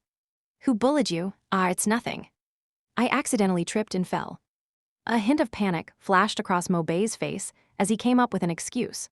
He did not wish for his sister to know of such an embarrassing event. The truth of the Mo family's future heir and the family head, Gu Yue Mo Chen's beloved grandson, consecutively knocked out twice in combat. But the fortunate thing was that he wasn't the only unlucky one. The others had suffered as well. Oh, you have to be more careful in that case. As for your combat training, this won't do. You do not have a gut that enhances your defense right now. So use thick towels to cover yourself. This will protect your limbs from getting hurt. Gu Yue Mo Yan instructed before leaving. Hello, young miss. Good morning, young miss. Young miss is back, your servant greets you, miss. Gu Yue Mo Yan hastily walked with a cold demeanor. And the servants she met on the way bowed and paid respects to her without fail. She walked to the study room without any warning. Mo Yan pushed the door and entered through, inside the room. Gu Yue Mo Chen was practicing his calligraphy art with his back facing her. You're back? Gu Yue Mo Chen asked directly, without turning his body. After investigating for half a month. What is the situation with the wolves' den? How did you know it's me, grandfather?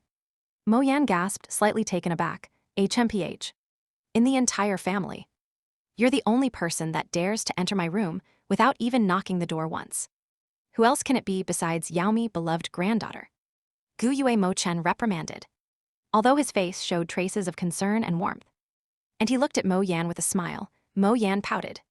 When it comes to doting, you actually adore little brother more. However, since he's the future family head, you are more strict on him, so others cannot sense your concern for him. After a while, Ish asked, Grandfather, little brother was beaten up. I asked him, and he lied about the situation. So I had no choice but to ask you. Gu Yue Mo Chen's face turned serious. You have not answered my question. He put down his brush and sat down. Mo Yan reluctantly reported, the wolves' den is almost full. So according to the current rate of breeding speed, although there won't be an outbreak this year, there will definitely be a wolf tide next year at our mountain village. Gu Yue Mo Chen inquired again. Generally, there's an outbreak every 3 years. So this is no surprise, however within that horde. How many Thunder Crown wolves are there? Around 3. Gu Yue Mo Chen nodded, feeling assured. The Thunder Crown wolves were the head of the pack, and were the most troublesome to deal with during an outbreak. 3 wasn't a large number, since Qingmao Mountain had 3 clan villages.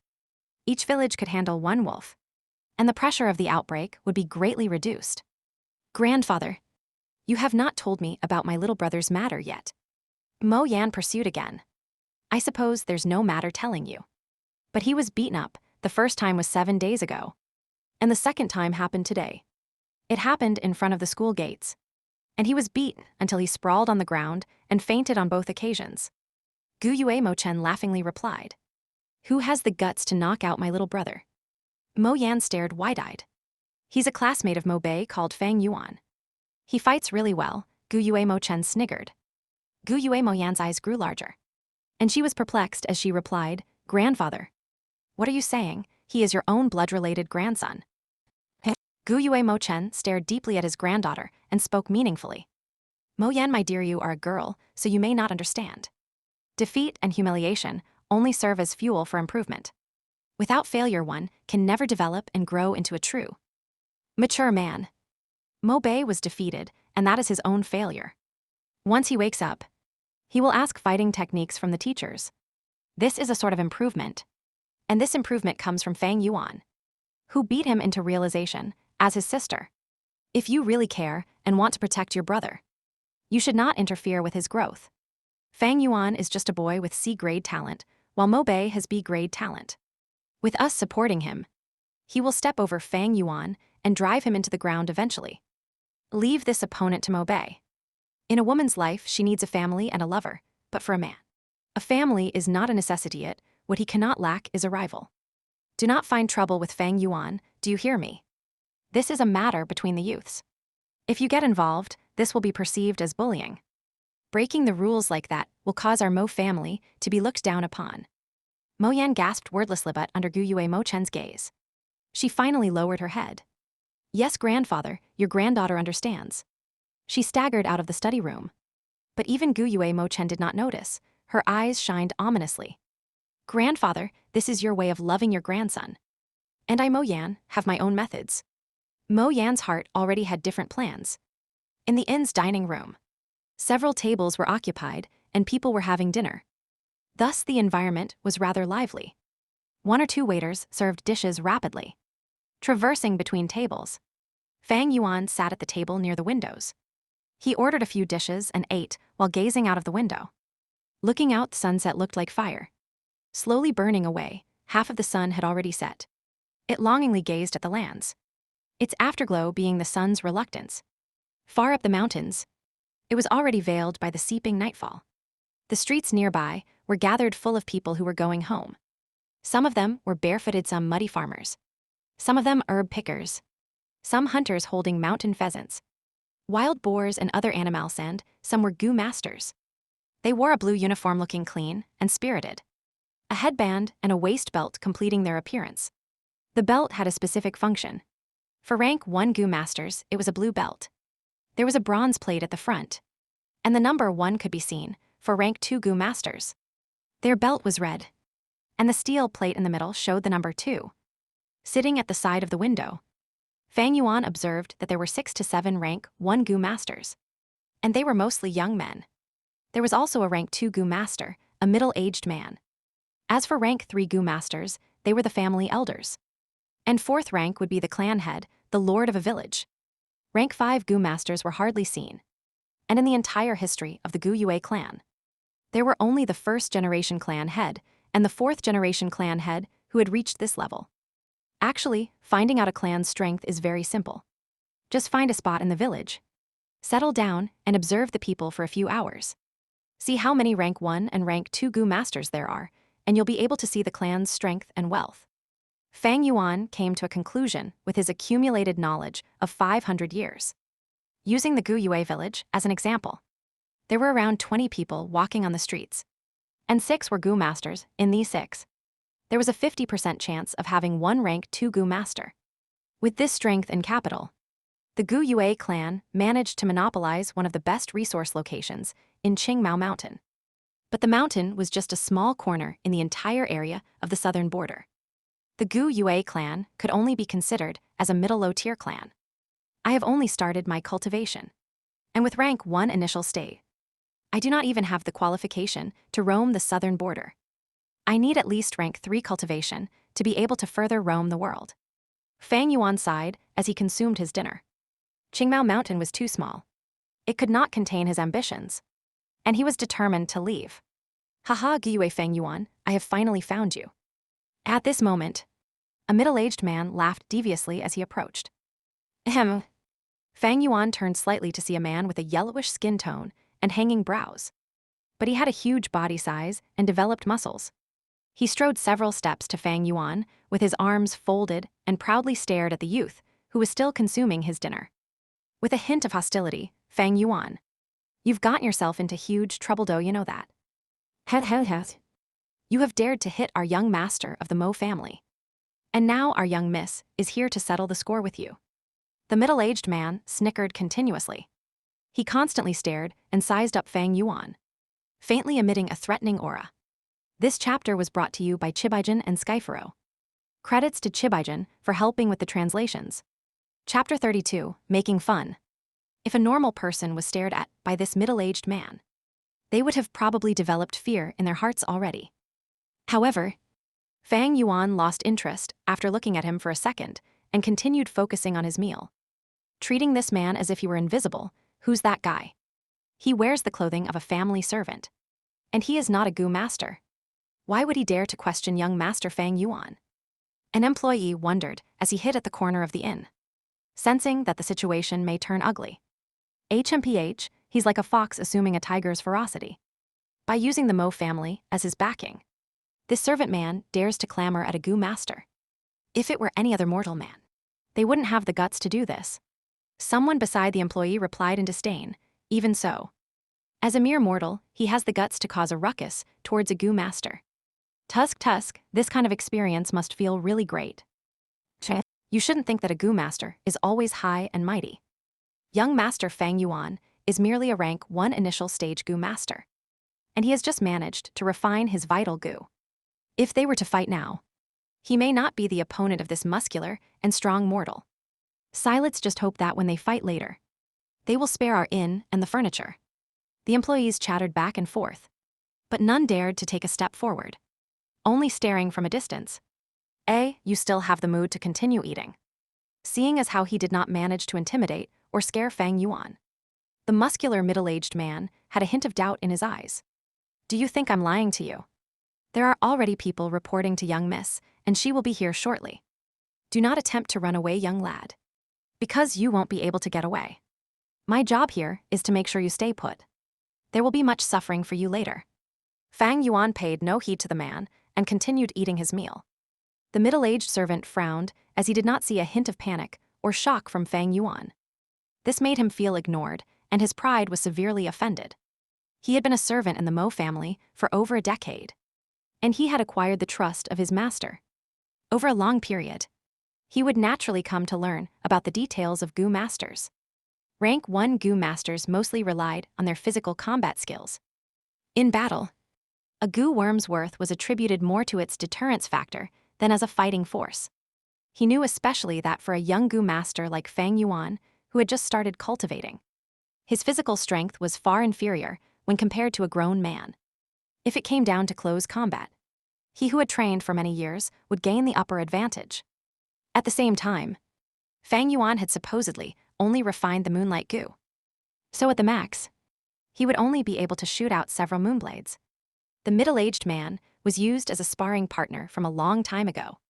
So he knew deeply that if a rank 1 initial stage gu master were to use his primeval essence to unleash the moonblade, the most it could do was cut several palm-sized wounds and cause limited damage if it managed to hit the human body.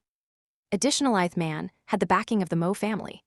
So when he confronted Fang Yuan, he had no fear, and was wholeheartedly trying to show off his worth to his masters so that he could be rewarded and deemed more useful to the family. Young lad, you sure are courageous, huh? The middle-aged man's tone was turning unfriendly as he folded up his sleeves, revealing his well-toned and muscular forearms.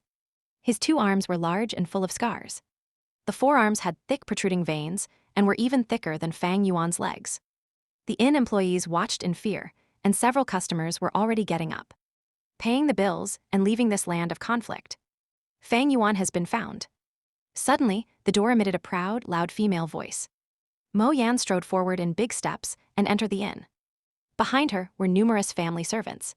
Her body figure was decent, slightly tall and had the proper curves, but a long face like a horse, an inherited gene from the Mo bloodline, caused her looks to be greatly affected, and thus she was only a middle upper tier beauty. However, she wore a dark blue uniform and a red belt, affixed with a square steel plate, tied around her waistline. The steel plate was engraved with a 2. Additionally, she had just returned from after a clan mission, so there was still lingering traces of the hardship that she had just gone through.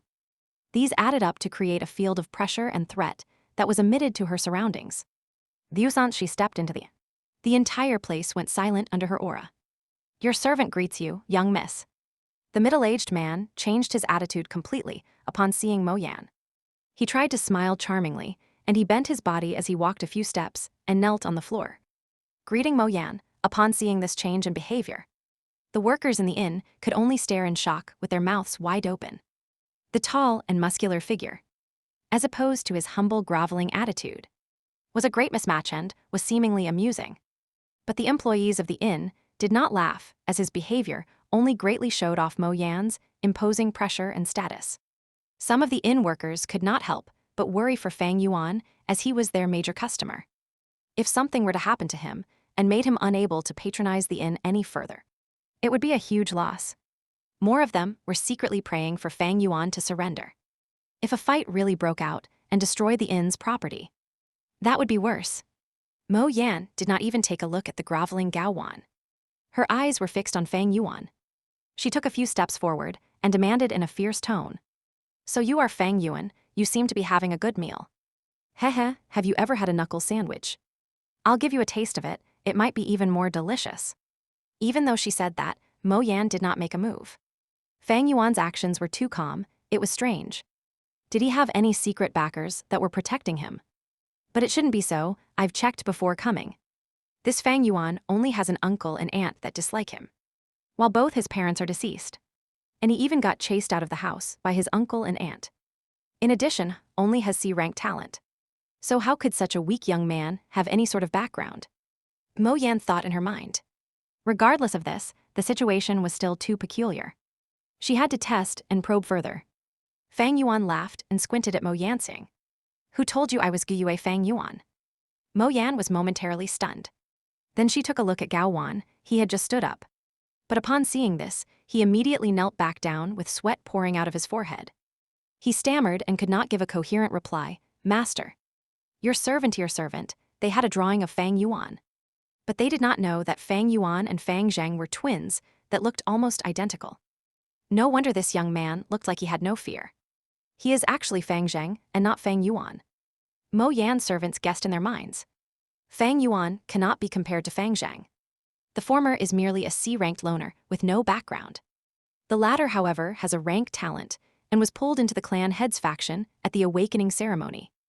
And as long as he grows smoothly, has a bright future ahead. Mo Yan did not get proper reply from Gao Wan, causing her to be even more hesitant. At this point, the only ones who knew Fang Yuan's identity were the inn employees. However, they could not afford to offend either parties, so they only kept their mouths shut.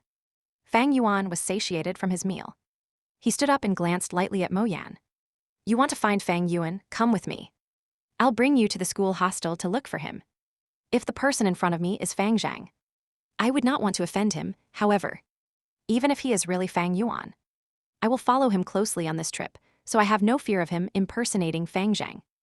In an instant, Mo Yan made up her mind. "All right, I will go together with you to the school hostel." After you, Mo Yan turned her body to make space for Fang Yuan, stretching out her arm and indicating for Fang Yuan to take the lead.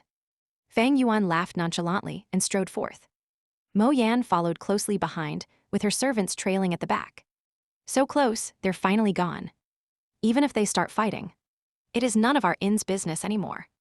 The employees that were left behind all sighed in relief as they patted their chests.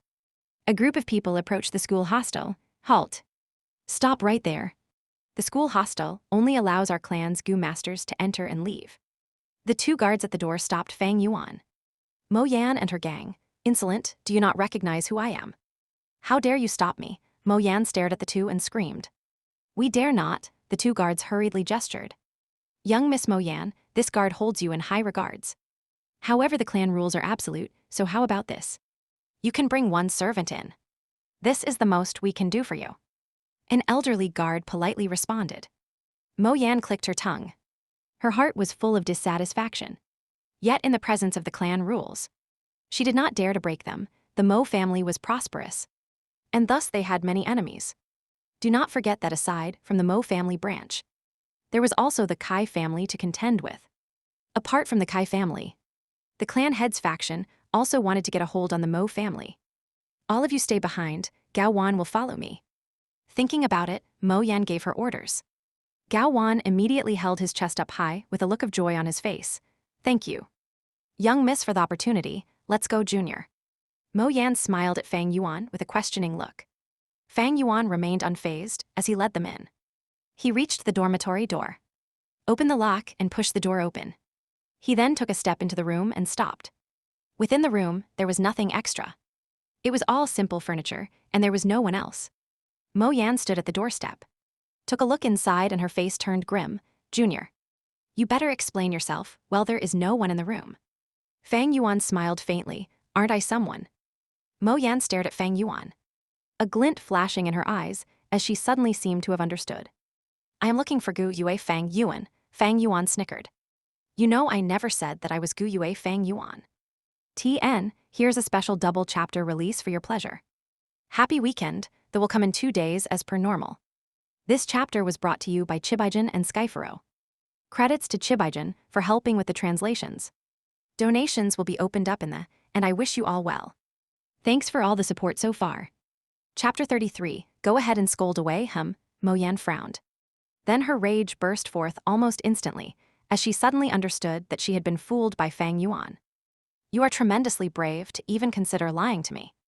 While speaking, she stretched out her right hand to grab hold of Fang Yuan. Fang Yuan stood firmly on the spot. He raised his head and laughed, Mo Yan. You better think this through. Mo Yan stopped her actions. While she still stood right outside the door. Her outstretched hand paused in midair, and her face showed a sign of hesitation and resentment. Within the family, there were relevant rules. Students in the dormitories were protected, and any other person would not be allowed to intrude upon the hostel to capture the students. Mo Yan only wished to teach Fang Yuan a lesson and let him bear a taste of suffering. She definitely did not want to risk getting punished for breaking the rules. If it's only me who broke the rules, that would still be fine. However, if this would affect the family and even grandfather's honor, thinking of this, Mo Yan reluctantly withdrew her arm. She looked at Fang Yuan, who was inside the house with her bloodshot eyes. If her death stare could be converted into fire, it would burn Fang Yuan to ashes in a second. I never lied to you, I said I would bring you to Fang Yuan. And now you have already found him here. It seems you have something to say to me. Fang Yuan smiled faintly with his arms behind his back, ignoring the pressure of a rank 2 Gu master, fearlessly making eye contact with Mo Yan's furious gaze. He was just a step apart from Mo Yan. One stood within the house, and one stayed outside. But this same distance had also become as far as the east was from the west. Hey ho Fang Yuan. You sure have studied the clan rules well and thoroughly. Mo Yan, suppressing her anger, said with a sinister smile. She added, unfortunately for you. Even while relying on the rules, all it will do for you is to stall for time. There is no way you are staying in the dormitories forever. I'll see how long you can stand hiding in there.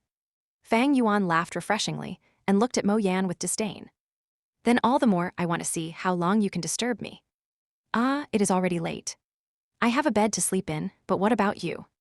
If I do not show up for class tomorrow, and the elders come to investigate, what do you think I will say? You, Mo Yan flew into a rage, her fingers pointing at Fang Yuan, barely restraining herself. Do you really think I wouldn't dare come in and take you down? Squeak, Fang Yuan opened the doors of the hostel wide open, his lips breaking into a grin, his eyes dark like the abyss, and his tone full of confidence as if the situation was within his grasp. He challenged Mo Yan, then show me. Heh. Mo Yan calmed down instead upon seeing this. Her eyes squinted as she looked at Fang Yuan and she said, Do you think I'd fall for your goading? Fang Yuan shrugged. He had already seen through Mo Yan's personality. If he had closed the door, even half shut it, Mo Yan had at least a 50% probability of breaking into the house. But when he purposely opened it full, it had instead made her more wary and calm as a result. Thus there was barely any chance of her forcing her way in anymore. 500 years of experience had already made him fully aware of the human nature and their weaknesses. He grandly turned around, exposing his back fully to Mo Yan. If Mo Yan struck now, she would definitely be able to capture him in one swift action. However, Mo Yan stayed still outside the door, as if there was an invisible mountain blocking her way. Even after Fang Yuan sat in his bed, Mo Yan only stared at him, in anger gritting her teeth. But regardless of this, she did not make a move. This is the pathetic side of humans. Fang Yuan sat up and stared at Mo Yan, who was outside looking like a fool.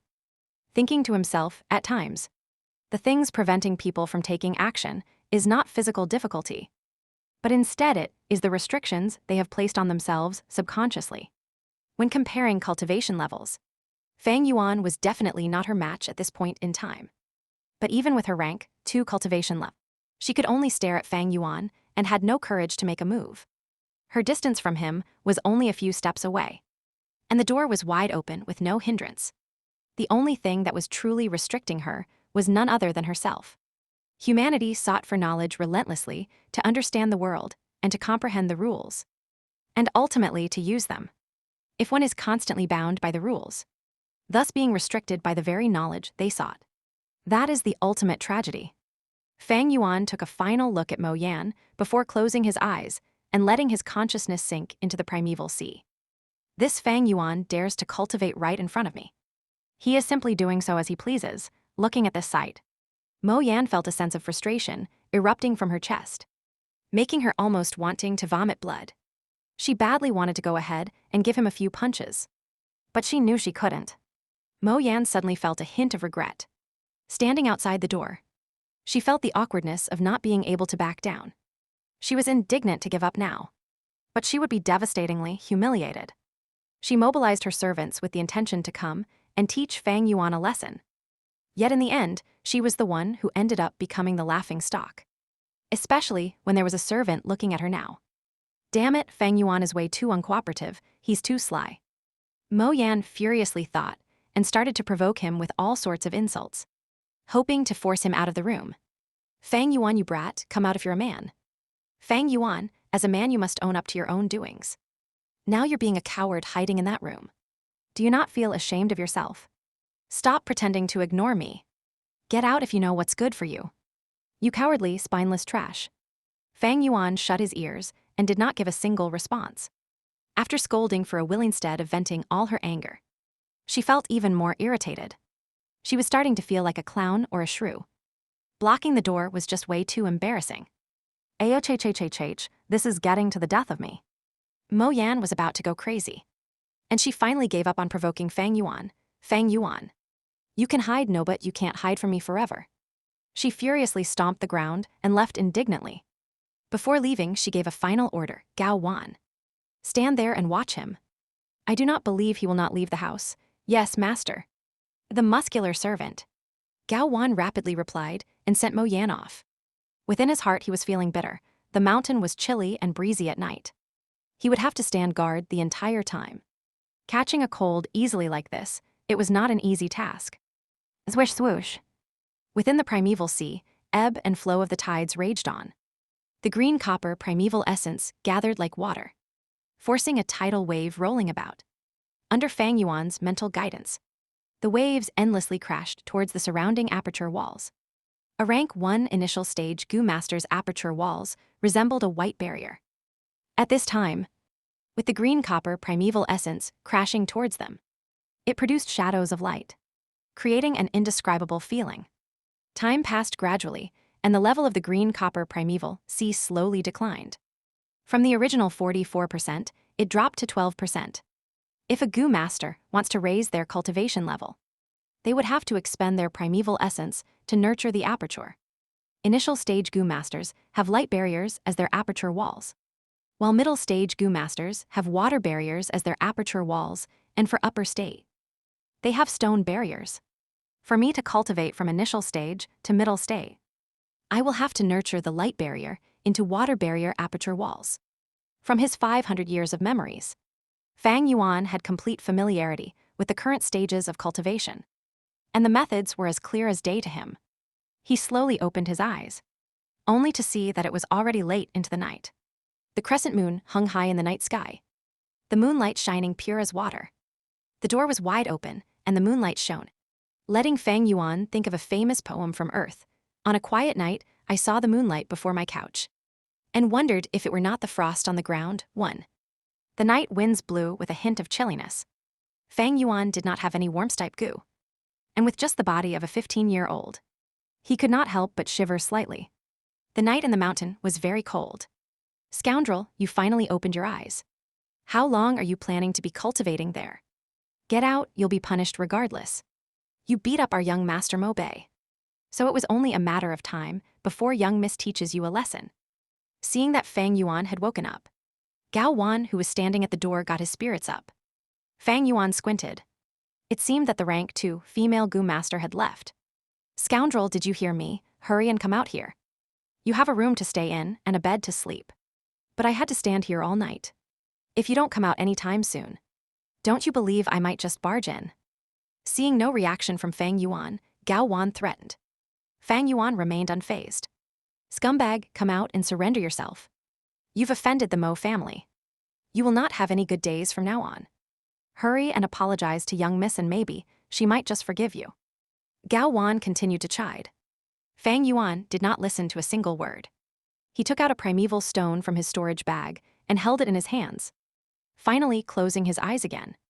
Seeing that he was going to continue cultivating, Gao Wan was anxious and broke into a fit. You mere C-rank talent. The most you can achieve in life is a rank 2 Gu master. What is there to cultivate? You are no match for the entire Mo family by yourself. Kid, are you deaf? Did you listen to a single word I said? One, a famous poem from Li Bai, a Chinese poet. This chapter was brought to you by Chibaijin and Skyfaro. Credits to Chibaijin for helping with the translations. Chapter 34, Suppressive Beating. Fang Yuan paid no heed to the man and started to multitask. He simultaneously absorbed the natural essence from the primeval stone and observed his aperture. The primeval sea level, which had originally fell drastically within the aperture, with help from the constant stream of natural essence, began to slowly rise up again. This form of recovery speed was inevitably slow. But Fang Yuan was in no hurry. Cultivation was meant to be accumulative. It could not be rushed. The urgent matter at hand was in fact the middle-aged servant outside the house. After half an hour, Fang Yuan's green copper primeval sea reached 44%. The maximum capacity it could hold, but this was not the end. At this point, the primeval sea showed a jade green color.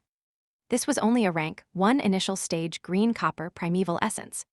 The primeval essence that Fang Yuan had previously used to nurture the aperture wall was no longer initial stage primeval essence. It had been turned into middle stage primeval essence, refined by the liquor worm. With a thought from Fang Yuan, the liquor worm within the primeval sea instantly flew out and hovered in midair, its body curling into a ball form, resembling a white rice ball swoosh. 10% of his initial stage primeval essence was deployed and sent into the liquor worm's body. And soon the essence was fully absorbed by it, soon after. A surge of liquor mist emerged from the liquor worm's body and congregated into a lump. Once more, Fang Yuan deployed 10% of his primeval essence and invested it into this liquor mist. Once the mist had been fully expended, the original 10% of initial stage primeval essence shrunk by half physically. And at the same time, the color changed from jade green to pale green. This is middle stage primeval essence. In order to advance in their cultivation, ordinary students all use initial stage primeval essence. However, I'll be using middle stage primeval essence, and the efficiency is at least twice of theirs. Similarly, when using middle stage primeval essence to activate the moonlight goo and throw a moonblade, it will be far stronger than activating it using initial stage primeval essence.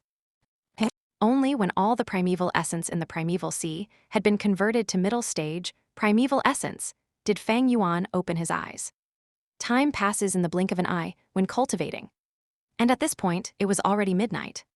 The sky was no longer a pure black, but it had turned a deep dark blue color. The moon was no longer visible, and only a few lingering stars remained. The door was open almost throughout the entire night, and a corner of the wooden door was already wet, showing a dark color as the water tainted it. The school hostel had this disadvantage. It was not as comfortable as an ordinary wooden lodge that was built above the ground one, but it was directly built on the ground, and thus it had high humidity. Coming back to reality, Fang Yuan felt a chill down his spine. After sitting cross-legged for such a long time, both his legs felt numb. He opened his clenched right fist and scattered a handful of white stone powder. This was the primeval stone after its essence had been fully absorbed. and what remained was only the leftover powder. After a night of cultivation, I had expended 3 primeval stones. Fang Yuan calculated in his mind. He had C-rank talent. But in order to pursue faster cultivation speed, he used primeval stones to replenish his primeval essence. What was more crucial was the liquor worm, as it had been used to refine his middle stage primeval essence. This had greatly increased the expenditure of his primeval stones. Although I plundered another sum of primeval stones yesterday, a night of cultivation cost me 3 stones, in this case. Although it might seem that I have a lot of resources, it is unable to sustain me for a long time with my current cultivation speed. But this is the price I have to pay for pursuing cultivation speed and efficiency. Fang Yuan looked outside the room agonizingly to see Gao Wan, the muscular servant, squatting at a corner with his body curled up, seemingly fallen asleep. Looks like that rank 2 female Gu master had left long ago, leaving this Gao Wan here to keep a watch on me, hee. Fang Yuan revealed a cold smile as he got off the bed and began to exercise his limbs. Once his body had warmed up, he left the hostel. Lad, you finally decided to come out, so how about it? Obediently surrender and leave with me, to kowtow and apologize to our young miss. Gao Wan's ears caught Fang Yuan's footsteps, and he stood up immediately. His muscular body was almost twice the size of Fang Yuan. The muscles in his body tightened, and his brows knitted together. A pair of cruel eyes shining with evil light, resembling a starving hyena. Fang Yuan expressionlessly walked towards him. Lad, you should have came out earlier, by coming out now. Do you know how much the great me had to suffer by watching over you? He snickered while approaching Fang Yuan, evidently planning something sinister. At this moment, Fang Yuan lightly cried out, and with a ferocious leap, he aimed both fists towards Gao Wan. Bastard, you're courting death. Gao Wan's face, distorted with rising anger within him, raised his brick-sized fist, and he punched towards Fang Yuan. The fist was extremely powerful, slicing through air, and the swooshing sound of the wind could be heard. Fang Yuan's eyes shone clear as crystal. Seeing that the fist was approaching close, he sidestepped and turned towards Gao Wan's rear. Stretching out a finger, he struck towards Gao Wan's waist. Gao Wan blocked with his retracted arm. Fang Yuan did not get a clear hit, and ended up hitting onto Gao Wan's left forearm. Fang Yuan's finger felt like it had hit a steel plate. Painful and numb. This Gao Wan has already approached the limits of a mortal's physical prowess. Right now, I can only use the Moonlight Gu to fight, and without any other Gu worms to assist me. I am not his match at basic close combat. Fang Yuan's eyes shone, and he decided quickly to give up on attacking. Instead, he retracted a few steps and pulled some distance away from Gao Wan. In the Gu Yue village, only the Gu Yue clansmen had the rights to cultivate as a Gu master. The outsiders, regardless of whether they had cultivation talent or not, had no rights to attend the awakening ceremony. But these mortals could train in physical combat. Just like the Gao Wan here, though, he was not a Gu master. He had trained vigorously in his punches and kicks, and his basic skill was steadfast. Additionally, he was a middle-aged man, and this meant being at the physical prime in a mortal's lifetime. Fang Yuan, other than having the Moonlight Gu to fight, had only the body of a 15-year-old teenager, be it strength, agility, or endurance, was not Gao Wan's match. Martial artists like Gao Wan were sufficient enough to kill a rank 1 initial stage Gu master, even towards a rank 1 middle stage Gu master. They still posed a certain threat. This lad is too sneaky. Seeing that Fang Yuan had drawn some distance between them, Gao Wan felt anxiety within his heart. The waist was a vital point of the body, and if it was damaged by someone through brute force, the harm was not negligible. If the force was exerted beyond a point, it could also be deadly. Gao Wan had waited outside the hostel for the entire night, and thus his body was enshrouded by the moist atmosphere, causing his reaction speed to be slightly slower. Hence the strike earlier had almost succeeded. Fortunately, although he was a bootlicker, he had trained hard in his physical ability. So at the crucial moment, his body's reflex instinctively reacted and allowed him to narrowly block Fang Yuan's attack. I can't be careless anymore. This lad behaves like a wolf, striking harsh and deviously, getting his way whenever I am even but a little careless. No wonder young master was knocked out by him twice. Gao Wan wiped the sweat off his forehead and swept away all hints of contempt. He started to take his opponent seriously. If I can capture this lad, it'd be a great accomplishment. Young miss is sure to reward me. A rank 1 initial stage's Moonblade is at max, only like a small dagger. So as long as it does not hit my vital points, it'll merely be a light external injury. Thinking of this, Gao Wan's heart started to beat faster.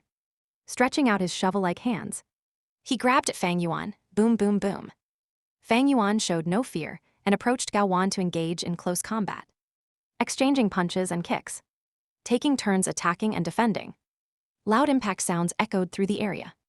When plundering the students, he had only used his palm, with his objective being to control the crowd. But now when engaging with Gao Wan, Fang Yuan had gone all out.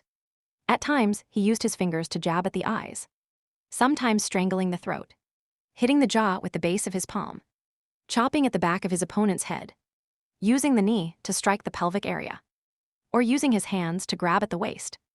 Gao Wan's sweat poured out like a river. Fang Yuan's moves were all aiming at the vital points, each strike devious and deadly, as if he wanted to end Gao Wan's life right there.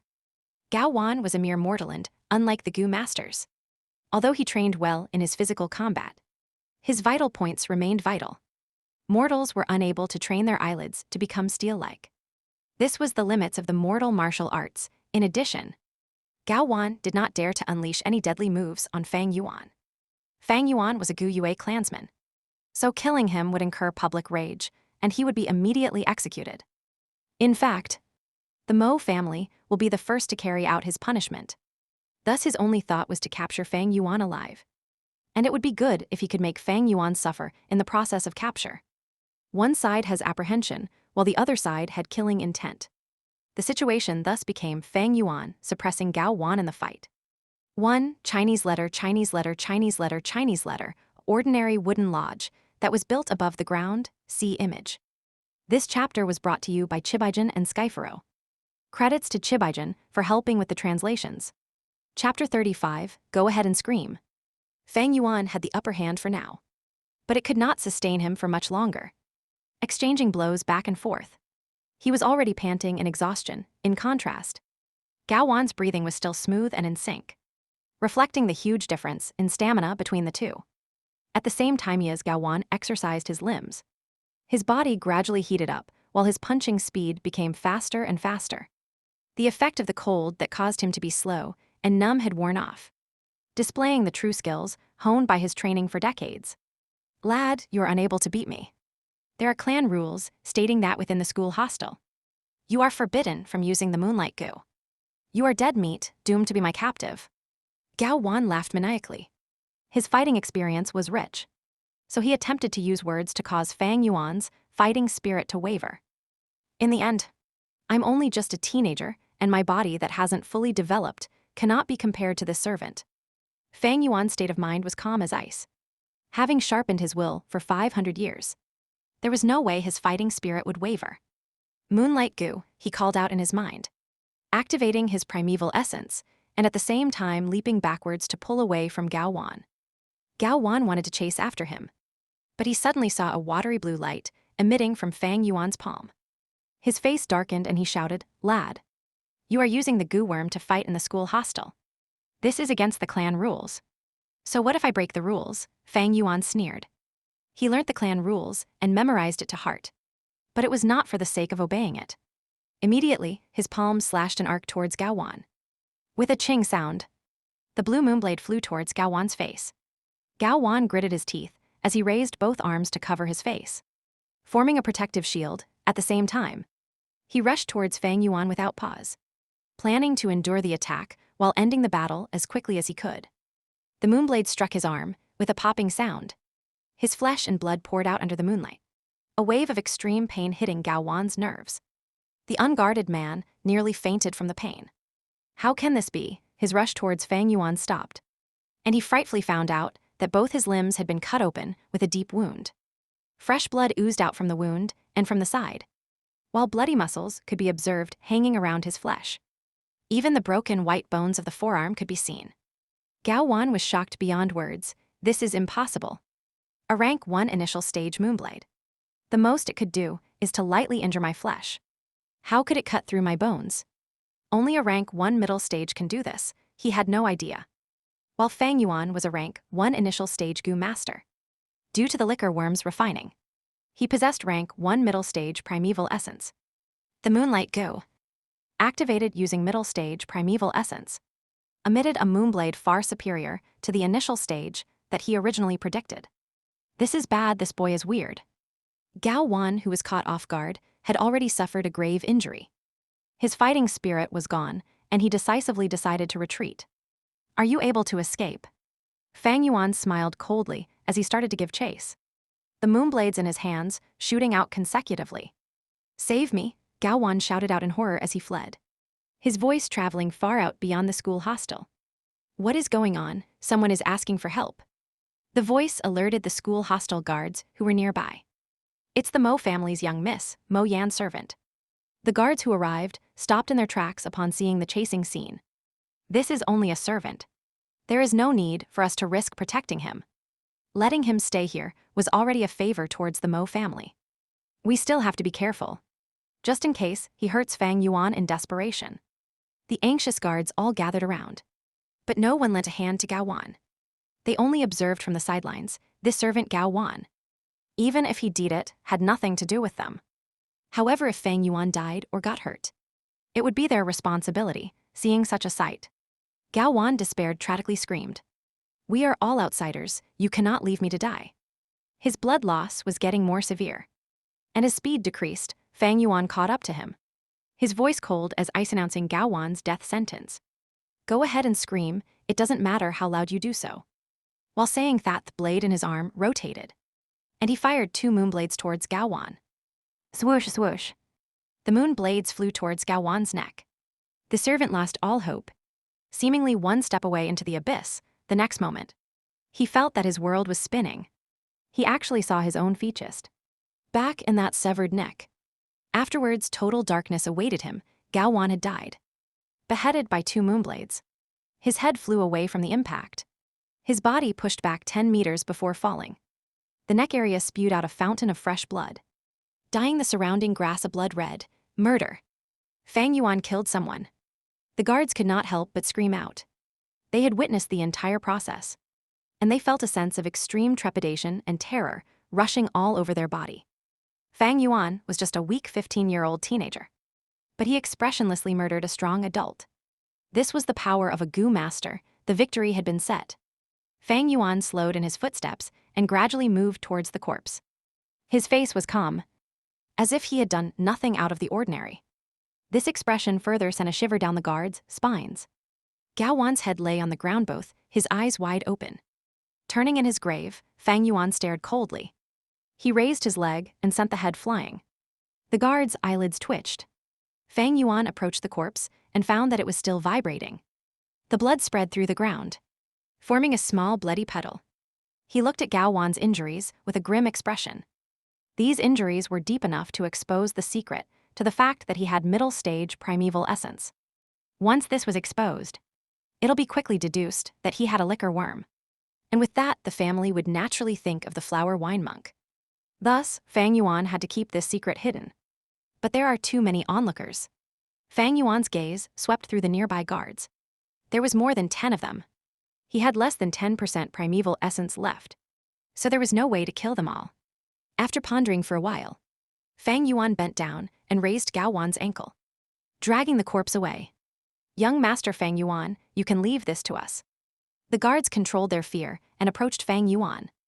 Politely speaking, the respect and politeness held a tint of obvious fear.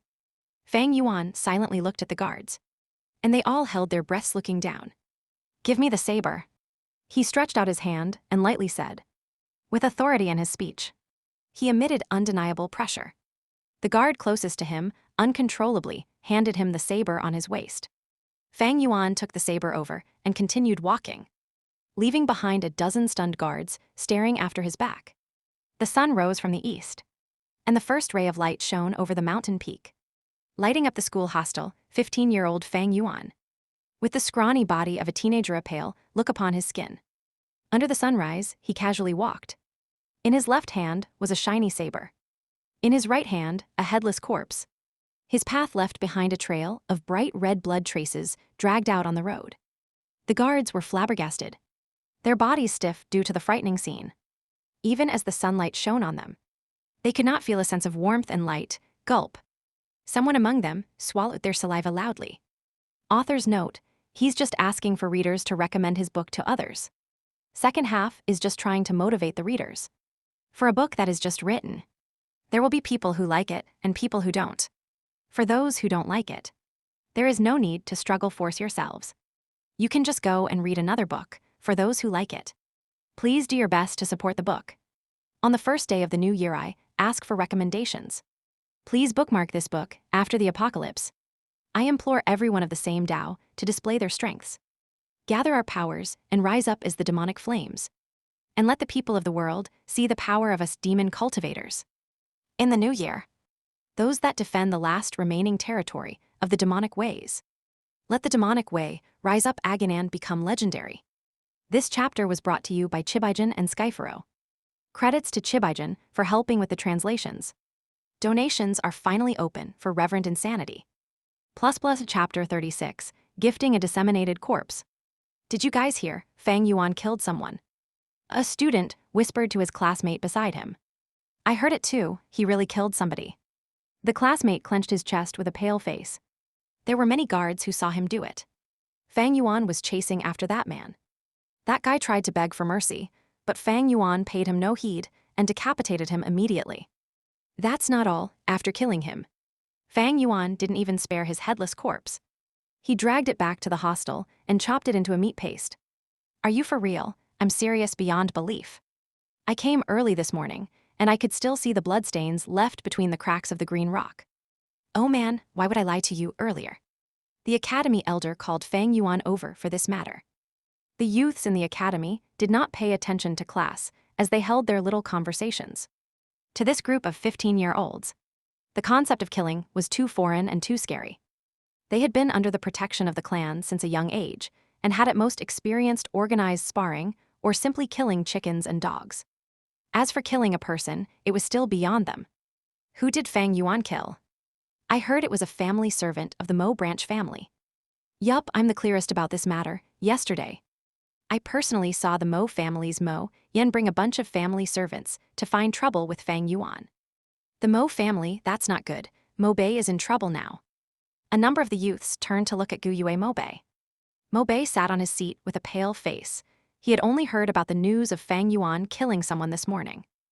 Additionally, it was the Gao Wan that Mo Bei was familiar with. As one of the more energetic family servants, Gao Wan was good at bootlicking and had also put effort into his fighting skills. He was an able lackey, a long while ago. Gao Wan had even sparred with Mo Bei for a bit. To think that he was simply killed by Fang Yuan. It was precisely because of this that Mo Bei felt astonished. He was full of disbelief and felt twice the shock compared to the others. However, compared to his shock, he felt a greater sense of worry and fear. Facing a murderer like Fang Yuan, it would be a lie if Mo Bei said that he was not afraid. Actually, it was not just him, the other youngsters were afraid too. When Fang Yuan had robbed them twice previously, all of them had gotten physical with him. I actually fought with such a ruthless murderer. To think that I'm actually still alive. Many of them patted their chest, feeling a lingering fear. Fang Yuan killing someone was still somewhat acceptable, but the crux was that he even dissected the corpse and chopped the body into meat paste. That was way too cruel. The truth of such a horrifying crime had a strong impact on all of the youth's pure and innocent minds. Within the room, there was only the academy elder and Fang Yuan. The academy elder sat while Fang Yuan stood. Neither of them spoke a word, causing the atmosphere to be extremely tense. The academy elder silently looked at Fang Yuan, and a hint of complication flashed in his eyes. In the morning, the guards had reported to him about Fang Yuan's murder incident. This news had made him feel both shocked and suspicious. He was a rank 3 Gu master and was in charge of the academy. He obviously knew the fighting strength of a rank 1 initial stage Gu master. Fang Yuan being able to kill Gao Wan was like the weak defeating the strong.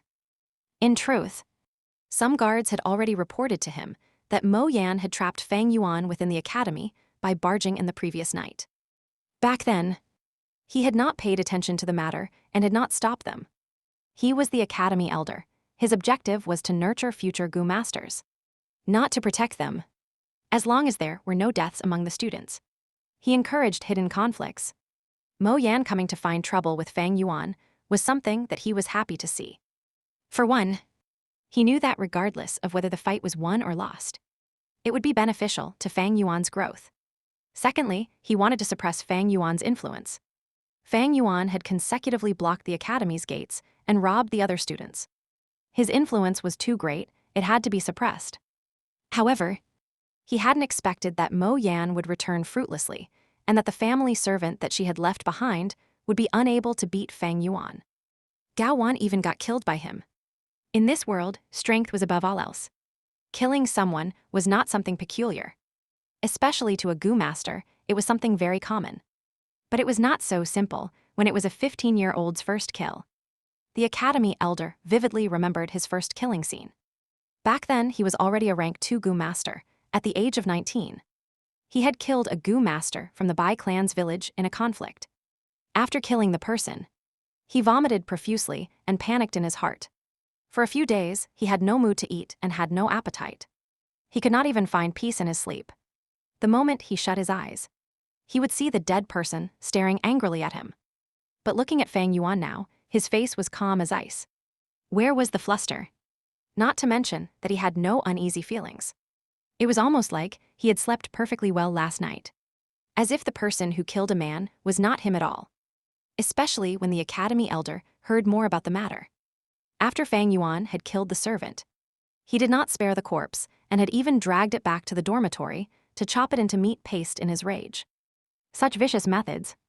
Even hearing about it was a kind of terror, the youth at this point. The academy elder looked at Fang Yuan with complicated emotions. On one hand, he was amazed at Fang Yuan's indifference towards life. His attitude was as steady and as cold as ice. On the other hand, he was appreciative of the fact that Fang Yuan was a born battle freak.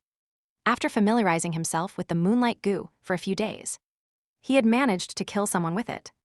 An ordinary teenager, even those grade talents, may not be able to achieve this.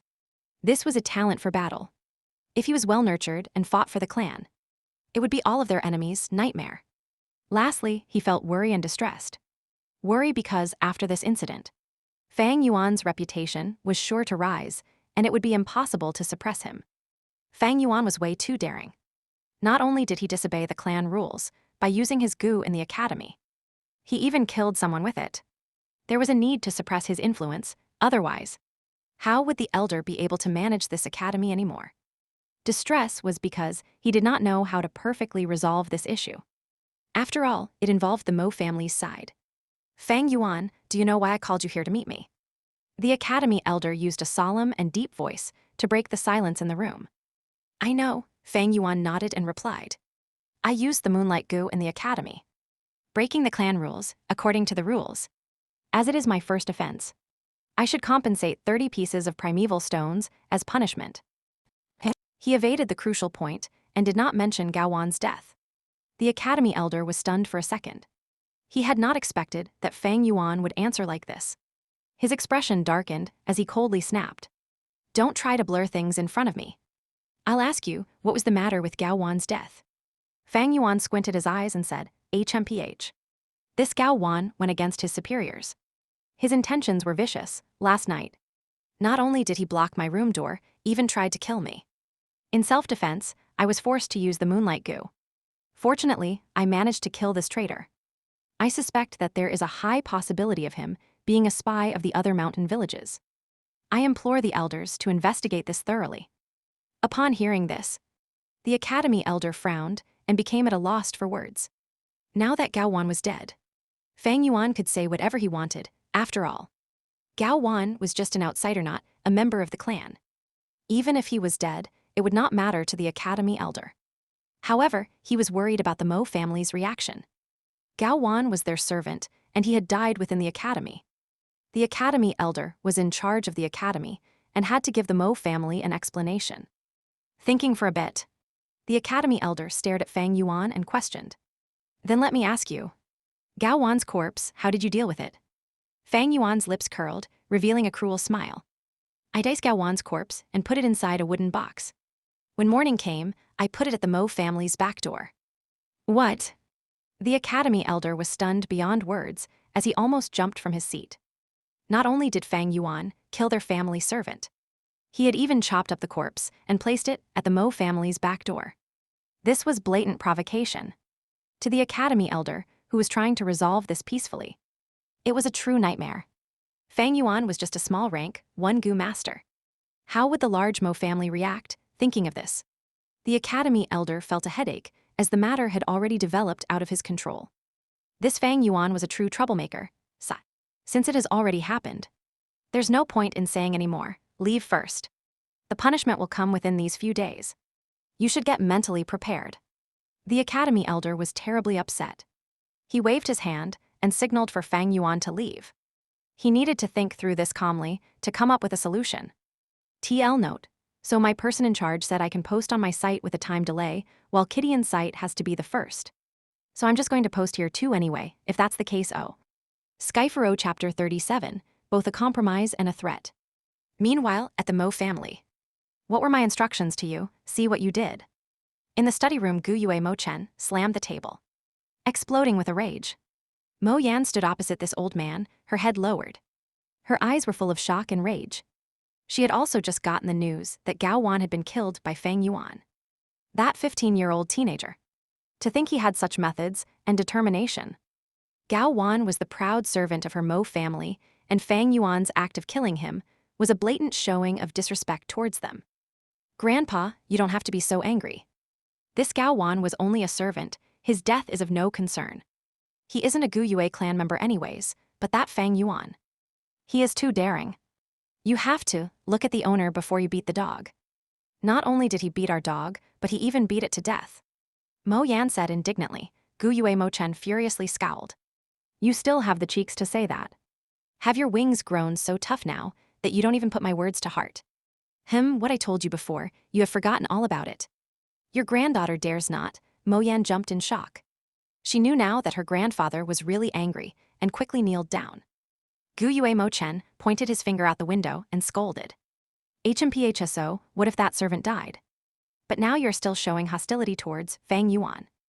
This is really a matter of you being short-sighted and unclear of the implications. Do you know the significance of your actions? The fight among juniors is their own business. As elders, we should not interfere. These are the rules. Now that you went to find trouble with Fang Yuan, it means you are breaking the rules. I can't tell how many people are out there now looking at this disgrace of our Mo family. Grandpa, please calm down. Anger will harm your body. It's Mo Yan's fault. I burden the Mo family. Whatever Grandpa tells Mo Yan to do, Mo Yan will do it. But your granddaughter really cannot take this lying down. That Fang Yuan is too despicable, too shameless. First, he lied to me and entered the academy. Next, he hid in the dormitory, and no matter how much I scolded him, he would not come out. Once I left, he went ahead and killed Gao Wan. He is extremely sinister and despicable, Mo Yan reported. Oh, is that so? Gu Yue Mo Chen frowned. This was the first time he had heard this information, and a bright light shone across his eyes. He took in a deep breath, suppressing his rage, and he stroked his beard while saying, I've heard stories about this Fang Yuan in his early years. He was able to make poems and songs, showing early intelligence. But to think that he only had C-grade talent. It was difficult for him to have a good future, and thus I gave up on recruiting him. But now it seems that it's slightly interesting. Pausing for a second, Gu Yue Mo Chen knocked on the table and ordered, Someone, bring that box over here. The servant outside the door quickly obeyed. Soon, he brought in a box. The box was neither too big nor too small, but it was slightly heavy. The servant used both hands to carry it and stood beside the study table. Grandpa, what is this? Mo Yan stared at the wooden box and asked doubtfully. Why don't you open it and take a look? Gu Yue Mo Chen squinted his eyes and said in a complicated tone. Mo Yan stood up, flipped over the wooden lid and looked inside, immediately. Her facial expression changed, and her pupils shrunk to a needle-like size. She could not help but take a step back and let loose an unsuppressed scream. The wooden lid in her hand also fell to the ground. Without the wooden lid, the thing kept within the wooden box was shown to everyone present. It was actually a pile of flesh and blood. The bloody flesh was obviously sliced off piece by piece and placed into the box. Bright scarlet blood had accumulated inside. There was some pale skin and flesh. while some were long strands of intestines, mixed in with a few pieces of bones, either leg bones or the ribs, in the pool of blood at a corner. There were also 2 fingers and half a toe floating in it. Bleck. Mo Yan's beautiful face changed color as she took another step backwards, her stomach turning as she almost vomited on the spot. She was rank 2 Gu Master and had gone out to gain experience before. Despite that, this was the first time that she had seen such a disgusting and twisted scene, even though she had killed people before. The flesh and blood in this box were obviously the corpse of a person after being minced into pieces and stuffed in. The scent of blood burst into the air and rapidly permeated the air immediately, filling the entire study room. Both of the family servants' hands shook as he carried the box, his complexion pale. Although he had seen the box earlier and vomited before, he could still feel waves of palpitation and disgust as he held it now. Among the 3 people in the study room, only the family elder Guyue Mochen was unfazed. He lightly looked at the contents of the box for a moment and said to Mo Yan slowly, "This box was what Fang Yuan had placed at our family's back door this morning. What, it's really him?" Mo Yan was extremely shocked as images of Fang Yuan showed up in her mind. The first time she saw Fang Yuan, it was at the inn. At that time Fang Yuan sat near the window, quietly eating his meal. His facial features were bland, and both of his eyes were dark and gloomy. His body was thin, and his skin had the special paleness of a teenager. He looked like such a normal and quiet youth. To think that he had done such a twisted and insane act. After her initial shock came a furious rage. Mo Yan yelled, "This Fang Yuan is too outrageous. Who gave him the guts to do so, to dare to do such a thing? This is a provocation towards our Mo family. I will go ahead now and bring him here to question him for his crimes." After she said this, she headed towards the exit. "You scoundrel, stop right there." Guyue Mochen was angrier than she was as he grabbed an ink slab on his study desk and threw it over. The hard and heavy ink slab hit Mo Yan's shoulder, and with a bang, it fell to the ground. "Grandpa." Mo Yan held her shoulder as she called out in alarm. Guyue Mochen stood up, his finger pointing at his granddaughter as he spoke with an extremely agitated tone. "It seems like all these years of training were in vain. You have disappointed me greatly. Against a small rank, 1 initial stage Gu Master. Not to mention you involving so many people. But even getting led by the nose by the other party. Now that you've let your rage get the better of you. At this point, do you still not understand the meaning behind Fang Yuan's actions?" "What meaning?" Mo Yan was puzzled. Guyue Mochen snorted. "If Fang Yuan wanted to provoke us, he would have blown up this matter. So why did he place this box at the secluded back door instead of placing it at the front door where there are many people walking around? Maybe he wants to reconcile with us." "No. If he wanted to reconcile, wouldn't it be better to apologize face to face? Why must he send us this box of minced corpse? This is definitely a provocation," Mo Yan said. Guyue Mochen shook his head, then nodded. "He wants to reconcile, but at the same time, he is also provoking us. Placing the wooden box at the back door is his intention to reconcile.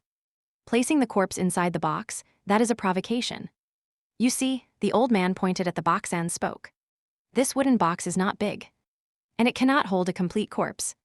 Therefore, there can only be a portion of the corpse inside. He is trying to tell us that he does not wish to blow up this matter and wants to settle this amicably. But if our Mo family wants to pursue this matter, he will place the remainder of the corpse at our main entrance, thoroughly blowing up the issue. By that time, it would be a losing situation for both sides. The entire clan knows that our Mo family broke the rules first. And to our Mo family's future head, this would be seen as him being so weak since he actually required his elders' doting and protection." Upon hearing these words, Mo Yan was momentarily dumbfounded. She had never expected that Fang Yuan's actions would have such profound meaning. "His method is really wise," Guyue Mochen said with admiration. With just one action, he exercised both toughness and softness, capable of advancing and retreating safely. This is just a simple wooden box, but it not only expresses Fang Yuan's intention to compromise, but also his ability to pose a threat to our Mo family. And it so happens that he does hold onto the weakness of our Mo family. If the Mo family's reputation is tarnished, what follows after will be the Kai family's attack as well as the assault from the clan leader's side. Mo Yan found it unbelievable. "Grandpa, aren't you thinking too highly of him?" Are you sure that he's capable of this? He is only 15 years old, too highly. Mo Chen looked at his granddaughter unhappily. Looks like you've had too smooth a life in these past few years, fostering your arrogant attitude. You are unable to clearly see the reality. This Fang Yuan was unfazed towards danger and deceived you to enter the school. Next, he used his wisdom in the face of danger and hid within the dormitory to avoid trouble. No matter what insult you threw at him, he did not respond. This is his ability to calmly endure after you left. He killed Gao Wan immediately. This is his bravery and courage. Now he sent this box, clearly showing his wisdom and planning ability. Can you still say that I thought of him too highly? Mo Yan listened with wide eyes, as she had not expected her grandfather to praise Fang Yuan so highly. Immediately she said indignantly, "Grandpa, he only has a C-grade talent." Gu Yue Mo Chen sighed deeply. Yes, he is only a C-grade. Having such wisdom, and yet only C-grade talent. It really is a pity, as long as his talent was higher. Even if it was just a B grade. He would certainly become an influential member of our Gu Yue clan. What a pity, he is only a C grade. The old man's sigh was full of emotion.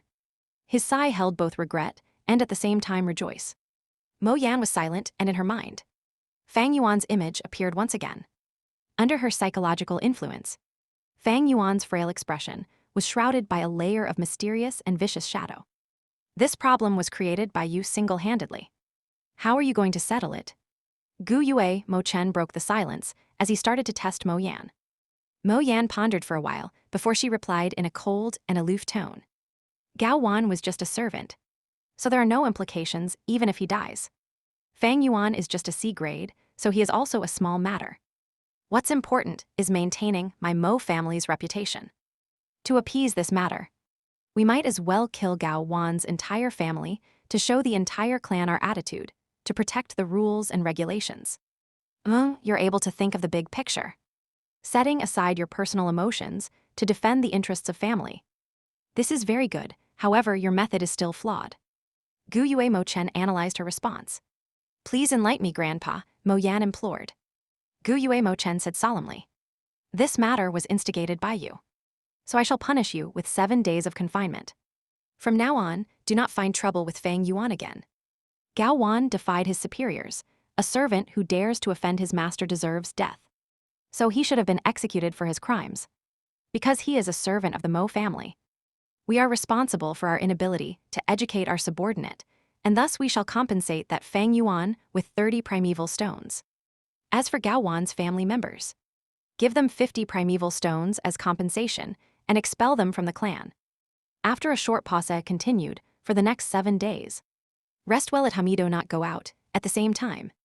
Think about the profound meaning of why Grandpa chose to handle the matter this way.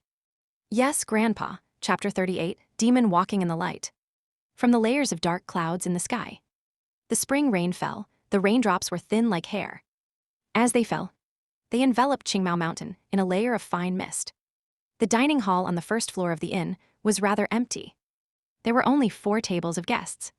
Fang Yuan sat at a seat by the window. A gust of wind blew, bringing with it a poetic atmosphere and the scent of flowers. The light rain from the sky is sleek and crisp. The color of grass is seen from afar, but disappears when close. Fang Yuan looked outside through a window and quoted a poem lightly before he turned his sights back to the inn. Before him was a table filled with good wine and dishes. The color, smell, and taste were all top-notch. Especially the green bamboo wine, which oozed with the fragrance of alcohol, along with a hint of freshness. The dark green-colored liquor sat quietly in the bamboo cup. From his angle, it shone with an amber-like luster. A grandfather and his grandson were sitting at the table nearest to him. Being mortal humans, they wore modest clothes. The grandfather sipped his rice wine while looking enviously at Fang Yuan. He was evidently attracted to the green bamboo wine, but could not afford it. The grandson ate his braised beans, a crunching sound emitting from his mouth as he chewed. At the same time, pestered his grandfather, shaking his arm. Grandpa, tell me about the story of Renzu. If you don't tell me, I'll report to Grandma that you secretly came out to drink. Sigh, I can't even drink in peace. The grandfather sighed, but his face showed a doting expression towards the child. With his twig-like arm, he patted the boy's head. Then let me tell you the story of Renzu, who who gave his heart to the Hope Goo, escaping his predicament of being captured. Renzu's story was the most popular and widespread tale in this world, as well as the most ancient legend. The old man's story was something like this. The story mentioned that Renzu was able to escape his predicament because of hope. But eventually, he grew old and without strength and wisdom. He could no longer continue to hunt, even his teeth fell off, making him unable to chew many wild fruits and vegetables. Renzu felt death slowly approaching. At this time, the Hope Goo said to him, "Human, you must not die. If you die, your heart will be lost, and I will lose my only place of residence." Renzu was helpless. Who wishes to die? But if the heavens and earth want me dead, I have no choice. The Hope Goo said, "There's always hope in everything. As long as you can catch a longevity goo, you will be able to increase your lifespan." Renzu had heard of the existence of the longevity goo long ago, but he waved his hand helplessly. When the longevity goo stays still, nobody can detect it, and when it flies, it is faster than light. How can I possibly catch it? It's too hard. The Hope Goo then told Renzu a secret. "Human, don't give up hope no matter what. Let me tell you. On the northwest corner of this continent, there is a huge mountain. On the mountain, there is a cave, and in that cave, there is a pair of round and square goo worms. As long as you can subdue them, there is no goo in this world that you cannot catch, including the longevity goo." Renzu had no choice. This was his last remaining hope. He braved all difficulties and finally found the mountain. He then risked his life and ventured through countless dangers to ascend the mountain. On the mountain top near the cave entrance, he used his last remaining strength to slowly make his way in. The inside of the cave was completely dark, and one would not be able to even see their own fingers. Renzu walked in the darkness. Sometimes he would bump into things, not knowing what they were. This caused himself to get injured and wounded all over. At times, he felt that this dark cave was huge beyond words, as if this was a world of its own. He felt as if he was the only person in the area. He spent a lot of time, but he could not walk out of the darkness, not to mention subduing the two goo worms. Just when he was at a loss about what to do, two voices spoke to him from the darkness. One voice said, "Human, you're here to catch us. Go back.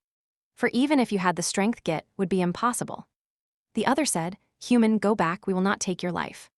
Even if you had the wisdom goo to help you, you may not be able to find us." Renzu laid exhausted on the ground, panting. "The strength and wisdom goo had left me long ago, and I do not have much lifespan left, so I'm at my wit's end. But as long as there's hope in my heart, I will not give up." Hearing Renzu's words, the two voices went silent. After a while, one of the goo said, "I understand, human. You have already given your heart to the Hope Goo. You will not give up no matter what." The other continued, "In that case, we shall give you a chance. As long as you can say our name, we will allow you to use us." Renzu was stunned to find their names among all the words in the world. It was akin to finding a needle in a haystack. Furthermore, he did not even know how many words were in their names. Renzu quickly asked the Hope Goo, but it did not know either. Renzu had no alternatives and had no choice but to randomly guess their names. He said many names and wasted a lot of time, but the darkness did not respond to him, so evidently he was wrong. Eventually, Renzu's breath got weaker as he turned from an old man into a dying man. It was like the scene of the evening setting sun. The sun that would slowly descending had already been lowered halfway across the horizon, becoming a sunset. The food he had brought was gradually reduced, his brain becoming slower, and he barely had any energy to speak anymore. The voice in the darkness urged, "Human, you are almost dead. So we will let you go, using your remaining time. You can climb out of the cave and take a final look at the world. But you have offended Uzend as punishment. The Hope Goo shall stay here as our companion." Renzu clenched his heart and rejected, "Even if I die, I will not give up hope." The Hope Goo was very touched and answered Renzu's call enthusiastically, emitting a bright light. At Renzu's chest area, a light began to shine. But this light was too weak. It could not illuminate the darkness. In fact, it could not even cover Renzu's entire body, but only engulfed his chest area. Yet Renzu could feel a renewed surge of energy gushing into his body from the Hope Goo. He continued to speak, shouting out names. But he was already muddled. A lot of names had already been said, but he could not remember that and repeated them, wasting a lot of effort in the process. As time continued to flow, Renzu's lifespan was almost over. Finally, when he was on his final day, he set out the word regulation. A sigh came from the darkness as a voice spoke, "Human, I admire your perseverance. You have said my name. So from today onwards I will obey your commands. But only with my brother can I aid you in capturing all the goo in the world. Otherwise, with my ability alone, it is impossible. Thus you should give up, you're almost dead. You might as well use this chance to take a final look at the world." Renzu was determined and shook his head. He made use of all his time to continue saying out names as he tried to guess the other goo worm's name. Seconds and minutes went by, and soon he only had 1 hour left. But at this time, he unknowingly said the word rule. Immediately, the darkness dissipated. The 2 Gus appeared before him, as the Hope Goo had said. One was cubicled regulations. The other was spherical, called rules. Together, they made up rules and regulations. The 2 Goo said together, "No matter who it is. As long as they know our names, we will listen to them, human. Since you know our names already, we'll be at your service. But you must remember, it is important to not let others know of our names. The more people that know our names, the more people we have to obey them. Now that you are the first to subdue us, tell us your request." Renzu was overjoyed. "Then I order you both, go and catch me a longevity goo." The rules and regulations goo worked together and captured an 80-year longevity goo.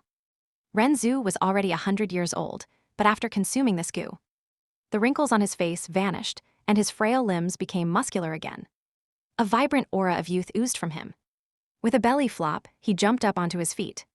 He ecstatically looked at his body, knowing that he had regained the body of a 20-year-old. "That's all for today, let's go home, grandson," the old man, having completed the story, finished his wine as well. Grandpa continued telling, "Muhet happens to Renzu after." The grandson was unyielding as he shook his grandfather's arm. "Let's go, I'll tell you when there's another chance." The old man wore his straw hat and jacket, then gave his grandson another set that was a smaller size. The 2 walked out of the inn, stepping into the rain and slowly vanishing from sight. Rules and regulations.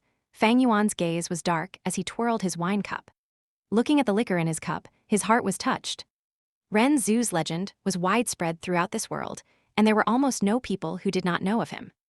Fang Yuan had naturally heard of him too. But no matter if it was a legend or a story, it was dependent on the knowledge of the reader. The grandfather and grandson earlier merely treated it as a story. But Fang Yuan could understand the deeper meaning.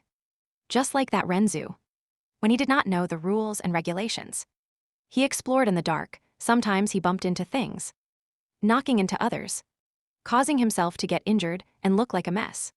And at times within a wider area, got lost and confused, moving without a sense of direction or purpose. This darkness was not purely black or the absence of light. Strength, wisdom, and hope could not oppose it. Only when Ren Zu knew of the rules and regulations and said their names did the darkness dissipate and invite light into Renzu's life. The darkness was the darkness of the rules and regulations, and the light was also the light of the rules and regulations. Fang Yuan switched his gaze from his cup and looked outside through the window. He saw that outside the window the sky was still dark, the greenery abundant, and the pelting rain flying by like mist. Close by, the bamboo tall houses were lined up in a row. Extending far out, on the road several people walked, their feet stained with the mud from the rain. Some of them wore grayish-green straw coats, while others carried yellow oiled cloth umbrellas. Fang Yuan concluded, "This world's heaven and earth is like a huge chessboard. All life forms are chess pieces, acting in accordance with their rules and regulations. The 4 seasons have their own rules and regulations, rotating between spring, summer, autumn, and winter. The flow of water has its own rules and regulations, flowing from high ground to low ground. Hot air has its own rules and regulations floating upwards. Humans naturally also have their own rules and regulations. Everybody has their own standpoints, desirs, and principles. For example, in the Guyu village, the servants' lives are cheap, while their masters' lives are noble. This is a part of rules and regulations. Because of this, Shen Kui, who wants to get close to the rich and affluent, is doing her best to try and escape her servant status. Gao Wan tried all means and methods to please his master, using their authorities for himself. As for Uncle and Aunt Thee gave in to greed, wanting to hoard my parents' inheritance. The academy elder wants to nurture Gu masters to maintain his position in the academy. Everyone has their own rules and regulations. Every profession has its own rules and regulations. And every society and group also have their own rules and regulations. Only by understanding the rules and regulations can we see the situation clearly from the side. Gone with the darkness and embrace the light. Moving around the rules with much to spare. Fang Yuan thought about his own situation. His heart already clear. To the Mo family's head Gu Yue Mo Chen. It is to protect his family, branches prosperity and benefits. Mo Yan found trouble with me, and that would be considered spoiling the rules. So for the sake of his family honor, he will not do anything to me. In fact, he might even compensate me. Actually, the Mo family has great influence. So if they risk their reputation and are bent on punishing me, there is nothing I can do to resist them. However, Gu Yue Mo Chen is afraid. He is not afraid of himself breaking the rules, but he is afraid that others will follow in his footsteps. In a junior scuffle, if the elders interfere, it would aggravate the situation. If it involved the higher-ups, it'd pose a threat to the entire mountain village. Gu Yue Mo Chen's fear lied here. What if in future conflicts, others laid their hands on his grandson Gu Yue Mo Bei? In his entire family line, there's only one male. So what would happen if he died? This kind of fear, maybe he doesn't realize it himself. He is only subconsciously protecting the rules. Fang Yuan's eyes were clear as he had the perfect grasp and understanding of the matter from start till the end. Gao Wan's surname was not Gu Yue. Instead, he was an outsider, a servant. The master executing a servant was nothing to be alarmed about. In this world, it was normal. In the case of Fang Yuan killing Gao Wan's death was not crucial. The crucial part was his master, the Mo family behind him. However, Gu Yue Mo Chen should be able to understand my intention of compromise and threat from the time I sent a box of a minced corpse to them. This is also what I want him to think, if I'm not wrong. The Mo family will not pursue Gao Wan's death, of course. If I had better talent and was at least a B grade, the Mo family would feel threatened. Even with the loss of their reputation, they would want to suppress a future threat, such as myself. Fang Yuan snickered in his heart. Strength can be relied on, but weakness can also be used as an advantage. Although Fang Yuan was in the game of chess as a pawn, he was clear of the rules and regulations. Thus, he already had the mentality of a player. An ordinary character would at most be like Gu Yue Mo Chen or the Academy Elder, also knowing their own rules and regulations, but unsure of their non-expertise. Being like Fang Yuan, who had a clear view of the big picture and was clear of rules and regulations, was extremely difficult. To understand rules and regulation zone has to be like Renzu, stumbling around in the dark and wandering about aimlessly. At this point, strength, wisdom, and hope would be useless. One must spend a lot of time going through it themselves and gaining the experience. For Renzu to be able to say out the names of the rules and regulations, Gu. This was after spending time. Under the threat of death, he had tried countless of times. Fang Yuan was an expert in rules and regulations due to his 500 years of experience from past life. After his rebirth, he believed that he could create a brilliant future. Not because of the spring and autumn cicada. Not because he knew many secret troves and treasures. Not because he knew what the future held. But because of the 500 years of experience that he had gained as a person. Just like how Renzu controlled the rules and regulations Gu and was able to easily capture all the Gu in the world. And Fang Yuan was so familiar with rules and regulations. Thus he was able to look down upon the world and see through its truths and lies. Being meticulous and precise. Or getting right to the heart of the matter. I proudly laugh as I stand on top of the world, coldly looking at the people in the world who behaved like pawns, obeying their respective rules and regulations, living their lives in a straightforward manner. The rules and regulations of the darkness is darkness, and the rules and regulations of the light is light. But the reborn demon had stepped foot under the path of light. Chapter 39, Toad Caravan Merchant. The month of May was a transition between spring and summer. The fragrance of flowers filled the air. The huge mountains evergreen, and the sunlight began to gradually release its ardent side. Under the clear azure skies, the white clouds drifted like cots on Qingmao Mountain. The bamboo forest was straight like spears as always, pointing towards the blue sky. Weeds grew wildly everywhere, and unknown varieties of wild flowers dotted the grass thicket. As the light breeze blew, wild grass moved to and fro. the heavy fragrance of flower pollen, and the smell of green grass assailing visitors. Halfway up the mountain was a huge number of terraced fields. Layer by layer, step by step, the soft green wheat sprouts were planted down. From afar, it looked like a verdant green sea. On the terraced fields were numerous farmers busily working away. There were some farmers cleaning the canal for the channeling of water to irrigate the fields, while some farmers were rolling up their trousers, standing in the fields and planting sprouts. These people were naturally all mortal outsiders, as the Guyue clansmen would never have do these lowly jobs. Rings, ring. The sound of camel bells could be faintly heard in the spring breeze. The farmers straightened their bodies as they headed down the mountain, only to see a caravan moving like a colorful worm from the mountainside. Slowly showing its head, it's the merchant caravan. Yes, it's already May. It is about time for the caravan to come. The adults caught on the situation at once, and the children stopped playing with the water and clay in their hands. Together, they energetically approached the caravan. The southern borders had 100,000 mountains. Qingmao Mountain was just one of them.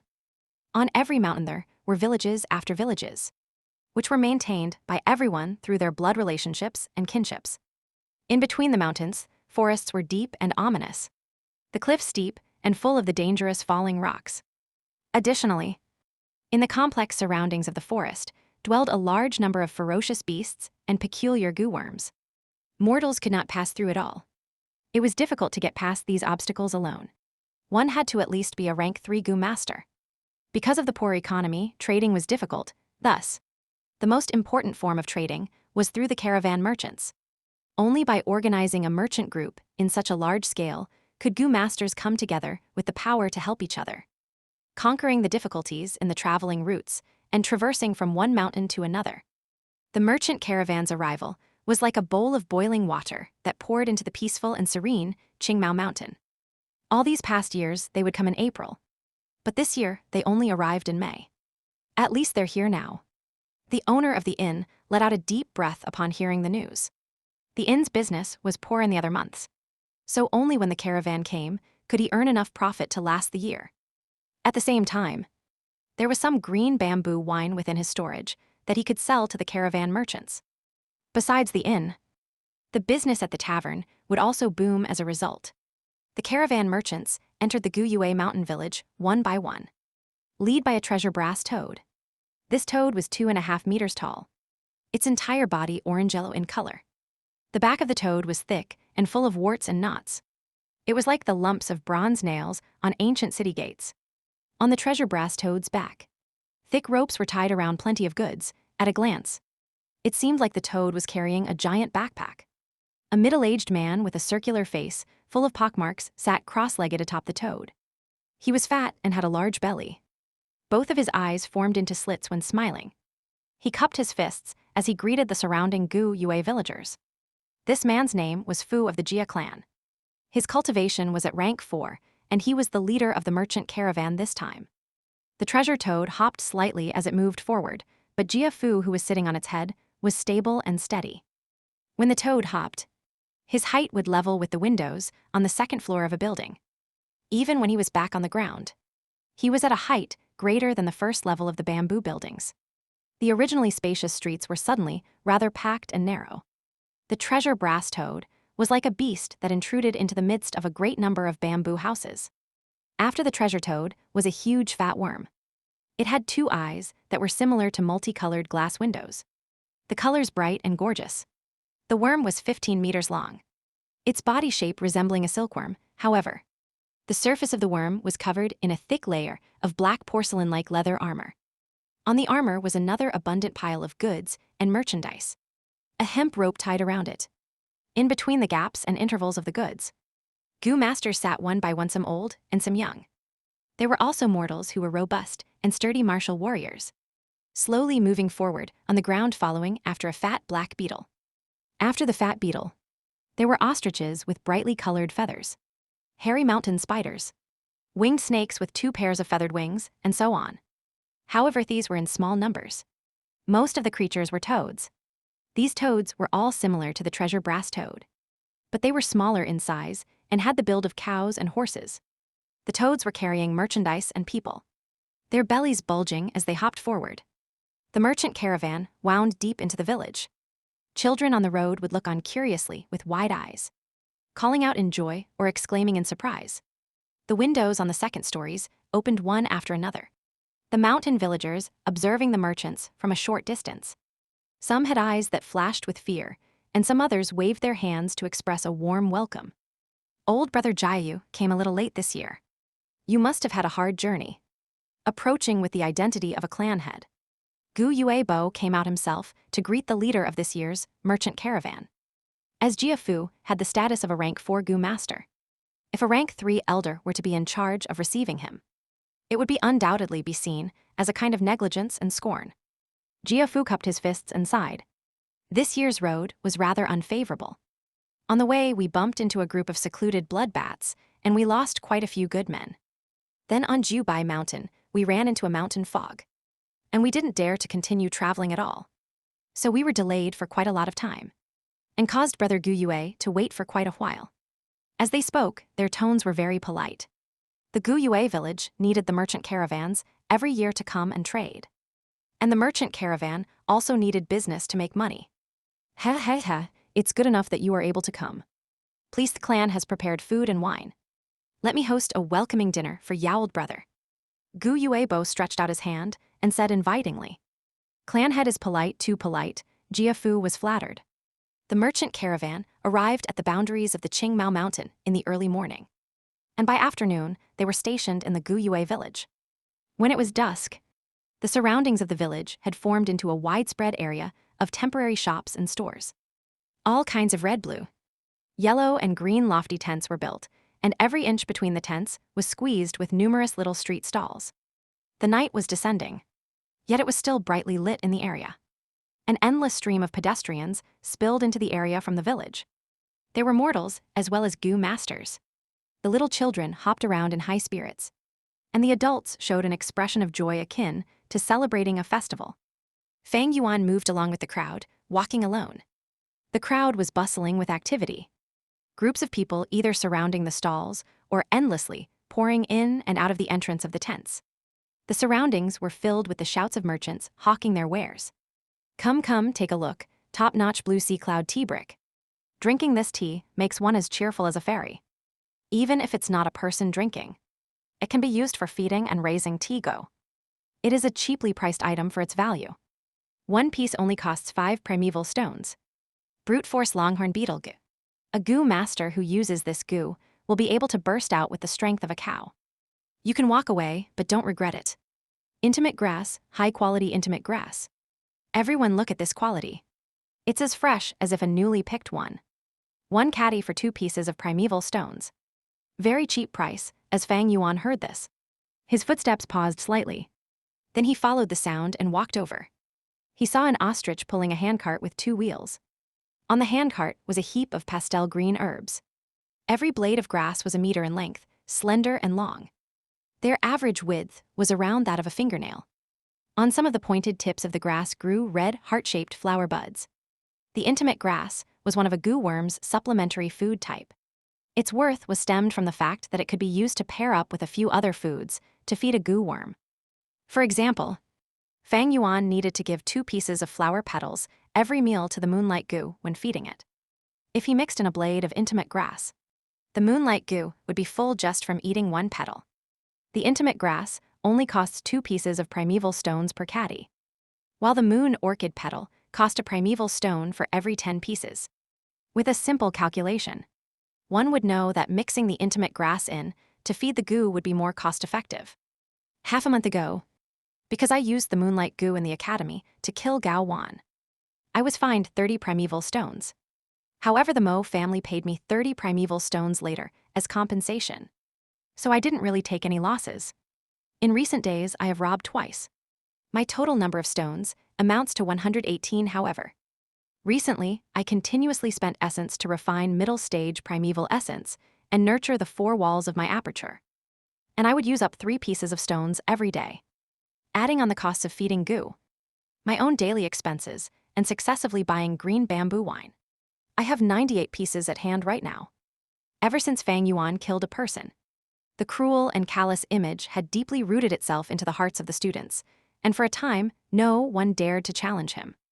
This led to his plundering becoming much easier, as every time only a very small number would dare to resist. Fang Yuan calculated in his heart. Then he moved his line of sight and continued walking deeper into the heart of the setup of temporary stores. The intimate grass stall was surrounded by a group of people. They were all either Gu masters or students, holding primeval stones in their hands as they shouted and rushed to buy it. It was not that Fang Yuan lacked the money to buy intimate grass, but he had no time, if memory serves. That mudskin toad should be in that store. In my previous life, there was a Gu master who got it from gambling on the first night. Hence he earned big time. I must hurry. I cannot lose a great deal through trying to save a little. Chapter 40, Toad Goose slumbering within the purple gold rock. The further one walked, the more flourishing and prosperous it was. Small street vendors lessened, while large tents increased in number. There were all sorts of large tents to be seen, red, blue, green, yellow in different shapes and sizes, several being a cylindrical shape. Some erected 2-door pillars at the entrance of their tents, while others hung large red lanterns instead, inside. Some tents had vibrant lights, whereas others were dim and dark. Fang Yuan observed his surroundings as he walked, finally stopping near a gray-colored tent. It's here. He evaluated while looking at the tent. It had 2 pillars at the entrance, and there were carvings on the pillars. 2 lines of antithetical couplet. 1, the left side wrote, "Small display of courage. Obtain good fortune during the 4 seasons." The right side wrote, "Large display of skills. Obtain good prosperity in all 4 directions." In the middle there was still another line, "Luck changes with time." That's right, this is a gambling den. This gambling den took around 1 mu, 2 of land. It was considered a large-sized tent. Fang Yuan walked inside of the tent. There was 3 rows of counters on a side. On the counter were pieces of amber or fossils. Some were as big as a palm, others were as big as a face. There were also others which were even bigger. Those were as tall as a person. It obviously could not fit on the counter. Thus, it was directly placed on the ground. Different from the other tent shops, it was silent in here. Several Gu masters stood before the counters, some meticulously observing rocks on the display counter, while others took the fossils and rubbed it in their hand to get a feel of it. There were some that were discussing quietly with their companions, and some were discussing the price with their shop clerks. But no matter what they discussed, they spoke softly, doing their best not to disturb others. This was a rock gambling den in the Gu world. There were all types of Gu, coming with different shapes and sizes and all sorts of effects. Gu worms have their respective food to consume. Without food, they can only last a short amount of time before dying.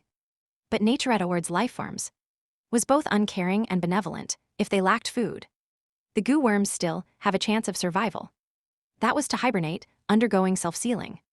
For example, if the moonlight Gu did not have moon orchid petals to consume, it may undergo self-sealing. It will try to maximize the conservation of its strength, like winter hibernation, falling into a deep slumber.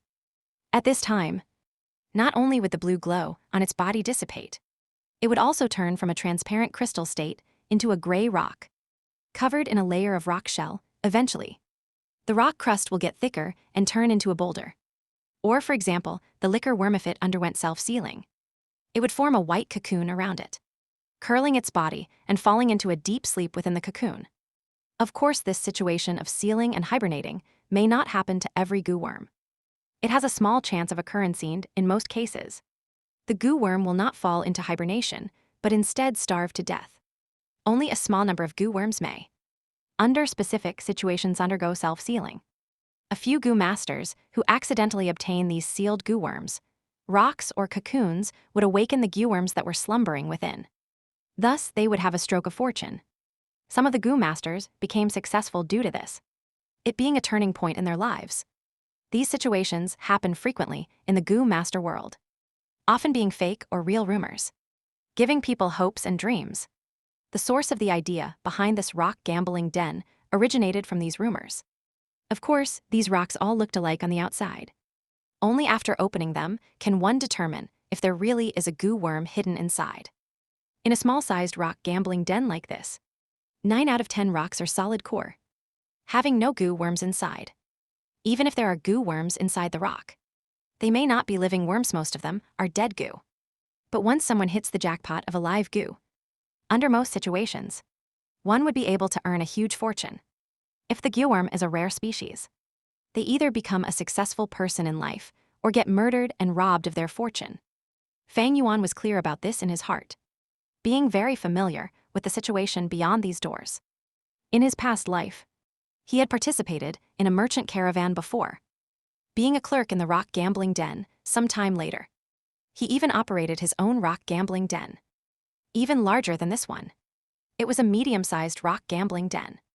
He managed to con some gambler sand, also misjudged at times, allowing other gamblers to win a precious goo worm. Fang Yuan stood at the door for a while, taking a glance around him before slowly walking to the counter on the left side. Behind the counter, there was a shop assistant every few meters, both males and females. On their waist hung a green-colored belt, showing that they were not ordinary people, but rank 1 goo masters. Most were initial stages, while a selected few were middle stages. Seeing Fang Yuan before a counter, a female goo master who was nearest by walked towards him and smiled, softly saying, "Young master, what goo worm do you need? Every rock on this counter is sold at 10 primeval stones each. If this is your first try just for the sake of it, why don't you go to the right counter? The rocks there are sold at only 5 primeval stones. If you're seeking thrills, you can go to the high-end counter at the middle. The rocks sold there are at 20 primeval stones each." This was an experienced female goo master, having worked at the rock gambling den for quite some time already. She looked at Fang Yuan, who entered, and determined that he was a student from his appearance, age and height, etc. Those that came to gamble were all goo masters. Students were only considered second-rate goo masters, just starting their cultivation, because they're often tight on finance due to feeding their goo worms. Where would they find the money to come and gamble rocks? Students like this, normally they just came to take a look and to get an eye-opening experience, satisfying their curiosity. Most were only window shoppers, though if some had well-to-do families, they might attempt to buy one to try. But most only bought the cheapest fossil. Thus, the female goo master had no expectations towards how many rocks Fang Yuan could buy. "Let me look around first." Fang Yuan nodded at her expressionlessly, then started to look seriously into the pile, in his memory. It should be at this counter, in this particular rock gambling den. But it had been 500 years, it's been too long. Many things were vague to him already, especially when 500 years of memory was a huge capacity. So to be honest, Fang Yuan could not remember distinctly. He could only vaguely recall that during this year on the first night, the caravan arrived. A lucky bird spent 10 primeval stones to buy a fossil with purple gold luster. After he opened it on the spot, he obtained a mudskin toad. Afterwards, this toad goo was bought by another person, thus causing him to earn a small fortune of primeval stones. Fang Yuan frowned after observing for a while. On this counter, fossils with a purple gold glow numbered up to 20. In which rock was there a hidden mudskin toad? Every rock here was sold at 10 primeval stones each. Right now Fang Yuan had 98 primeval stones with him, and he could buy up to a maximum of 9 pieces. But realistically, he could not count like this. In any sort of risk and gamble, one had to consider the consequences. Fang Yuan was no longer a greenhorn, like those gamblers who thought they were blessed by heaven. Those who thought they were blessed by fate were usually those who fell under the mischief of fate itself. I am alone, with no relatives or friends that can help me. I have to save some primeval stones to survive, as well as to buy food for my goo worms. He counted, and under the most basic reservation, he could buy at most 7 pieces of fossils. This rock, the purple gold, is dotted like the stars, but it's flat as a pancake. There's definitely no mudskin toad inside. This piece has striking purple gold color, but it is only fist-sized. If there really is a mudskin toad inside, the rock should be at least 30% larger. This purple gold fossil, well, it's big, but the surface is extremely smooth, while the mudskin toad's skin is supposed to be rough and uneven. This is evidently not the one. Fang Yuan continued to observe and evaluate, using the method of cancellation. When goo worms hibernate after self-sealing, they would form into a natural fossil, being undetectable from most of the world's detection methods. The remaining detecting methods were too rough, and once used, it would instantly kill the goo worm within that is barely alive. Thus, when Gu masters choose rocks, they could only rely on their guessing experience and luck, sometimes relying on a little bit of instinct. Otherwise, this would not be called gambling, of course. In this wide world there are countless wonders. And one cannot exclude the fact that a detection method, which is extremely gentle, exists, allowing a Gu master to know if the rock contains a Gu worm. Fang Yuan had heard of such rumors in his past life, but after experimenting found that it was all lies. Fang Yuan assumed privately, if such a method really exists, it has to be a hidden legacy, controlled in the hands of a small number of mysterious people, having no impact on the gambling business. It was still tame around the Qing Mao Mountain region. But the more one moves east, the more prosperous gambling dens become. At the Baitu 3 mountain region, every family village had its own gambling den. In some large-sized forts, there were even large-sized gambling dens built. The 3 villages that were famous for their rock gambling were Panxi 4 village, Gumyu 5 village, and Kangjing 6 village, where there were even mega-sized gambling dens. These 3 mega-sized gambling dens each had 1,000 years of history. Currently their business was still blooming, with an endless number of gamblers. There had never been a situation of clean sweep by anyone. Currently, the tent that Fang Yuan was in can only be barely qualified as a small-sized gambling den. If it was any other 15-year-old who came, they would definitely be confused by all the different fossils. And even if they chose it would be by random guessing. But Fang Yuan was different. Firstly, he already knew a portion of the answer from the start. Thus his search range shrunk to less than 30 pieces. Of course, to find that one rock out of these 20-odd pieces was extremely difficult as well. But using his 500 years of experience as backing, with such a rich pool of information, he picked out 6 pieces of purple gold fossils that best fit the criteria after observing for a while. He had an 80% chance of confidence that the mudskin toad was hibernating within one of these 6 fossils. 1 antithetical couplet, https://n Wikipedia. Org wiki antithetical couplet. 2 mu, Chinese letter. 1 mu is 666 2/3 meters 2. 3 by 2 directly means white headpan, she is monolith. 5 Gumyu means ancient grave, and 6 Kangjing is pale whale. To be honest, most of these mountains will never appear again, so you don't have to remember them. Chapter 41, Dissecting Rocks. I want to purchase some rocks. Having picked his targets, Fang Yuan said to the female Gu master, "Newbie." The female Gu master immediately thought, even the shittiest gamblers would pay very close observation when they wanted to buy the rocks. First, they would look carefully, then place the stones in their palms and rub to feel the surface and its weight. Even after such actions, if they find that the feeling is off, they would give up. No one would say purchase at the start. And for such a type like Fang Yuan, who said purchase up front, he is undeniably a newbie who is having his first rock gambling experience. Although the female Gu master thought this, she did not show any difference in her expression, but continued to smile like a flower, saying softly to Fang Yuan, "Then which piece are you choosing?" Fang Yuan pointed and said, "This piece."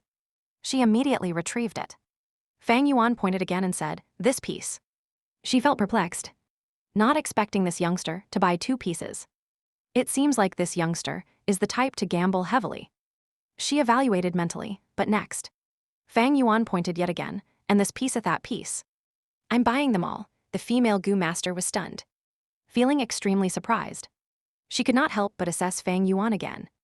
It seems like this ordinary-looking youngster has a really good family background. Otherwise, how would any ordinary Gu master have the spare cash to spend like this? Thinking of it, the female Gu master's smile became more gentle and friendly. To think that the youngster in front of her was a real customer.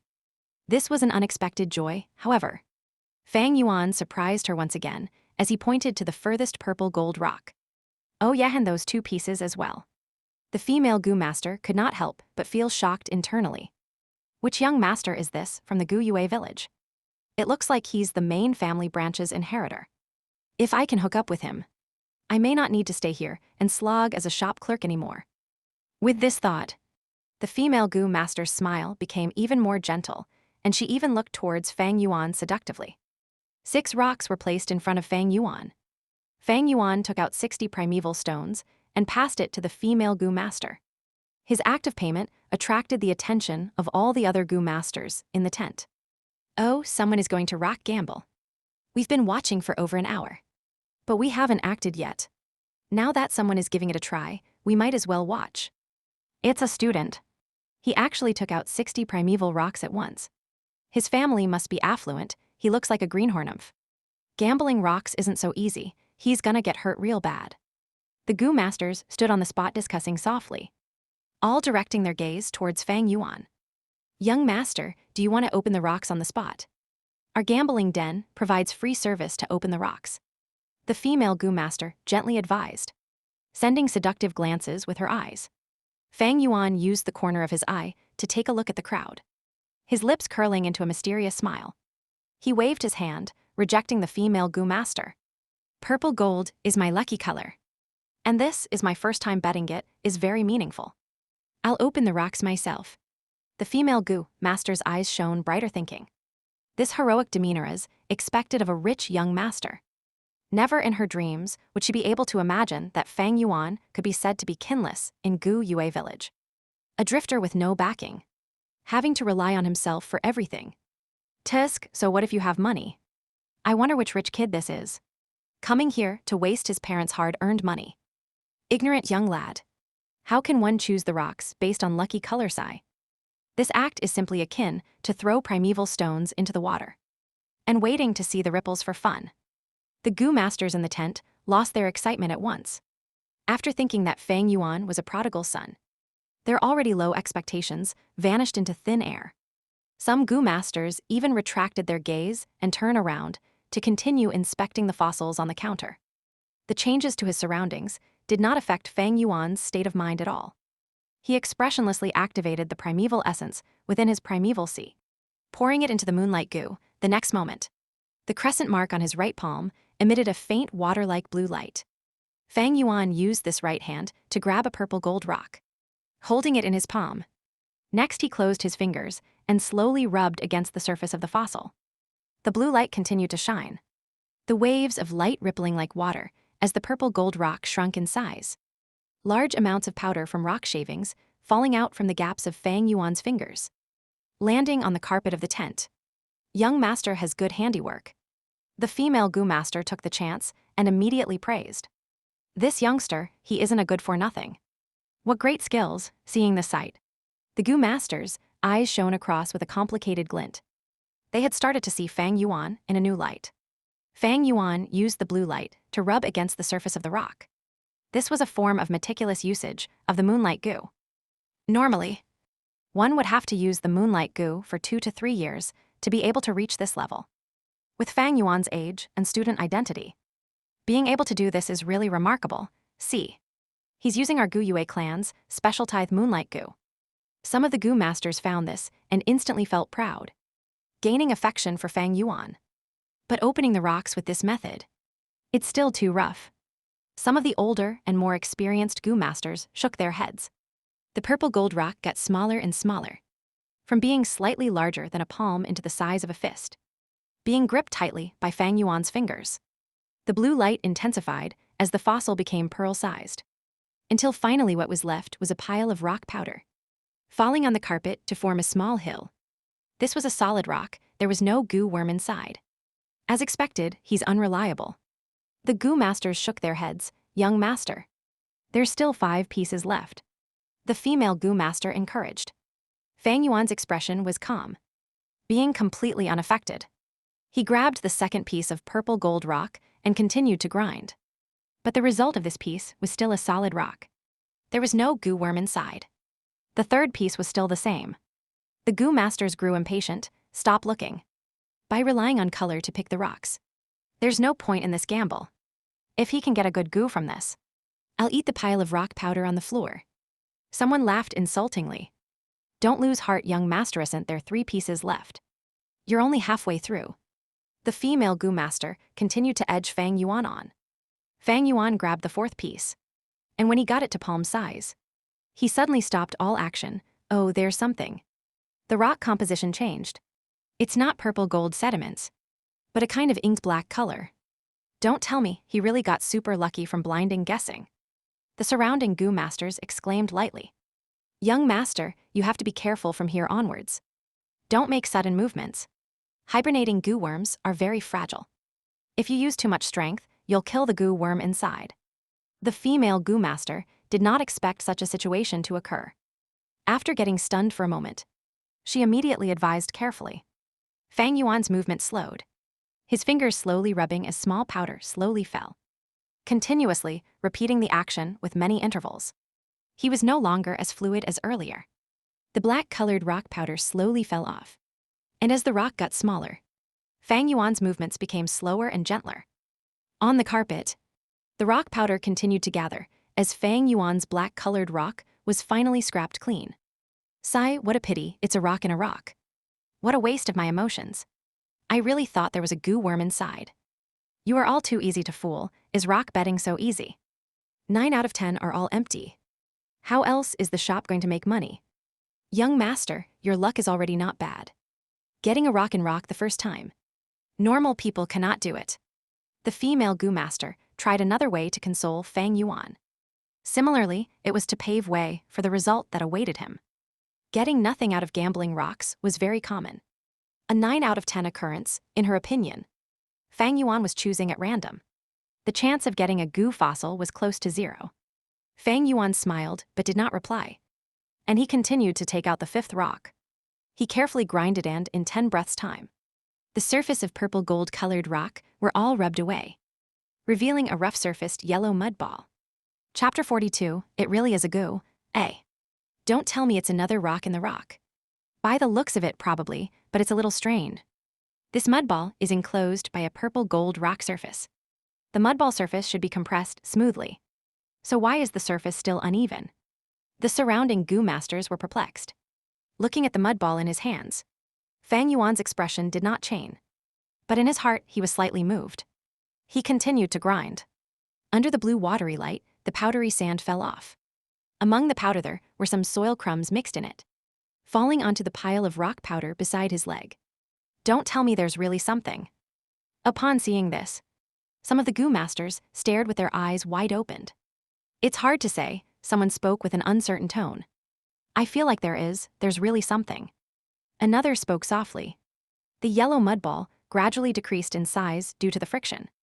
And when it was, palm-sized Somyeon barged into the tent. Young lad, hold up, Jia Jin Sheng will be buying it. Fang Yuan's movement came to a halt at once. The goo masters in the tent all focused their attention on this person. He looked young on the outside. His appearance around 20 to 25 years old. He wore a golden-colored robe with a lace belt on his waist. And on the belt, there was a square-shaped jade piece. There was a word across the piece of jade, showing the letter 1. Evidently, this was a rank 1 goo master. To still be a rank 1 goo master at 20 years old. It seems that his talent isn't good. But the status of this person was rather unique, seeing him. The goo masters in the tent all bowed and greeted him, saying together, your subordinate greets you. Second young master, second young master. He called himself Jia Jin Sheng earlier. Is he the half-brother of the merchant caravan leader? Jia Fu. This means to say, this rock gambling den is opened by him. But now that he appeared to interfere, it seems that he's breaking the gambling den's rules. The goo masters softly conversed. That's right, I am this shop's shopkeeper. Little brother 1, coming out to gamble at such a young age. Aren't you afraid of your family's scolding? I will offer 40 primeval stones now to buy that mud ball in your hand. What do you think? 40 primeval stones is a lot already, and there may not be a goo inside. But today I am in a good mood. Thus, seeing that this is your first time gambling, I don't want you to lose everything. So I'll give you a portion of your capital back. Jia Jin Sheng quickly walked in front of Fang Yuan and said, 40 primeval stones. Fang Yuan raised his eyebrows slightly and took a look at Jia Jin Sheng with the corner of his eye. Coldly laughing. It seems you want to forcefully buy the mud ball fossil in my possession. Forceful purchase is spoiling the gambling den's rules. Furthermore, you're now on Qingmao Mountain. You want to bully a Gu Yue clansman like me in front of everyone. Oh, on hearing Fang Yuan's last sentence, all the other Gu masters could not take it, and animosity grew uncontrollably in them as they looked towards Fang Yuan's direction. Their expression towards Jia Jin Sheng also became unfriendly. Jia Jin Sheng had thought a 15-year-old like Fang Yuan would be easy to deal with. Easily persuaded with a few words. But to think this Fang Yuan had such capabilities. And with a single sentence, he caused Jia Jin Sheng to be in such a predicament. Seeing the Gu masters getting ready to interfere, Jia Jin Sheng's expression changed immediately as he changed his tone. Quickly waving his hands, "Little brother, you are mistaken. I am the shopkeeper of this gambling den. How could I ruin my own reputation by breaking my own rules? How would I be able to conduct business in the future? Heh, I just found your mud ball a little interesting. Thus I wanted to buy it. If you do not wish to sell it, that's fine. But if there's nothing inside later, don't blame me for not reminding you." Fang Yuan paid no more attention to him. He turned around and continued to focus on grinding the mud ball in his hands. His movements were very slow and very meticulous. Often, there was only a hint of dry soil powder falling off after a moment or so. Following his movement, a hibernating goo worm gradually appeared in front of everyone's eyes. My God, there really is a goo worm. He really opened a goo. What the health eyes sort of method of gambling can also work. This young man's luck is off the charts. He actually managed to forcefully luck out on getting a goo. Immediate lithe Goo masters, exasperation filled the tent. The female Goo master subconsciously covered her mouth, being unable to believe the scene before her, as shop clerk. Along the way she had been to many mountain villages, seen all sorts of people and all kinds of customers. But she had never seen such a comedic scene. There is really a goo. Cold light flashed across Jia Jin Sheng's eyes as he hated and regretted in his heart. The thing he hated most was to be taken advantage of. This gambling den that he opened. He had placed many surveillance methods. Once a customer was about to open a goo, he'd receive the news and would normally forcefully buy it. But now Fang Yuan was inside his gambling den, getting a goo under his very eyes. Jia Jin Sheng could feel his heart bleeding. What he obtained was a toad goo. Its entire body was yellow from head to foot. The belly was light yellow and its back was brownish yellow, covered with many pimply boils, full of nodules and warts, which were a distinctive characteristic of the toad species. At one glance, it looked slightly horrifying. It was not big, being only palm-sized. Holding it in the palm was akin to holding 2 to 3 eggs. Fang Yuan's expression was calm under all sorts of admiration, envy and exasperation, carefully deploying his primeval essence and injecting it into the toad's body. At this moment, the goo was being refined by Fang Yuan. Goo worms obtained from within fossils are normally extremely weak. Not only do they have little to no strength left, their consciousness is also lazy, leaving them defenseless and unable to resist. Thus, they can be easily refined by the goo masters. Upon being awakened by Fang Yuan, the toad goo opened its eyes slowly, and its belly slightly vibrated, softly calling out, "Croak." Its voice was soft, but it made everyone's expression very interesting. The difference in value between a goo that was alive against one that was dead was huge. It's a live goo, he really opened a live goo. Someone rubbed his eyes, unable to believe this. This is the mudskin toad, damn it. It really is the mudskin toad. Someone recognized the toad goo's identity and screamed agitatedly. This young man really has got luck. Why don't I have such luck on my side? Someone sighed, filled with complicated emotions such as envy, jealousy and hatred. Young master, congratulations. This is to date my first time seeing such a precious goo worm. The female goo master was shocked beyond words, her eyes glistening with life. It's actually the mudskin toad. This is a rare rank 2 goo worm. Its value worth 500 primeval stones. Damn it, damn. Someone actually managed to open such a goo worm in my shop. I've lost big time, big time. Jia Jin Sheng's face was pale as he stared daggers at the toad, his heart having a strong urge to just snatch the goo away. But he knew he couldn't, for if he really did that, it would be asking for trouble.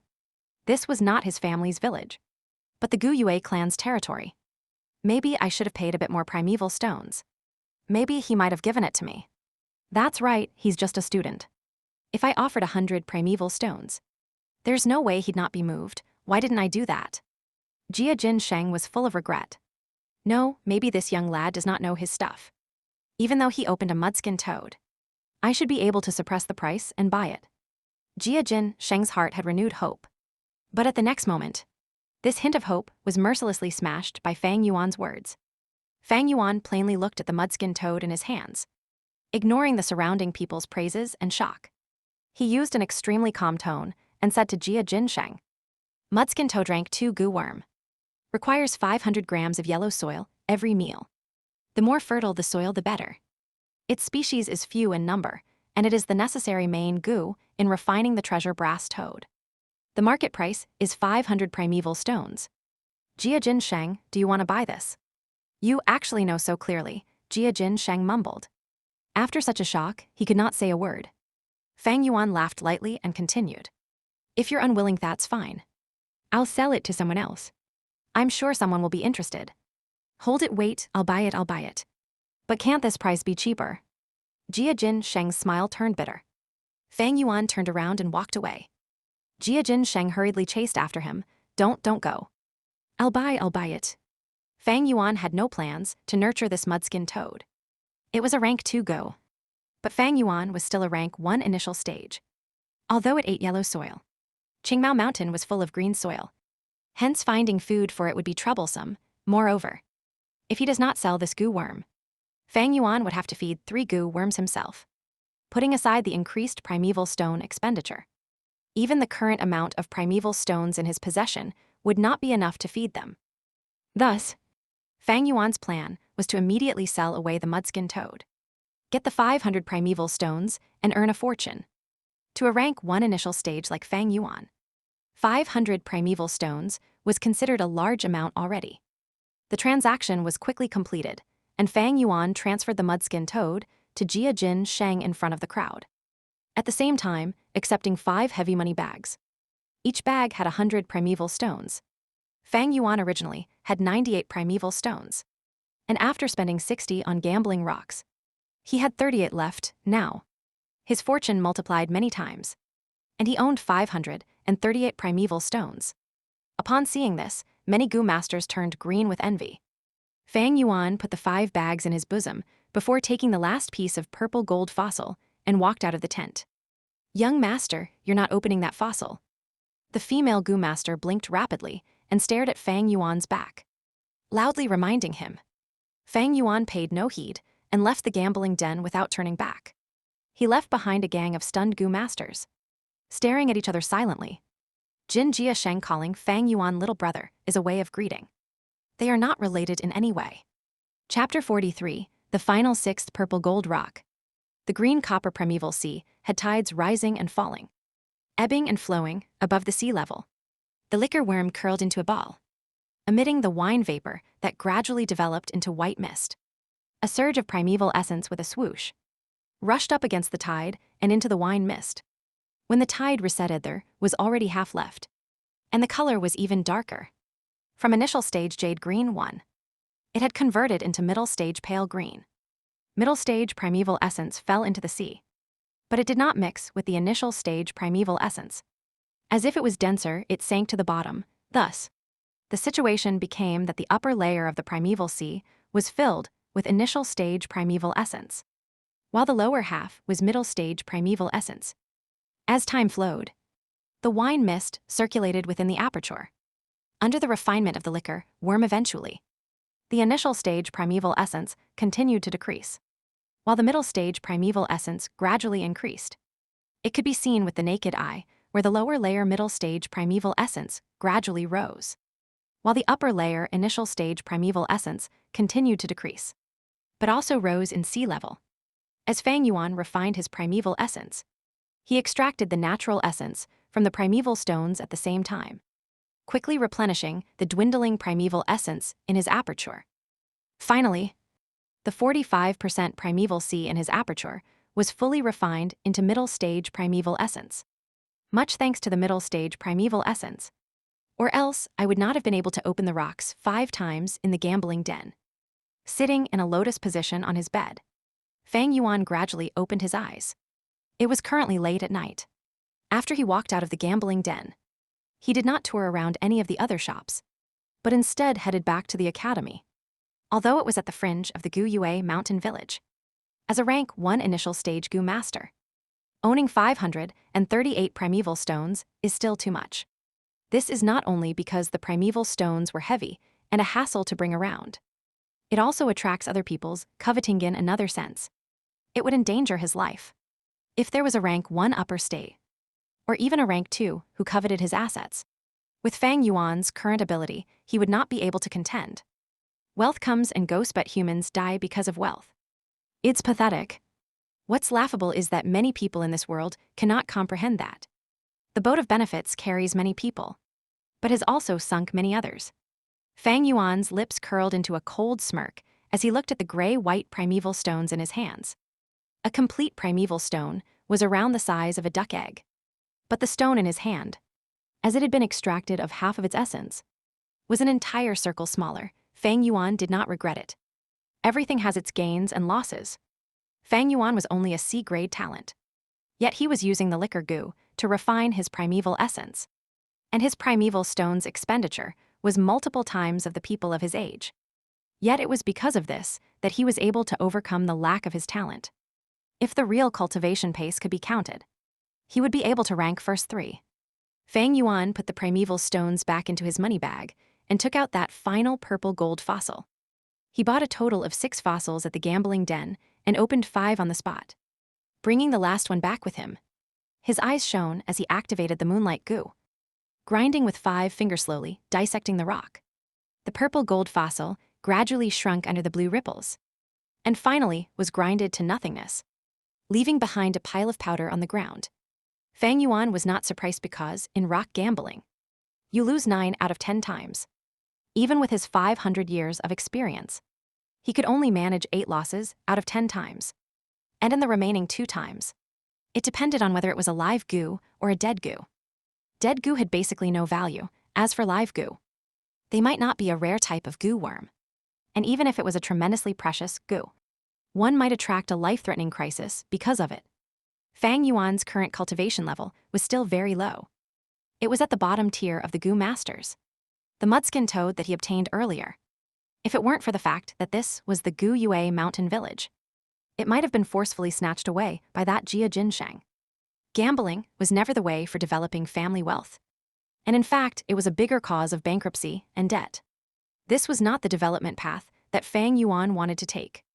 Although the final purple gold fossil did not have a goo worm, Fang Yuan was not disappointed.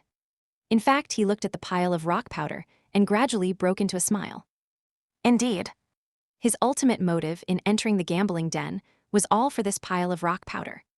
That mudskin toad was only something he had gotten out of convenience. He privately opened the fossil and, other than him, nobody knew the truth of this result from that day forth. He could claim that the liquor worm was awakened and subdued from the purple gold fossil. This idea was fabulous, firstly. Nobody could confirm what goo worm really exists in the fossils. Who would dare say that the liquor worm could not hibernate within the purple gold fossil? That's completely possible. Secondly, he had several eyewitnesses.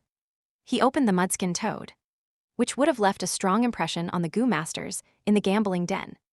Thirdly, even if someone relentlessly questioned him, he could push everything onto his luck. Luck was something unfathomable.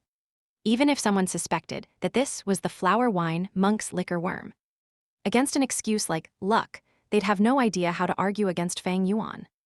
Within the dark room, Fang Yuan's expression was ominous.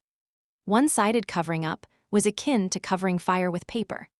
There would be a day where he would be exposed. To get rid of a hidden threat like the liquor worm, he'd have to strike first. This is Fang Yuan's style. Moreover, had thought about it carefully. And in the cultivation process that was to follow, he would need to expose the liquor worm. For a rank 1 goo like the liquor worm, it is extremely precious to rank 1 goo masters. But for rank 2 goo masters, it is no longer compatible for them. Thus, even if this was exposed, all I would get is some attention, but it would not affect the overall situation, thus becoming nothing to be concerned over. It is not like the spring and autumn cicada. If the spring and autumn cicada is exposed, I might die a horrible death at the very next moment. 500 years of experience in handling problems had already made Fang Yuan extremely familiar with human mentality. With their every thought clear as day to him, the flower wine traveler's legacy and the mudskin toad. Among my memories, these are the only 2 treasures here. And now that they have been obtained by me, what I can do next is only gradual and steadfast cultivation. Fang Yuan sighed a deep breath and relaxed his body, feeling a strong sense of fatigue engulfing him. A Gu master's primeval sea cultivation could not replace sleep.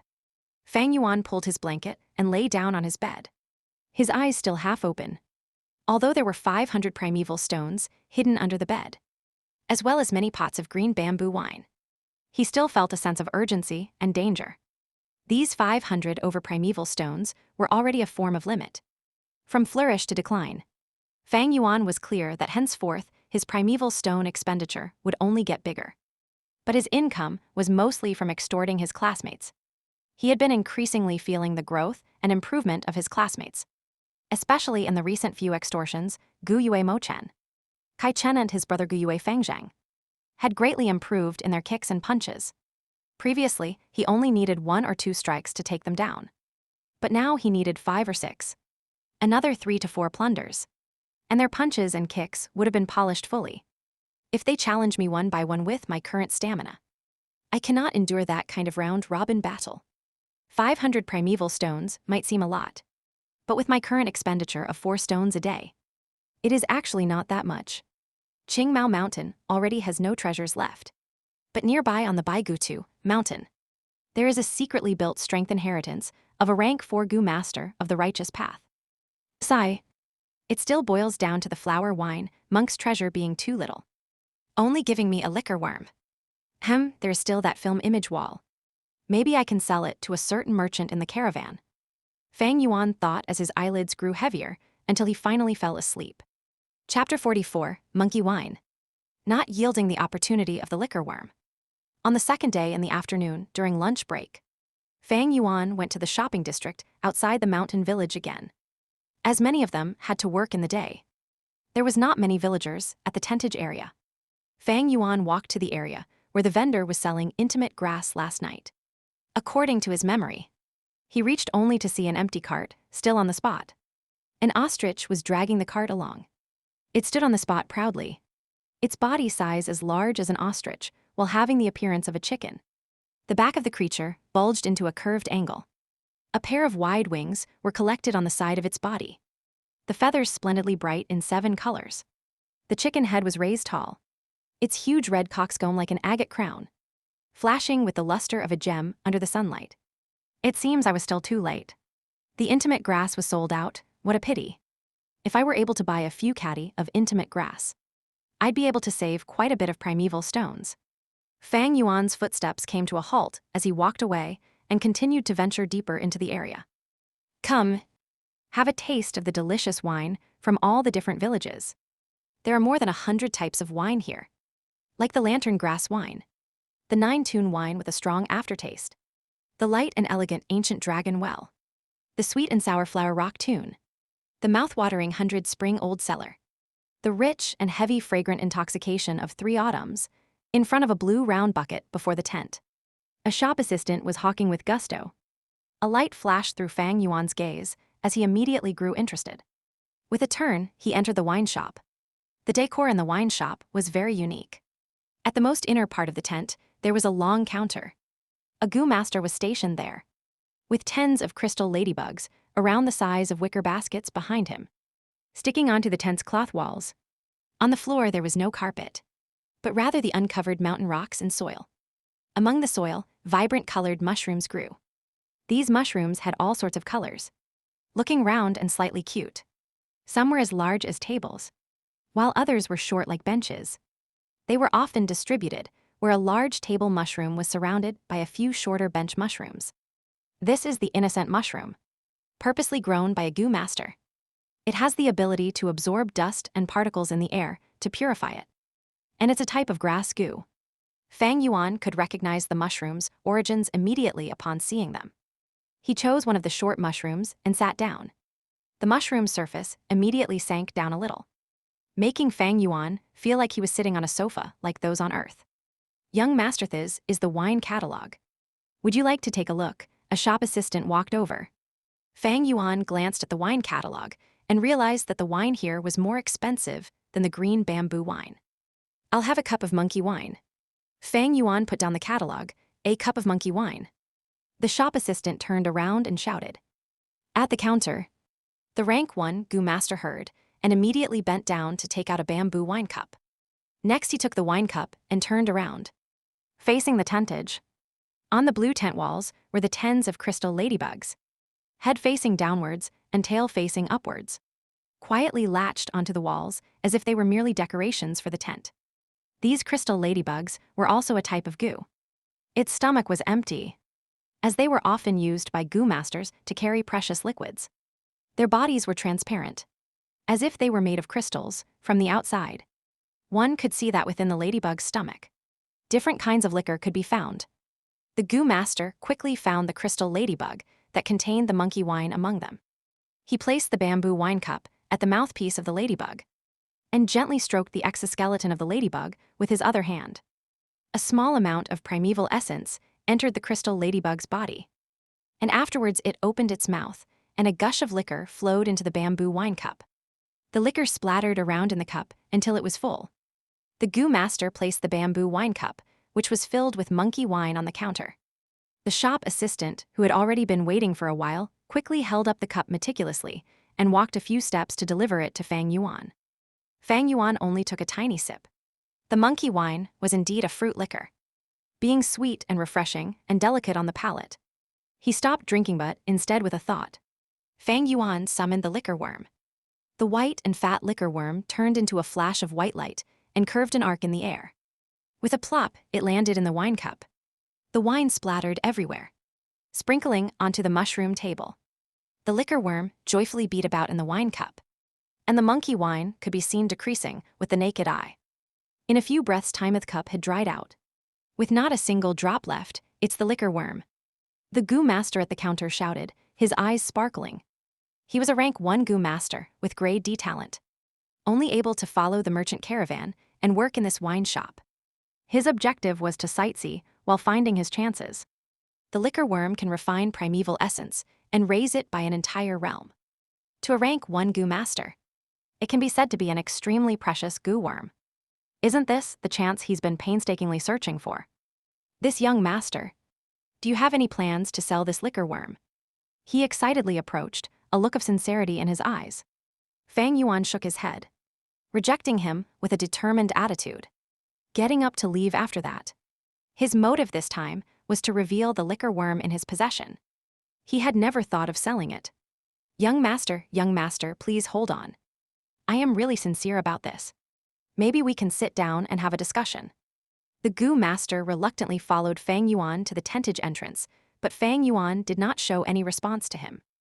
In the end, he could only stand on the spot, his expression extremely regretful as he watched Fang Yuan's rear view turn around a corner and disappear into the midst of the horizon. Unconsciously, the sun gradually set as the crescent moon took its place. In the night, the moonlight shone brightly, but was overpowered by the numerous street lights in the merchant shops. The merchant shop tonight was swarming with business. Fang Yuan was squeezed left and right as he entered, hearing all sorts of conversations inadvertently.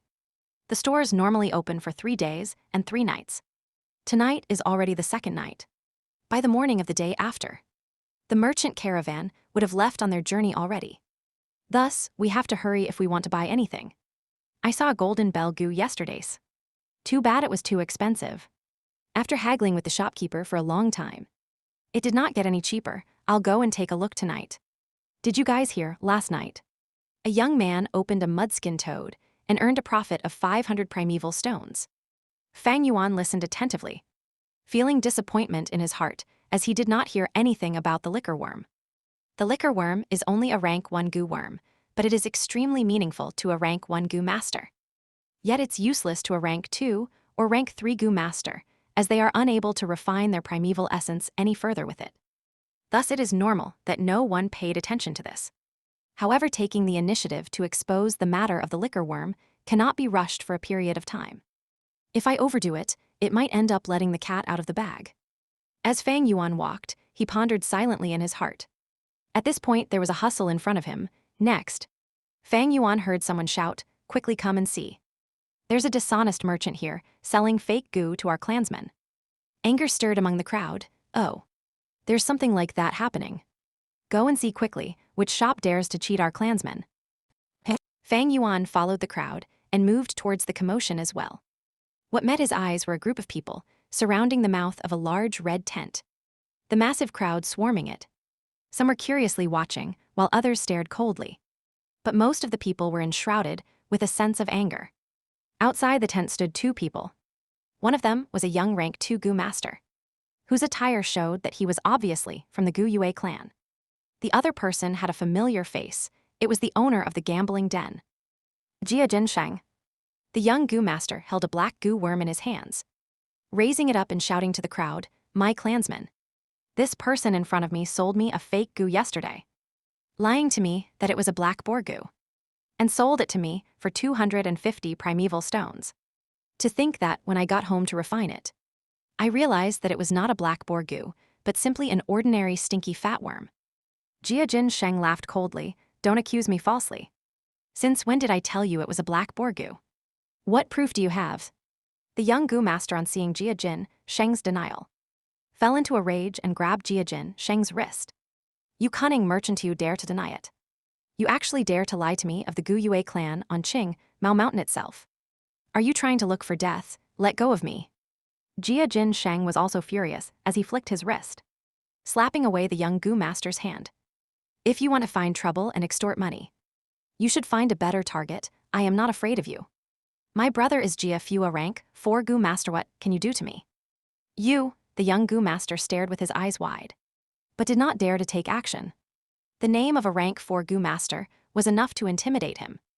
"Bah!" Jia Jinsheng spat on the ground, raising his head and looked at the young Gu master, laughing in disdain. "It was you who wanted to take advantage of the cheap Gu. Didn't you use your brain to think? Why a black boar Gu, which can raise a Gu master's strength, being such a rare Gu worm, was sold even more cheaply than a liquor worm? It is normally sold at 600 primeval stones. Did you think that you could buy one for just 250 primeval stones? Dream on." "Bastard," the young Gu master gritted his teeth, his face flushing red as he trembled out of anger, his chest burning with the rage of humiliation. There were chatters among the people as they got restless, discussing furiously, but no one dared to step up. For the rank 4 Gu master status of Jia Fu was like a giant hill in front of them, stabilizing the crowd. "This lad is too vicious. What a cunning merchant. No wonder he dared to be so arrogant on Qingmao Mountain. He is actually Jia Fu's little brother. I heard that they are just half-brothers. But even with that rank 1 cultivation, he is able to use this relationship to act unrestrained in the caravan. What happened here exactly?" At this moment, a loud voice spoke out. "Jia Fu is here. The leader is here to settle the dispute. Everyone give way." The discussion came to a halt as everyone separated and formed a narrow path between them. A middle-aged Gu master, having a muscular short body coupled with a giant belly, walked in. He wore a long-sleeved yellow robe, being the leader of the merchant caravan Jia Fu. "Sir Jia Fu, my regards." The young Gu master was furious, but did not dare to say anything. He forced himself to endure the anger and paid respects to Jia Fu. Jia Jinsheng was frozen on the spot, not expecting his brother to arrive. His face suddenly pale as anger flashed across his eyes. This peculiar expression was captured by Fang Yuan, who was observing from afar as he pondered about the situation. Chapter 45, Clear of the Schemes. Unknowingly trapped in the urn. "Hello, young Gu master, what is the problem here?" Jia Fu walked to the middle of the crowd and asked amicably. The young Gu master was flattered, and he cupped his fists again. Looking at the surrounding clansmen, he bucked up his courage and explained the entire situation. "So that's what happened." Jia Fu nodded while listening. Next, he asked Jia Jinsheng, "Little brother, is this true?" Jia Jinsheng turned his head away and snorted coldly. Not looking at his brother, Jia Fu pondered solemnly. The surrounding people were silent, not daring to interrupt his thoughts. All awaited in anticipation of his verdict. This matter was in fact due to Jia Jinsheng's scam. But the young Gu master was also at fault for being greedy and not being vigilant himself. Otherwise, he would not have gotten cheated. If Jia Fu wanted to defend his brother, with his rank 4 cultivation, even the Gu Yue clan leader could not do anything. Jia Fu thought for a while before finally speaking. "I've understood the situation. My brother is at fault for this matter, causing this young man to suffer a loss and buy fake products. I am really sorry." Saying so, he cupped his fists towards the young Gu master. Sir Jia Fu, the young Gu master, was largely surprised, and quickly said modestly, "You are a rank 4 Gu master. I am merely a rank 2. This is too much for me, too much." Jia Fu waved his hand, "Hee. This has nothing to do with cultivation levels. I act impartially regardless of ability. A wrong is a wrong. I apologize to you on behalf of the merchant caravan. As for compensation, how about this? You lost 250 primeval stones. So I will compensate double that amount to you on behalf of the Jia family." He executed his promise immediately, as a follower took out 5 money bags and handed it to the young Gu master in public. Every money bag was filled to the brim, each containing 100 primeval stones. The young Gu master took over the money bag, so overwhelmed that he could not say anything. "However, I have a word of advice to you." Jia Fu continued and reminded, "A black boar Gu is very rare, for it is able to raise a Gu master's strength permanently. Although it is only rank 1, it is very hard to find on the market. Every time one appears in the market, it would be bought immediately. The pricing is around 600 primeval stones. Trying to get one with 250 primeval stones is impractical. Junior has learned his lesson."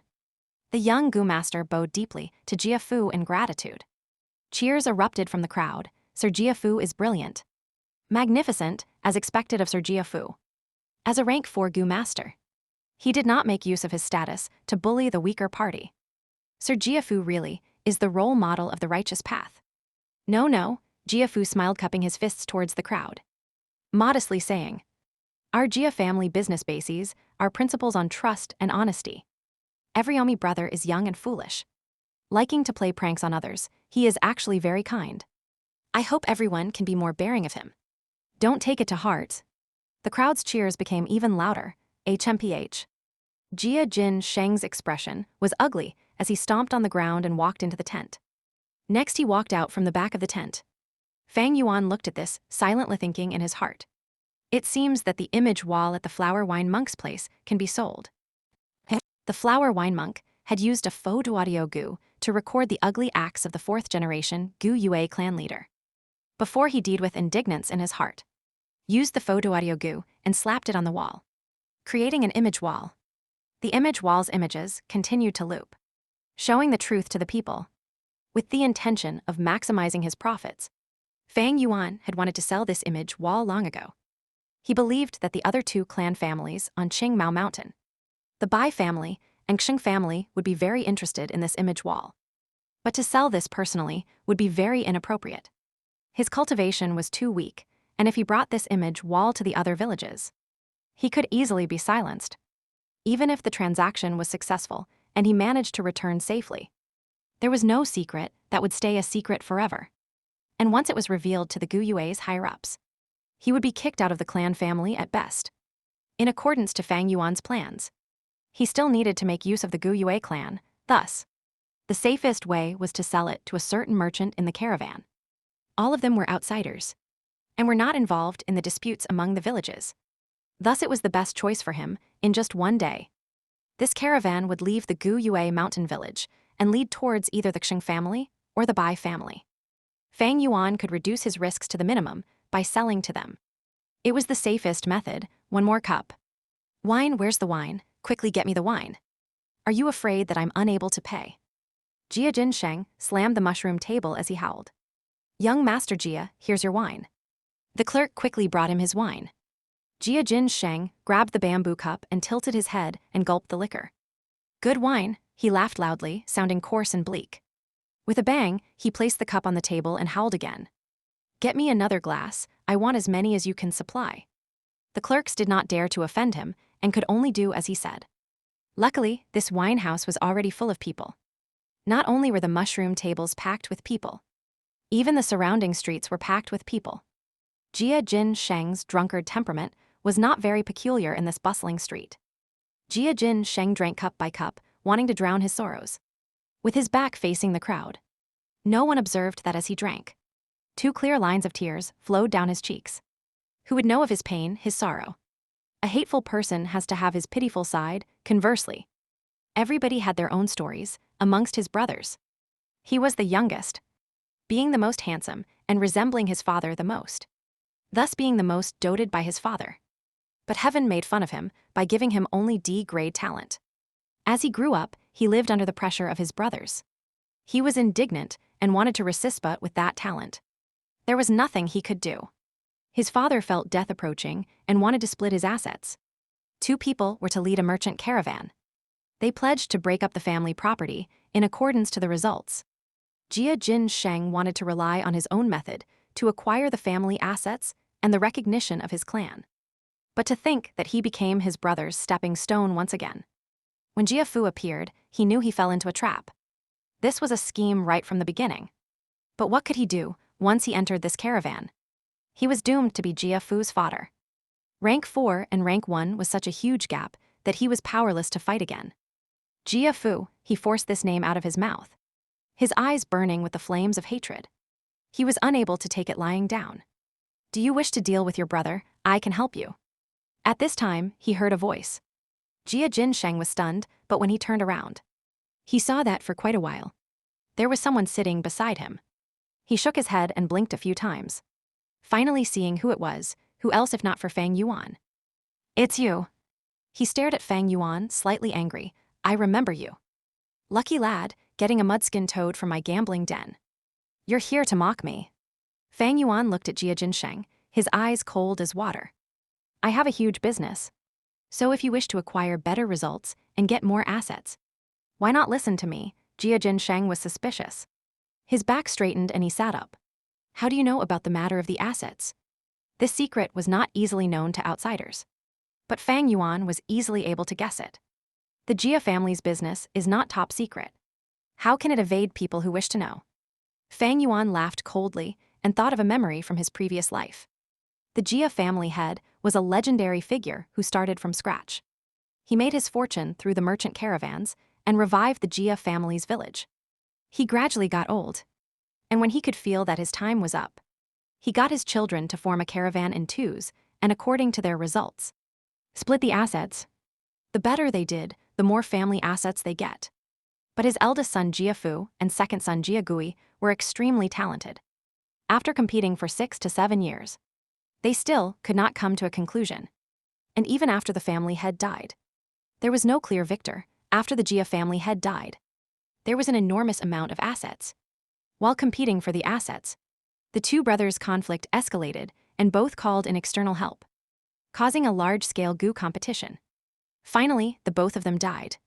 The Jia family that had prospered quickly also failed quickly, causing people to talk about it in amazement.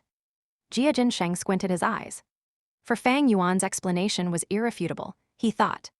From the time his father declared the asset distribution, it had already been 2 years. There are no impenetrable walls in the world.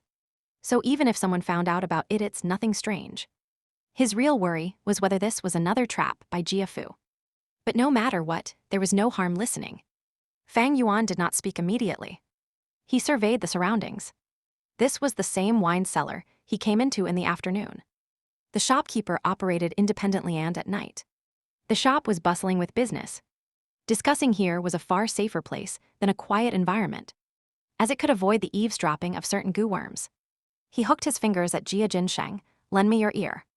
Jia Jin Sheng unhappily snorted, but still slanted his head forward. After hearing Fang Yuan's description, he frowned and looked at Fang Yuan coldly. This business involves the 3 families on Qingmao Mountain, and we merchants detest getting involved in other people's disputes. HMPH, you were sent here by Jia Fu to harm me, right? Fang Yuan had long expected for him to be suspicious. He did not bother to explain, but got up and left. In that case, I'll go talk to your brother. Jia Jin Sheng squinted his eyes, staring at Fang Yuan. Only until Fang Yuan had left the wine shop did he lose his patience. He chased out of the tent and caught up to Fang Yuan. Go. We can have a talk. Fang Yuan placed both hands behind his back, staring at him from the side coldly saying, I know you're suspicious of me, but now that your brother has you firmly caught, you're almost close to finished. If you choose to believe in me, there's still hope. If not, you're doomed. Are you daring enough to take this bet? Jia Jin Sheng's expression changed as he corrected and said, Jia Fu is but only a little older. I have never acknowledged him as my brother. But you're right, I'm taking this bet. Fang Yuan said solemnly, 2,000 primeval stones. No haggling, Jia Jinsheng laughed bitterly. Too expensive eth's trade involves high risk. The greater the risk, the greater the rewards. Fang Yuan shook his head, his attitude firm. If you sell it to those two families, you will only earn much more, Jia Jinsheng nodded. Showing a hint of seriousness, this I believe. For these years, the Bai family has been growing fast. And a grade talent called Bai Ningbing has appeared recently. He has a great future ahead. Qingmao Mountain's situation is gradually changing. Your Guyue family's dominance is wavering. And if I sell this to the Bai family, I can at least earn twice as much. Hearing Jia Jin Sheng's understanding of the Qingmao Mountain situation, Fang Yuan could not help but evaluate him again. Thinking, this Jia Jin Sheng. He is still a merchant family member after all. Not those useless second generations. Jia Jin Sheng sighed, regardless of whether this is a trap. I'm jumping in. I promise you, 2,000 primeval stones it is. However, I want to see the merchandise first. Of course, come with me. Fang Yuan laughed as he led the way. Jia Jin Sheng was already trapped in the urn. And the situation was fully in Fang Yuan's grasp. Chapter 46, Don't think too much when killing people. Following his memories, Fang Yuan brought Jia Jin Sheng to the cavern in the mountain. The two entered the crack in the stone. And the path became more narrow as their vision was dyed in darkness. Jia Jin Sheng grew more vigilant as he was in an unfamiliar environment. Finally, it could not hold it in any further. I have a question. Jia Fu always treats people with honesty and is amicable with a good reputation. On the other hand, I lied and cheated, forcing transactions through coercion. Why did you choose to deal with me and not him? Fang Yuan's voice traveled through the stone crack. Because his cultivation is too high. So if he sees the image wall, can choose to deal with me. Or abandon the deal and just give the image wall to the Guyue clan head. I do not like giving the decision-making to others. Furthermore, I do not believe in integrity. The so-called prestigious reputation is just because the profits are small and are unable to incur his greed. More importantly, it was because Jia Jin Sheng's position was special. For his cultivation was weak and he was easy to manipulate. Fang Yuan was naturally not going to mention this off course. Hee, Jia Jin Sheng laughed dryly. His suspicions mostly gone immediately. That last sentence really resonated within me. The two finally got into the secret cave. Jia Jin Sheng saw the image wall at once and could not help but laugh loudly. Haha, I guessed right. You didn't lie to me. Fang Yuan stood behind him, laughing lightly, not saying anything. Jia Jin Sheng looked at the wall, seeing the changing images and the animosity between the flower wine monk and the fourth-generation clan leader. He looked at it once and retracted his gaze, looking at Fang Yuan mocking. Your fourth-generation ancestor doesn't look that strong, huh? Fang Yuan replied, this is nothing. The Guyue clan needed a hero. Thus the fourth generation became a hero, not long after. The Bai family needs a despicable scum. So the fourth generation will become a degenerate. Hero, scum, all these are just people's opinions. Well said, Jia Jin Sheng laughed as he surveyed the cave. His sight was set on the corpse of the flower wine monk. And he stopped for a while before saying, what a pity. A rank 5 powerhouse. You've gotten much benefits from him, huh? A rank 5 Gu master's inheritance was significant. Jia Jin Sheng's heart beat faster upon thinking of this. And he could not help but ask. Fang Yuan shook his head. It's been so long, most of the Gu are dead. I only got a liquor worm. Jia Jin Sheng did not believe him. Don't lie to me, brother, as long as this deal goes through. We are accomplices, I won't reveal any information. Tell me honestly, what did you gain from this? Fang Yuan laughed coldly and did not bother replying him. Jia Jin Sheng's response was anticipated. And this was also why Fang Yuan chose him over Jia Fu. Jia Jin Sheng continued to say, at the very least, I know the flower wine monk has 1,000 Li earthwolf spider, 1. That is a rank 5 steed-type Gu, with a large body and is proficient in burrowing underground. The flower wine monk was a demonic cultivator, and his ability to get about freely was mostly due to this 1,000 Li earthwolf spider, allowing him to escape from the righteous cultivators. Oh, there's something like that, Fang Yuan frowned. Regarding the flower wine monk, he did not have much information. Jia Jin Sheng smugly said, I came to your village last year and heard this legend. and I found it interesting, so I went home and researched about it. The 1,000-li earthwolf spider and flower wine monk were inseparable. And in my opinion, this cave should have been dug out by the spider, otherwise. With the Qingmao Mountains rich and heavy soil, how can a cave like this form? Brother, you don't have to conceal it anymore. The flower wine monk died here, so there's definitely his 1,000-li earthwolf spider here. Fang Yuan frowned even more deeply. Feeling a sense of discomfort, his gaze grim, yes. There are no other exits here. The 1,000-li earthwolf spider is massive. He would not have been able to squeeze out from the crack we just walked through. However, there is a possibility that the 1,000-li earthwolf was plotted against and killed by the 4th generation. Seeing that image wall, even when the flower wine monk was fighting, he did not summon the 1,000-li earthwolf spider. That makes the situation even more peculiar. This cave is not formed naturally. Thus, it has to be created by the flower wine monk.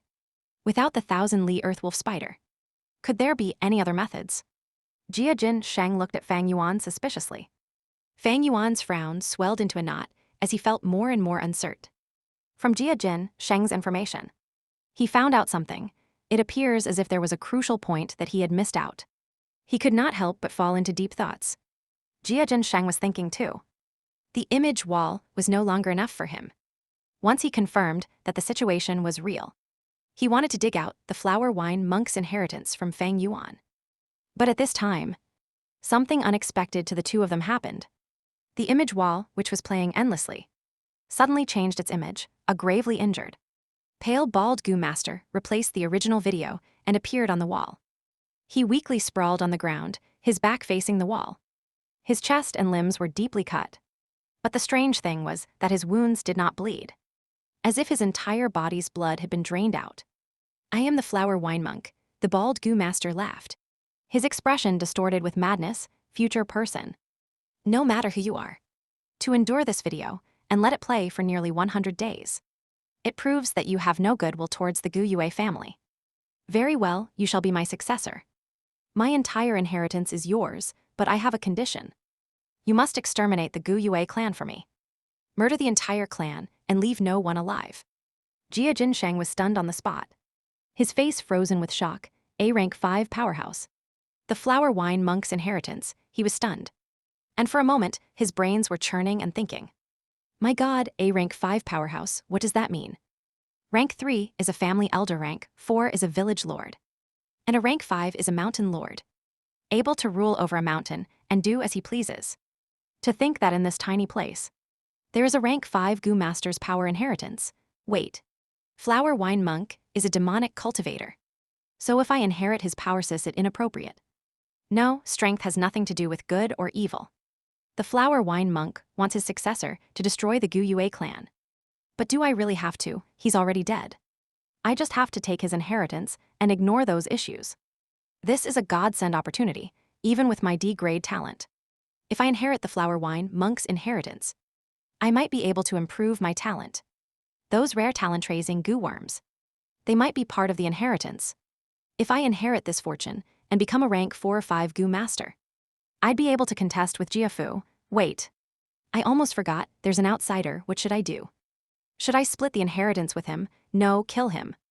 Only by killing him can I protect this secret, yes. I should calm him down first. And lie that we're going to split the treasure. Getting rid of his guard. Then assaulting him and killing him here. This place is so hidden, it's great. Even if I kill him, nobody would know. Although he thought of all these, it was merely a moment in real life. Having a plan, he squinted and revealed a fake smile. He slowly turned around and faced Fang Yuan, but just as he was about to speak, he saw 2 blue moonblades flying towards him. His pupils dilated into the size of a pin. The distance was too small, could not respond in time. His voice came to a halt. The moonblade aimed accurately for his neck. And in an instant this skull flew into the air. Fresh blood pouring out like a fountain. After 2 seconds, his corpse plopped on the ground. The scalding blood poured on the mountain walls, dyeing the withering vines red. Don't think so much when killing people. Fang Yuan looked at the corpse plainly, and then shifted his gaze towards the image wall. To think there was such a twist here, how interesting. He muttered as his eyes emitted an eerie glow. Chapter 47, Jiajin Shengai actually did not want to kill you. The rain crashed down heavily, gray clouds covered the sky, and the continuous mountains, far away, blended into a mass of black ink.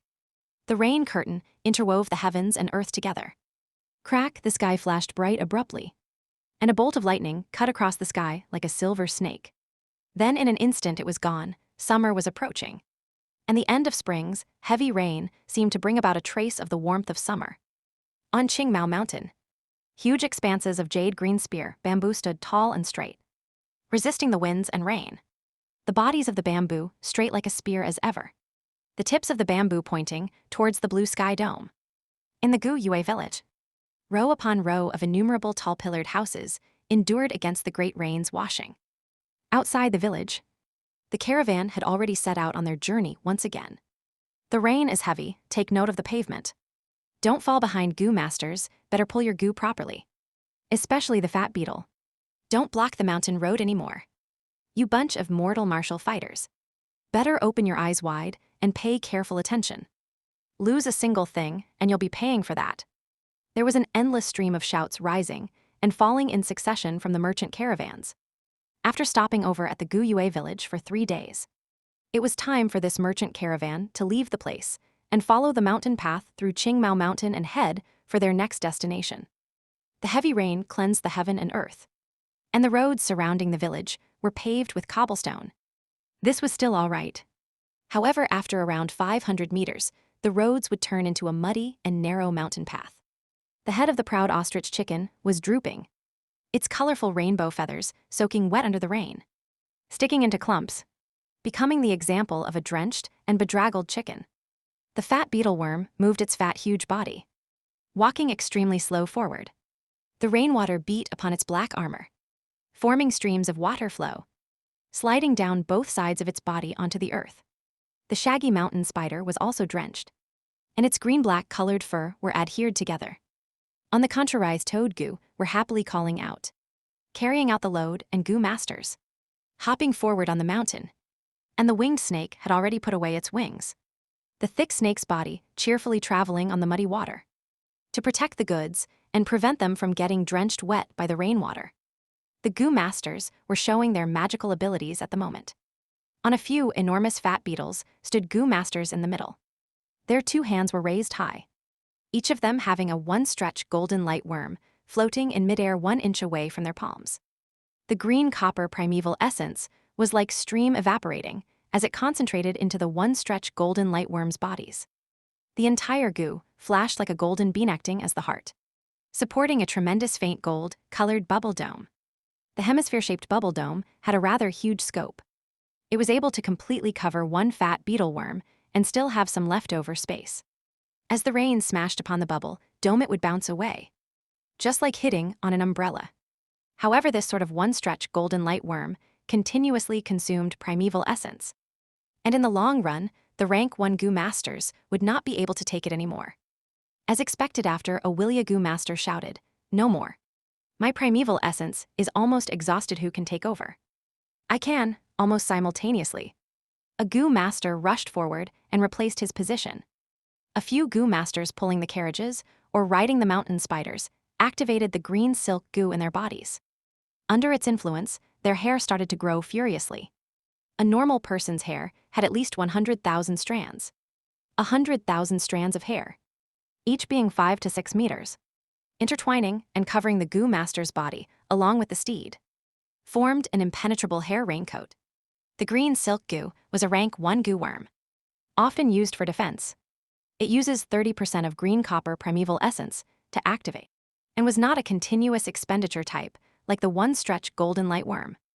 This green silk Gu can be combined with the rank 1 black boar Gu to become the rank 2 black mane Gu. The black mane Gu, when activated, would not only involve hair on the head, but also hair on all the pores within a few seconds. The Gu master's body would gain a black mane protective armor. The black mane Gu's advancement path was the rank 3 famous Gu, steel mane Gu. Other than the one-stretch golden light worm and green silk Gu, many of the caravan Gu masters also chose the water spider Gu.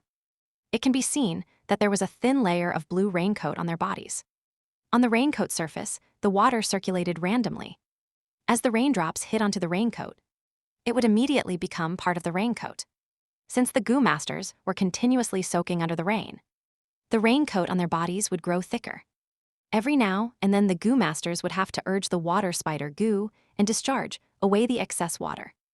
At this moment, the thick raincoats would be reduced to the original thin layer.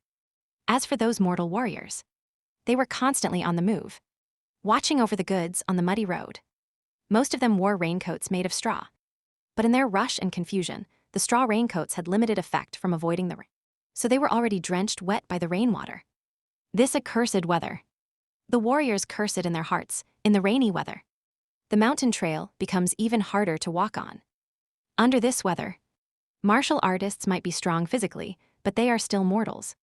Once their bodies are drenched by rain, and coupled with intensive labor, they would easily catch a cold. Getting a serious illness was the lightest consequence. Perhaps they might catch repercussions. And if they catch a certain tough disease, it might cause them to get gravely ill and abandoned on the trip itself. If they encounter slippery roads on the mountain trails, or encounter wild beasts and goo worms attacks, they might lose their lives. The caravan may be big and have many goo masters, but every time they went on a journey, there would always be a great decrease in numbers. Mortal martial artists die the most, while goo masters also have injuries and casualties. If the caravan was unlucky enough to encounter large-scale migrating beasts, they might even get wiped out completely. Other than natural disasters, there were also human-caused problems among the villages. There might be those who do not welcome the caravan. Some villages like to rob the outsiders. We're leaving, see you next year. Some of the goo masters sat on the goo worms and turned their bodies to bid farewell. At the entrance of the village, many people gathered as they sent the caravan off with their gazes. You must come again next year. Reluctant to see them depart, the children shouted loudly. The adults had more complicated expressions. The road ahead is unforeseen in these hard times. For those who are able to come to the village next year, how many would still be familiar faces? Be it at the merchant caravan or in the village, it is not easy to earn a living. As the caravan left further and further, as the crowd dispersed, the cheerful and light-hearted market atmosphere had also subsequently disappeared. The original spot that had erected tents and shops was left now with a huge mess. The grass turf had been walked upon continuously by the crowd. Grassroots and mud soil trampled out. The rainwater hit on its surface, immediately forming mud and numerous little potholes that collected muddy water. In addition to that, there was a lot of garbage left over. Fang Yuan stood on a secluded hillside, watching the merchant caravan from far away alone. The merchant caravan was like a fat and colorful flower python, snaking through the narrow mountain road under the gray, heavy rain. Slowly entering the dense mountain forest, the heavens are sending their blessings, Fang Yuan sighed lightly. He held a butter yellow paper umbrella, quietly standing in the rain. Fang Yuan wore the most plain flax cloth garment, his body slim, his skin bringing about the pale whiteness of a 15-year-old teenager. A settled clump of clean and short black hair atop his head. The ends of his hair trembled slightly in the wind under his umbrella. While others cursed the weather, he was lamenting the timely appearance of the rain. He killed Jiajin Sheng last night and cleaned up the scene. But because it happened so unexpectedly, there was bound to be areas of neglect, especially with the bloody smell. Because the cave is not ventilated, the smell could not disperse easily with this rain. It cleaned up the air and environment, greatly reducing the chances of getting exposed by smell tracking methods. The crack was bound to have a small cascade of water flowing down, and once the fresh water vapor diluted the air, he would not be exposed for the short time being, of course. Once time passes, chance of getting exposed increases. In this world, there were all sorts of goo worms, and investigative methods were abundant. Even Fang Yuan only knew a portion of them. The rain produced pitter-patter sounds as it hit on the yellow umbrella. Then, following the shape of the umbrella, streams of water flowed down onto the limestones beneath Fang Yuan's feet, hitting and creating splashes. Seeing the caravan curve into a corner, completely disappearing into the forests, Fang Yuan did not show a sign of relief, but instead looked grim. Although Jiajin Sheng's cultivation was weak and had little talent, he had a special status. The caravan's people are all busy with business, thus no one found out that he's missing. But once some time passes, it'd definitely be found out. By then, Jia Fu would return to investigate. And the real challenge would be then. The Jia family had intentionally arranged Jia Jinsheng and Jia Fu to be on the same caravan. He had deep intentions. In terms of cultivation, they are worlds apart. In terms of cunningness, they're also incomparable. Such an arrangement is to inflict a blow to Jia Jinsheng and let him be clear of reality. And live life peacefully. At the same time, he is testing Jia Fu's nature. For if he is too overbearing on Jia Jinsheng, how can he hand the position of clan head to him? Jia Jinsheng never truly understood his father's intentions. Although he had some intelligence, he only managed to scratch the surface of a merchant's wits. What a pity of such a good pawn piece. Fang Yuan felt regrettable in his heart. With 500 years of experience, he could easily see past the surface and understand the true nature of the situation. When he saw the dispute between the two that night, he could tell the complicated relationship between Jia Jinsheng and Jia Fu. And thus he had a vague plan formed in his heart from then on. In his plan, Jia Jinsheng was a very suitable pawn. His cultivation was weak, but he held a high position in the caravan. And although he had some which had little experience, thus Fang Yuan could easily manipulate him. Once controlled, this pawn would be extremely useful. For one, he could build a strong network of smuggling through his relationship, preparing up for usurping treasures from future killings. Secondly, Fang Yuan could hide in the background and use the image wall to stir up conflict among the Qingmao Mountains' 3 families, causing a civil war and enabling him to be able to reap the rewards. Thirdly, Fang Yuan could rely on him to make his way into the Jia family interior. The future Jia family dispute caused a large-scale Gu fighting competition. It will be a huge affair with lots of benefits to gain. Fang Yuan could make use of this to acquire the greatest reward for himself. My cultivation is still too low, restraining me greatly in doing things. If there was a pawn for me to use, I can do some things that I cannot attempt myself. It is not only convenient, but also lowers the risk of doing so. If I get exposed, I can simply discard the pawn and stay safe myself. The surrounding people know the situation well and are loyal to the family. Thus, they aren't good to manipulate. Only an outsider like Jia Jinsheng can be used more efficiently to execute my plans. Unfortunately, I did not expect the flower wine monk to leave behind his power inheritance. The flower wine monk is a rank 5 Gu master. His inheritance is definitely more valuable than this pawn. Of course, it'd be good if he could get the best of both worlds.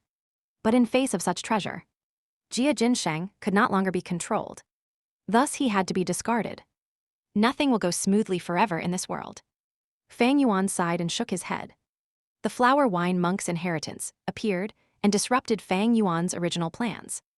In addition, after the changes to the image wall, the videos and images were all gone, only showing a line written in blood, telling Fang Yuan to destroy the image wall and reveal a cavern entrance. Following the trail would be able to get the inheritance. The blood writing only appeared for a few breaths before vanishing, and the image wall also turned back into the most ordinary mountain wall. Fang Yuan spent the entire night cleaning up the murder scene, and had no time to break the wall, killing Jia Jinsheng in a hurry. This would leave many problems for me in the future, and I am but only temporarily safe.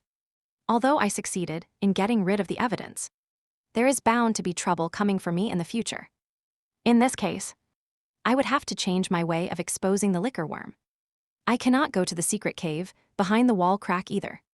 I have to stay in the mountain village for some time to anticipate investigation in the near future. Fang Yuan turned around and held his umbrella, walking in the rain towards the village. But this is fine too. I can spend a large amount of primeval stones during this period to refine to middle stage primeval essence. Using it, I can nurture my aperture and break through into the middle stage. Once I reached the middle stage, my power will double, allowing me to get the inheritance more easily and with greater confidence. A demonic cultivator's inheritance was not as mild and gentle as a righteous cultivator's, for there was often dangerous tests and tasks. And if one cannot get through, they'd have to pay the price with their life. The world is hard to predict, but it is precisely this that makes it interesting. Fang Yuan smiled coldly.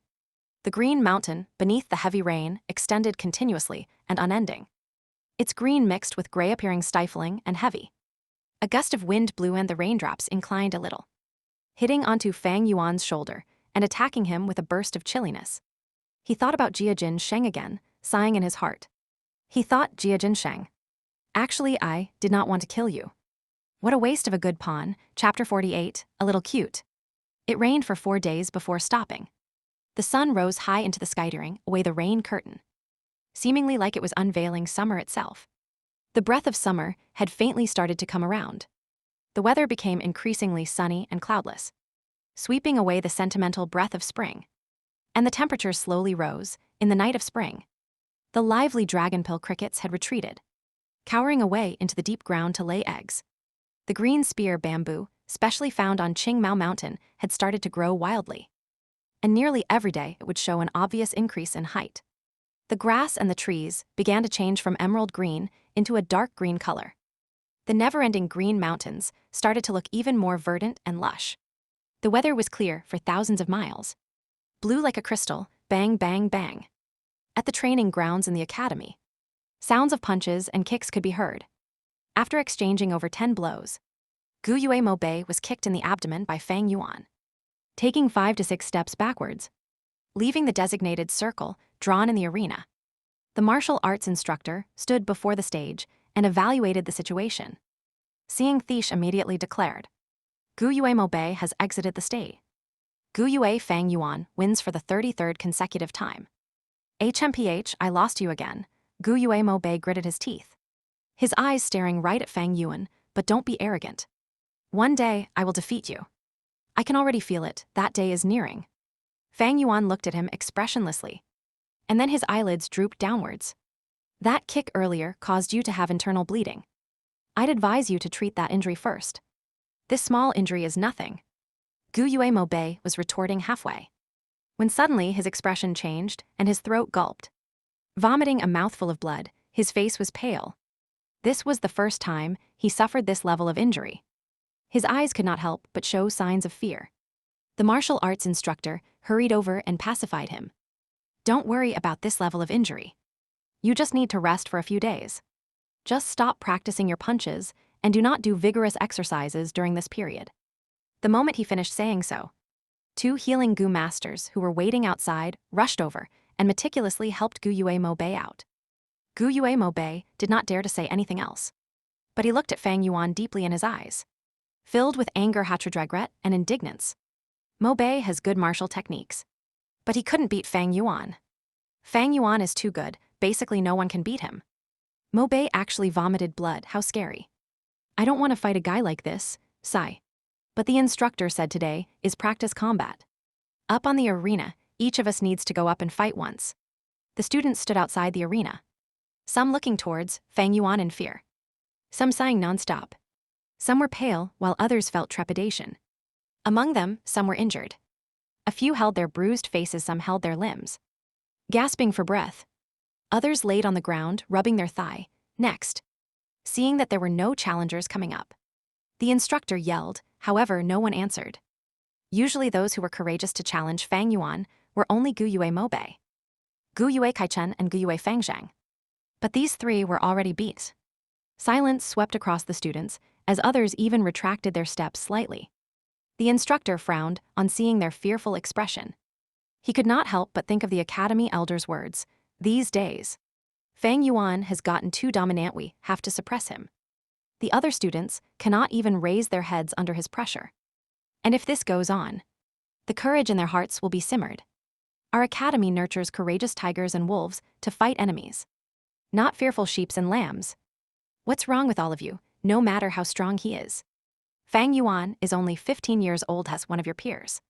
He has the same age as you, eats the same food as you, and drinks the same water. He does not have 3 heads or 6 arms, he's not a monster. Pluck up your courage and show me the pride of the Gu Yue clan within you. The instructor yelled, trying his best to motivate the students. But he is too strong, we cannot beat him. The classmates who fought him are in such a pitiful state. Mo Bei got beat until he vomited blood.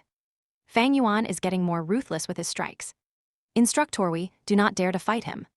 The students spoke softly, weakly retorting. The instructor was stomping with anger.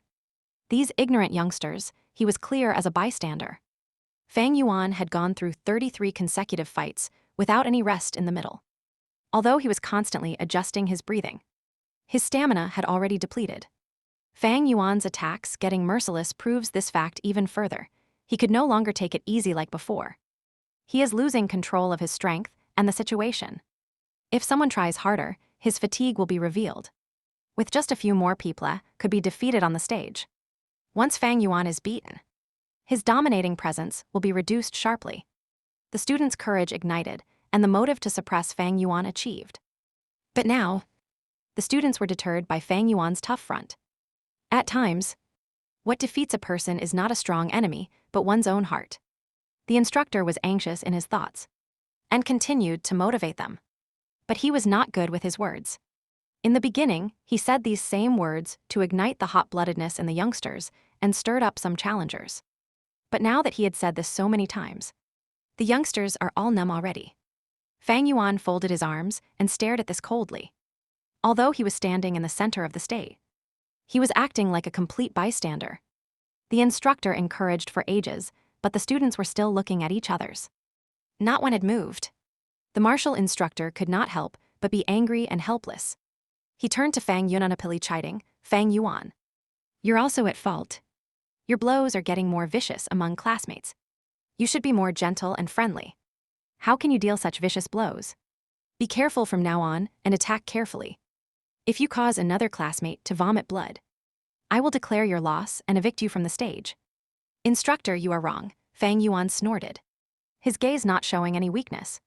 Looking right at the instructor, practicing and fighting. "We naturally have to give it our all. Otherwise, how can it achieve the aim of training? Don't tell me that when we are in battle, we also have to request our enemies to be more gentle and friendly." The instructor flew into a rage. "HMPH. Your attacks are vicious. You are harming your classmates, and you dare to use twisted logic." "Instructor, you're wrong again." Fang Yuan laughed coldly. "You arranged this practice match and raised the winning prize to 20 primeval stones. Without your encouragement, would these people have gotten hurt, bastard?"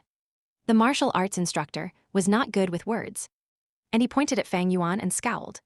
"Do you still want the prize or not? If you argue any further, even if you get first place, I will declare you a loser. You are so uncooperative and antisocial. And you dare to argue with your teachers. You have no rights to claim the 20 primeval stones as reward." Fang Yuan laughed heartily. "It is but a competition that merely gives 20 primeval stones. Do you think I give a damn?" Saying so, he turned around and left. Under the class' distraught gaze, he walked out of the center of arena. Although he did not manage to sell the image, Fang Yuan still had several hundreds of primeval stones in his possession. Furthermore, his aim this time was not primeval stones. Seeing Fang Yuan really walking down the stage, the instructor was stunned without words, showing an expression of shock and confusion. A 15-year-old teenager. Shouldn't he be competitive and full of vigor? Fang Yuan having such fighting talents. Shouldn't his character be even more so? How could he just back out of the competition like this? Furthermore, Fang Yuan has no background. He should be tight on primeval stones. Why was the 20 primeval stones unable to attract him? At this point, martial arts instructor stood on the spot. Unsure of what to do, Fang Yuan did not step into the trap, but left the stage immediately. The instructor suddenly realized there was nothing he could do to Fang Yuan. With his status, he could not find problems with Fang Yuan directly and force him onto the stage right. The surrounding students retreated, maintaining a distance away from Fang Yuan. Fang Yuan stood on the grounds with no one around him. With him as the center, the radius of 5 steps around him became a vacuum. What a pity, if they were beside Fang Yuan, they would hear Fang Yuan's panting sound. "My stamina is depleted," Fang Yuan sighed. Although he showed an energetic outward appearance, under his clothes's body was slightly shivering. After all, he was only 15 years old and had no relevant goo worm as support. After 33 matches, he was close to his limits, although he had his rich fighting experience from his past life. During this time, the other youngsters' combat abilities had improved significantly. From them, Fang Yuan could already feel a strengthening sense of pressure. This kind of pressure reflected in Fang Yuan's attacks. His attacks got tougher as he gradually lost control of his strength, compared to the past, when they were still too weak and he could defeat them easily. The youngsters would only end up in minor injuries, but now, his control over the arena was getting weaker. Thus, he had to strike harder to maintain his image. Experience is, after all, not omnipotent. Any thoughts or technique require a body with sufficient foundation before the value can be apparent. Fang Yuan narrowed his eyes. In actuality, he had long seen through the martial instructor's thoughts. Fang Yuan was not surprised, as if he had expected this from the start. The academy elders' pressure on him after he killed Gao Wan. The people who dared to challenge him diminished. When he extorted them, even more people oppressed by Fang Yuan's dominance did not dare resist, and they obediently handed over their primeval stones. After a long period, Fang Yuan's unbeatable image would be formed. This would leave some psychological trauma in the youngsters and make them unconfident in their martial arts techniques. This was what the academy elder did not want to see. He needed Fang Yuan to motivate and force the students to improve, not to completely extinguish their passion for battle. He wanted to see Fang Yuan's defeat. Once Fang Yuan was defeated, the image of invincibility that he had erected would be instantly destroyed. At the same time, it would awaken the students' fighting spirit. After some setbacks, it would mold their wills to be indomitable. But to Fang Yuan, he needed this form of pressure so that he could extort primeval stones with greater ease. If he was defeated, the youngsters would realize his weakness and attack together at once. Although Fang Yuan had ample of primeval stones in his hands, extortion was his main source of income. Without this source, he would be digging into his reserves. Thus, Fang Yuan's appearance in the arena and 33 consecutive victories was merely to maintain his deterrence towards the students, and not for the 20 primeval stones reward. If he avoided combat from the start, it would show his weakness, and if it raged on, he would expose his weakness. What are you all waiting for? Why is nobody getting up on the stage? Go on. The first prize is 20 primeval stones. You all don't want it anymore, the instructor yelled after snapping out of his thoughts. The rest of the students began to get motivated. Fang Yuan had already left the stage into them. It was a huge rock off their minds. I'll go, I'll come. Two youngsters squeezed their way up the stage and began to spar. Sigh, if I had known this, I would have waited and not rushed up the stage. Then I would not have been thrown off the stage by Fang Yuan. What a pity to think Fang Yuan left. He's really daring. See, even the instructor is at a loss for what to do with him. Hearing their whispers, the instructor felt his reputation crumbling. He was extremely agitated in his heart and wanted to punish Fang Yuan thoroughly. However, Fang Yuan had done nothing wrong, and leaving the stage on his own accord was allowed. The instructor was both helpless and moody. Finally, he looked at Fang Yuan and stared angrily at the latter. Fang Yuan's lips slightly curled up into an angle as he thought, such boorish methods. This instructor is a little cute. Chapter 49. Not afraid of Fang Yuan breaking out of their grasp. A pair of solemn eyes were staring at the faraway training grounds. The academy elder stood at the window of the third story, looking at everything that had transpired at the arena. He frowned deeply the instant Fang Yuan left the stage. He felt a sense of peculiarity in his heart, not expecting Fang Yuan to do this. This lad, he is rather hard to catch. He is proficient in the academy's rules, and normally will not commit any wrongdoings. Although he sleeps in class, once he is asked a question, he can answer properly, leaving others with no flaws to pick on. Trying to get a hold of a weakness of his to suppress his dominance is going to be difficult. The academy elder could not help but develop a faint sense of loathing towards Fang Yuan. As a teacher, naturally liked obedient and smart students, and hated those naughty students who did not obey the rules. But being the academy elder for so many years, his experience was extremely rich. He had seen many different types of students. Among them, he had seen extremely obedient ones who followed orders without question. There were also those who caused problems day and night, constantly breaking the rules. His heart had already become still as water, impartial to all at the same time. He carved the phrase, as a teacher, one must treat all students fairly, onto the right corner of his desk, treating it as his motto. He had never felt such disgust for a student, feeling that sense of detest in his heart. The academy elder was also slightly shocked. In previous year 7, towards the most naughty students, he was able to handle it with a big heart, tolerating their actions, but when it came to Fang Yuan, why did he lose this sense of impartialness? He thought about it again and again, and finally realized the reason: this lad called Fang Yuan. He had a form of arrogance in his blood.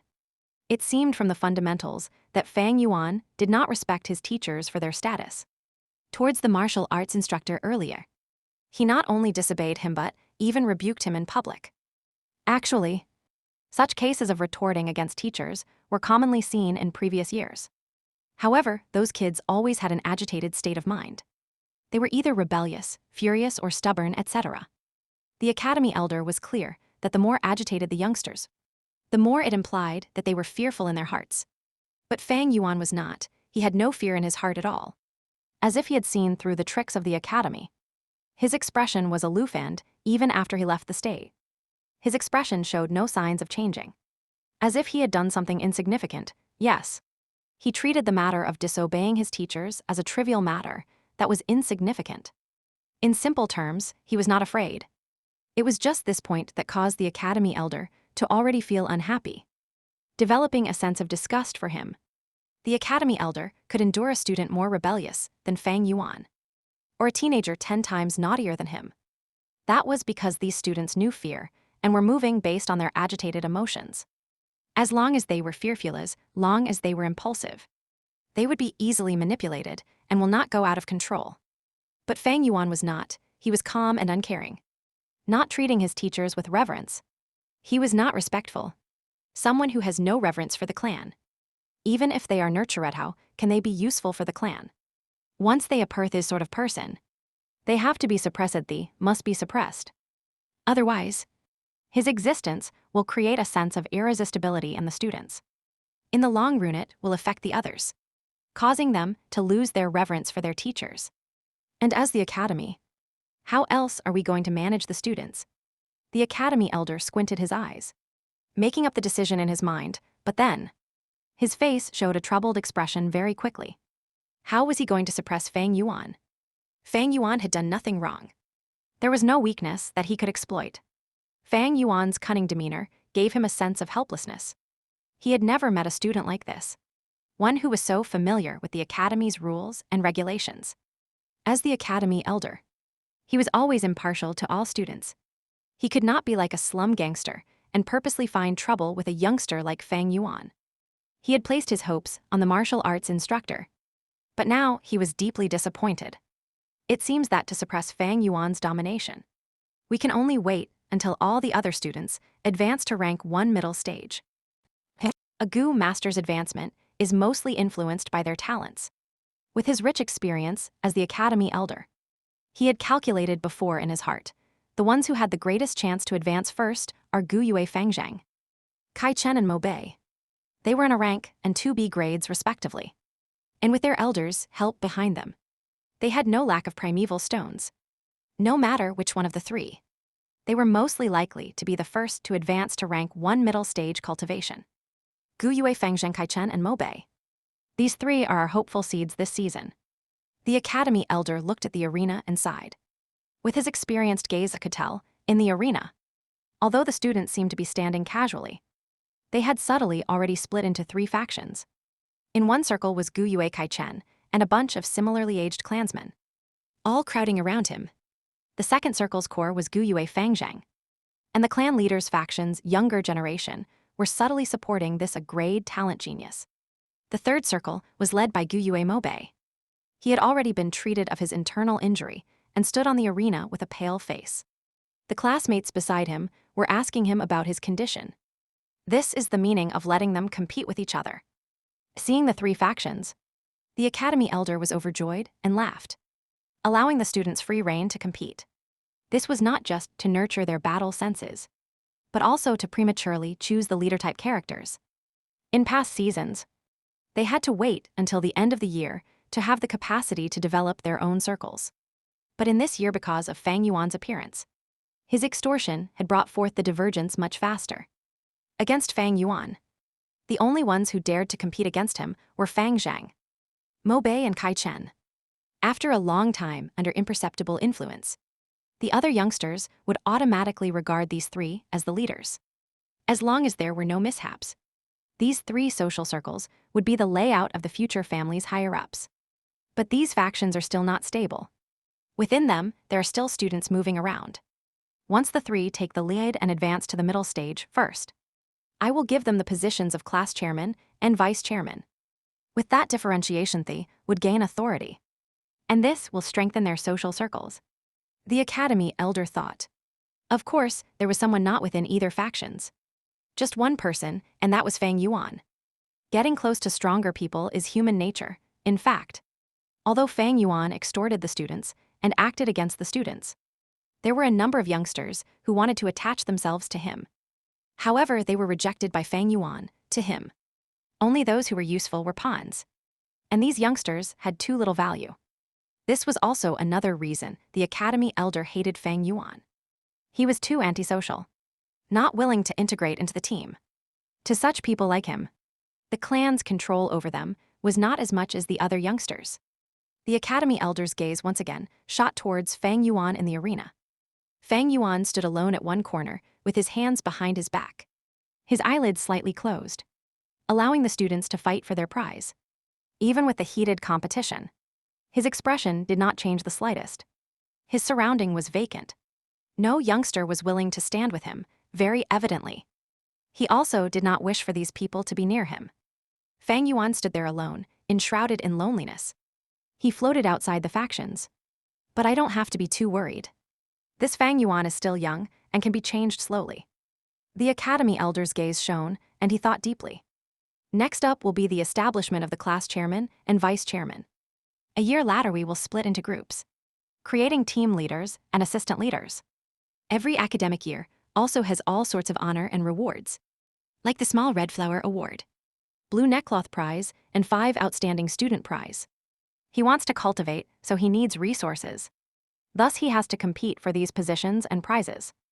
As time passes with interaction among the students, he is bound to have kinship, friendship, and love as his restraints. I don't have to worry about him going beyond the clan's control.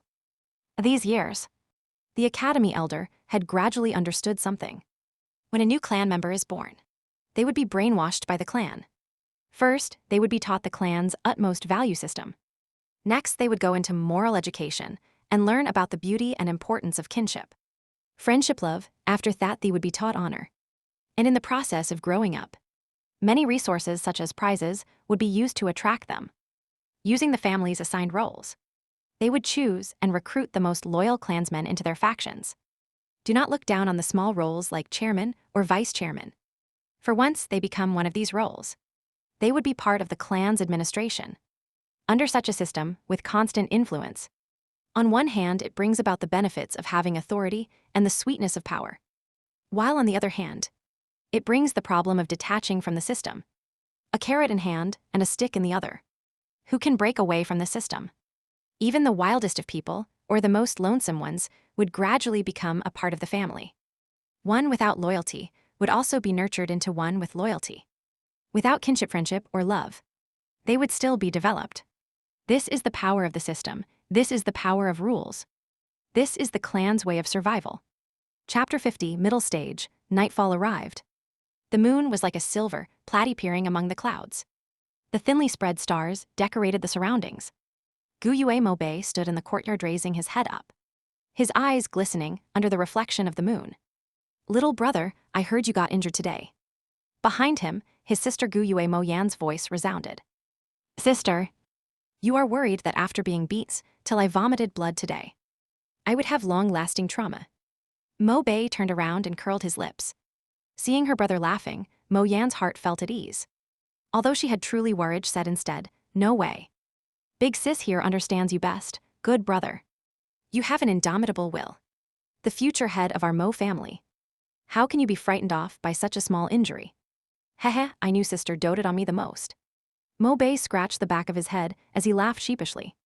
You know what, sister, under the glow of the moonlight, this 15-year-old teenager's eyes radiated brightly. Although I failed this time, I heard Fang Yuan panting during the match. Back then, he easily beat me in 2 or 3 strikes with a calm and composed manner. But his gasping already revealed his weakness. He is definitely not as strong as everyone else thinks. One day, I will defeat him fair and square. Good, as expected of a good man from my Mo bloodline. Mo Yan laughed, patting her brother's head. showing concern on her face. However, you suffered internal injuries. So please don't practice your martial arts these few days. Don't touch my head, sister, I am already old enough. Mo Bei shrugged his head using an unhappy tone. I understand what you are saying, I have a plan. These few days, I'm going to nurture my aperture walls. To completely break through from initial stage to middle stage, and obtain the position of class chairman. And suppress Fang Yuan's dominance, I'll let him know that. What truly matters to a Gu master's cultivation is still talent. I'm glad you can think this way. I was only a vice chairman last time. If you manage to become chairman, it will fulfill my regrets too, don't worry, sister. The position of chairman, I certainly must obtain it. At the same time, in the Kai family, inside the secret room, there was only one torch, attached to an opening in the limestone walls. The flame burned on, illuminating the small room. One of the two elders in power, Gu Yue Kai Lion, was sitting facing his grandson Gu Yue Kai Cheng. The two sat on a praying mat with their shadows projected on the ground. Wavering with the flickering of the flame, Gu Yue Kai Lion stretched out his hand, using his palm to touch Kai Cheng's abdomen area. Gu Yue Kai Chen's face was full of anxiety, his mind entering his aperture, suppressing the ripples in his primeval sea with all his concentration. In this world, there are no two identical tree leaves. Similarly to Gu masters, there is no identical primeval essence as well. Once primeval essence from an external source enters the aperture, it will result in the natural resistance of the original primeval essence in the aperture. If Gu Yue Kai Cheng does not suppress it, and instead allows his primeval essence to resist, it will result in a clash between the essences. Such intensive reaction can cause great damage to the aperture. The aperture's primeval sea is the foundation and roots of a Gu master's cultivation, and is of utmost importance. Once the aperture is damaged, at the very least one's cultivation may lower. But if it is severe, their latent talent may be lowered as well. Once the aperture is completely shattered, the Gu master would die immediately. After a while, Gu Yue Kai Lion gradually stopped transmitting his primeval essence. Slowly taking back his hand, Gu Yue Kai Cheng took a deep breath of relief, his tense body relaxing. Thank you, grandfather, for nurturing my aperture and transfusing primeval essence to me every 3 days. It has been hard on you. Gu Yue Kai Lion's forehead was full of sweat, and he sighed and said, this is inevitable. Your talent is only C grade. So if we rely on your ability alone to rise to middle stage, it'll take a long time. The time will usually be twice of a B grade, and 4 times of an A grade. In such a situation, your talent will be exposed. Thus, even if this method is dangerous, we have to use it. Grandson understands grandfather's intentions. As long as you understand. The old man sighed, this method also has another sequela. After your aperture has been nurtured by my silver primeval essence, although the silver primeval essence has a greater effect, it is still an external source of primeval essence to you. Henceforth, even if your aperture walls change from a light wall to a water wall, it would still be mixed with my energy. The more external energy there is, the more impure your aperture will be. And this will stifle your talent, limiting your development in the future. Gu Yue Kai Cheng bit his lips, grandfather. For the future of the Kai family, I am willing to sacrifice my future prospects. Gu Yue Kai Lion was pleased, stroking his beard. It is good that you have such thoughts. But the heavens always leave a glimmer of hope for you. For you are not hopeless yet. If we can find the cleansing water Gu, it will be able to cleanse your aperture walls and flush out all the external energies in your aperture sea. Removing the sequela, in addition, I have also used my relationships to search for a liquor worm for you. This worm is able to help a rank 1 Gu master refine their primeval essence and raise it by 1 small realm. In this way, the primeval essence that is refined will be your body's own primeval essence and not an external one. Using this way to nurture your aperture leaves no repercussions and risks. It is a much better nurturing effect. Gu Yue Kai Lion was overjoyed. Thank you, grandfather. However, the liquor worm is hard to find. Among the rank 1 Gu worms, liquor wormbor Gu, and bookworm etcare all extremely rare Gu. Once they appear in the market, they would be snatched up immediately. Of course, there are also some Gu in this world that are rumored to change a Gu master's talent. But at this age a grandfather has never seen one, only hearing occasional rumors about them. The old man explained. The night winds blew in gently from the windows and into the room. Gu Yue Fangzheng sat on his bed with his eyes shut, holding a primeval stone in both hands. The green copper primeval sea was raging without any winds, the waves crashing towards the white aperture walls. He has a grade rank talent, and his primeval essence occupied 80% of the aperture. His natural rate of recovery was twice of Fang Yuan. With such godblessed advantage, he is already close to rank 1 middle stage, few. A while later, Gu Yue Fangzheng puffed out a breath of air and opened his eyes. The moon was bright and stars sparse outside the window. The bluish-green bamboo houses arranged in a line. A scene of peace and harmony. Time always flies when cultivating, in the blink of an eye. It is already late into the night. Fangzheng muttered softly. He slowly opened his hands, and 2 piles of rock powder fell onto the floor in front of his bed. After a primeval stone's essence had been fully retrieved, it would turn into a pile of powder. Looking at the powder pile, Fangzheng frowned. He took out his money bag. It was already close to empty. Opening it, he saw 3 primeval stones left inside. Fangzheng would retrieve 3 pieces every 7 days from the academy as resources. But since Fang Yuan would snatch a piece from him, he only had 2 left every week. Uncle and aunt would also give him living expenses. But it was also 3 stones every 7 days. Just with these primeval stones, how is it enough? Fangzheng was determined to surpass his brother Fang Yuan. Thus, he took the initiative to approach his uncle and aunt multiple times to beg for some primeval stones. After many times, his aunt would look for him to have a heart-to-heart chat, telling him about how poor the family was and how they had cash flow difficulties. Having no spare money left since then, Fangzheng did not have the desire to continue asking. Father and mother are already doing all they can to support my cultivation. I cannot make things difficult for them and ask for more primeval stones. I only have 3 left. I can only be more thrifty. If I use 1 piece a day, I'll have enough for 3 days. I have a feeling that in 3 or 4 days, I will definitely advance to middle stage. The only thing is, what is Big Brother's progress now? Thinking so, Fangzheng subconsciously looked towards to Academy living quarters. I have a grade talent, while Big Brother only has C grade talent. His speed is definitely slower than me. Big Brother is not my match this time, Big Brother. I will let you know the true power of an A grade talent. Thinking of this, Fangzheng clenched his fists. Academy dormitory, Fang Yuan's door was shut tight. In the darkness, he was not asleep, but sitting on his bed. A Gu master's cultivation cannot replace sleep. Normally at this time, Fang Yuan would already have fallen asleep. But in cultivating earlier today, he already felt that he was just 1 step away from middle stage. I might as well not sleep tonight. I'll rush straight for middle stage. His eyes shone with determination. Soon after, he shut his eyes and his mind went into the aperture. 44% of green copper primeval sea, just a moment ago. They were all refined into pale green-colored middle-stage primeval essence by the liquor worm. Rise, with a thought. The peaceful green copper primeval sea began to stir.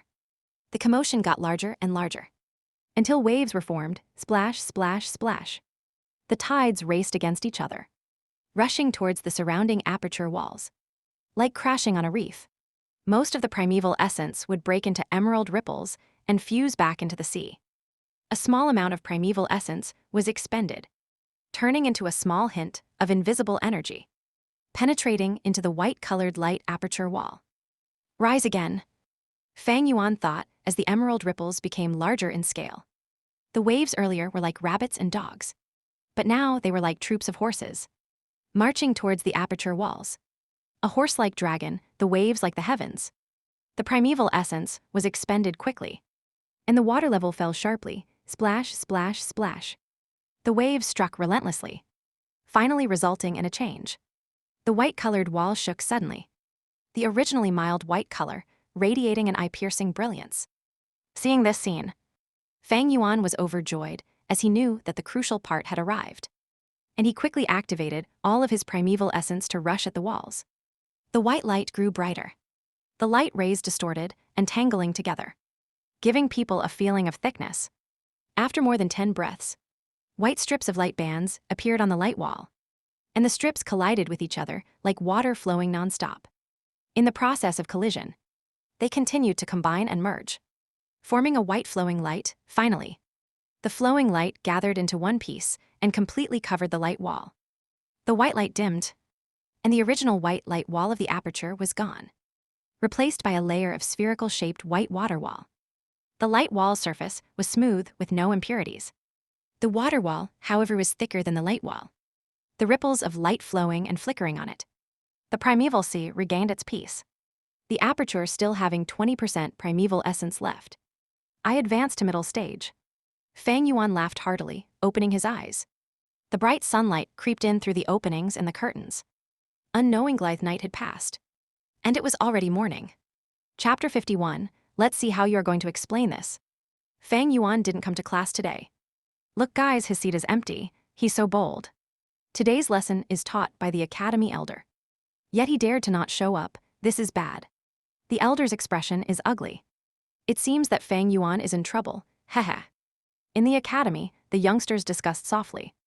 A few glanced towards Fang Yuan's empty seat, as well as the Academy Elder's darkening expression. Ever since he started the extortion, Fang Yuan stood against everyone in the class. Seeing him in trouble, all the students were excited for what was to come. The Academy Elder's expression was stiff as he explained the crux of nurturing the aperture while secretly staring at Fang Yuan's seat. He laughed coldly in his heart, Fang Yuan, oh Fang Yuan. I was still worried about not being able to catch your weak point yesterday. And here you give it to me today. You are after all a 15-year-old teenager. I have overestimated you. His ugly expression was mostly fake. His motive was to use this opportunity to find trouble with Fang Yuan and punish him, eliminating his increasing dominance in class. Undeniably, as time passed, Fang Yuan's dominating presence was getting stronger, causing the other students to be barely catching their breaths. A one-sided dominance was not what the Academy Elder wanted to see. He wanted to see the entire class shining, men. The Academy Elder raised a finger and knocked lightly on the table. Elder, your subjects are here. The two guards standing outside at the door entered. The Academy Elder snorted in public. This Fang Yuan is getting out of hand, being so lazy and skipping classes right under my nose. Go to the hostel and bring him here for me. Yes, Elder. The guards went on their way. Seeing the guards disappear outside the door, the academy burst into discussion noises. Numerous students joined in the conversation. Fang Yuan is in deep shit now, someone said with his eyes shining brightly. Hee hee, we have a show to watch later. Another laughed in pleasure towards Fang Yuan's misery. Big brother, you are too arrogant. This is challenging the Elder's authority. No matter what punishment it is, you had it coming. Gu Yue Fang Zhang looked at the empty seat, sighing internally, bam bam bam. The Academy Elder, with a strict expression, slammed the desk thrice, silencing no talking in class. His aura at this moment was like a volcano about to erupt, causing fear in others. Immediately, the academy fell into pin-drop silence. The students fearfully shut up, quickly getting into position, except, although their expression was so, their thoughts were already deep into this matter. The class continued, the youngsters not concentrating at all. A few students by the window looked out constantly. As time passed, after a while, footsteps could be heard at the door. Instantly, the students' ears twitched, tens of eyes showing bright expressions. Arriving, the Academy Elder heard the footsteps too and narrowed his eyes as a result. He had already thought of how to deal with Fang Yuan. He'll punish him to stand outside for 3 hours. Although the punishment was not heavy, it was enough for him to be humiliated throughout lessons. Students entering and leaving would see Fang Yuan standing there. This way, it would ruin Fang Yuan's image of invincibility. When the students realized that Fang Yuan was nothing special, the impact he has on them would be greatly reduced. This would result in them gaining courage and stir their competitive spirit. The great part was, since Fang Yuan's punishment came from the academy, this would improve the academy's reputation. Only with reverence will they obey, thus, while the method is simple, it has deep intentions underneath. The footsteps got closer, and finally someone stood outside the door. Knock, knock, knock, knocking sounds could be heard. Hee hee, I will open it. The student near the door volunteered and enthusiastically went to open the door. The academy quietened down. Numerous eyes staring at the door, crack. The door was easily opened by the student, exposing a gap. Sunlight infiltrated from the gap. The student opening the door suddenly froze. Shuddering suddenly, he was stunned for a second before suddenly screaming, subconsciously taking a large step backwards. His body knocked onto the desk, and he instantly lost his balance, falling with the table onto the ground. The boy's face was pale, his expression horrified, limbs trembling and unable to exert strength. Lying on the floor, frantically tried to get up, but fell back down again and again. What's wrong? In a moment, everyone was astonished, all of them frowning deeply. Numerous gazes curiously looked towards the door. The door was slowly pushed open by the person outside. The academy elder stopped his lecture out of reflex. What everyone saw first was a hand on the door. A teenager's left hand, a left hand with dripping blood. A bloody hand. Seeing this bloody hand, many of the female students covered their mouths and screamed in terror. The door slowly opened fully. The brightness of the sunlight pricked everyone's eyes, causing them to squint. With the bright sunlight as his background, a dark shadow attached to a thin teenager appeared before everyone. He didn't know why, but the academy elder felt a strong feeling of unease in his heart. It's Fang Yuan, someone screamed out loudly. Everyone who had gotten used to the sunlight could clearly see who the person was.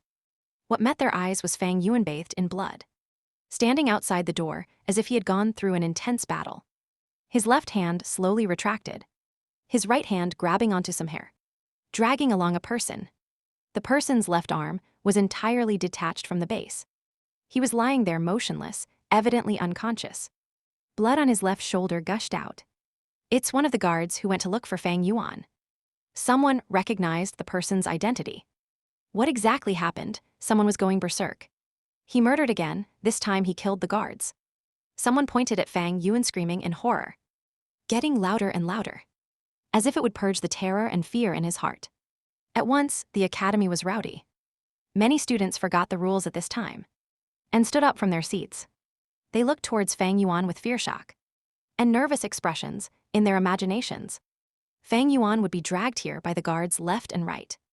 But the truth was, Fang Yuan bathed in blood, his expression cool, like a devil approaching. The two guards own missing, while the other lying motionless. Blood oozing from his body, quickly forming a puddle. A thick scent of blood permeated the academy. The academy elder was stunned. He did not anticipate such a scene.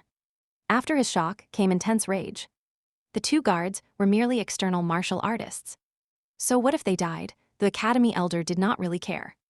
But the crucial point was their identity. They were the academy's guards, representing the academy's prestige, representing the academy elder's face. This Fang Yuan was simply too bold. Not only did he kill Gao Wan, now he even went and murdered the academy's guards. No, this isn't just being bold. He was practically provoking, challenging the clan academy's prestige. The academy elder flew into a rage, pointing at Fang Yuan, screaming, Fang Yuan, what is this? You have to give me an explanation, a good reason to spare you. If not with the crime of murdering the guards, you will be thrown in jail awaiting the clan verdict. The students all shuddered, even the windows trembled. The entire academy, reverbing with the academy elder's screams. Only Fang Yuan was calm, looking his eyes, dyed a deep miasma. Behaving like usual, unable to see any change in his emotions. After looking around, Fang Yuan let go of his right arm, and with a plop, guard's head fell into the puddle of blood, splashing onto Fang Yuan's pants. He cupped his fists towards the academy elder, his calm voice echoing throughout the silent academy. Academy elder, I truly have something to report. Speak. The academy elder spoke with both arms behind his back, arching his head as he looked at Fang Yuan. His expression ice cold, laughing coldly in his heart. He thought, Fang Yuan, you're making more and more mistakes, increasing the severity. I'll see how you're going to explain yourself. Chapter 52, you have no choice but to accept my explanation. Inside the academy, everyone's attention was on Fang Yuan. Their expressions showed shock, fear, mockery, and callousness. Fang Yuan paid no attention to these people. He looked at the academy elder with a stern expression, with his finger pointing towards the fainted guard, reporting to elder, these two guards had impure motives, devious intentions. They broke into my room when I was at the crucial moment of breaking through into the middle stage. As everyone knows, a Gu master cultivating cannot be interrupted, especially so when one is trying to break through into higher realms. A moment of distraction would not only cause the breakthrough to fail, but their aperture would also get damaged. Thankfully, my luck was good, because at the moment where they barged in, I had already stepped into the middle stage. However, before the masses had reacted, Fang Yuan continued. These two did not admit their mistakes earlier. To my surprise, they boasted shamelessly about wanting to get rough with me, even scolding our clan's ancestors, lying that the act of disturbing my cultivation was the esteemed elder's decision. Your student did not believe so and resisted furiously. These two had strong martial arts, and I had to fight for life before finally defeating these two people.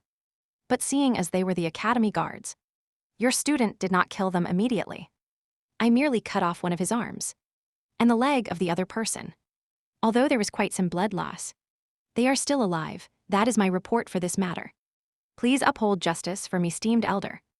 Having said so, he cupped his fists towards the academy elder. His tone was urgent, saying a ton of information, and leaving no room for others to interrupt. After he had finished, the surrounding people slowly started to react. What did Fang Yuan say earlier? I did not catch it. I think he said he advanced to the middle stage. How is that possible? Is just a C-grade trash. To think that he actually advanced to the middle stage first. He definitely lied. He is afraid of the academy's punishment. This he lied. The students discussed loudly. When compared to Fang Yuan's advancement to the middle state, the two guards' lives no longer mattered. They were not Gu Yue clan members. Who cares if they're dead or alive? You said you advanced to rank 1 middle stage. The academy elder's voice was ice cold, his expression unforgiving. Fang Yuan, this is not a laughing matter. If you admit your wrongdoing now, I can still take into account that this is your first mistake and deal with you leniently. If you want to continue lying and attempting to cover up your mistakes, then I can tell you Nolies are easily seen through. Fang Yuan did not explain himself further. He laughed lightly and said to the academy elder, "Please inspect, elder," even without his words. The academy elder had already moved forward. He placed his hand on Fang Yuan's abdomen, placing a trace of his spirit into it. Immediately, he saw the inside of Fang Yuan's aperture. Within the aperture, there was no goo. The spring-autumn cicada had already hidden itself. A rank 6 goo is way superior than a rank 3 academy elder. So if it wanted to hide it, would not be found easily. As for the liquor worm, Fang Yuan had placed it into the dormitory's wine reserves and did not bring it along. The academy elder, with his eyes shut, could see a green copper primeval secum as still water. Drops of primeval essence inside were all emerald green colors of middle stage primeval essence. Seeing the aperture walls, the white-colored aperture walls were glowing with reflected light as if they were all made of water. Gushes of water flow rapidly moved along the wall. Water wall, he really advanced to the middle state. How is this possible? The academy elder shouted in his heart, a sign of shock under his calm expression. But he tried to hide it to the best of his ability. His face still expressionless, a moment later, after he had digested this fact, drew back his hand. Speaking in a solemn voice, it is indeed middle stage. The students had been holding their breaths, awaiting the results. The academy elder's verdict caused a huge commotion in the academy. The students were full of bewilderment and shock, each of their faces showing immense disbelief. Fang Yuan was only a C grade, but yet he was the first to break through into the middle state. This was against common sense. For a Gu master's cultivation and breaking through realms, the most important aspect should be talent. How is this possible? A C grade was the first to advance. How would this make those A grade B grades feel? This. Gu Yue Fang Zheng's face was pale. He was still confident last night, but now that reality sat in front of him, he was unable to accept such a fact and fell to the ground. Gu Yue Mo Bei clenched his fists, and Gu Yue Kai Chen hatefully gritted his teeth.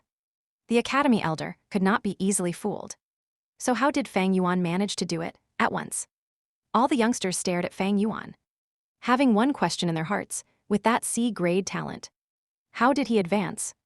The academy elder's heart was similarly full of doubt.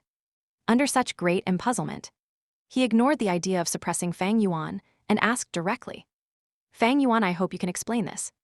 How did you manage to advance to middle stage?" Fang Yuan laughed silently. Heaven rewards the hardworking. And as a result of students' persistent training, I managed to advance smoothly, Lies, tusk. If heaven rewarded the hardworking, I'd be first long ago. Diligently studying and training, some time ago. I still saw him strolling around the shop district. The students were evidently not satisfied with such an answer. Is that so? The academy elder replied neutrally, his gaze staring at Fang Yuan emitting pressure. Fang Yuan's expression was candid, making eye contact with the elder without fear. His body was bathed in blood-his linen shirt messy, as if he had gone through an intense battle. A pair of black abyss-like eyes, showing a kind of peacefulness, indifference, and even hiding a hint of amusement. Seeing such a gaze, the academy elder's heart wavered. This Fang Yuan is not afraid, not fearful, not threatened. And not shocked. How can he be interrogated by me right here? With his C-grade talent, being the first to advance to middle state. There has to be a secret, but since he does not want to say it, as the academy elder, I cannot forcefully interrogate him. It seems I can only investigate this privately. Thinking of this, the academy elder retracted his gaze, and his cold expression became milder. Fang Yuan, however, did not let the matter go. Your student is frightened, esteemed elder. How are you going to deal with these two guards? They have lost a lot of blood. If they are not treated soon, they might die. Frightens you? The academy elder retorted in his mind. His brows frowned deeply at this point. As the person in charge of the academy, he had to step forward and settle this. But how should I resolve this?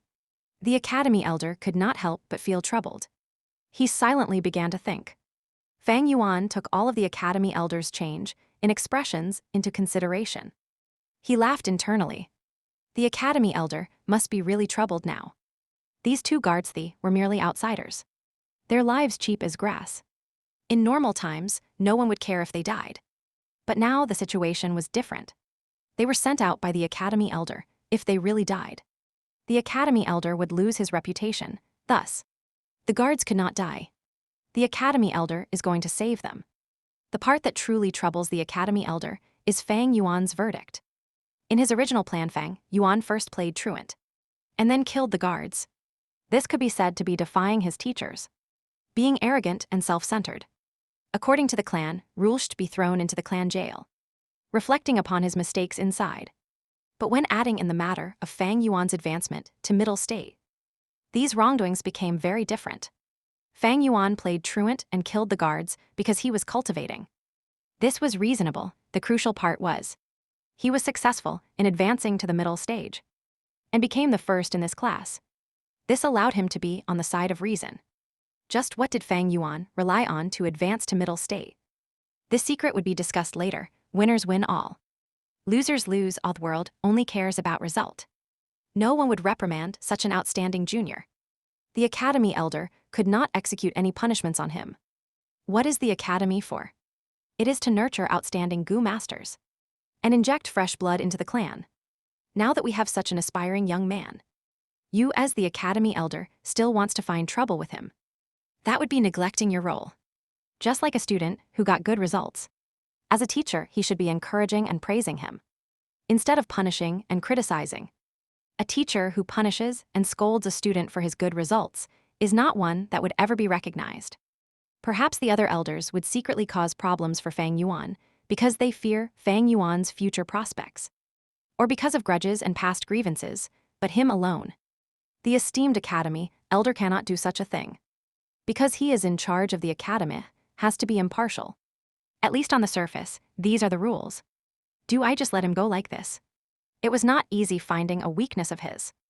The academy elder was indignant. He knew in his heart that all the youngsters in the academy were merely spectators of this matter. They can only look at the matter as entertainment, but are unable to see the crucial point in this. They are unable to experience the excitement in this battle. The truth is the one time where he, as the academy elder, was battling against Fang Yuan the student. First he grabbed hold of the rules, and was bent on punishing Fang Yuan, removing his strong image in front of the other students. Next, Fang Yuan retaliated. His actions may seem rash, but it hit the matter on the point, and with the excuse of advancing to the middle state, he got back his argument. As for those two unlucky guards, they were merely sacrificial pawns who were implicated by the two's battle of wits. This Fang Yuan, he is too cunning. If he had really killed the two guards, I can still retaliate against him with this reason. although his talent is lackluster. With such a meticulous and experienced method, it is hard to believe that he is just a 15-year-old. The worst part is, I cannot retaliate. No wonder back in those days, the clan had rumors about his early awakened intelligence. The academy elder suddenly realized he had lost. His loss was due to his status. He was the elder in charge of the academy. This was both his strength and weakness. One's strength is also one's weakness. Fang Yuan had understood this logic long ago. The academy elder was both helpless and frustrated. He had asked Fang Yuan to explain. And in actuality, Fang Yuan's explanation was full of loopholes and easily exposable. These guards were chosen by the academy elder himself. They would not be so rash and retarded to scold the Gu Yue ancestors. Fang Yuan's words were on purpose. It was blatant accusation, framing and laying a trap in front of the other party. The academy elder was clear of this, but he knew that he could not pursue the matter. This was a trap. Once he looked into it, the truth would be revealed. And how would he handle this matter? If he did not punish Fang Yuan, the two guards would be pitifully framed. And as the academy elder, if he does not handle things impartially, how can anyone trust him if he punished Fang Yuan? That would be suppressing and displaying jealousy of the talented. To suppress a junior of the clan for two servants who were not part of the clan, this matter would trigger the unhappiness of the clansmen. Thus, the best way to resolve this was to pretend to not see anything and treat these two guards as discarded pieces, admitting that they had performed a huge mistake, as well as praising Fang Yuan. This way, the clansmen would be satisfied and the deceived guards, without additional information, would think of this as being impartial. If he handled the matter like this, it would give the academy elder the largest benefit. Logic told the academy elder that this is the way to handle it. But emotionally, he could not take it lying down. This Fang Yuan was too devious. The academy elder not only failed to suppress Fang Yuan, but he himself became the stepping stone for Fang Yuan, getting humiliated in public. Fang Yuan did not show the slightest respect for him and dared to oppose him like this in public, causing this esteemed academy elder to suffer such humiliation and frustration. The point was, in future, if these two guards felt indignant and wanted to reveal the truth, as the academy elder, if he wanted to maintain his image and position, he would have to be the first to step up and suppress them. But this was all caused by Fang Yuan. What sort of feeling is this, for example? It would be like Fang Yuan pooping on the academy elder's face. But the elder himself still has to praise him and at the same time clean his butt for him. If anyone wanted to point out that there was poop on his face, he has to be the first to shut that person up. This feeling of grievance, it was almost unbearable for the academy elder. There was a growing urge in his heart to give Fang Yuan a few tight slaps. But finally, the academy elder stretched out his arm and patted Fang Yuan's shoulder. Good lad. The academy elder's face was dim like still water, forcing the words out of his mouth. It is all thanks to the academy's nurturing. Fang Yuan replied plainly. The corner of the academy elder's eye twitched. Chapter 53. Fang Yuan, you are appointed as class chairman. Everything was going according to Fang Yuan's calculations. Thereafter, the academy elder ordered the healing Gu master to save the two guards. The guards were saved, but they had suffered heavy injuries and were almost crippled, ending up getting fired from the academy by the elder. Fang Yuan did not receive any punishments. On the contrary, he received compliments thoroughly. This result caused much fear in the other youngsters. But this issue was far from over. As time flowed, the commotion spread to the rest of the clan. Fang Yuan, being the first to advance to the middle stage with his C-grade talent, became the after-meal gossip of the entire clan. After meals and tea breaks, everyone was discussing this matter. Subsequent to the initial peculiarity, everyone started to guess the secret behind Fang Yuan's quick advancement. Actually, with a C-grade talent, surpassing a grade and B grade to advance first into middle stage is not something that strange. True, there are many methods in this world that can achieve such a thing. Take the relic Gu for example. Once this Gu is used, the aperture walls would be enhanced and it will assist the cultivation to rise by a small realm, being the easiest method of breaking through.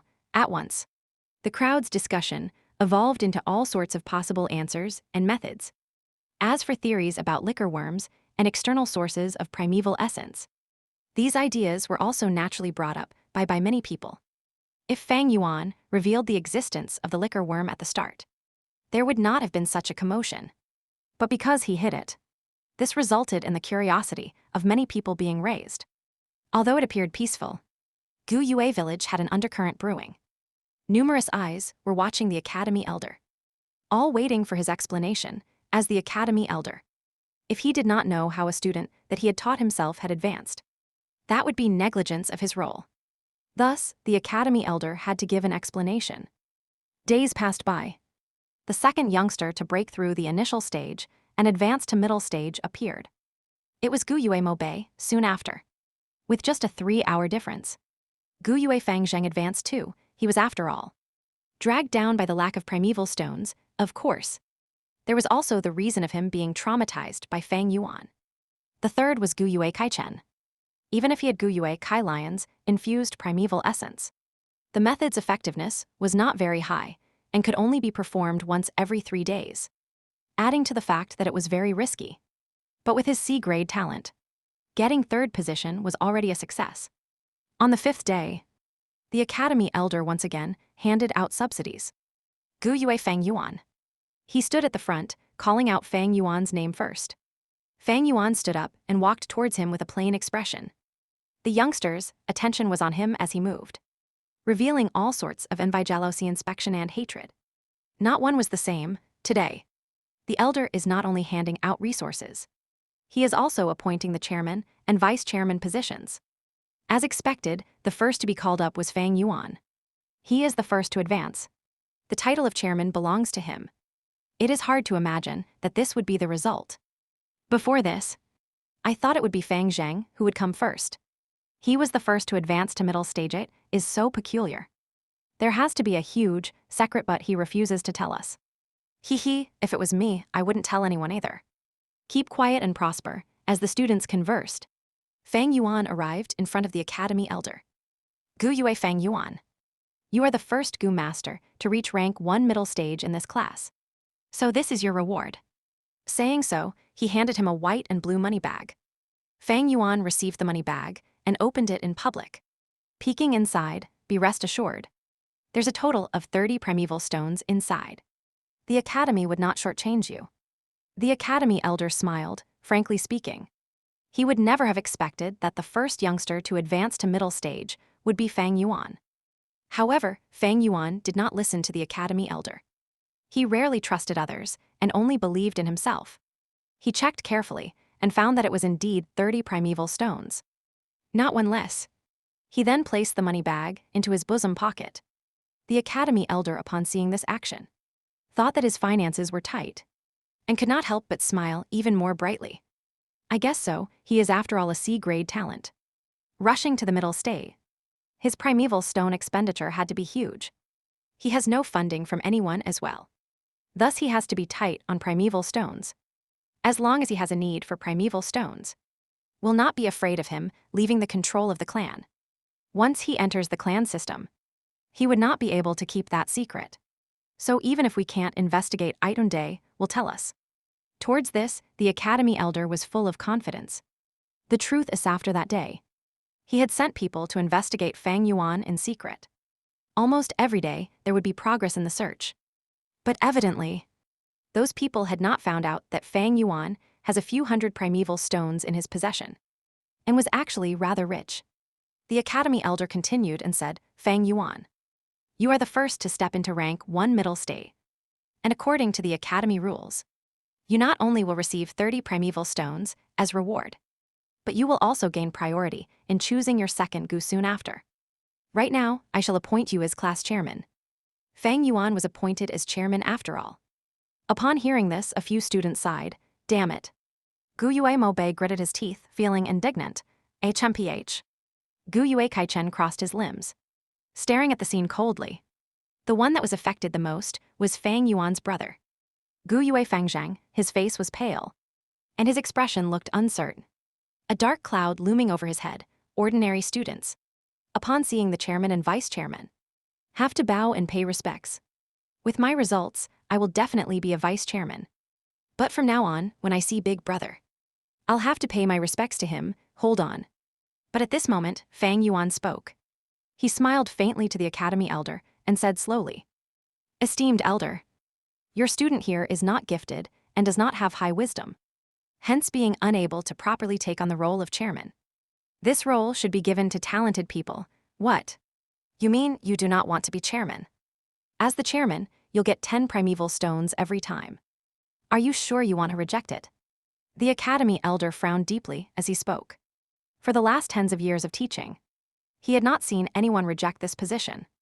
Actually, he had already given much thought about this matter. And letting Fang Yuan be class chairman had its merits. Once he was the chairman, he would be inside the clan system. Fang Yuan will have to carry out his duties at the same time while enjoying his treatment. No matter what the chairman's role was, the least he had to do was to stop extorting his classmates. This was definitely not something a class chairman can do. This is like before. Even though the academy elder was humiliated by Fang Yuan, he still had to praise him for his excellent cultivation results. As someone bound by the system, he would not be able to do as he pleases when handling matters. And many times he'd be left with no choice, of course. This was not because the academy elder was displeased with Fang Yuan extorting so many primeval stones every time. He was thinking for the entire board of students. Once Fang Yuan becomes chairman and stops extorting, this would allow the other teenagers to have a breather under Fang Yuan's pressure. Next, with some push of a hand, it would result in a multi-way competition among the families. As long as he can nurture the clan's hopeful seeds, Fang Zheng, Mo Bei and Kai Chen. What is the cost of sacrificing a small role of a chairman? And yet although he had a good plan, the truth was very different from what he expected. Fang Yuan rejected it, he actually rejected it. Although this position is small, it is the first representation of honor among these hot-blooded youngsters. Besides honor as the chairman, they get 10 primeval stones as resources each time. This temptation, no youngster has ever resisted it before. But Fang Yuan actually rejected. Fang Yuan looked at the stunned elder and asked him back. Did the academy rules state that the first has to be chairman? The position of chairman, is it irrefusable? The academy elder replied with a cold expression. Of course there are no such heartless rules. Fang Yuan laughed, thank you elder for your understanding. Saying so, he cupped his fists and walked back to his seat. The students who saw this scene with their own eyes all flew into a commotion. At once, the academy was lively. Fang Yuan actually rejected it, are you kidding me? Is he sick in the head, not sure why he's acting crazy? But he's gonna regret this later. Fang Yuan gave up on being chairman. This means I am the chairman, happiness came too quickly. In the second place, Mo Bei could not react in time. Kai Chen showed a look of disbelief. He was unable to comprehend that someone actually gave up the spot of chairman. He has to be beyond stupid. Big brother, Fang Zheng stared with huge eyes as he looked at Fang Yuan disappointedly. According to his results, Fang Zheng was assured to be vice chairman. But when Fang Yuan gave up the position, Fang Zheng felt that this position no longer had any meaning.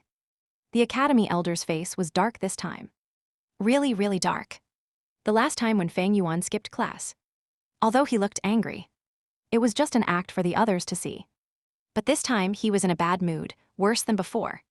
Fang Yuan gave up the position of chairman. This means he is rejecting the clan system. The elder had governed the academy for tens of years. But this was the first time he saw such a student rejecting this huge temptation. He wanted to invite Fang Yuan into the trap.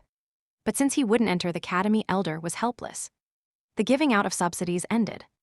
Mo Bei claimed the position of chairman with his result of being second. Fang Zheng and Kai Chen each became vice chairman. The class chairman was given 10 primeval stones. The vice chairman got 5. A few students who were not from well-to-do families were so envious that they almost drooled when seeing the 3 students' primeval stones. Chapter 54, But I am the class chairman. The Wheel of Red Fire. The sun slowly sank down on the west side of the mountain range. Its light was not eye-piercing, but it was a sort of bright and gentle ray. The west sky was dyed a shade of blushful red, the sunset glow continuously spreading out.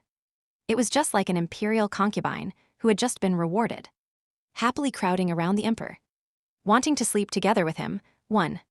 Qingmao Mountain was engulfed entirely in a sea of rose-red color.